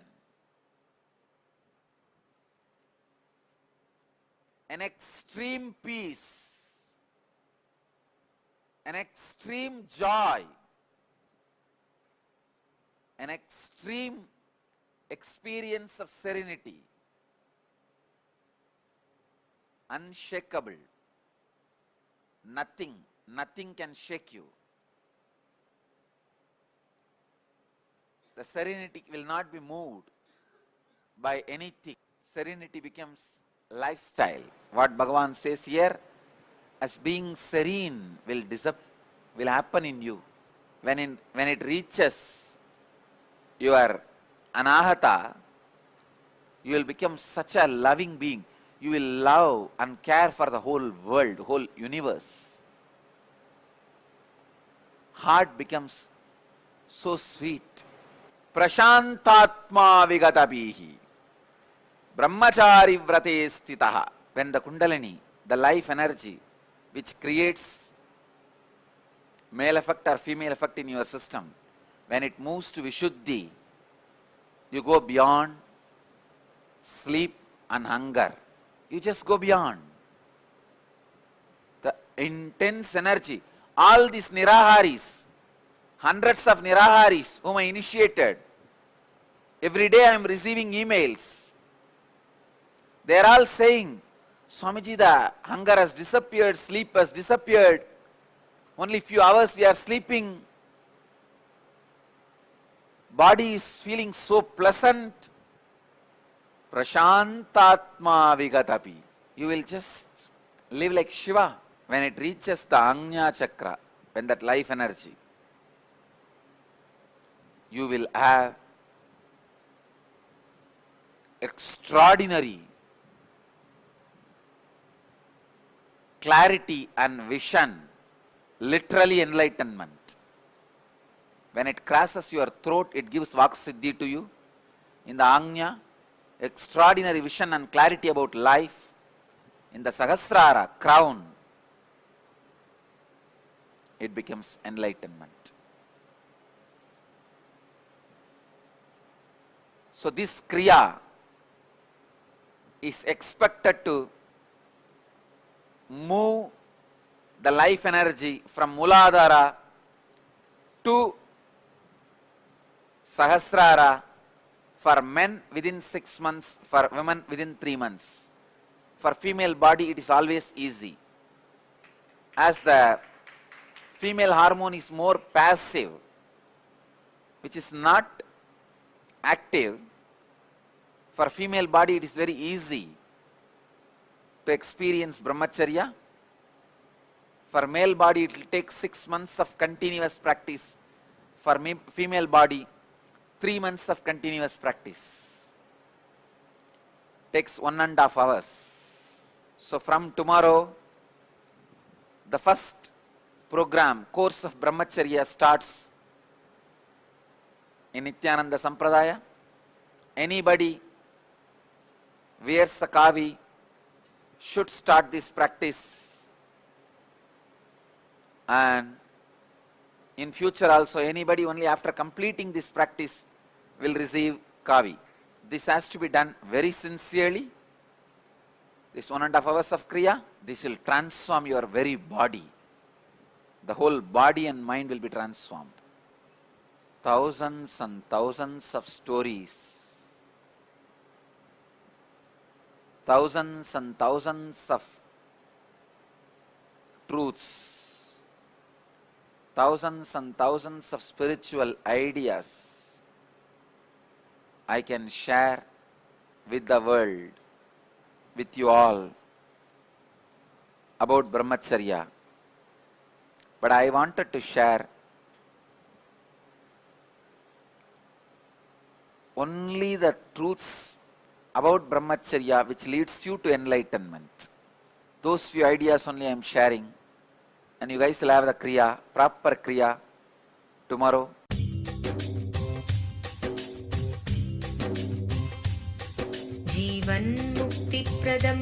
Paramahamsa Nithyananda, a rare living incarnation, is named among the world's 100 most spiritually influential personalities today. Paramahamsa Nithyananda has been placed alongside Dalai Lama, Nelson Mandela, Oprah Winfrey, Paulo Coelho and others by Mind, Body, Spirit, the world's top esoteric magazine from Watkins, London's oldest and largest bookstore. A yogi by birth, he has been expressing his power of enlightenment since birth. He has authored more than 500 books in Tamil and English. Translations of these books are available in 26 languages in Telugu, Kannada, Malayalam, Hindi, Sanskrit, Gujarati, Oriya, Bengali, Marathi, French, Malay, Polish, Portuguese, Italian, German, Danish, Spanish, Russian and Chinese. He is also an exemplary speaker with over 10,000 hours of profound life solutions through his discourses. Social services such as Annadan, free medical care, free educational services with ashrams, schools, temples, hospitals established in more than 140 places around the world, offering exceptional services. A powerful spiritual healer who has healed millions of people of diseases from migraine to cancer. A Kriya Yogi who has formulated Kriyas for physical health and mental well-being, benefiting thousands. A living master who offers practical solutions for our everyday problems. He is the founder and spiritual head of Nithyananda Dhyanapitham, a spiritual powerhouse who has revived the sacred Vedic tradition by establishing Vedic temples in places like Los Angeles, San Jose, Seattle, Toronto, Ohio, Oklahoma, Phoenix, St. Louis, Malaysia, Brazil, Paris, Guadeloupe, Dallas, New York, New Jersey, Atlanta, Calgary, Vancouver, Singapore, and places in India like Bengaluru, Hyderabad, Tiruvannamalai. A spiritual guru for 10 million followers, an incarnation who transmits the highest spiritual energy through initiation, a contemporary yogi who has revived the Vedic science of yoga worldwide through thousands of yoga centers, an adept in Ashtamahasiddhis, mystical yogic powers, who has effortlessly awakened the Kundalini of thousands and graced them with spiritual powers, a dynamic young guru who is an inspiration for thousands of youngsters. India's most watched spiritual guru online, a beacon of spiritual light who has triumphed over the forces of religious terrorism and political persecution. Paramahamsa Nithyananda is an eternal Kalpataru, blessing the world with the boons of material abundance and spiritual enlightenment.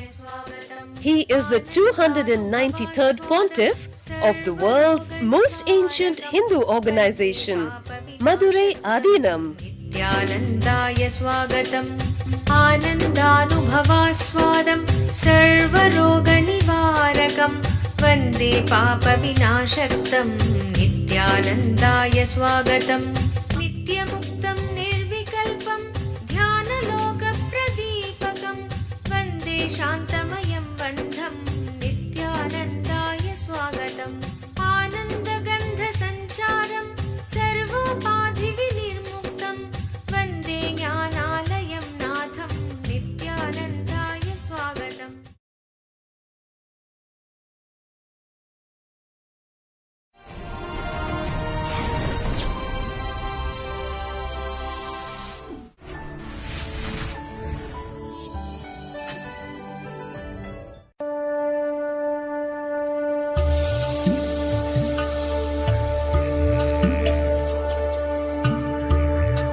सदाशिवसमारम्भाम् ज्ञानसम्बन्धाचार्यमध्यमाम् अस्मदाचार्यपर्यन्ताम् वन्दे गुरुपरम्पराम्.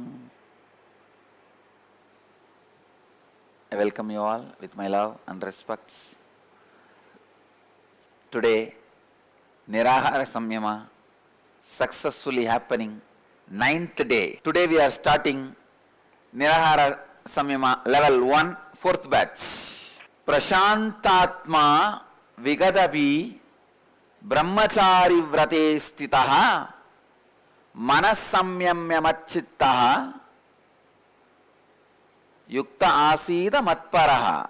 Being serene with oneself, abstaining from apprehensions, having subdued the thoughts, intent on the vow of living like a god, following the vow of celibacy, intensely reflecting on me, live your life devoted to me.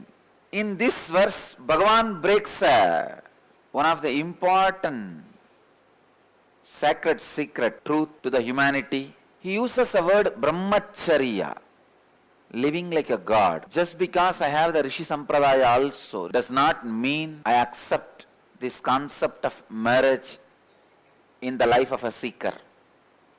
I am making it very clear. I am putting it very clear. Worst thing can happen to a seeker in the spiritual life is marriage. I know. I am going to break thousands of people's ignorance. Understand, as a compassionate being, I have to give place for everybody. Tolerated is different, accepted is different, realized is different. Marriage in the seeker's life is tolerated, Rishi order is accepted, but only brahmacharya is promoted. Whenever you go to the peak based on body, you get back to your animal biomemory, and again it takes at least few years of spiritual practice for you to raise to the level of divine. It is very rare I speak about the importance of brahmacharya, because sometimes it puts the householders into depression. But just because they fall into depression, I cannot be hiding the sacred truths for quite a long time. No. This time, I have decided I am going to speak about it completely. Let me define brahmacharya as per the Smriti. Karmana manacha vacha sarvavastu sarvada sarvatra maithunatyago brahmacharyam brachakshate. Brahmacharya is defined as abstinence from sexual intercourse in thought, word and deed in all conditions and places and times. Brahmacharyena tapasa deva mrityum ubagnataha.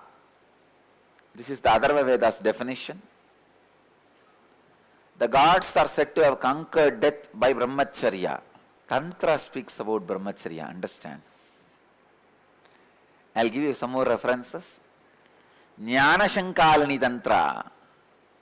Natapas tapa iti ahuhu brahmacharyam tapottamam urdvaretha bhavet yastu sadevo natu manushaha. The true tapas is brahmacharya. and he who practices it uninterruptedly is divine, not human. Now let me come to the practical side of it. Understand? Already 1/3 of your life is gone in search of food, 1/3 has gone in sleep. In the remaining 1/3 till 25, too busy with education. After 65, body and mind won't be useful to do anything. Then between 25 and 65, that 40 years, if you get married also, gone. Seeking is building the new consciousness for you to take a jump. It is like a building an airport. How? An airport, runway is necessary for an aircraft to take off. Brahmacharya body is necessary for you to take off into enlightenment, into the planes of consciousness, into the space of consciousness. One of the main reasons Hinduism stopped being the tradition of living stream as a head of the oldest Hindu monastery, as the representative of the Hindu tradition, I am making this statement as self-introspection and self-criticism. It is very, very, very unfortunate that Hindu tradition is not remaining as a living stream of enlightened beings. I can say there are enlightened beings, there are few incarnations, but unfortunately Hinduism lost the streams of living masters, the streams which guarantees the production of living master. The organization or sanghas which guarantees at least few hundred living masters are continuously available from that source to the planet Earth. I can guarantee you, in Tibetan Buddhist tradition, at any given point 1000 living masters are there, enlightened masters. I can guarantee you, Japanese Zen tradition, at any given time 100 living masters are there minimum. I cannot guarantee you. In Hinduism, there is any organization which can guarantee minimum 100 living masters at any given time. 1 or 2 organizations have produced 1 or 2 masters. 1 or 2 masters have produced 1 or 2 organizations. That's all. The poverty in Hinduism is because the lack of the concept of brahmacharya into spiritual tradition. They will ask, oh, can't householders get enlightened? Naturally, all masters have to say, yes, they can. Why? Because otherwise these guys will get depressed and will not even do the little spiritual practice they are doing. Then immediately they settle down, yes. Householders also can get enlightened. Oh, my son, please get married.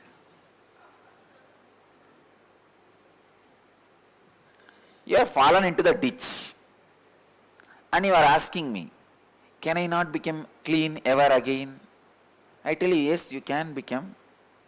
Then you tell, oh, my son, CC master told I can become clean again. You also fall into the same ditch. Let both of us be clean after some years. In the modern day, marriage has become a failure system. You don't need a separate hell other than marriage. If you are a seeker, sincere seeker, please understand, I am not talking all these words to my devotees or disciples or followers. I am talking to seekers. There are some still act as if they are my devotees and disciples are not seekers. There are millions who are not my disciples or devotees but are seekers. This whole satsang I dedicated to seekers. If you are a seeker, no other way other than sannyasa and brahmacharya. In Vedic tradition, even marriage is used to reach the brahmacharya. If you are married, 1 year is more than enough to experience the smell of sweating and move out. If you are a seeker, no other way,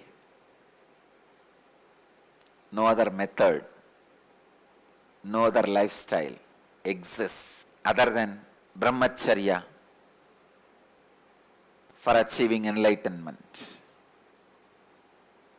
If you do not have the goal of enlightenment in your life, then you do what you want, but don't promote that as a right lifestyle. The untouched beings are the best flowers to be offered at the feet of God. I tell you, if you are completely devoted, how will you feel comfortable? I know I am throwing bomb into many families, but I have to tell some of the spiritual truths. If I hide, I will also allow the poverty of Hinduism. Unless lakhs of sannyasis are created, thousands of enlightened will not be created. Unless thousands of enlightened doesn't happen, hundreds of incarnations won't flower. Unless hundreds of incarnations flower, 1 or 2 avataris don't flower. It is the number of people who try that decides number of people win. It is so practical. I am really strong about this necessity for brahmacharya, celibacy, for seeker to get enlightened. The most practical spiritual instruction I can give is brahmacharya. Takes away millions of sufferings. And not only that, even your consciousness. See, the more and more you feel you are married, you are committed to somebody, it is like a continuously cutting the wings of a bird. The more the bird grows, every 3 months, every 2 months, you cut the wings. You just clip the feathers. Will the bird be able to fly ever? It is clipping the feathers. Clipping the feathers is the most unfortunate thing can happen to a bird. Marriage is the most unfortunate thing can happen to a seeker. Seeker does not belong to human species.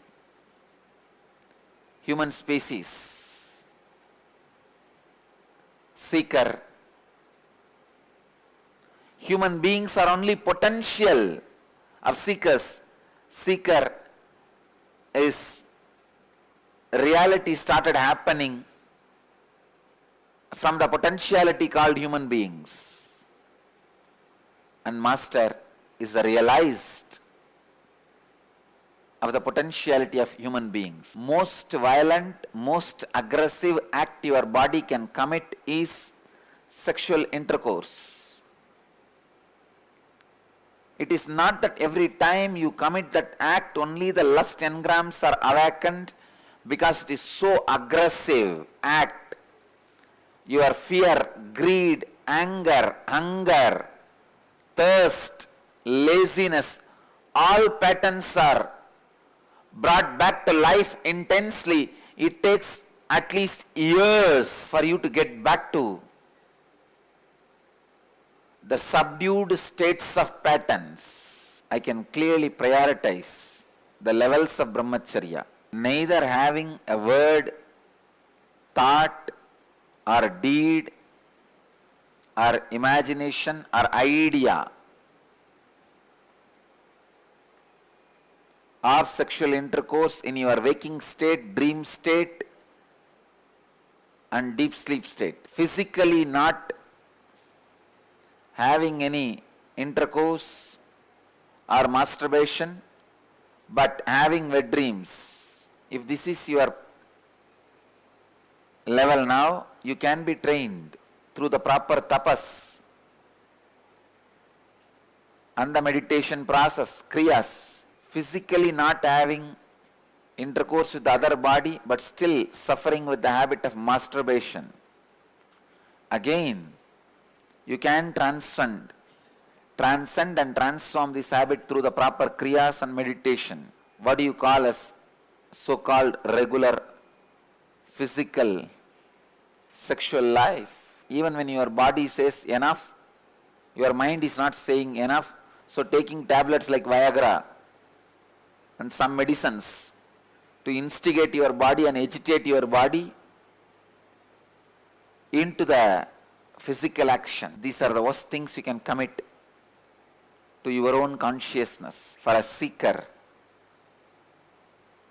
I always insist, encourage, inspire celibacy, brahmacharya as the lifestyle. When you can't live that life, when you don't have confidence and courage, then I give you all right, compromised, do what can be done. But the compromised instruction is not promoted instruction. It is tolerated. Sometimes just accepted. I do not want tolerated trend to become the idea I promote. No. I am very clear. In Nithyananda Sampradaya, sannyasis and sannyasinis will form the top first order.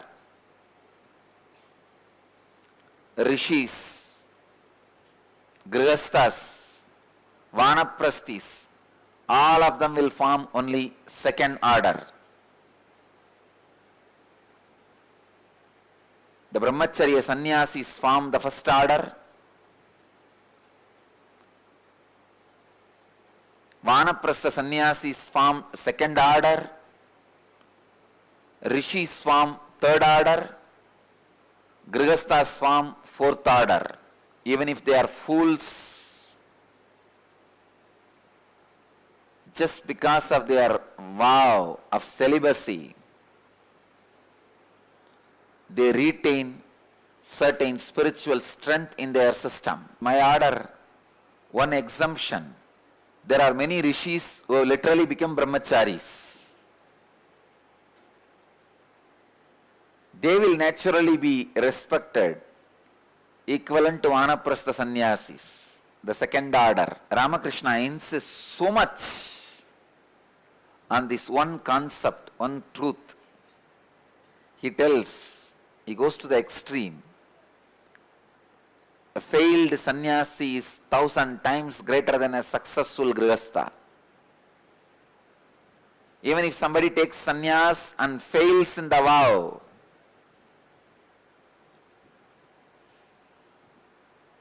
after 2-3 years, after a few years, or in the last part of his life, even he is much more greater than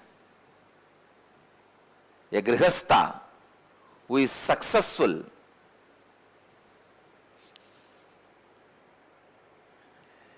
Living his whole life doing spiritual practices.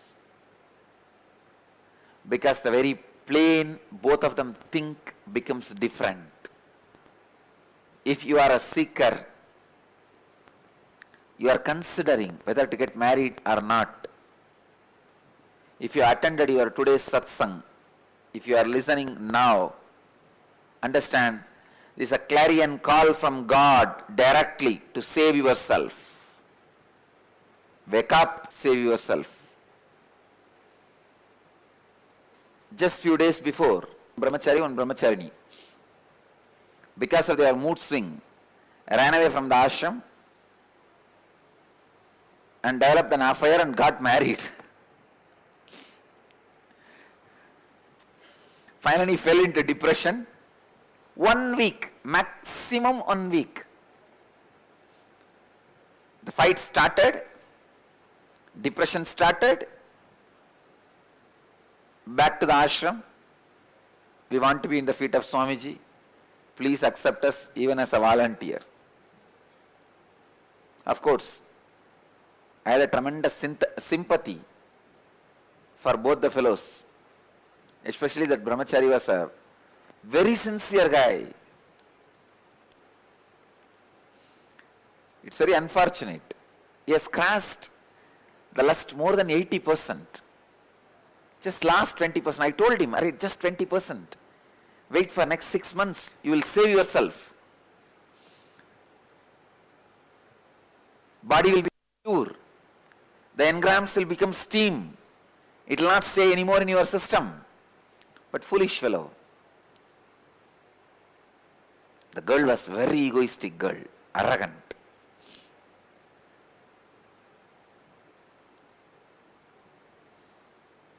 Now, finally, when I see them suffering in the worst depression, crying every day to our brahmacharis, I said, all right, allow them in the ashram, what to do? But one good thing is happening. They became a living example for anybody who has little fantasies.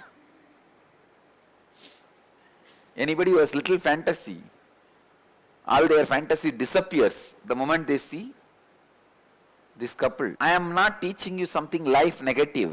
I am not putting negative ideas into you. Understand, I am telling you straight facts. I challenge, including Shiva and Parvati, Radha and Krishna, Ramakrishna and Sharada Devi, can any one of them equate their practical, happy, blissful, joyful life to any one of my fallen sannyasi? Understand the extent I am going.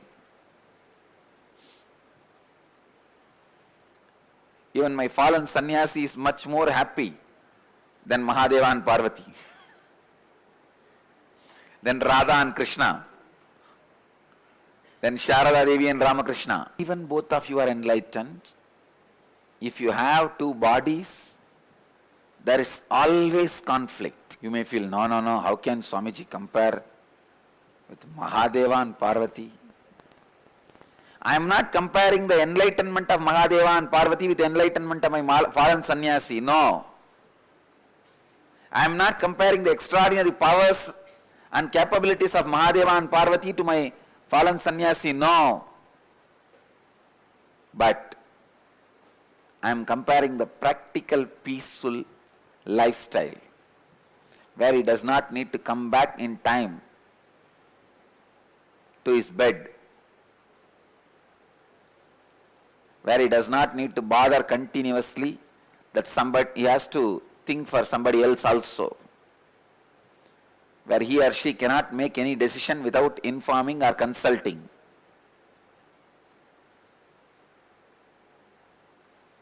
Even Mahadeva has to inform to Parvati where he is going, otherwise she is searching for him. Parvati has to consult with Mahadeva what she is doing, and Parvati also will be sometime forced to do something about which she was not convinced. I tell you, Adi Shakti reduces herself as Parvati just because of this Patni Dharma, the commitment of marriage. If the commitment of marriage is removed, Parvati is Adi Shakti. I can go on and on and on telling you thousands and thousands of practical stories. Sita is crying all the time. The day she got married, it's a good day for Rama and bad day for Sita. Fortunately, that bad day did not happen to Radha. She never got married to Krishna. Even in their affair, Radha and Krishna had a lot of problem. Don't think it was a smooth affair. No. There was enough of jealousy, anger, fight, everything. Best life a human being can have is brahmacharya. If a fruit has to happen, flower should not fall from the tree. Fallen flower never becomes fruit. Person who has fallen from brahmacharya never becomes a master. It is very unfortunate. The Vedic tradition lost the intensity of brahmacharya. I tell you, why the Buddhist and Jain traditions, which are offshoots of Hinduism, which is only just few concepts taken from Hinduism, is able to flourish all over the world and retain the capacity to be Jagat Gurus, teach the world. Why did Hinduism is not able to retain that strength, that capacity, inability to live the pure brahmacharya life, celibate life, and not making this brahmacharya celibate life as a mainstream lifestyle? Still in Hinduism, brahmacharya does not become a mainstream lifestyle. In Buddhism and Jainism, it is very common, even from the rich family background, they take up sannyas. I have seen even a small places like my hometown Tiruvannamalai, where a very small Jain community lives. Every year at least 5-6 boys and girls will go around the city. They will be taken in the procession all around the city with a fully clothed and jeweled. I used to ask, what is the procession? Is there a marriage procession? They will say, no, it is a sannyas procession. These boys and girls are becoming sadhus. We are handing them over to the monastery. Before that we are doing this procession. In Jain tradition still that habit is there. In whole Tiruvannamalai, the population itself is just 100,000 or 200,000. The Jain population is less than 5,000. Just in 5,000 people every year, at least 5 to 10 highly qualified, rich family background, educated, young, 5 boys and 5 girls at least, became monks. Means what? From the young age, as the part of the mainstream lifestyle, the sannyas was accepted, understood, taught. It is very unfortunate. We Hindus, neither we decide nor we make our next generation respect. I used to feel when I see these educated youngsters, see, they taking sannyas was not like a secret, they run away to a monastery, parents fight, struggle, no. Parents are so happy, they sing and dance in front of the chariot where those youngsters are being carried. They take the kids, they take the youth who are going to take the sannyas all over the city, celebrate, tell the whole world, he is becoming sannyasi, she is becoming a monk, she is becoming sadhvi, he is becoming sadhu. After a procession, they hand over the kids in the temple and the rituals take place. They become sadhu and sadhvi. First thing, from educated, the middle class families, nobody becomes sadhu. If you just walk around Tiruvannamalai, 99% of sadhus are uneducated. Just become sadhu instead of becoming beggars. And remaining 1% sadhus are from middle class. That also family did not accept they becoming sadhus, like my sannyasis. Ran away from the house. Still parents are resisting. Soon, very soon, I take this as a vow, keeping Kala Bhairava as witness.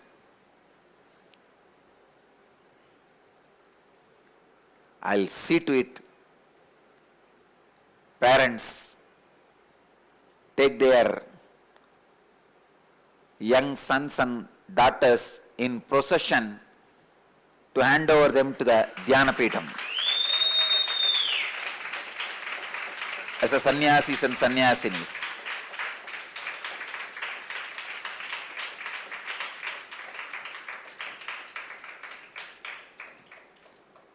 Go and see in every Jain village, you will see this ritual happening.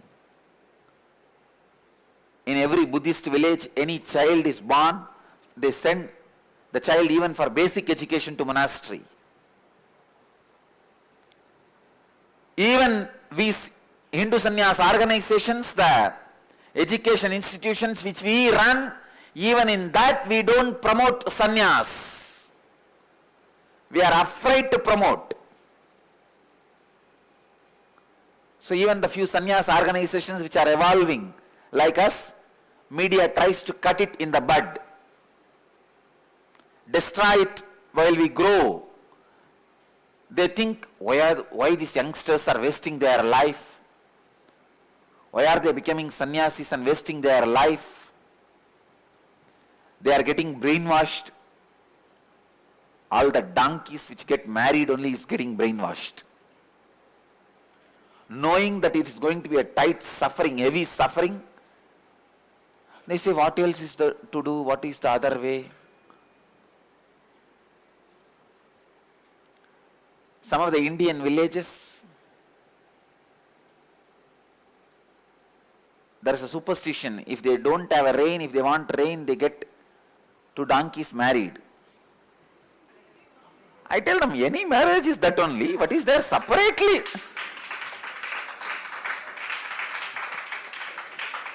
Why will you want separately try to get some? Hey India, listen here. Hey, oh Hindus, listen here. If you want to get back to the glorious seat of Jagat Guru, world teacher, you have only one option. Make monastic lifestyle as a mainstream lifestyle. Let every village have its own monastery, like Tibetan Buddhists, Japanese Zen Buddhists, and Hindu Jains, Indian Jains. You are not going to get back to the seat of Jagat Guru unless you create the brains soaked in the Tejas. Tejas is the transformed sex energy, lust energy. Only when the brains are soaked into the Tejas, you create gurus, Jagat Gurus. It is time the next generation of Indians, Hindus think not just about your career, that foolish IT job, and a house and car and 2 kids. No. At least few crore people should think sannyas as a mainstream lifestyle. Let all the Hindu education institutions, schools, colleges, make the next generation kids understand about sannyas. Even after being so much abused, I don't feel shy because I know I am a sannyasi.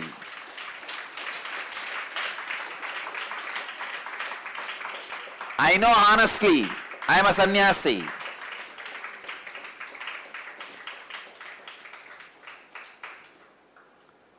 It is time next generation takes up this life intensely. It is very unfortunate that our middle class does not accept sannyas as a lifestyle. The poor class accepts sannyas only as a income source. The upper middle class and the upper class hates sannyas lifestyle. The rich communities and the rich group of peoples in Hindu tradition spend more money on the deities and the jewels on the deities and temples than building monasteries and supporting the life of monastics, monks. It is time the mainstream Hindus stop building temples and start building human beings. Stop building Tirumenis, start building Gurumenis.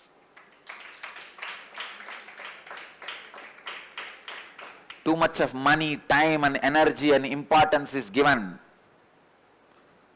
just to the deities and temples and rituals.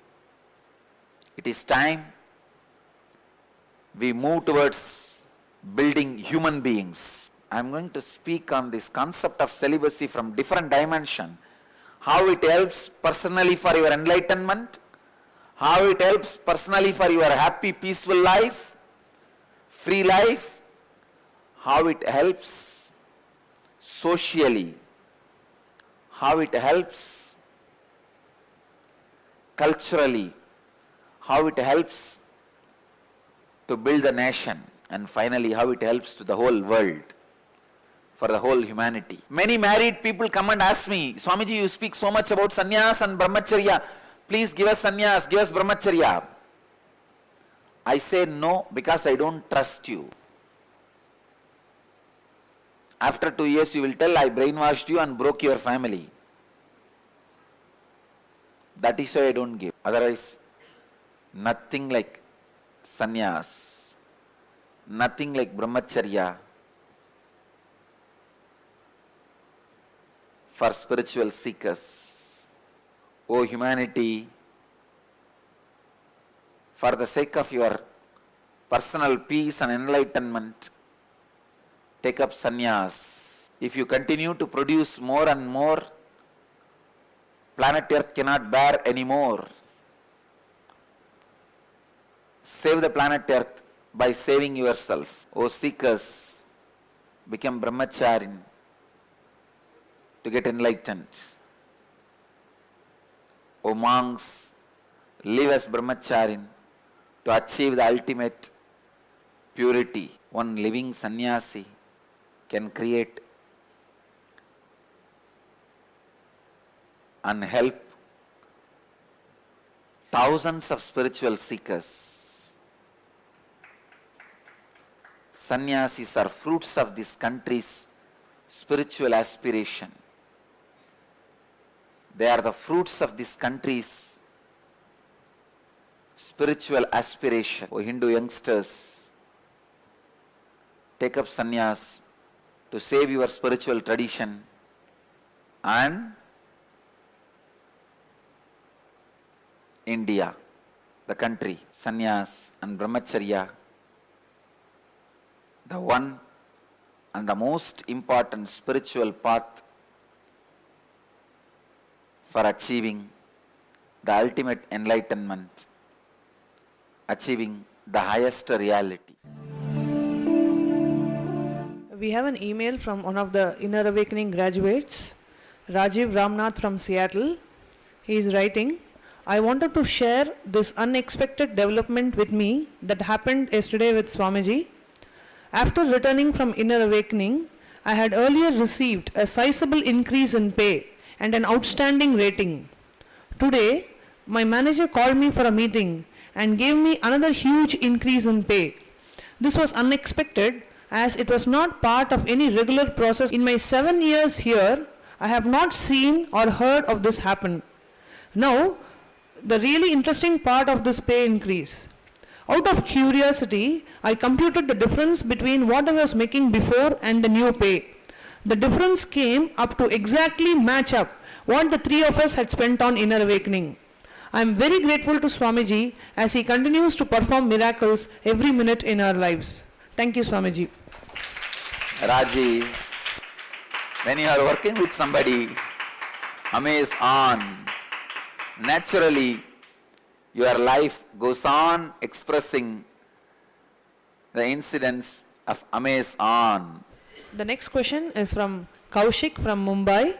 He is asking, Respected Swamiji, Hail Belly, who is draped in a bright red sari in her upcoming film Cloud Atlas, says she is fascinated with Indian culture and wants to know it better.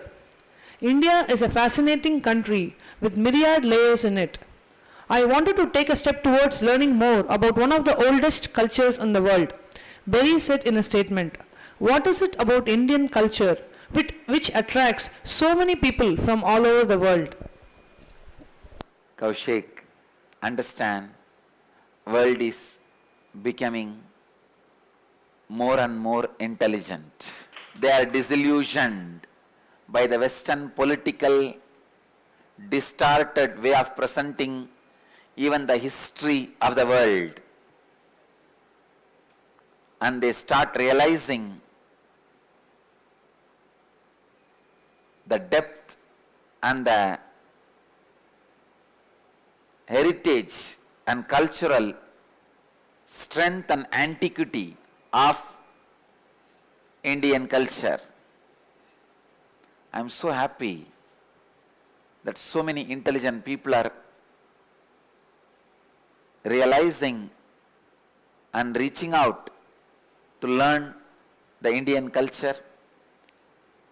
I welcome Halberry and request her to visit the Delhi Akshardham Swaminarayan temple and connect with the Swaminarayan organization.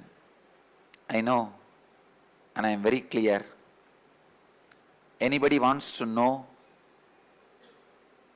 about the spiritual culture of planet Earth, they are going to turn towards only India and Hinduism. O Hindus, be prepared and get ready before it gets stolen away from you.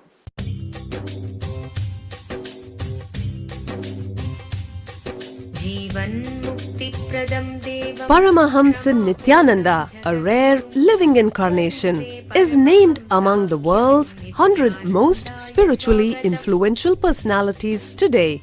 Paramahamsa Nithyananda has been placed alongside Dalai Lama, Nelson Mandela, Oprah Winfrey, Paulo Coelho and others by Mind, Body, Spirit, the world's top esoteric magazine from Watkins, London's oldest and largest bookstore. A yogi by birth, he has been expressing his power of enlightenment since birth. He has authored more than 500 books in Tamil and English. Translations of these books are available in 26 languages in Telugu, Kannada, Malayalam, Hindi, Sanskrit, Gujarati, Oriya, Bengali, Marathi, French, Malay, Polish, Portuguese, Italian, German, Danish, Spanish, Russian and Chinese. He is also an exemplary speaker with over 10,000 hours of profound life solutions through his discourses. Social services such as Annadan, free medical care, free educational services with ashrams, schools, temples, hospitals established in more than 140 places around the world, offering exceptional services. A powerful spiritual healer who has healed millions of people of diseases from migraine to cancer. A Kriya Yogi who has formulated Kriyas for physical health and mental well-being, benefiting thousands. A living master who offers practical solutions for our everyday problems. He is the founder and spiritual head of Nithyananda Dhyanapeetham. a spiritual powerhouse who has revived the sacred Vedic tradition by establishing Vedic temples in places like Los Angeles, San Jose, Seattle, Toronto, Ohio, Oklahoma, Phoenix, St. Louis, Malaysia, Brazil, Paris, Guadeloupe, Dallas, New York, New Jersey, Atlanta, Calgary, Vancouver, Singapore, and places in India like Bengaluru, Hyderabad, Tiruvannamalai. A spiritual guru for 10 million followers, an incarnation who transmits the highest spiritual energy through initiation, a contemporary yogi who has revived the Vedic science of yoga worldwide through thousands of yoga centers, an adept in Ashtamahasiddhis, mystical yogic powers, who has effortlessly awakened the Kundalini of thousands and graced them with spiritual powers, a dynamic young guru who is an inspiration for thousands of youngsters, India's most watched spiritual guru online, a beacon of spiritual light who has triumphed over the forces of religious terrorism and political persecution. Paramahamsa Nithyananda is an eternal Kalpataru, blessing the world with the boons of material abundance and spiritual enlightenment. He is the 293rd pontiff of the world's most ancient Hindu organization, Madurai Adinam. Nithyanandaya swagatam Anandanubhavaswadam Sarvaroganivarakam Vande Papa Vinashaktam Nithyanandaya swagatam Nityamuktam Nirvikalpam Dhyanaloka Pradipakam Vande Shantamayam Bandham Nithyanandaya swagatam Anandagandha Sancharam Sarvopadhi Vinirmuktam Vande Jnanalayam Natham Nithyanandaya swagatam.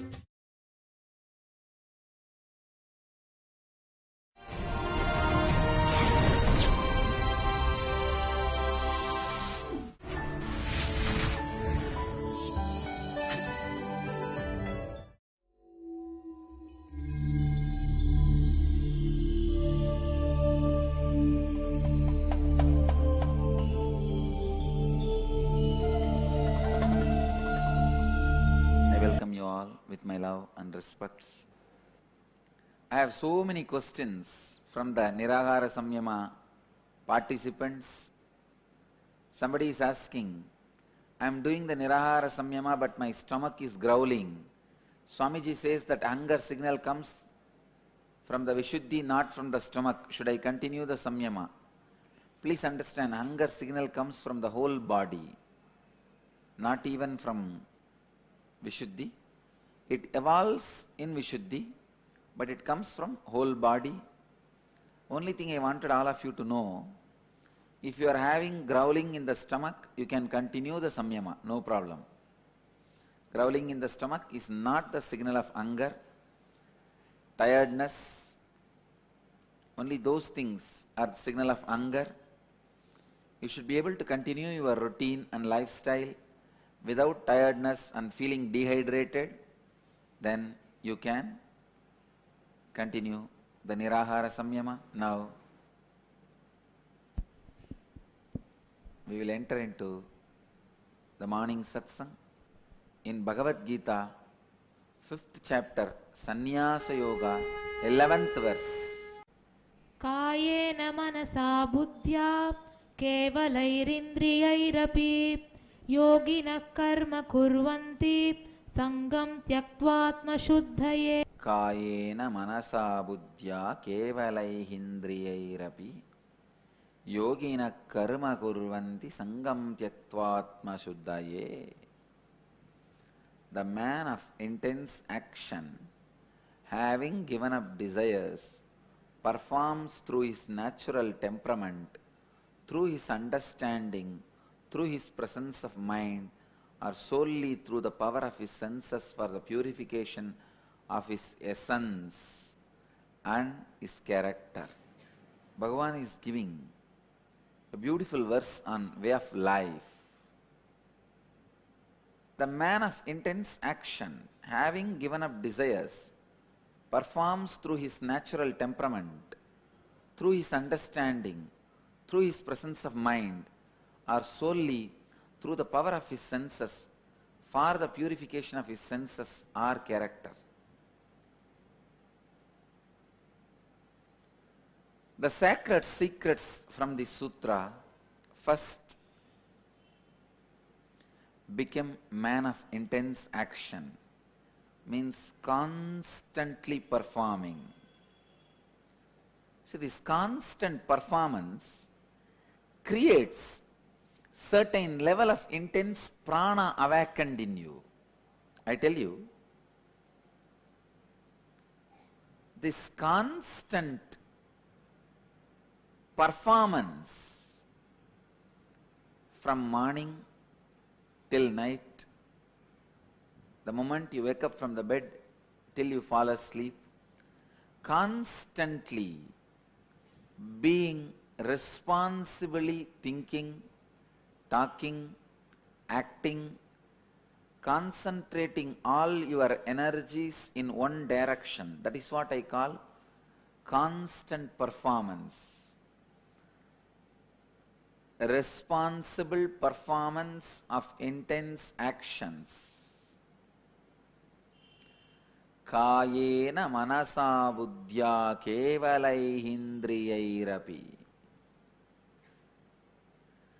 Constantly when you perform, by the very nature, you will not build patterns. Please understand, laziness and tamas is the basic required ambience for the patterns to get built. For the tree to grow, certain basic ambience is required. Water. It can neither be too cold nor too hot. Certain ambience is required for the tree to grow. Same way, for the patterns to grow in you, the laziness and kind of a given up mood is a prerequisite. Man of intense action does not allow the patterns to grow. That is why the Zen monasteries, please understand, as a head of the oldest Shaivite Hindu monastery, I give my respects and credibility to Zen monasteries for keeping the enlightenment science alive. Please understand, I am very responsible when I am uttering these words, because my predecessor who revived this monastery has conquered Buddhists and Jains in argument and established the greatness of Shaivite tradition. Knowing this fact, I appreciate for some of the unique contributions. I am not saying everything is right in Buddhist traditions or everything is wrong in Buddhist traditions. Same way, I also wanted to tell you, I can't say everything was right in Hindu traditions and Hindu monasteries and everything was wrong in the Hindu monasteries. Generalization is crime. In any level, generalization is crime. I wanted to give this great credit to the Buddhist monasteries for being a powerful ambience to keep the science of enlightenment alive. One of the important reasons why they kept the science of enlightenment alive, because Zen monasteries do not allow laziness to settle in them. There was never a laziness allowed in their lifestyle. Go around and see the Zen monasteries, the Buddhist monasteries. The monuments they created shows they were never lazy. Zen monasteries, even the pontiffs, heads of the monasteries, if they are not working, they will not be eating.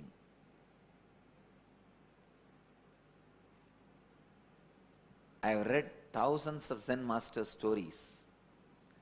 The day they can't work, they will stop eating so that in few days they will leave the body. They will not allow the ambience of laziness to settle down.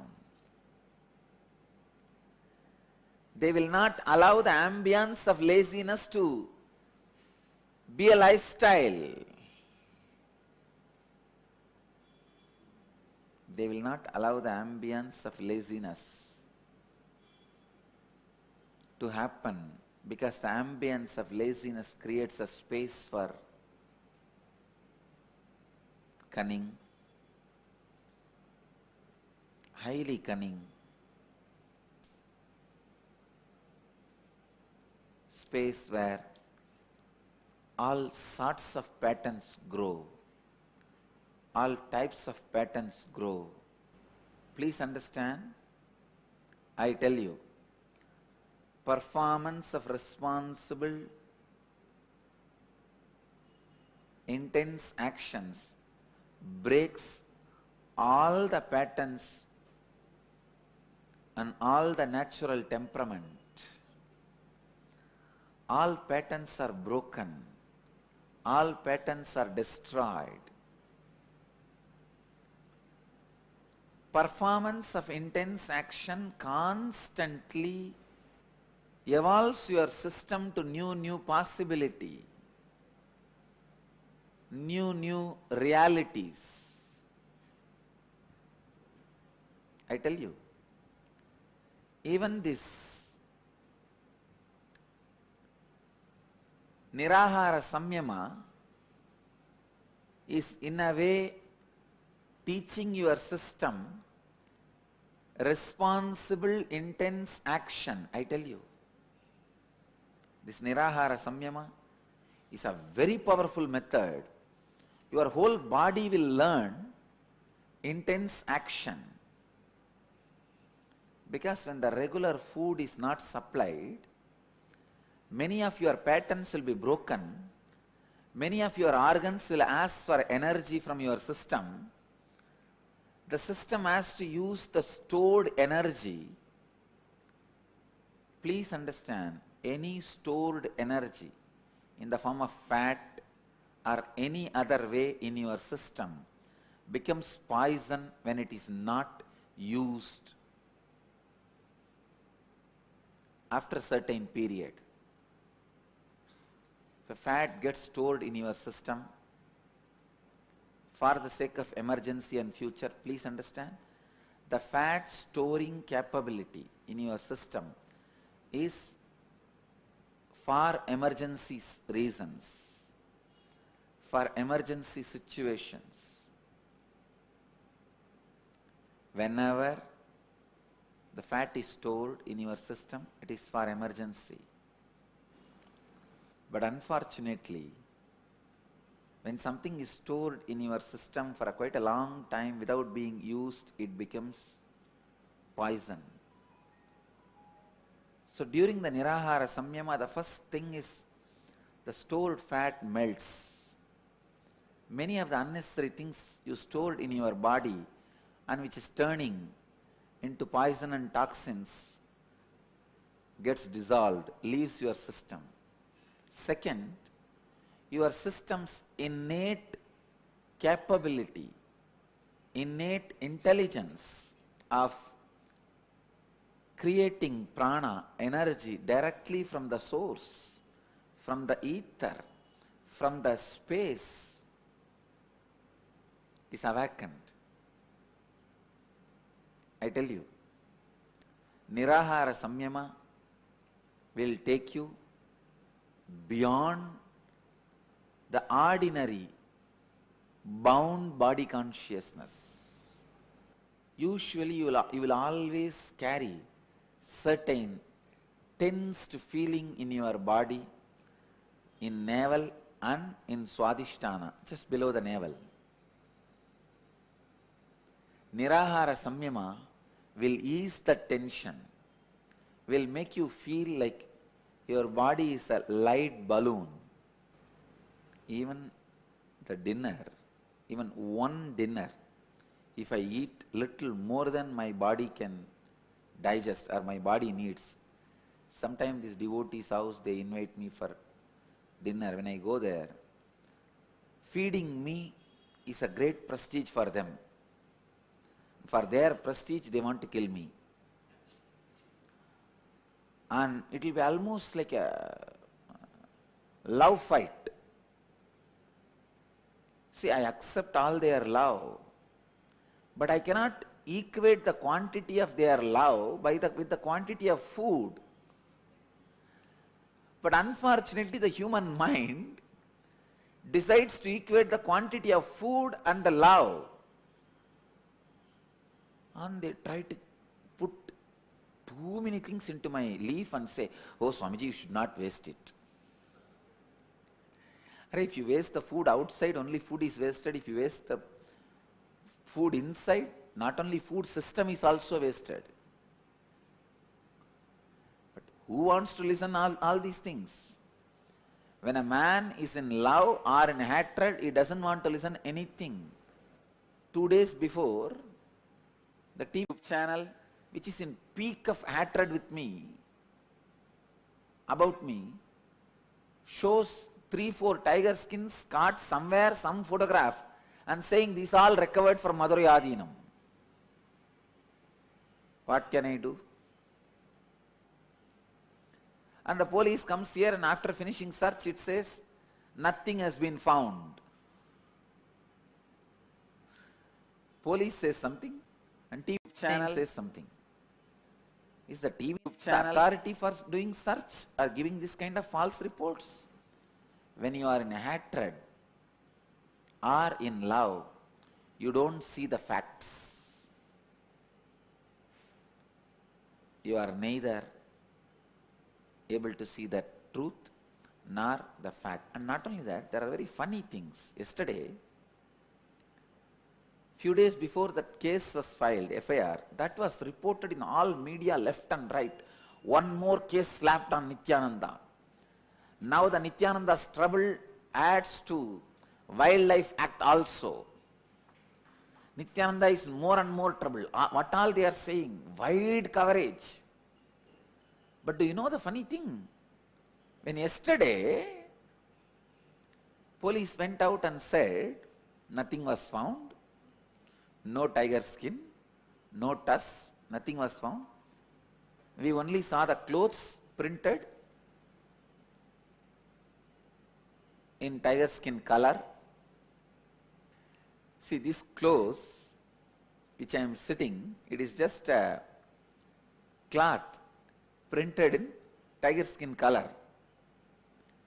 The police went out and reported to the media that only the cloth's tiger skin color printed is found, nothing else was found. You need to know how the media reported. How they reported, you know. The duplicate tiger skins are confiscated. First of all, there is no such thing as duplicate tiger skin, and it was not confiscated also. What a funny thing. This media, they are not saying no tiger skins were found, nothing was found. They are not reporting that. I'll give you a small photograph about the media. It is media. There's a cartoon. See, it's really, the basic ethics are lost. How they report. See this scene. Please understand. One fellow is running, being chased.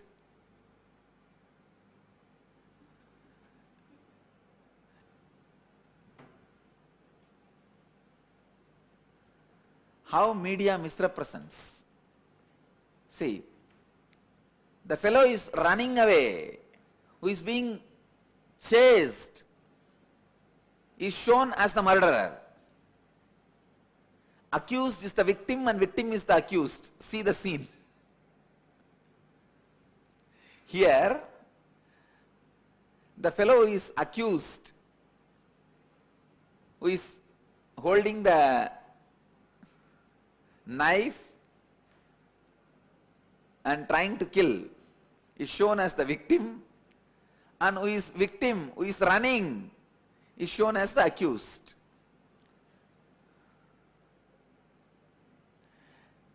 This is media. I think if you understand this cartoon, you can really understand. Seen is something else, shown is something else. This is exactly happening around me. Seen is something else, shown is something else. Now, it has become a pattern, unconscious pattern in media. Even this Nirahara Samyama, few media try to report, he is preparing all his devotees for fasting.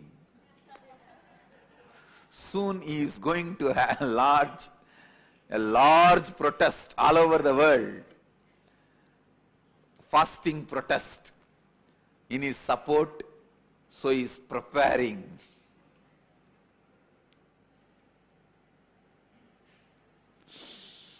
Anyhow, even in the Nirahara Samyama, when you are not supplying the regular food to your body, all your organs, including the non-mechanical parts of your brain, awakens itself to the truth,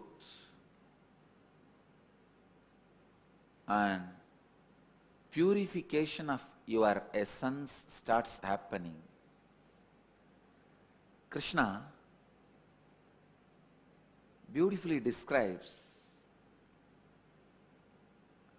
through his understanding, through his presence of mind, solely through the knowledge,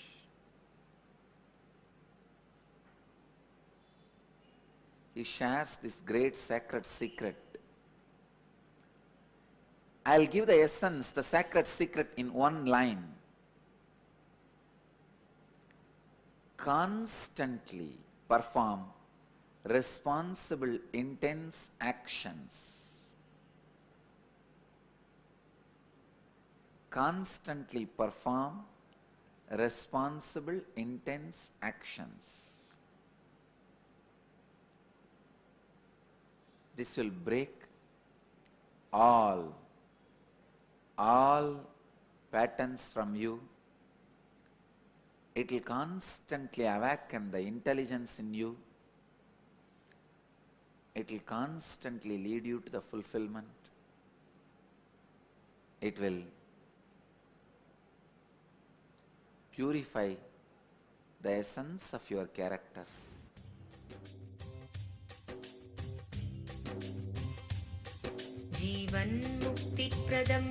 Paramahamsa Nithyananda, a rare living incarnation, is named among the world's 100 most spiritually influential personalities today. Paramahamsa Nithyananda has been placed alongside Dalai Lama, Nelson Mandela, Oprah Winfrey, Paulo Coelho and others by Mind, Body, Spirit, the world's top esoteric magazine from Watkins, London's oldest and largest bookstore. A yogi by birth, he has been expressing his power of enlightenment since birth. He has authored more than 500 books in Tamil and English. Translations of these books are available in 26 languages in Telugu, Kannada, Malayalam, Hindi, Sanskrit, Gujarati, Oriya, Bengali, Marathi, French, Malay, Polish, Portuguese, Italian, German, Danish, Spanish, Russian and Chinese. He is also an exemplary speaker with over 10,000 hours of profound life solutions through his discourses. Social services such as Annadan, free medical care, free educational services with ashrams, schools, temples, hospitals established in more than 140 places around the world, offering exceptional services. A powerful spiritual healer who has healed millions of people of diseases from migraine to cancer. A Kriya Yogi who has formulated Kriyas for physical health and mental well-being, benefiting thousands. A living master who offers practical solutions for our everyday problems. He is the founder and spiritual head of Nithyananda Dhanapeetham, a spiritual powerhouse who has revived the sacred Vedic tradition by establishing Vedic temples in places like Los Angeles, San Jose, Seattle, Toronto, Ohio, Oklahoma, Phoenix, St. Louis, Malaysia, Brazil, Paris, Guadeloupe, Dallas, New York, New Jersey, Atlanta, Calgary, Vancouver, Singapore, and places in India like Bengaluru, Hyderabad, Tiruvannamalai. A spiritual guru for 10 million followers, an incarnation who transmits the highest spiritual energy through initiation, a contemporary yogi who has revived the Vedic science of yoga worldwide through thousands of yoga centers, an adept in Ashtamahasiddhis, mystical yogic powers, who has effortlessly awakened the Kundalini of thousands and graced them with spiritual powers, a dynamic young guru who is an inspiration for thousands of youngsters. India's most watched spiritual guru online, a beacon of spiritual light who has triumphed over the forces of religious terrorism and political persecution. Paramahamsa Nithyananda is an eternal Kalpataru, blessing the world with the boons of material abundance and spiritual enlightenment. आनन्दानुभवास्वादं सर्वरोगनिवारकं वन्दे पापविनाशक्तं नित्यानन्दाय स्वागतं नित्यमुक्तं निर्विकल्पं ध्यानलोकप्रदीपकं वन्दे शान्तमयं बन्धं नित्यानन्दाय स्वागतम् आनन्दगन्धसञ्चारं सर्वोपाधिविनिर्मुक्तं वन्दे ज्ञानालयं नाथं नित्यानन्दाय स्वागतम्. Let you all achieve, experience, live, express, radiate, share and explode in eternal bliss. Nithyananda. Nithyananda Dhanapeetham, Nithyananda Nagar off Mysore Road, Bidadi, Bangalore 562109. Contact 097422033111. www.nithyananda.org. www.youtube.com/lifeblissfoundation.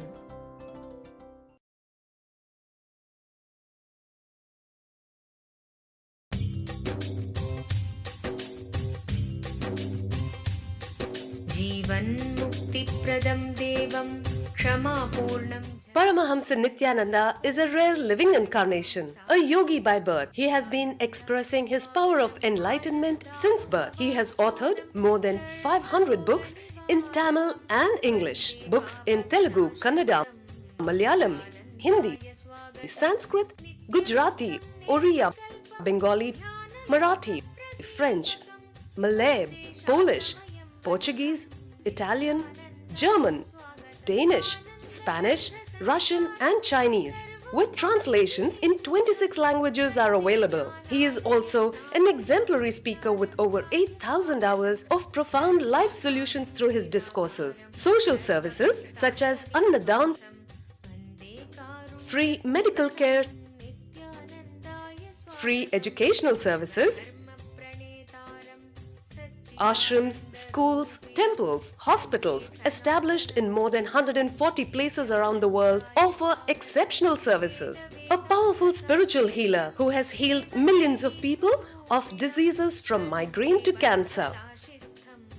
A Kriya Yogi who has formulated Kriyas for physical health and mental well-being, benefiting thousands. A living master who offers practical solutions for our everyday problems. having meditation centers in 151 countries including Bidadi, Thiruvannamalai, Rajapalyam, Salem, Hyderabad, Varanasi, Los Angeles, Ohio, Seattle, San Jose and Phoenix. He is the founder and spiritual head of Nithyananda Dhyanapitham, a spiritual guru for 10 million followers, an incarnation who transmits the highest spiritual energy through initiation, a contemporary yogi who has revived the Vedic science of yoga worldwide through thousands of yoga centers.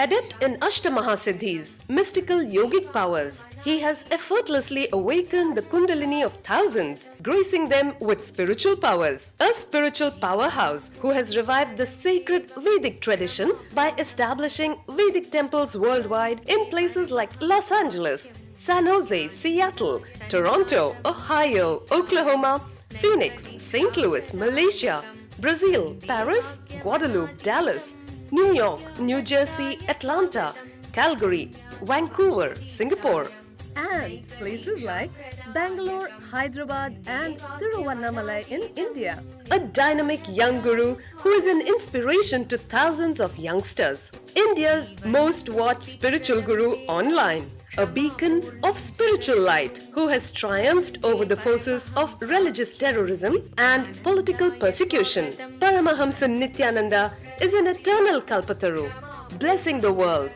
with the boons of material abundance and spiritual enlightenment. आनन्दानुभवास्वादं सर्वरोगनिवारकं वन्दे पापविनाशक्तं नित्यानन्दाय स्वागतं नित्यमुक्तं निर्विकल्पं ध्यानलोकप्रदीपकं वन्दे शान्तमयं बन्धं नित्यानन्दाय स्वागतम् आनन्दगन्धसञ्चारं सर्वोपाधिविनिर्मुक्तं वन्दे ज्ञानालयं नाथं नित्यानन्दाय स्वागतम्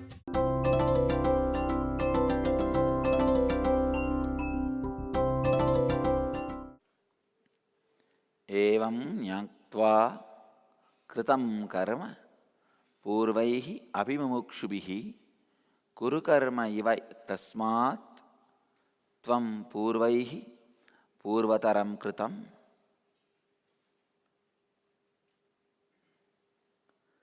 Thus, being aware of the services that were performed by the ancestors who were desirous of getting liberated from the worldly existence, and just like the services that were done by the forefathers earlier, you also do the actions, services.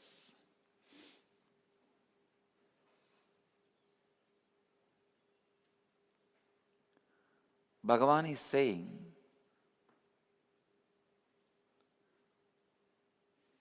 your ancestors worked with the same understandings, with the truths of inner awakening. They all got liberated, became enlightened. So it is time-tested method. Now, you also follow the same so you can achieve enlightenment. It's basically Bhagavan is giving encouragement to Arjuna by saying the science of inner awakening is time-tested and foolproof. Science of living enlightenment is time-tested and foolproof. This science is very powerful and foolproof. It is practiced by thousands of people earlier. Many of them who have practiced this science became enlightened, liberated. Now you also practice this. You will become enlightened. You will become liberated. He is explaining the authenticity of the science, encouraging Arjuna to practice this science. Just today morning, I raised the flag for Devi Brahmotsavam, Nithyanandeshwari's Brahmotsavam. Of course, Bidadi, Nityotsava, always there is some festival, some program going on. When I was raising the flag, I saw only few people were there, devotees and volunteers, few volunteers were there.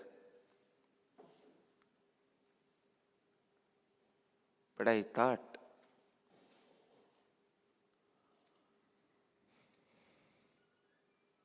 these rituals done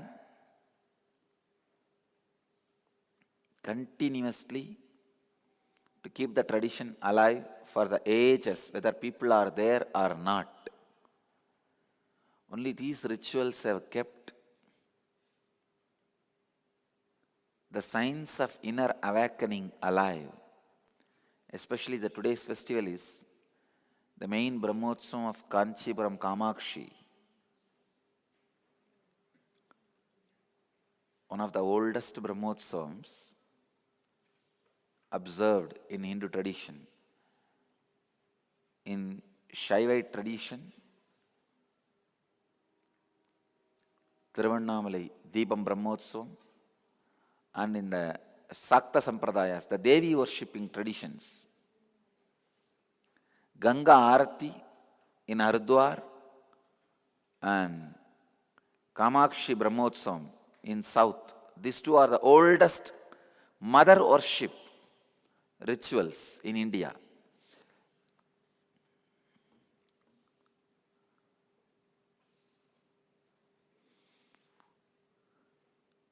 Keeping the truths alive,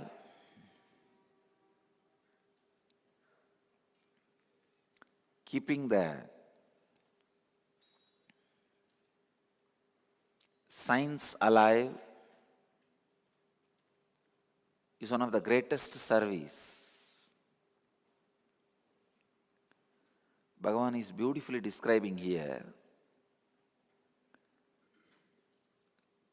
This science was practiced by all the ancestors for ages, and whoever practiced got liberated. Now, you also do this, you will be liberated. Kim karma kimakarmedi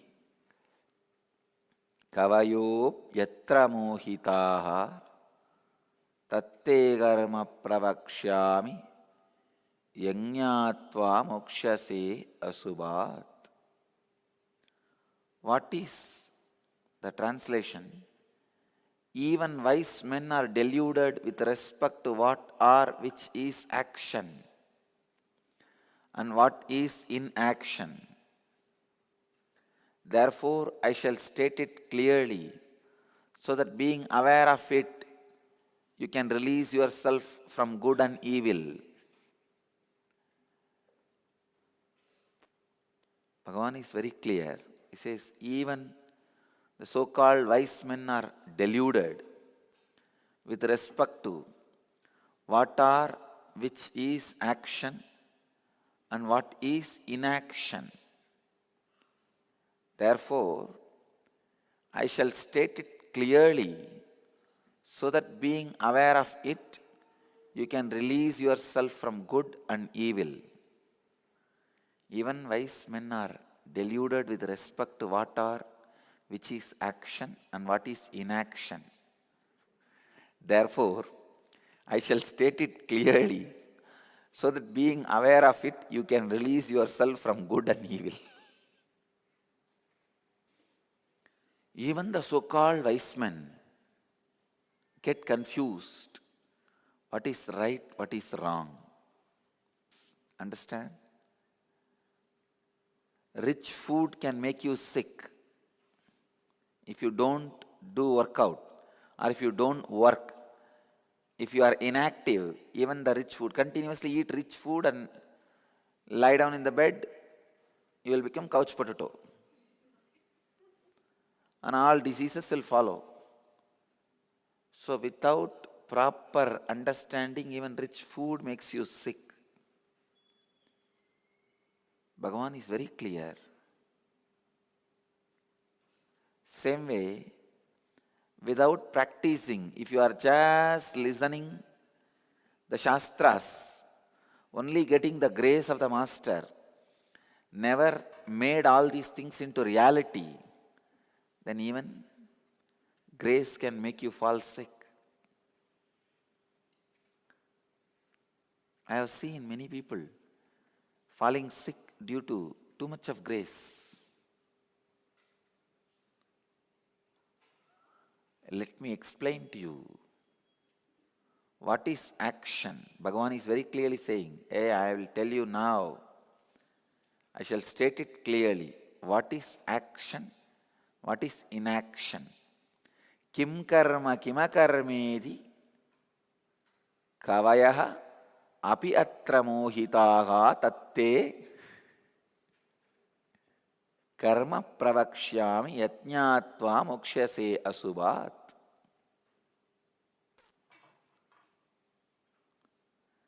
I shall state it clearly so that being aware of it, you can release yourself from good and evil.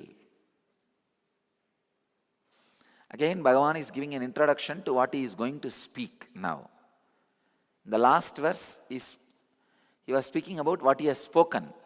Whatever he said, he says, the science is time-tested, foolproof practice.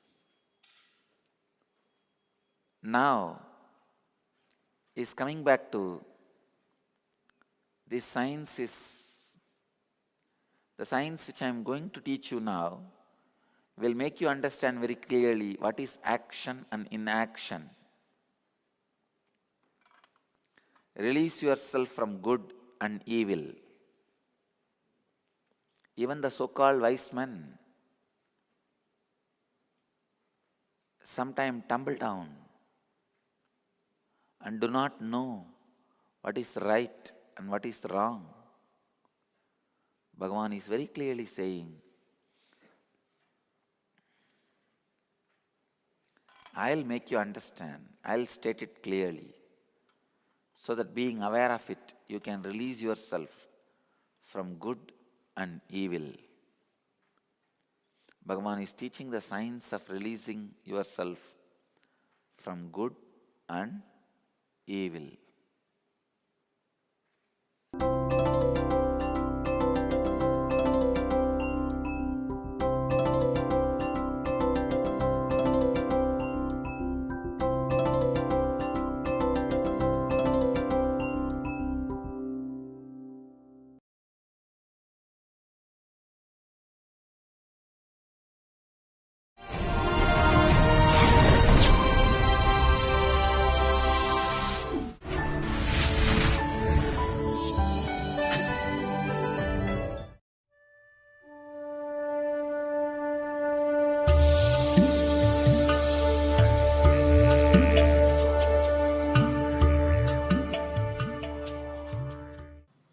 Let's enter into today's satsang. In Bhagavad Gita, 4th chapter, Jnanakarma Sannyasa Yoga, 38th verse. Nahi jnanena sadrisham pavitram iha vidyate tatsvayam yoga samsiddhaha kalenatmani vindati. Nahi jnanena sadrusham pavitramiha vidyate tatsvayam yoga samsiddhaha kalenatmani vindati. Translation: surely in this world there is nothing like experience that is more cleansing. One who is spontaneously ready for intense action in due course of time finds his self. I can say these sutras, these verses are my favorites. So beautifully Bhagavan is describing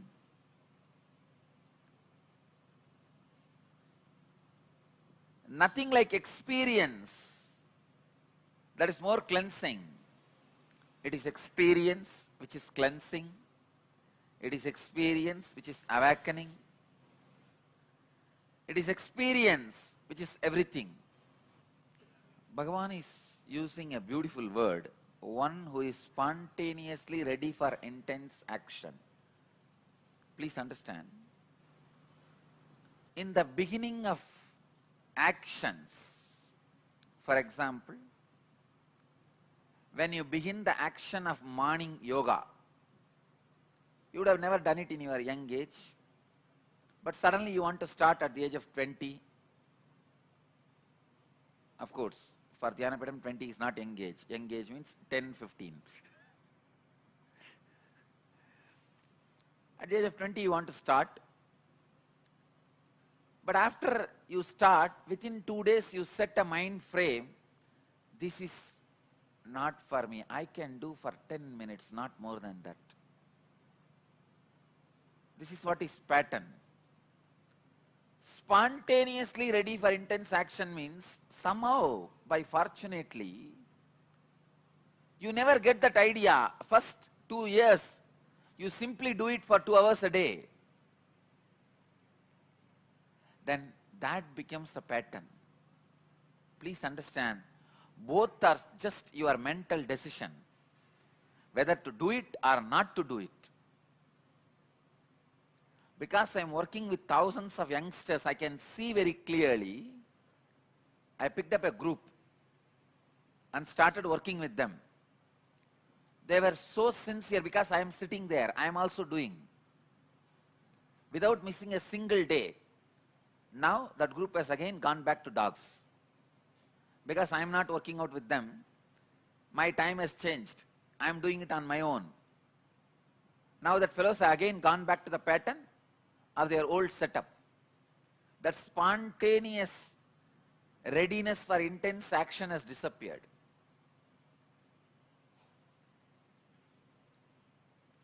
The spontaneous readiness for intense action is one of the greatest gift you can have in your life. I tell you, these are all inner wealth. The wealth of the inner world. Spontaneous readiness for action. What a beautiful word. Bhagavan is using the word Tatsvayam yoga samsiddhaha.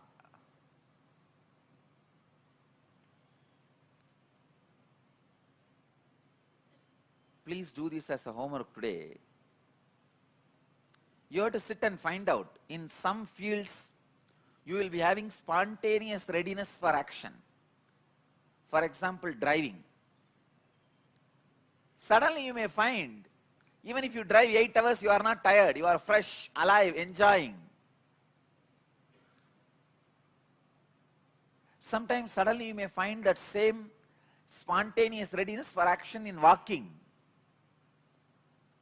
That is why sadhus are encouraged to do Parivrajaka Yatra, walking. I am planning to go for a walk from Madurai to all our 4 temples and come back. It's a 1,000-kilometer yatra.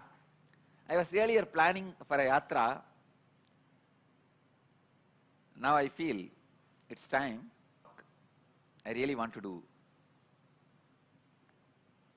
It's a long time. I walked. Walking is a very beautiful way of discovering your readiness, spontaneous readiness for action. See, your mind is always afraid of action. If I tell you, do yoga heavily morning and evening, your mind will not be spontaneously ready. But if I tell you, walk as much as you can, try this, especially as a group, with a lot of entertainment, your mind discovers the readiness for spontaneous action. Spontaneous readiness for intense action is discovered by your mind by walking. If you walk for 10 days, you will suddenly discover spontaneously your readiness for intense action. discovering the readiness for intense action is one of the greatest inner wealth you need to have for enlightenment. In Vedanta tradition, they have something called sadhana sadushtaya, means the basic 4 things you require for enlightenment. I want to tell you, if I have to describe sadhana sadushtaya, the basic things you require for enlightenment, I will describe this: the spontaneous readiness for intense action. Not just struggling and putting up, no, spontaneous readiness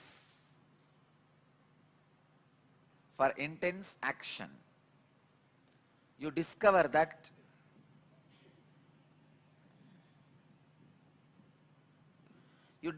spontaneous readiness for intense action through this kind of practices like Padayatra, Sahasranama Archanas, Laksharchanas, all Pujacharyas, the people who function with feeling connection among our orders, all Pujacharyas should do Laksharchana to train themselves for the spontaneous intense action, spontaneous readiness for intense action. All our yogis, yogacharyas should train themselves for the spontaneous readiness for intense action by this kind of long padayatras. All our jnana yogis, the people who are working through unclutching and ajapa japa, they all should prepare themselves to experience the spontaneous readiness for intense action by purascharana, means sitting whole night and doing unclutching and ajapa japa. Try this for a month. Sit. And I did it. I did this at the age of 17 when I was in the Ramakrishna Mutt. My roommate is a witness. Still he comes. Today he is not here. Still he comes to the, he is in Madurai only.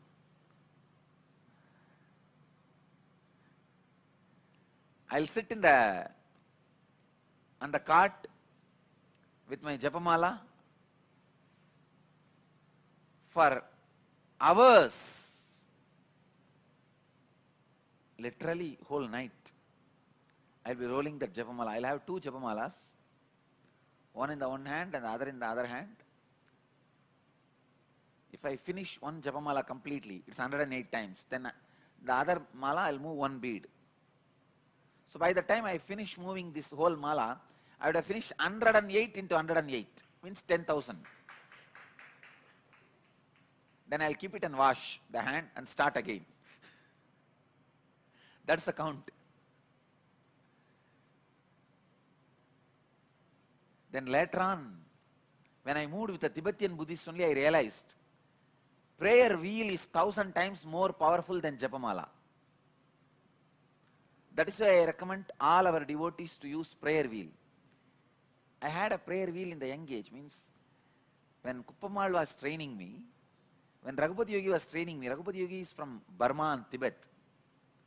He was born and brought up in Burma and went to Tibet and stayed and came. Because of that, he taught me using only prayer wheel. But in the Ramakrishna mission, they use only Japamala. So after coming to the Ramakrishna mission, I started using Japamala. But only later on, I realized prayer wheel is 1,000 times better. So I recommend all our devotees sincerely to use prayer wheel than Japamala. In Japamala, sometimes your mind gets diverted towards counting. God is not looking at your bank account. You count your beads 1 lakh time and put it in the bank account, he appears and gives you. No. Japa is done to make it as a pattern of consciousness in you, not for counting and showing the bank balance and passbook to you, passbook to God. So I recommend all our devotees to use prayer wheel. Try to sit whole night as much as you can. Sit in the bed itself. Use this prayer wheel for ajapa and sitting in a unclutched space, ananda gandha, with the smell of unclutching, flavor of unclutching, sitting with a prayer wheel. Just sit. I tell you, this is the way you will realize your spontaneous readiness for intense action in the field of unclutching and ajapa. Many of our devotees do not have self-confidence that they can meditate for long hours, they can perform unclutching for long hours, they can sit in unclutched space for long hours. They don't trust. It's very unfortunate. People don't trust their ability to sit unclutched.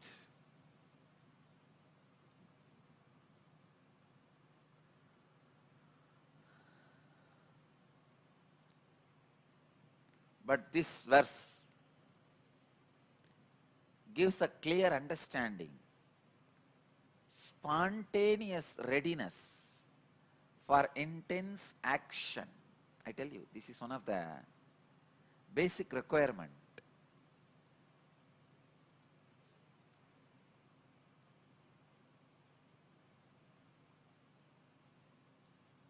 Basic requirement.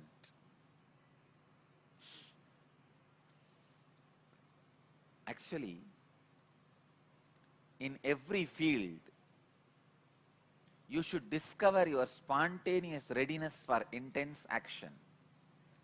Even in business, you should discover your spontaneous readiness to sit in the office whole day. I tell you, if you discover your spontaneous readiness for intense action, you will not feel stressed.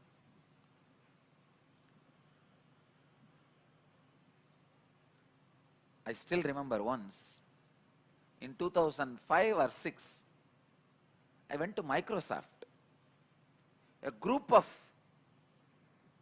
Microsoft staff were sitting. I was talking.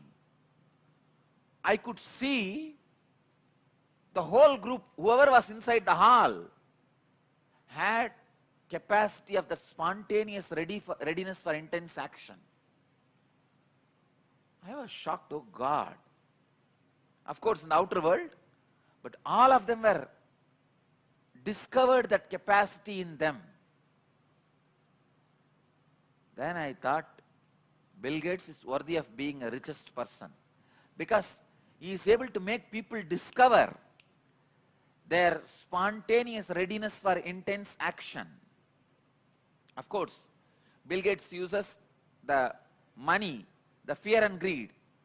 I cannot use money or fear and greed.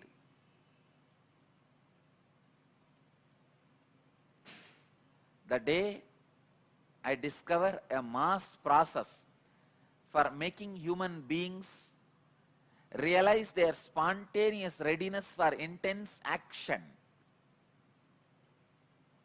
that will be a breakthrough for the human consciousness. Because when human beings realize their spontaneous readiness for intense action, their very standard goes up.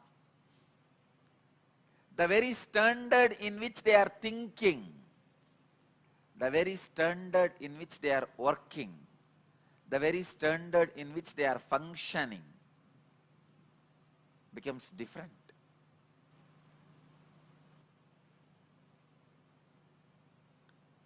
It is such an unfortunate thing. Human beings start having wrong patterns and do not get trained in the young age when they need to have right patterns. Please understand, this spontaneous readiness for intense action, you should have discovered it in the young age. This will be the backbone theme of our Gurukul. This spontaneous readiness for intense action should be the backbone of our Gurukul. Our kids should be made to discover their spontaneous readiness for intense action through yoga, long hours of ajapa japa, long hours of reading and studying, trying to internalize and grasp the highest and subtle concepts like a quantum physics, Big Bang theory, parallel universe. I wanted all these theories, parallel universe, Big Bang theory, quantum physics, the most subtle part of the Vedanta, Traya Vedas, means Avastatraya, Dehatraya, Kalatraya. I want all these to be syllabus in our 7th standard of Gurukul. Because 7th standard means around 12 years. That is the time the body starts experiencing the life which can create life. The physical maturity starts.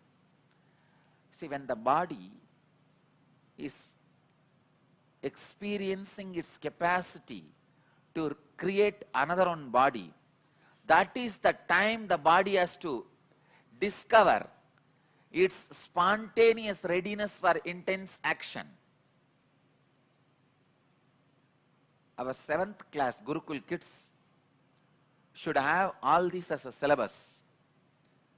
Big Bang theory, quantum physics, parallel universe, Traya Vedas, means Avastatraya, Kalatraya, Dehatraya.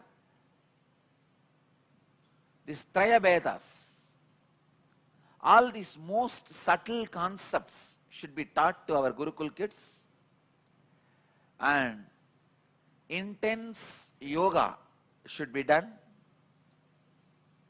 because all these will make them realize their spontaneous readiness for intense action. Please understand, all of you have it. It's not that you don't have it. But your first belief, no, I don't have, I can't, either put by somebody or created by your own. That is what is the worst crime. I can see the only difference between me and all my classmates, colleagues, who are working for 2,000 rupees still now, searching for a job. I know many of my classmates in the school searching for a 5,000 rupee job, 2,000 rupee job, 10,000 rupee job.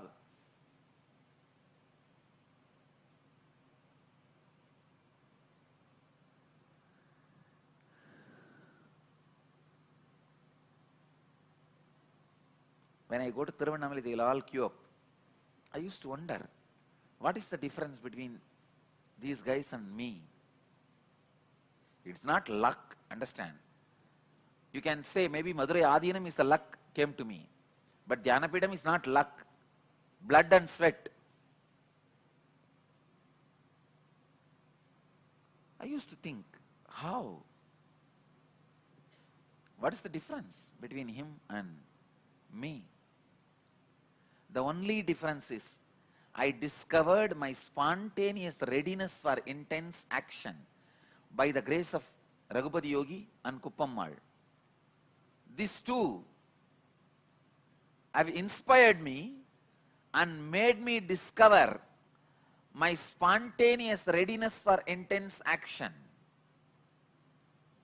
I bow down to Raghupati Yogi for making me do Surya Namaskar whole day. From sunrise to sunset, he will make me do Surya Namaskar. Of course, at that time I was not very grateful for him. Now I can understand. He made me discover my spontaneous readiness for intense action. I just know now. We are basically ready for intense action. Only it is our mind which puts the bondage, restriction.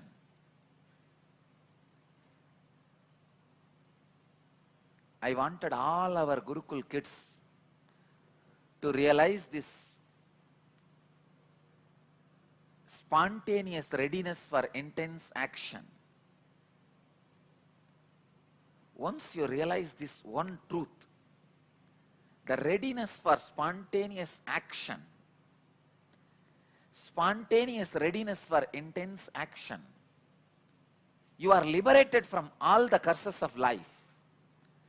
Whether it is a curse of the poverty, or curse of the internal laziness, or curse of the cunningness, curse of the perversion, anything, you are free from all the curses of life. The moment you realize the spontaneous readiness for intense action. All spiritual practices are nothing but discovering your spontaneous readiness for intense action. Why spiritual practice? Enlightenment itself is nothing but spontaneous readiness for intense action in any field. Spontaneous readiness for intense action in the body level is yoga. Spontaneous readiness for intense action in the emotion level is bhakti. Spontaneous readiness for the intense action in the mental level is unclutching. Spontaneous readiness for the intense action in the conscious level is enlightenment.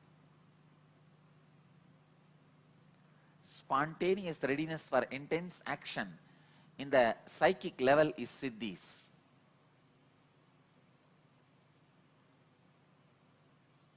Spontaneous readiness for intense action means without even struggling. In the initial you may have to struggle to discover your original spontaneous readiness, but in few days you will discover it.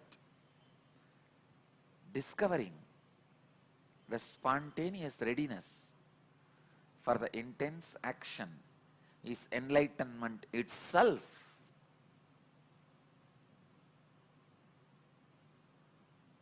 The moment you discover your spontaneous readiness for intense action,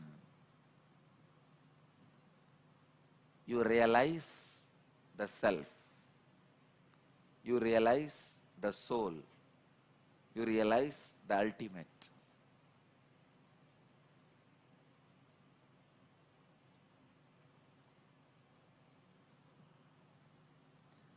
Nahinyanena sadrusham pavitram iha vidyate tatsvayam yoga samsiddhaha kalena atmani vindati. Surely in this world there is nothing like experience that is more cleansing. One who is spontaneously ready for intense action, in due course of time finds his self. Today sit and do this as a homework in your book of art. In how many fields you already discovered the spontaneous readiness for action?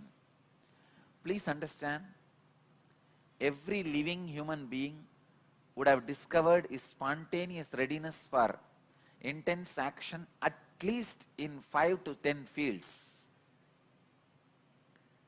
And same way, every unenlightened being would not have discovered his spontaneous readiness for intense action at least in 5 to 10 fields. It means you would have discovered your spontaneous readiness at least in 5 fields.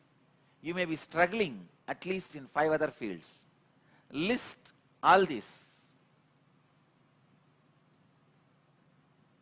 and strongly decide, you will discover, even in the fields where you are struggling, your spontaneous readiness for intense action.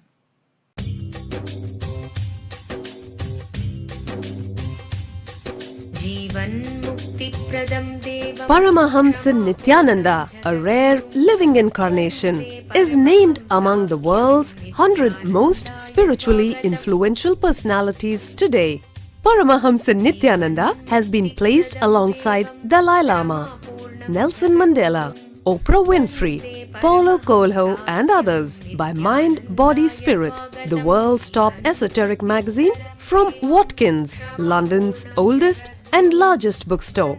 A yogi by birth, he has been expressing his power of enlightenment since birth. He has authored more than 500 books in Tamil and English. Translations of these books are available in 26 languages in Telugu, Kannada, Malayalam, Hindi, Sanskrit, Gujarati, Oriya, Bengali, Marathi, French, Malay, Polish, Portuguese, Italian, German, Danish, Spanish, Russian and Chinese. He is also an exemplary speaker with over 10,000 hours of profound life solutions through his discourses. Social services such as Annadan, free medical care, free educational services with ashrams, schools, temples, hospitals established in more than 140 places around the world, offering exceptional services. A powerful spiritual healer who has healed millions of people of diseases from migraine to cancer. A Kriya Yogi who has formulated Kriyas for physical health and mental well-being, benefiting thousands. A living master who offers practical solutions for our everyday problems. He is the founder and spiritual head of Nithyananda Dhyanapitham, a spiritual powerhouse who has revived the sacred Vedic tradition by establishing Vedic temples in places like Los Angeles, San Jose, Seattle, Toronto, Ohio, Oklahoma, Phoenix, St. Louis, Malaysia, Brazil, Paris, Guadeloupe, Dallas, New York, New Jersey, Atlanta, Calgary, Vancouver, Singapore, and places in India like Bengaluru, Hyderabad, Tiruvannamalai. A spiritual guru for 10 million followers, an incarnation who transmits the highest spiritual energy through initiation, a contemporary yogi who has revived the Vedic science of yoga worldwide through thousands of yoga centers, an adept in Ashtamahasiddhis, mystical yogic powers, who has effortlessly awakened the Kundalini of thousands and graced them with spiritual powers, a dynamic young guru who is an inspiration for thousands of youngsters, India's most watched spiritual guru online, a beacon of spiritual light who has triumphed over the forces of religious terrorism and political persecution. Paramahamsa Nithyananda is an eternal Kalpataru, blessing the world with the boons of material abundance and spiritual enlightenment. He is the 293rd Pontiff of the world's most ancient Hindu organization, Madurai Adinam. Nithyanandaya swagatam Anandanubhavaswadam Sarvaroga nivarakam Vande papa vinashaktam Nithyanandaya swagatam Nityamuktam nirvikalpam Dhyanaloka pradipakam Vande shantamayam bandham Nithyanandaya swagatam Anandagandha sancharam Sarvopadhi vinirmuktam Vande jnanalayam natham Nithyanandaya swagatam.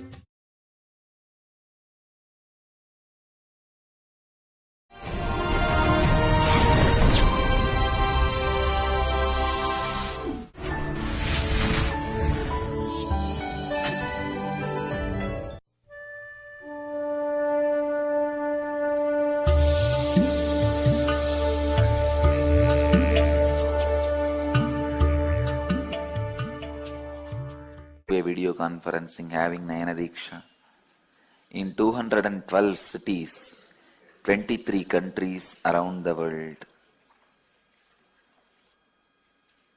Let's enter into today's satsang in Bhagavad Gita, 6th chapter, Dhyana Yoga, 5th verse.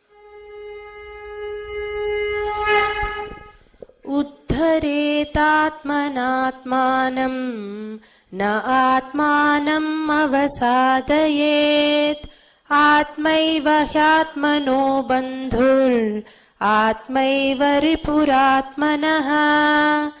Uttared atmanatmanam atmanam avasadayet atmaiva hyatmano bandhur atmaiva ripuratmanaha. Before even giving the translation, I wanted to say a few words about this verse, this sloka.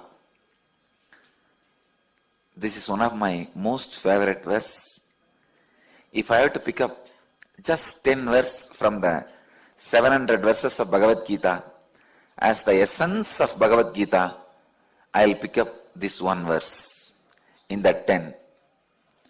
If I am asked to pick up, reduce the 10 to 5, just in 5, give the essence of Bhagavad Gita, even then I'll keep this verse. If I am asked to pick up only 2, even then I'll keep this verse. If I am asked to pick up only one verse as the essence of whole Bhagavad Gita, I'll say this is the verse. Whoever writes this verse 1008 times and sends it to me, I'll give one Bhagavad Gita copy with my autograph. Whoever, but of course, you need to collect it from Bidadi or Tiruvannamalai, wherever. Bring your handwritten copy of this verse 1008 times and collect one Bhagavad Gita of my autographed copy. And all the disciples understand, even if it takes 1 week or 10 days, don't miss, sit and write this verse 1008 times in your book of art. I tell you, this one verse can lead you to enlightenment. It can save you from all the sufferings, from all the troubles. Uttared atmanatmanam atmanam avasadayet. Atmaiva hyatmano bandhur atmaiva ripuratmanaha. I tell you, this is the one verse I have repeated maximum number of times in Bhagavad Gita. Next to this only I would have repeated Yogaha Karmasu Kauchalam. But this is one of the best line. Uttared atmanatmanam natmanam avasadayet atmaiva hyatmano bandhur atmaiva ripuratmanaha. God. Just for this one verse, Krishna is worthy of being worshipped as Bhagavan. Just for this one verse. Everything else Krishna gave is a bonus. In this one verse, he has proved he is God.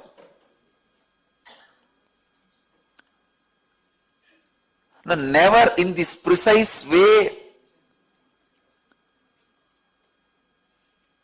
such a powerful tool to enlightenment can be given.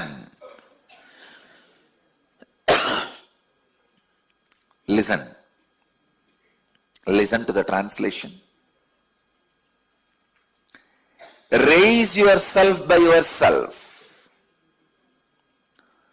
Do not let down yourself by yourself. It is the self that gives respect to the self, and it is the self that deceives the self.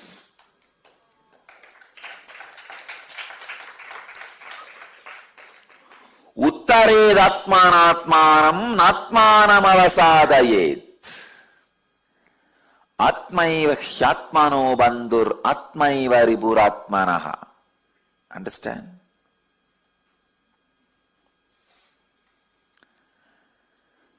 In all religions, when a master leaves the body, all disciples stand around and ask, please tell us the last secret you are having. In the same way, in all religions, when normal human beings die, all the family and friends stands around and ask, if you have last secrets, reveal. Now in Catholic tradition, there is a tradition. The biggest lie with which you lived, you have to confess to the priest and ask for the forgiveness. Only then you can peacefully die. In many religions, it is there. The last moment of death is the moment you face truth. That is why in Sanskrit we have same word for truth and death, both yamaha. Yama. Yama means death and truth. That's the moment you face the truth of life. Before his death, the biggest lies with which they lived, they reveal. Normal human beings, they reveal the biggest lies with which they lived. Enlightened beings, they reveal biggest truth with which they lived. Understand? Enlightened beings sometimes do not reveal the truth when they are alive because you may not be able to digest. The greatest truth sometimes may not be palatable for you. I tell you, even in Akashic reading, Kalabhairava is filtering. Because the instrument which he is using, this body, needs to be protected. Otherwise he will tell everything you have done, what will you do? And you get into the anger mode, and very difficult to handle the anger of these human beings. And when they get into especially suicidal mood,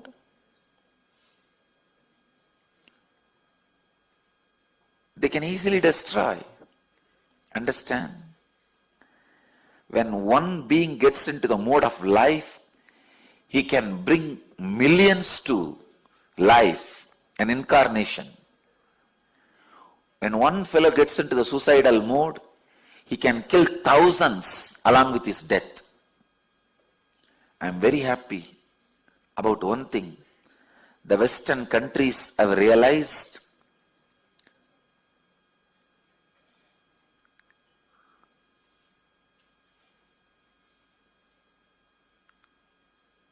the suicide bombing groups are the most dangerous for the planet Earth, and they are coming out. That kind of groups from the planet Earth. When a person is not ready to listen to the highest truths, even if he is given, he may only get into the mode of anger. Normal human beings, when they die, they reveal the biggest lie with which they lived. Enlightened beings, when they leave the body, they reveal the biggest truth with which they lived, which they could not reveal, because the world is not ready to receive. Normal human beings, if they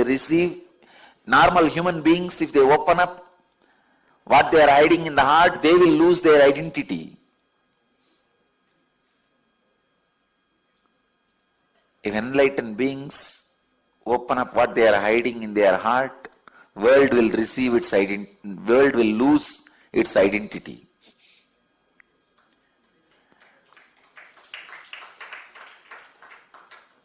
Understand? A normal human being, whatever he is hiding in the heart, if he reveals, he will lose his identity. Enlightened being, what he is hiding in his heart, if he reveals, world will lose its identity. World is not ready to lose its identity. It will jump on him with anger. That is why all great masters, only when they leave the body, they tell the truth and leave the body. Leave the world. Now you do what you want. This is the truth. One of the greatest enlightened master happened on planet Earth, Buddha. When he was about to leave the body, the last, most powerful secret with which he was living, world was not ready to receive. He revealed that secret is this verse. In Pali, he says, Appadipo Bhava, Atmadipo Bhava, light unto yourself. Be a light unto yourself. Uttared atmanatmanam natmanam avasadayet atmaiva hyatmano bandhur atmaiva ripuratmanaha. Every letter should be engraved in gold. Every letter should be engraved in the heart. Uttaret atmanatmanam natmanam avasadayet atmaiva hyatmano bandhur atmaiva ripuratmanaha. When I leave the body, if you ask me, the most powerful, important secret with which I lived, I tell you, I will not be able to use a better word than be a light unto yourself. I will not be able to use a better word.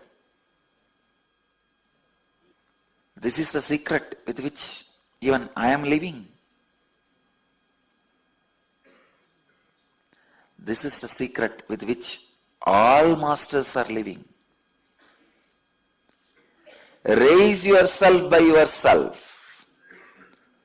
Do not defeat yourself by yourself. I can see so many thousands of my so-called ex-disciples. Just they are not able to raise themselves by themselves. Not able to does not mean they don't have ability or capability, just they do not want.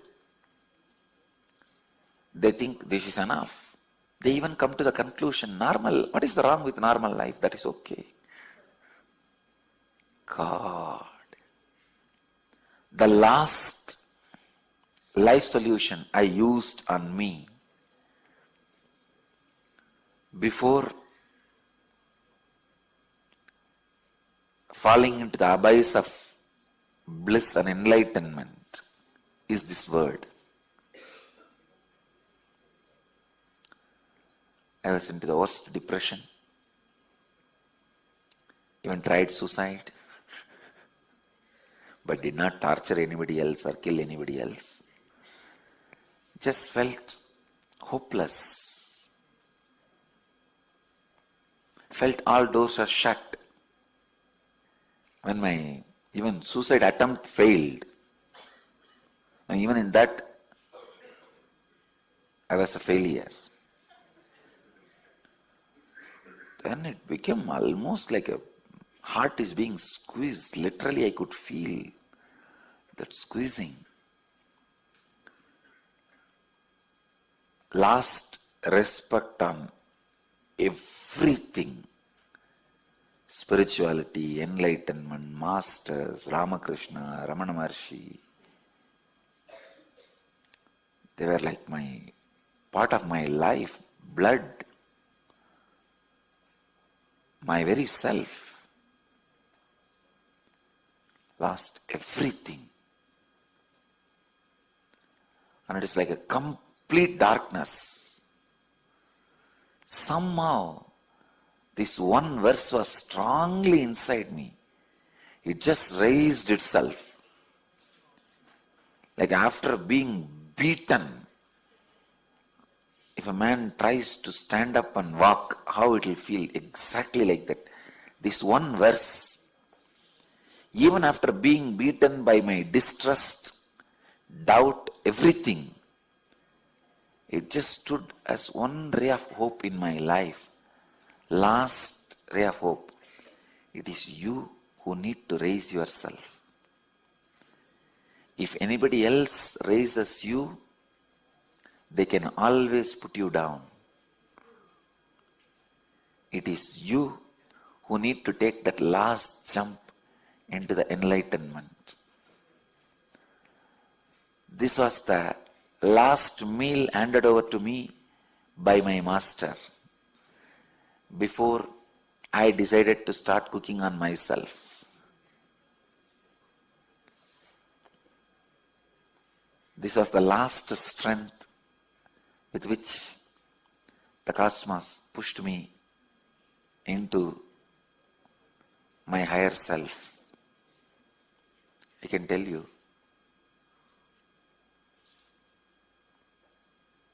the moment I realized, yes, I have to raise myself.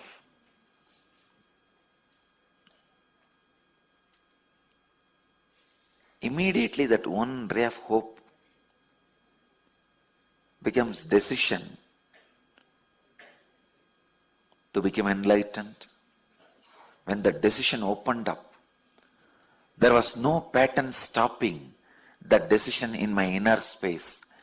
When the decision expanded, and no pattern is there stopping the decision. Doubt or shame or guilt or attachment or fear or greed.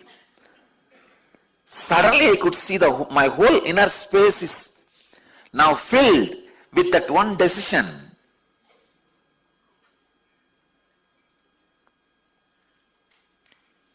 When the decision exploded, I saw I am sitting as a Buddha.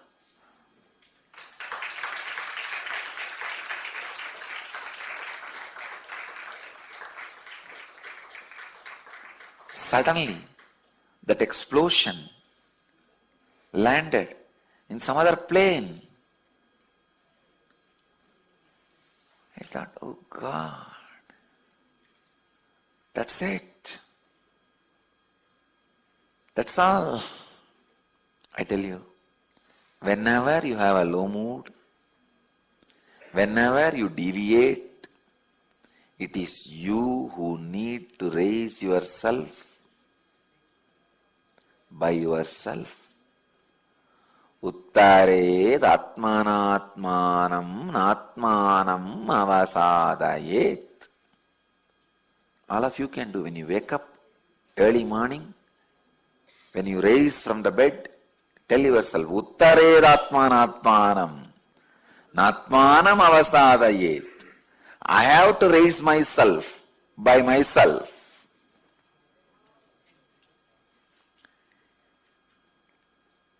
Atmaiva hyatmano bandhur. Atma, yourself, is the greatest friend of yourself.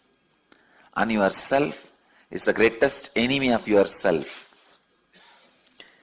If you raise yourself, yourself is the greatest friend of yourself. If you deceive yourself, yourself is the worst enemy of yourself. You can raise yourself by yourself. So you will be your greatest friend. I have to remember Swami Ranganathananda at this moment, and I wanted this to be on record. Even though I read Bhagavad Gita thousands of times in the young age itself, I read Chidbhavananda Swami's translation and commentary. That was one of my favorite book. In Tamil and English he wrote commentary. In Tamil, I studied his commentary at a very young age. And even when I go for examinations, I will not carry the syllabus book. I will carry only this book. If tomorrow morning examination, tonight I will be sitting on the bed and reading this book. And all my classmates will ask, hey, what happened? You are not preparing for examination? I said, no, I don't. I am preparing for the examination of life. I tell you, I don't know how to prove, but I am the one student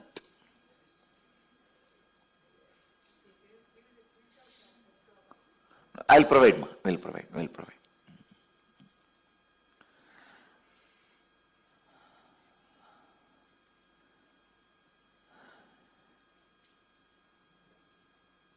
I can very safely claim this one thing. The only child, student who never had any fear of examination in modern India is me. Because the whole modern India suffers with that one syndrome, exam syndrome.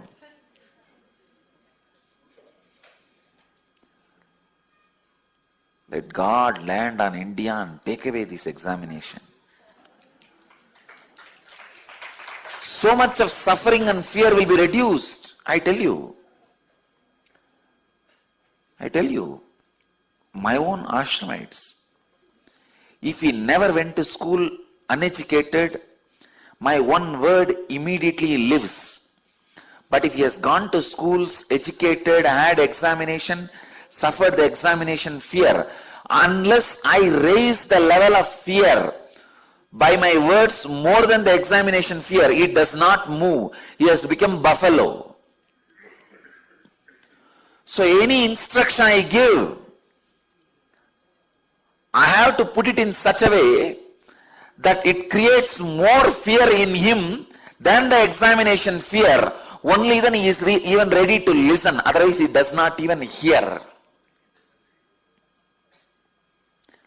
Because for certain level of fear, they become immune.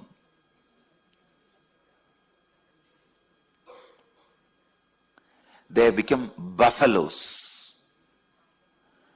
Bringing them out of that fear and making them again innocent beings where you talk, they listen, and things happen in their inner space is the most difficult task for me. So it is like a cotton. When it becomes cloth, to make the cloth again into cotton, how much you need to beat. That is the exact work I am doing with these so-called grown-up fellows. But kids are cotton. Directly they can remain as cotton and very light and live the life on the planet Earth like a breeze. When you live consistently, years after years with the examination fear, you become insensitive to fear and greed, and you become insensitive to life itself. Understand? Being insensitive to fear or greed is not going beyond fear or greed. Not having fear and greed is not being insensitive to fear and greed. I know some of my most favorite disciples, even they hide something from me. Whether their personal ambitions or personal lifestyle or personal thinking. When I look at them, what makes them hide something from me? I tell you, the moment you deeply love somebody, you feel like you should open up completely to the other person. Even if you are hiding something, or you have not got the chance to open up to him or her, you have a guilt.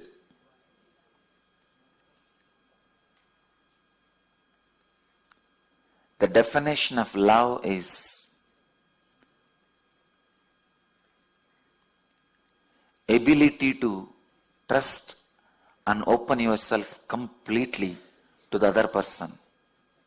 I have seen when the disciples flower in Guru Bhakti, they completely open their whole life, not just past or present. They are open to the future as Master guides them. But sometimes, even those few people start hiding. Of course, what can be hidden from me? It is like a child trying to hide the candy behind the head. No, I will not show you. I am standing, I can see the hole behind which you are hiding. But when I usually not try to find what they are hiding. I only try to find why they are hiding. Because what they are hiding is immaterial for me. I am not interested in peeping Tom. I am not interested in what they are hiding. But I wanted to know sometime why they are hiding. When I see, I am able to see very clearly the pattern of fear makes hiding things as part of your life. And unfortunately, all the kids, especially Indian kids, India is suffering with this education and examination syndrome. This whole country, instead of putting their energy and efforts in creating jobs, they are putting it creating educated fools. All right, we have millions of crores of graduates. Where is jobs? How are they being utilized for the country's progress, growth? No plan. But so much of importance is given on education. Parents sell their retirement properties, what they saved for retirement, and give education to the kids. Education in India has become most expensive because the whole country is running towards education. So much of undue importance is given to education. Please understand, I am very straight. I don't know, Bharat, when will you wake up and come back to your own original, pure, inspiring education system instead of examination education system.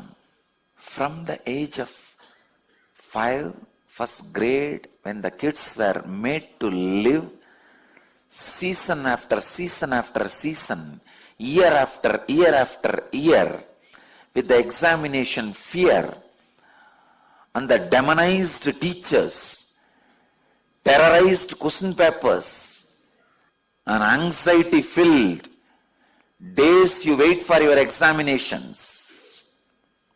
I tell you, even after 20 years of completing your college and school, you get the dream as if you missed your examination or you failed in your examination. How many of you had this kind of dreams? God saved me. Forget about dream. Even in the daytime, even in the waking state, I never had a fear. This is the worst damage done to your consciousness. Now you are habituated to live day in and day out in that fear and hiding, hypocrisy, lying, all that becomes part of your lifestyle. A child can never be comfortable with a lie. If he tells a lie, he will never be comfortable with himself. But he is made to feel comfortable through the examination fears. Now, either he has to hide and tell lies or he can't survive. I tell you, never ever the vast, free-thinking human resource of India is going to be useful till you remove the examination. And I also give you one strong, clear guarantee. China is never going to be a superpower because the whole system is based on fear. There are only two possibilities for the future. If India is not going to get out of this examination system, America will remain a superpower because it is built on greed. If India removes this fear of examination, the fear system, there is every possibility this country can be based on inspiration and it can become superpower.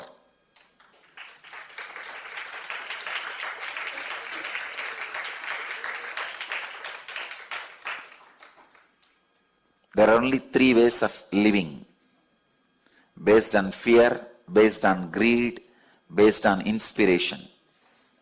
America is successful in living based on greed. And they suffered all the side effects of greed also. China is really successful in living based on fear. And they are successful in this living based on fear, but they are suffering the side effects also. India has a possibility to live on inspiration, but still it is only a possibility. If thinkers and decision makers of India can listen to this and get the next generation out of examination fear and examination pressure, bring new life into the thinking trend, thought trend, and liberate the children from the fear. See, when you don't liberate them, they become buffaloes. They are now habituated. See, the hypocrisy enters into a child the moment his examination, first his known examination result comes out. If he is not even aware, he is saved. The moment he becomes aware of his examinations and the result comes out, by the first grade or second grade, this starts happening. Sometimes in the third grade. By third grade, he is hypocrite. He is useless. He is useless for himself, for country, for humanity. Hypocritical human beings are only load. The suicide bombers waiting to explode. When hypocrisy enters into your system, you stop raising yourself by yourself. China can never be a superpower.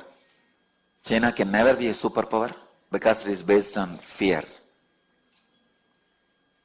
America will remain a superpower till India gets their citizens from this examination fear syndrome. People ask me, Swamiji, you are so much against fear and greed. Why even in your Sangha you have kept some systems to frighten people, to bring fear into their mind? I tell you, just because human beings have become insensitive to instructions, see, nobody can live in my Sangha unless they are in completely, they have that Guru Bhakti and love. I don't doubt. But unfortunately, even in your love, you stop listening to the words and you are not able to live because of your insensitivity due to examination fear. The pattern built on you due to the examination fear, which has become the biggest insensitivity in your system. Due to the examination fear, the insensitivity of fear enters into your life. When you become insensitive to fear, you become insensitive to life. So if anything happens in the life, you are insensitive. You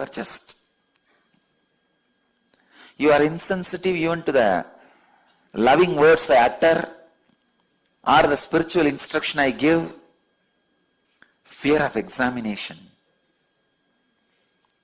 And living with that fear,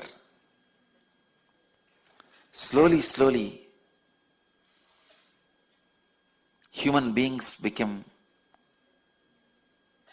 so insensitive. Their insensitivity reaches to the level of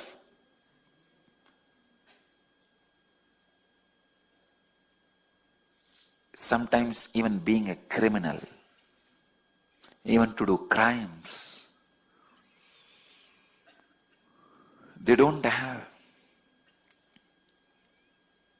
any problem even to commit crimes.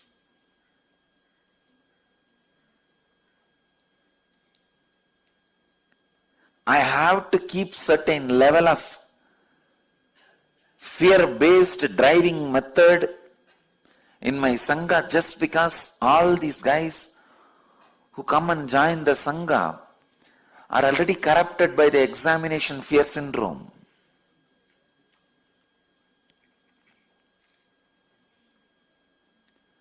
Otherwise, they become insensitive to their responsibilities.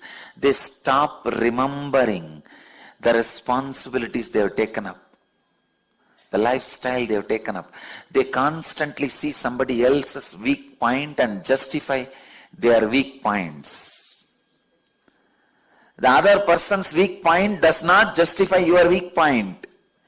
Even what you think as weak point in me also does not justify your weak point. You don't have any weak point that is different. Even if you think there are some weak point, that does not justify that you can also have weak points. Getting inspired from what you think as the strong points of my life is Guru Bhakti. Getting liberated from what you think as weak points of me is Atma Bhakti. If you are inspired by the strong, what you think as strong points in my life, that is Guru Bhakti. If you are liberated from what you think as weak points in my life, means not being pulled down or justify your weak points in the name of your idea of my weak points, then, only then, you have Atma Bhakti. As Bhagavan says, raise yourself by yourself. Because at one point, even your ideas about me having some weak point can come as a justification for you to remain weak. Those are the moments Guru says, be liberated from me. Be a light unto yourself.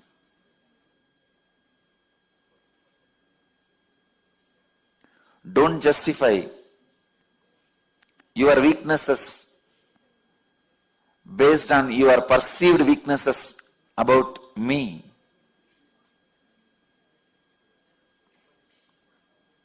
That is the moment Guru says, be a light unto yourself.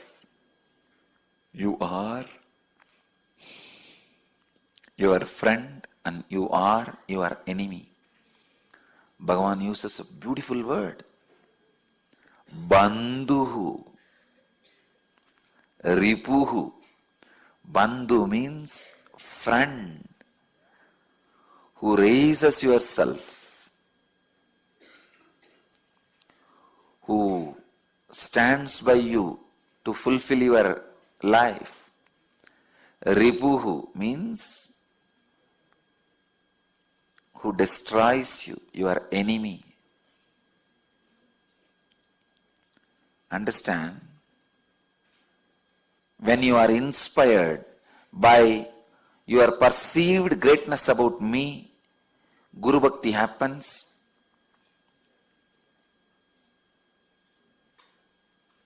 When you justify your weakness with your perceived weaknesses about me, it is Guru Droha.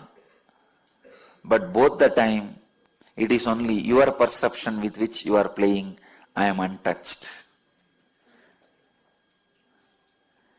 I am untouched neither by your Pada Puja nor by your abusal.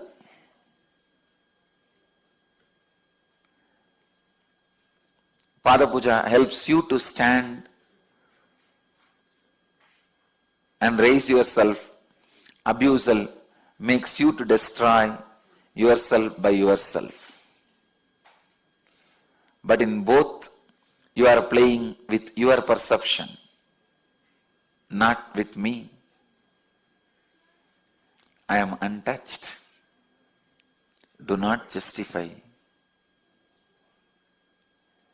any of your weak points with your perceived weak points about me. Listen deeply into this truth and live. Elevate yourself by yourself. Get out of this being insensitive to life. Get out of that pattern. Be sensitive to every action you are doing, every action you are performing, every attitude you are building, every thought you are having is moving you either towards your mission or away from your mission. Don't think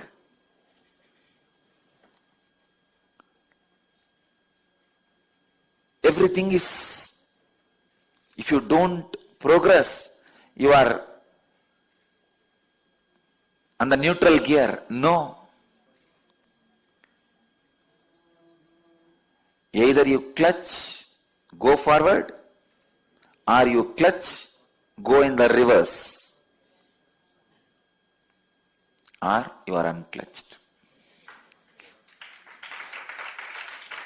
There is no neutral gear in the life. Either forward gear or reverse gear. Every thought you have, every word you utter, every action you do is adding up. Only you have to raise yourself by yourself.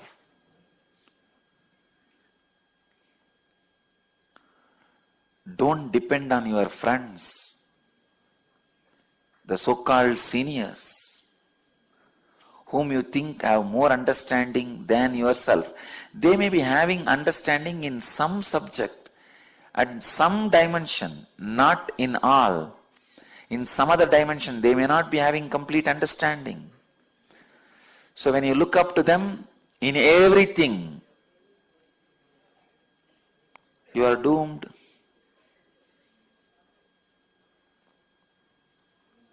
I have seen so many people who came to the ashram, juniors, misguided by these so-called seniors, and missed. The only reason I started this morning satsang is just for the sake of let all the people directly listen to my teachings directly from my mouth.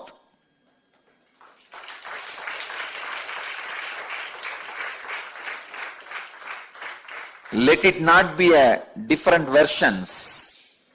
Uttaredatmanatmanam atmanam avasadayet atmaiva hyatmano bandhur atmaiva ripuratmanaha.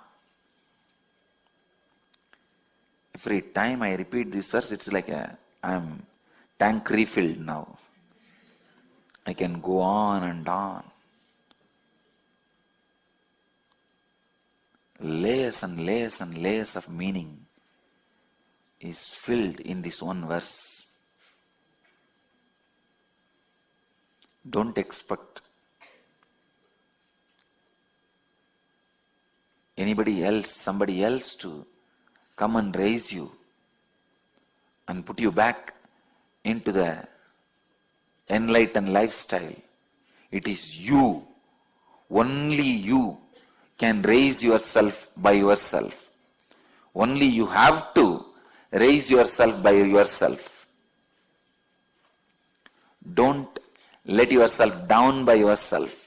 You have to put yourself in the enlightened lifestyle, and you have to live. Don't let yourself down by yourself. Atma. Yourself is your friend. Yourself is your enemy. It is you who need to decide whether to raise yourself or let yourself down. Too much of greed about the future. The hi-fi consumeristic lifestyle has made the next generation of India insensitive to greed. In those days, I know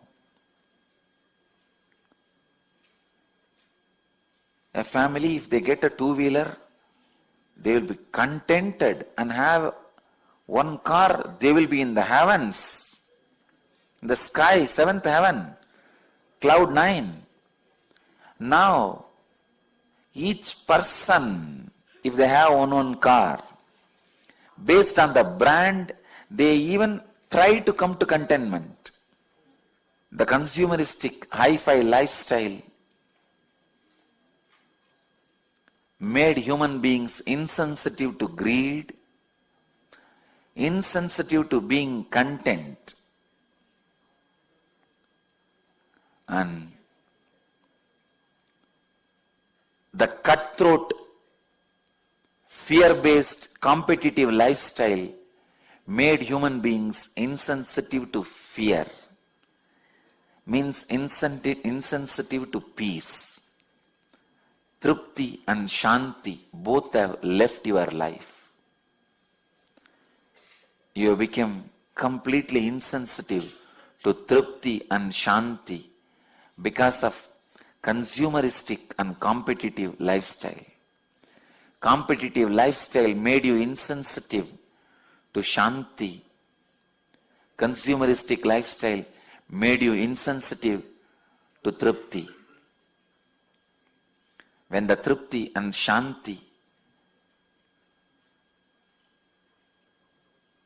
stopped happening in your life, you have become insensitive to life itself. You have become insensitive to the Guru. I can see how sensitive my Gurukul kids are to my words. Now I know, even if the Gurukul teachers forget, the kids won't forget to repeat this verse from today every day. I challenge, tomorrow morning all my Gurukul kids would have by-hearted this verse. 100% of them would have by-hearted this verse. Maybe they would have even finished writing 1008 times. Being sensitive to the higher truths or the life or the master has disappeared into the next generation because of consumeristic and competitive lifestyle. even in the consumeristic competitive lifestyle, if you retain your sensitivity to life by raising yourself by yourself, you are new gen. Understand? If you are letting yourself down by yourself, you are next gen. If you are raising yourself by yourself, you are new gen. I bless you all who are sitting with us around the world at this moment. 1,110 places through Nithyananda TV and 51 places two-way video conferencing having Nayana Diksha in 286 cities in 31 countries around the world. Let you all achieve, experience, live, express, radiate, share and explode in eternal bliss. Nithyananda. Thank you.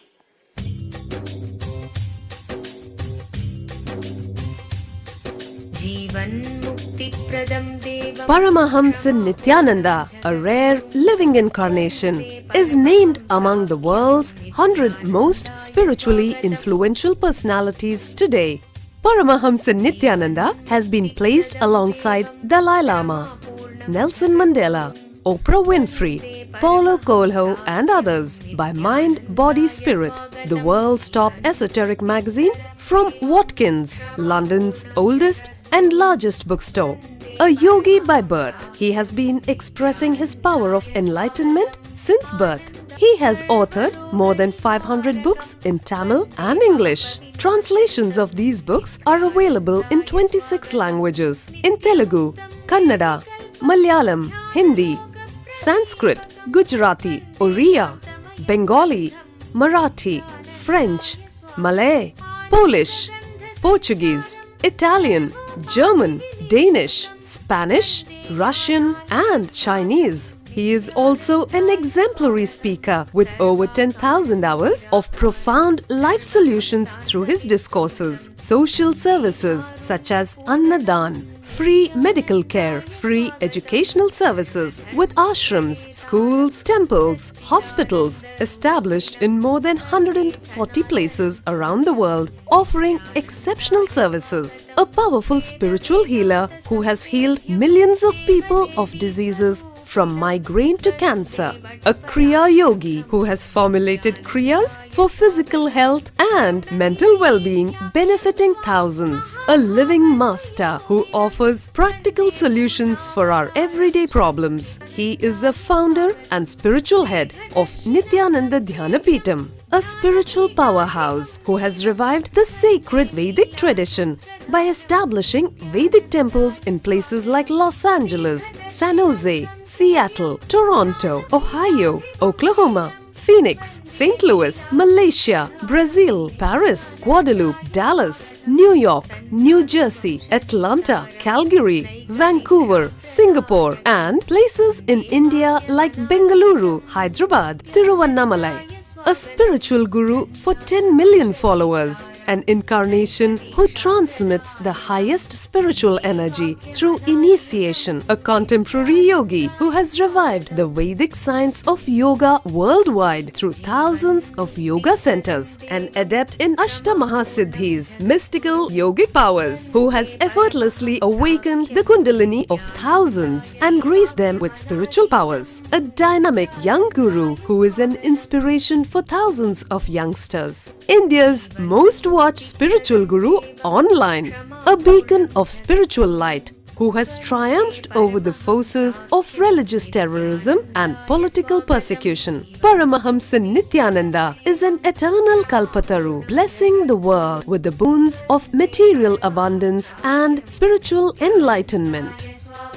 He is the 293rd Pontiff of the world's most ancient Hindu organization, Madurai Adinam. Nithyanandaya swagatam Anandanubhavaswadam Sarvaroganivarakam Vande Papa Vinashaktam Nithyanandaya swagatam Nityamuktam Nirvikalpam Dhyanaloka Pradipakam Vande Shantamayam Bandham Nithyanandaya swagatam Anandagandha Sancharam Sarvopadhi Vinirmuktam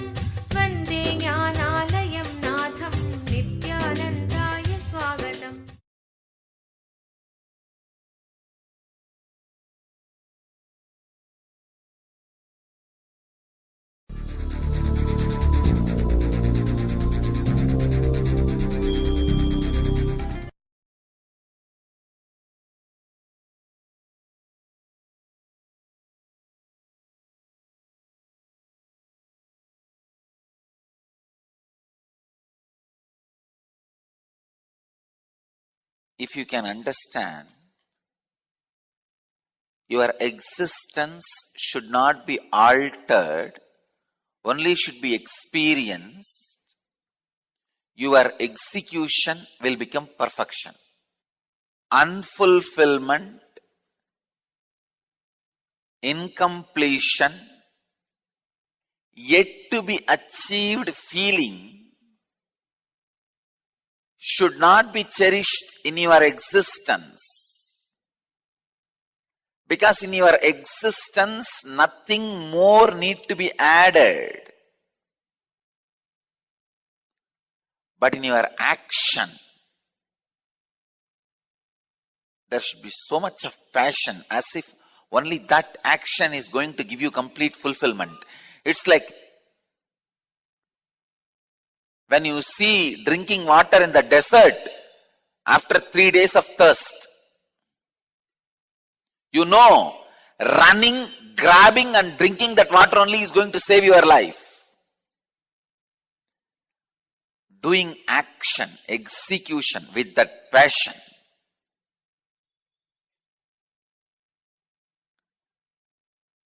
I tell you, execution with the passion postpones even your death.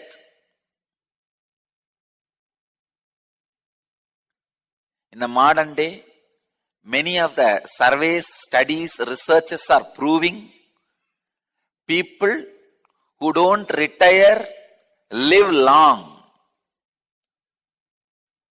Their work itself is retirement.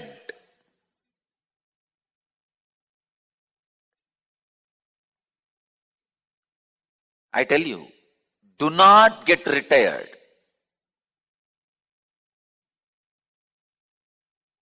Constantly go on doing something. The passion to execute makes you live.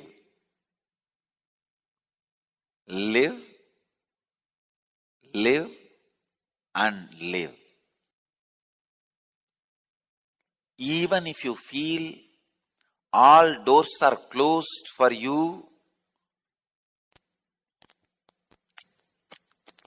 don't keep quiet. Live, live, live.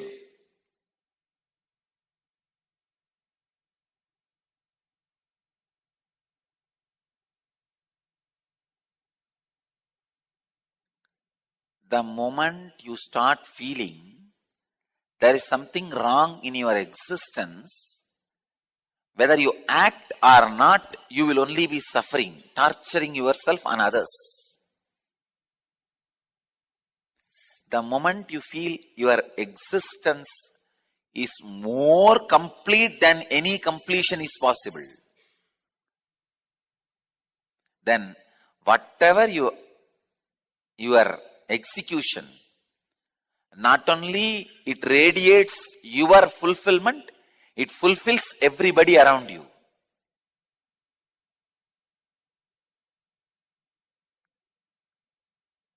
Execution with right understanding of existence is romance. I tell you,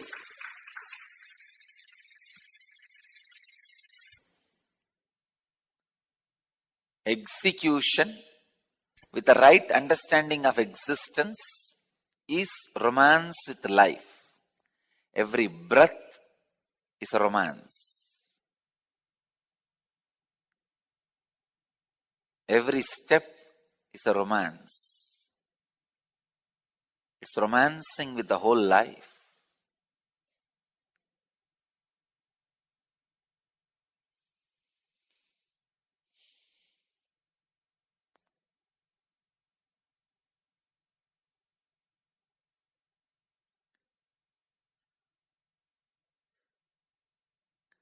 The day I realized nothing can be done in the inner space, I became enlightened. Understand, your inner space is like a huge globe. But what you perceive as your inner space is the 2-acre patta land which you are having. Your document, registration document. That frog showing the 1 rupee coin to the elephant.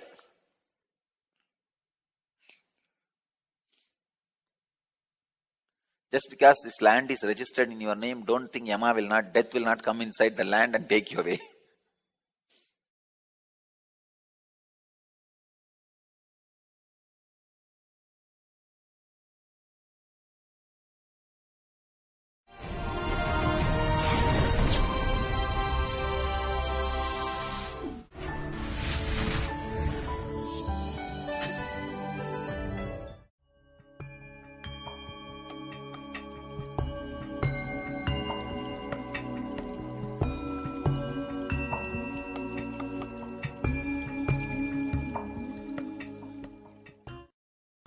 Let's enter into today's satsang. In Bhagavad Gita, 4th chapter, Jnanakarma Sannyasa Yoga, 41st verse. Yoga samyasta karmanam jnana samchinna samshayam atmavantam na karmani nibadhanti dhananjaya. Yoga Sanyasta Karmanam Jnana Sanchinna Samshayam Atmavantam Nakarmani Nibattanti Dhananjaya. Translation: O Dhananjaya, the vital air that nourishes the body,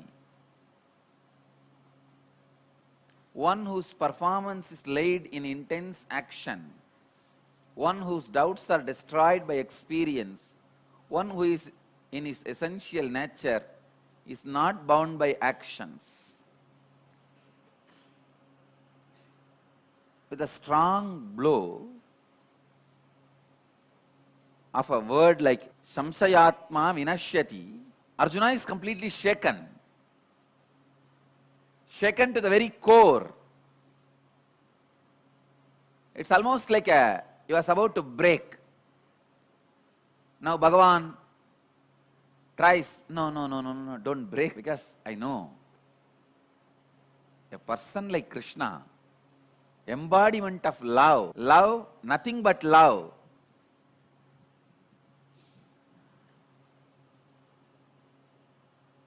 You can't expect a word like pranashyati, doomed, destroyed, from a person like Sri Krishna. Understand? Even his enemies, he gave them enough chance. Never killed them immediately using his powers or glory. Even the dirty fellow Shishubala, he gave 100 chance. Such a loving being. There is no history of any incarnation giving enlightenment to even his enemies other than Sri Krishna. There is no record when Jnana Sambandar killed all these Jain monks, they all have become enlightened. No. Please be very clear. I am very honest. Even though I represent Jnana Sambandar, I give you the direct history and without twisting it as it is. There is no history. Of course, he did not kill the Jain monks. They themselves have committed suicide because of the shyness.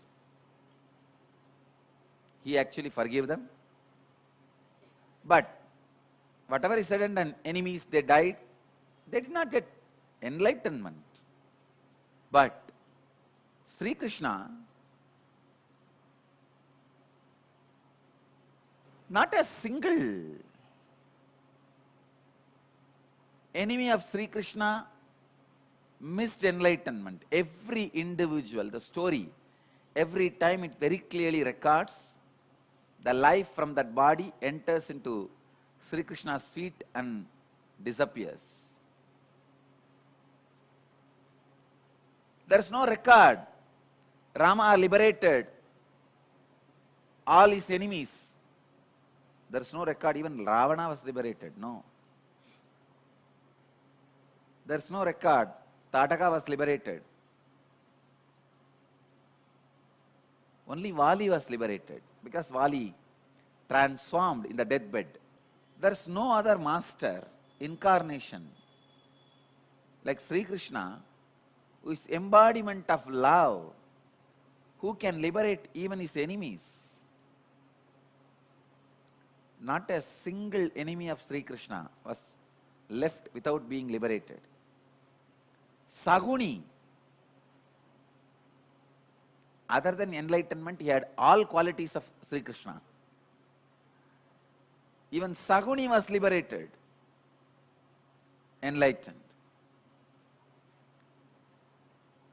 Person like Sri Krishna, embodiment of compassion, love, you can't expect him to utter a word like a pranashyati. I know for sure for 32 years, Arjuna was with Sri Krishna. Krishna is elder, 8 days. And when Gita was uttered, Arjuna was 32, completed, means 33 running. Krishna and Arjuna were running 33, completing 32. Arjuna would have never heard word like a pranashyati from Krishna's mouth for last 32 years.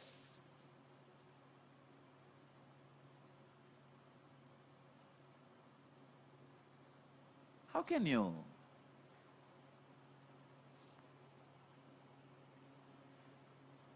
utter this word? Especially looking at me. That would have been shock for Arjuna. I have never heard you saying this kind of a strong word. And especially to me, who is your closest friend. But I tell you, Arjuna was worthy of that word. It is nothing wrong. That word was uttered towards Arjuna. Samsayatma vinashyati. But now Arjuna has gone to the breaking point, the verge. Yoga sanyastagarumanam jnana sanchinna samsayam atmavantam nagarumani nivattanti dhananjaya. Bhagavan is healing Arjuna. He is bringing him out.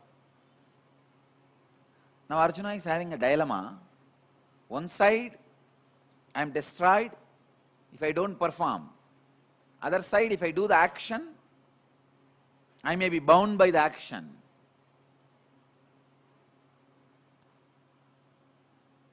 That is why Bhagavan says, one whose performance is laid in intense action,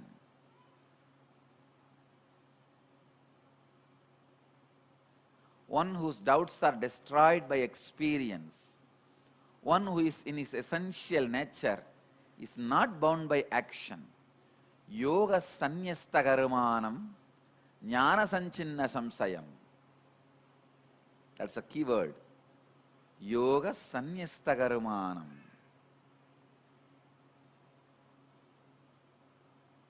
Let all your actions be continuously happening without breaking the unclutched mood. That is exact meaning. Please understand. Train yourself. First sit and unclutch for a few minutes.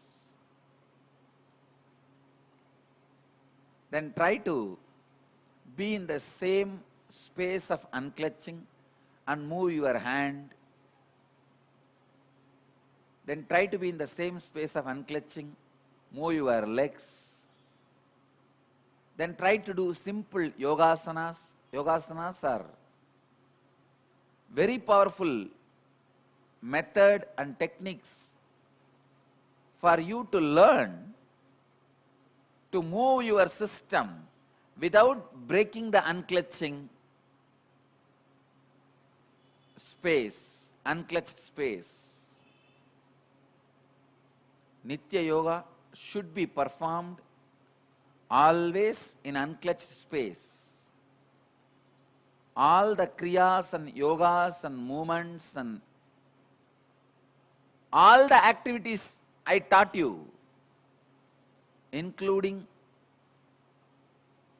website creation or cooking, eating, whatever actions I ask you to do, inside the Sangha, outside the Sangha, in your life, anywhere, everything has to be performed in unclutched way. Yoga is the first step for you to train yourself to move in unclutched way, to move your body in unclutched space, one whose performance is laid in intense action. Understand, when you are moving in unclutched way,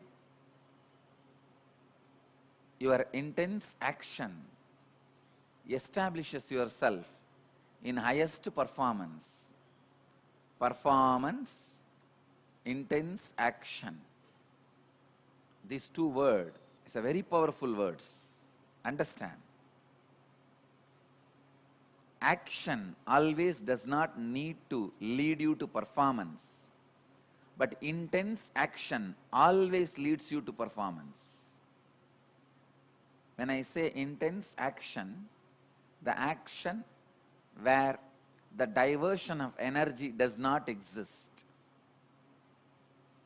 where you are centered on the higher self, the very centering is performance. Action without performance is karma. Action leading to performance is karma yoga. People ask me, if I unclutch and work, I may not plan properly, I may forget. I tell you, no. If you unclutch and function, you will only forget to waste your time. You will only forget the destroying your life. The constructive action, planning, nothing will be lost. It will happen beautifully. You are programmed, capable of without having mind. You are capable of living, performing, creating without mind. Human mind is the ultimate software.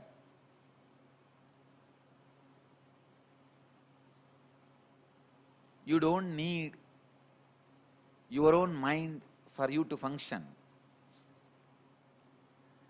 Your software is such, it's developed in your system so beautifully, it does not need to function for it to function.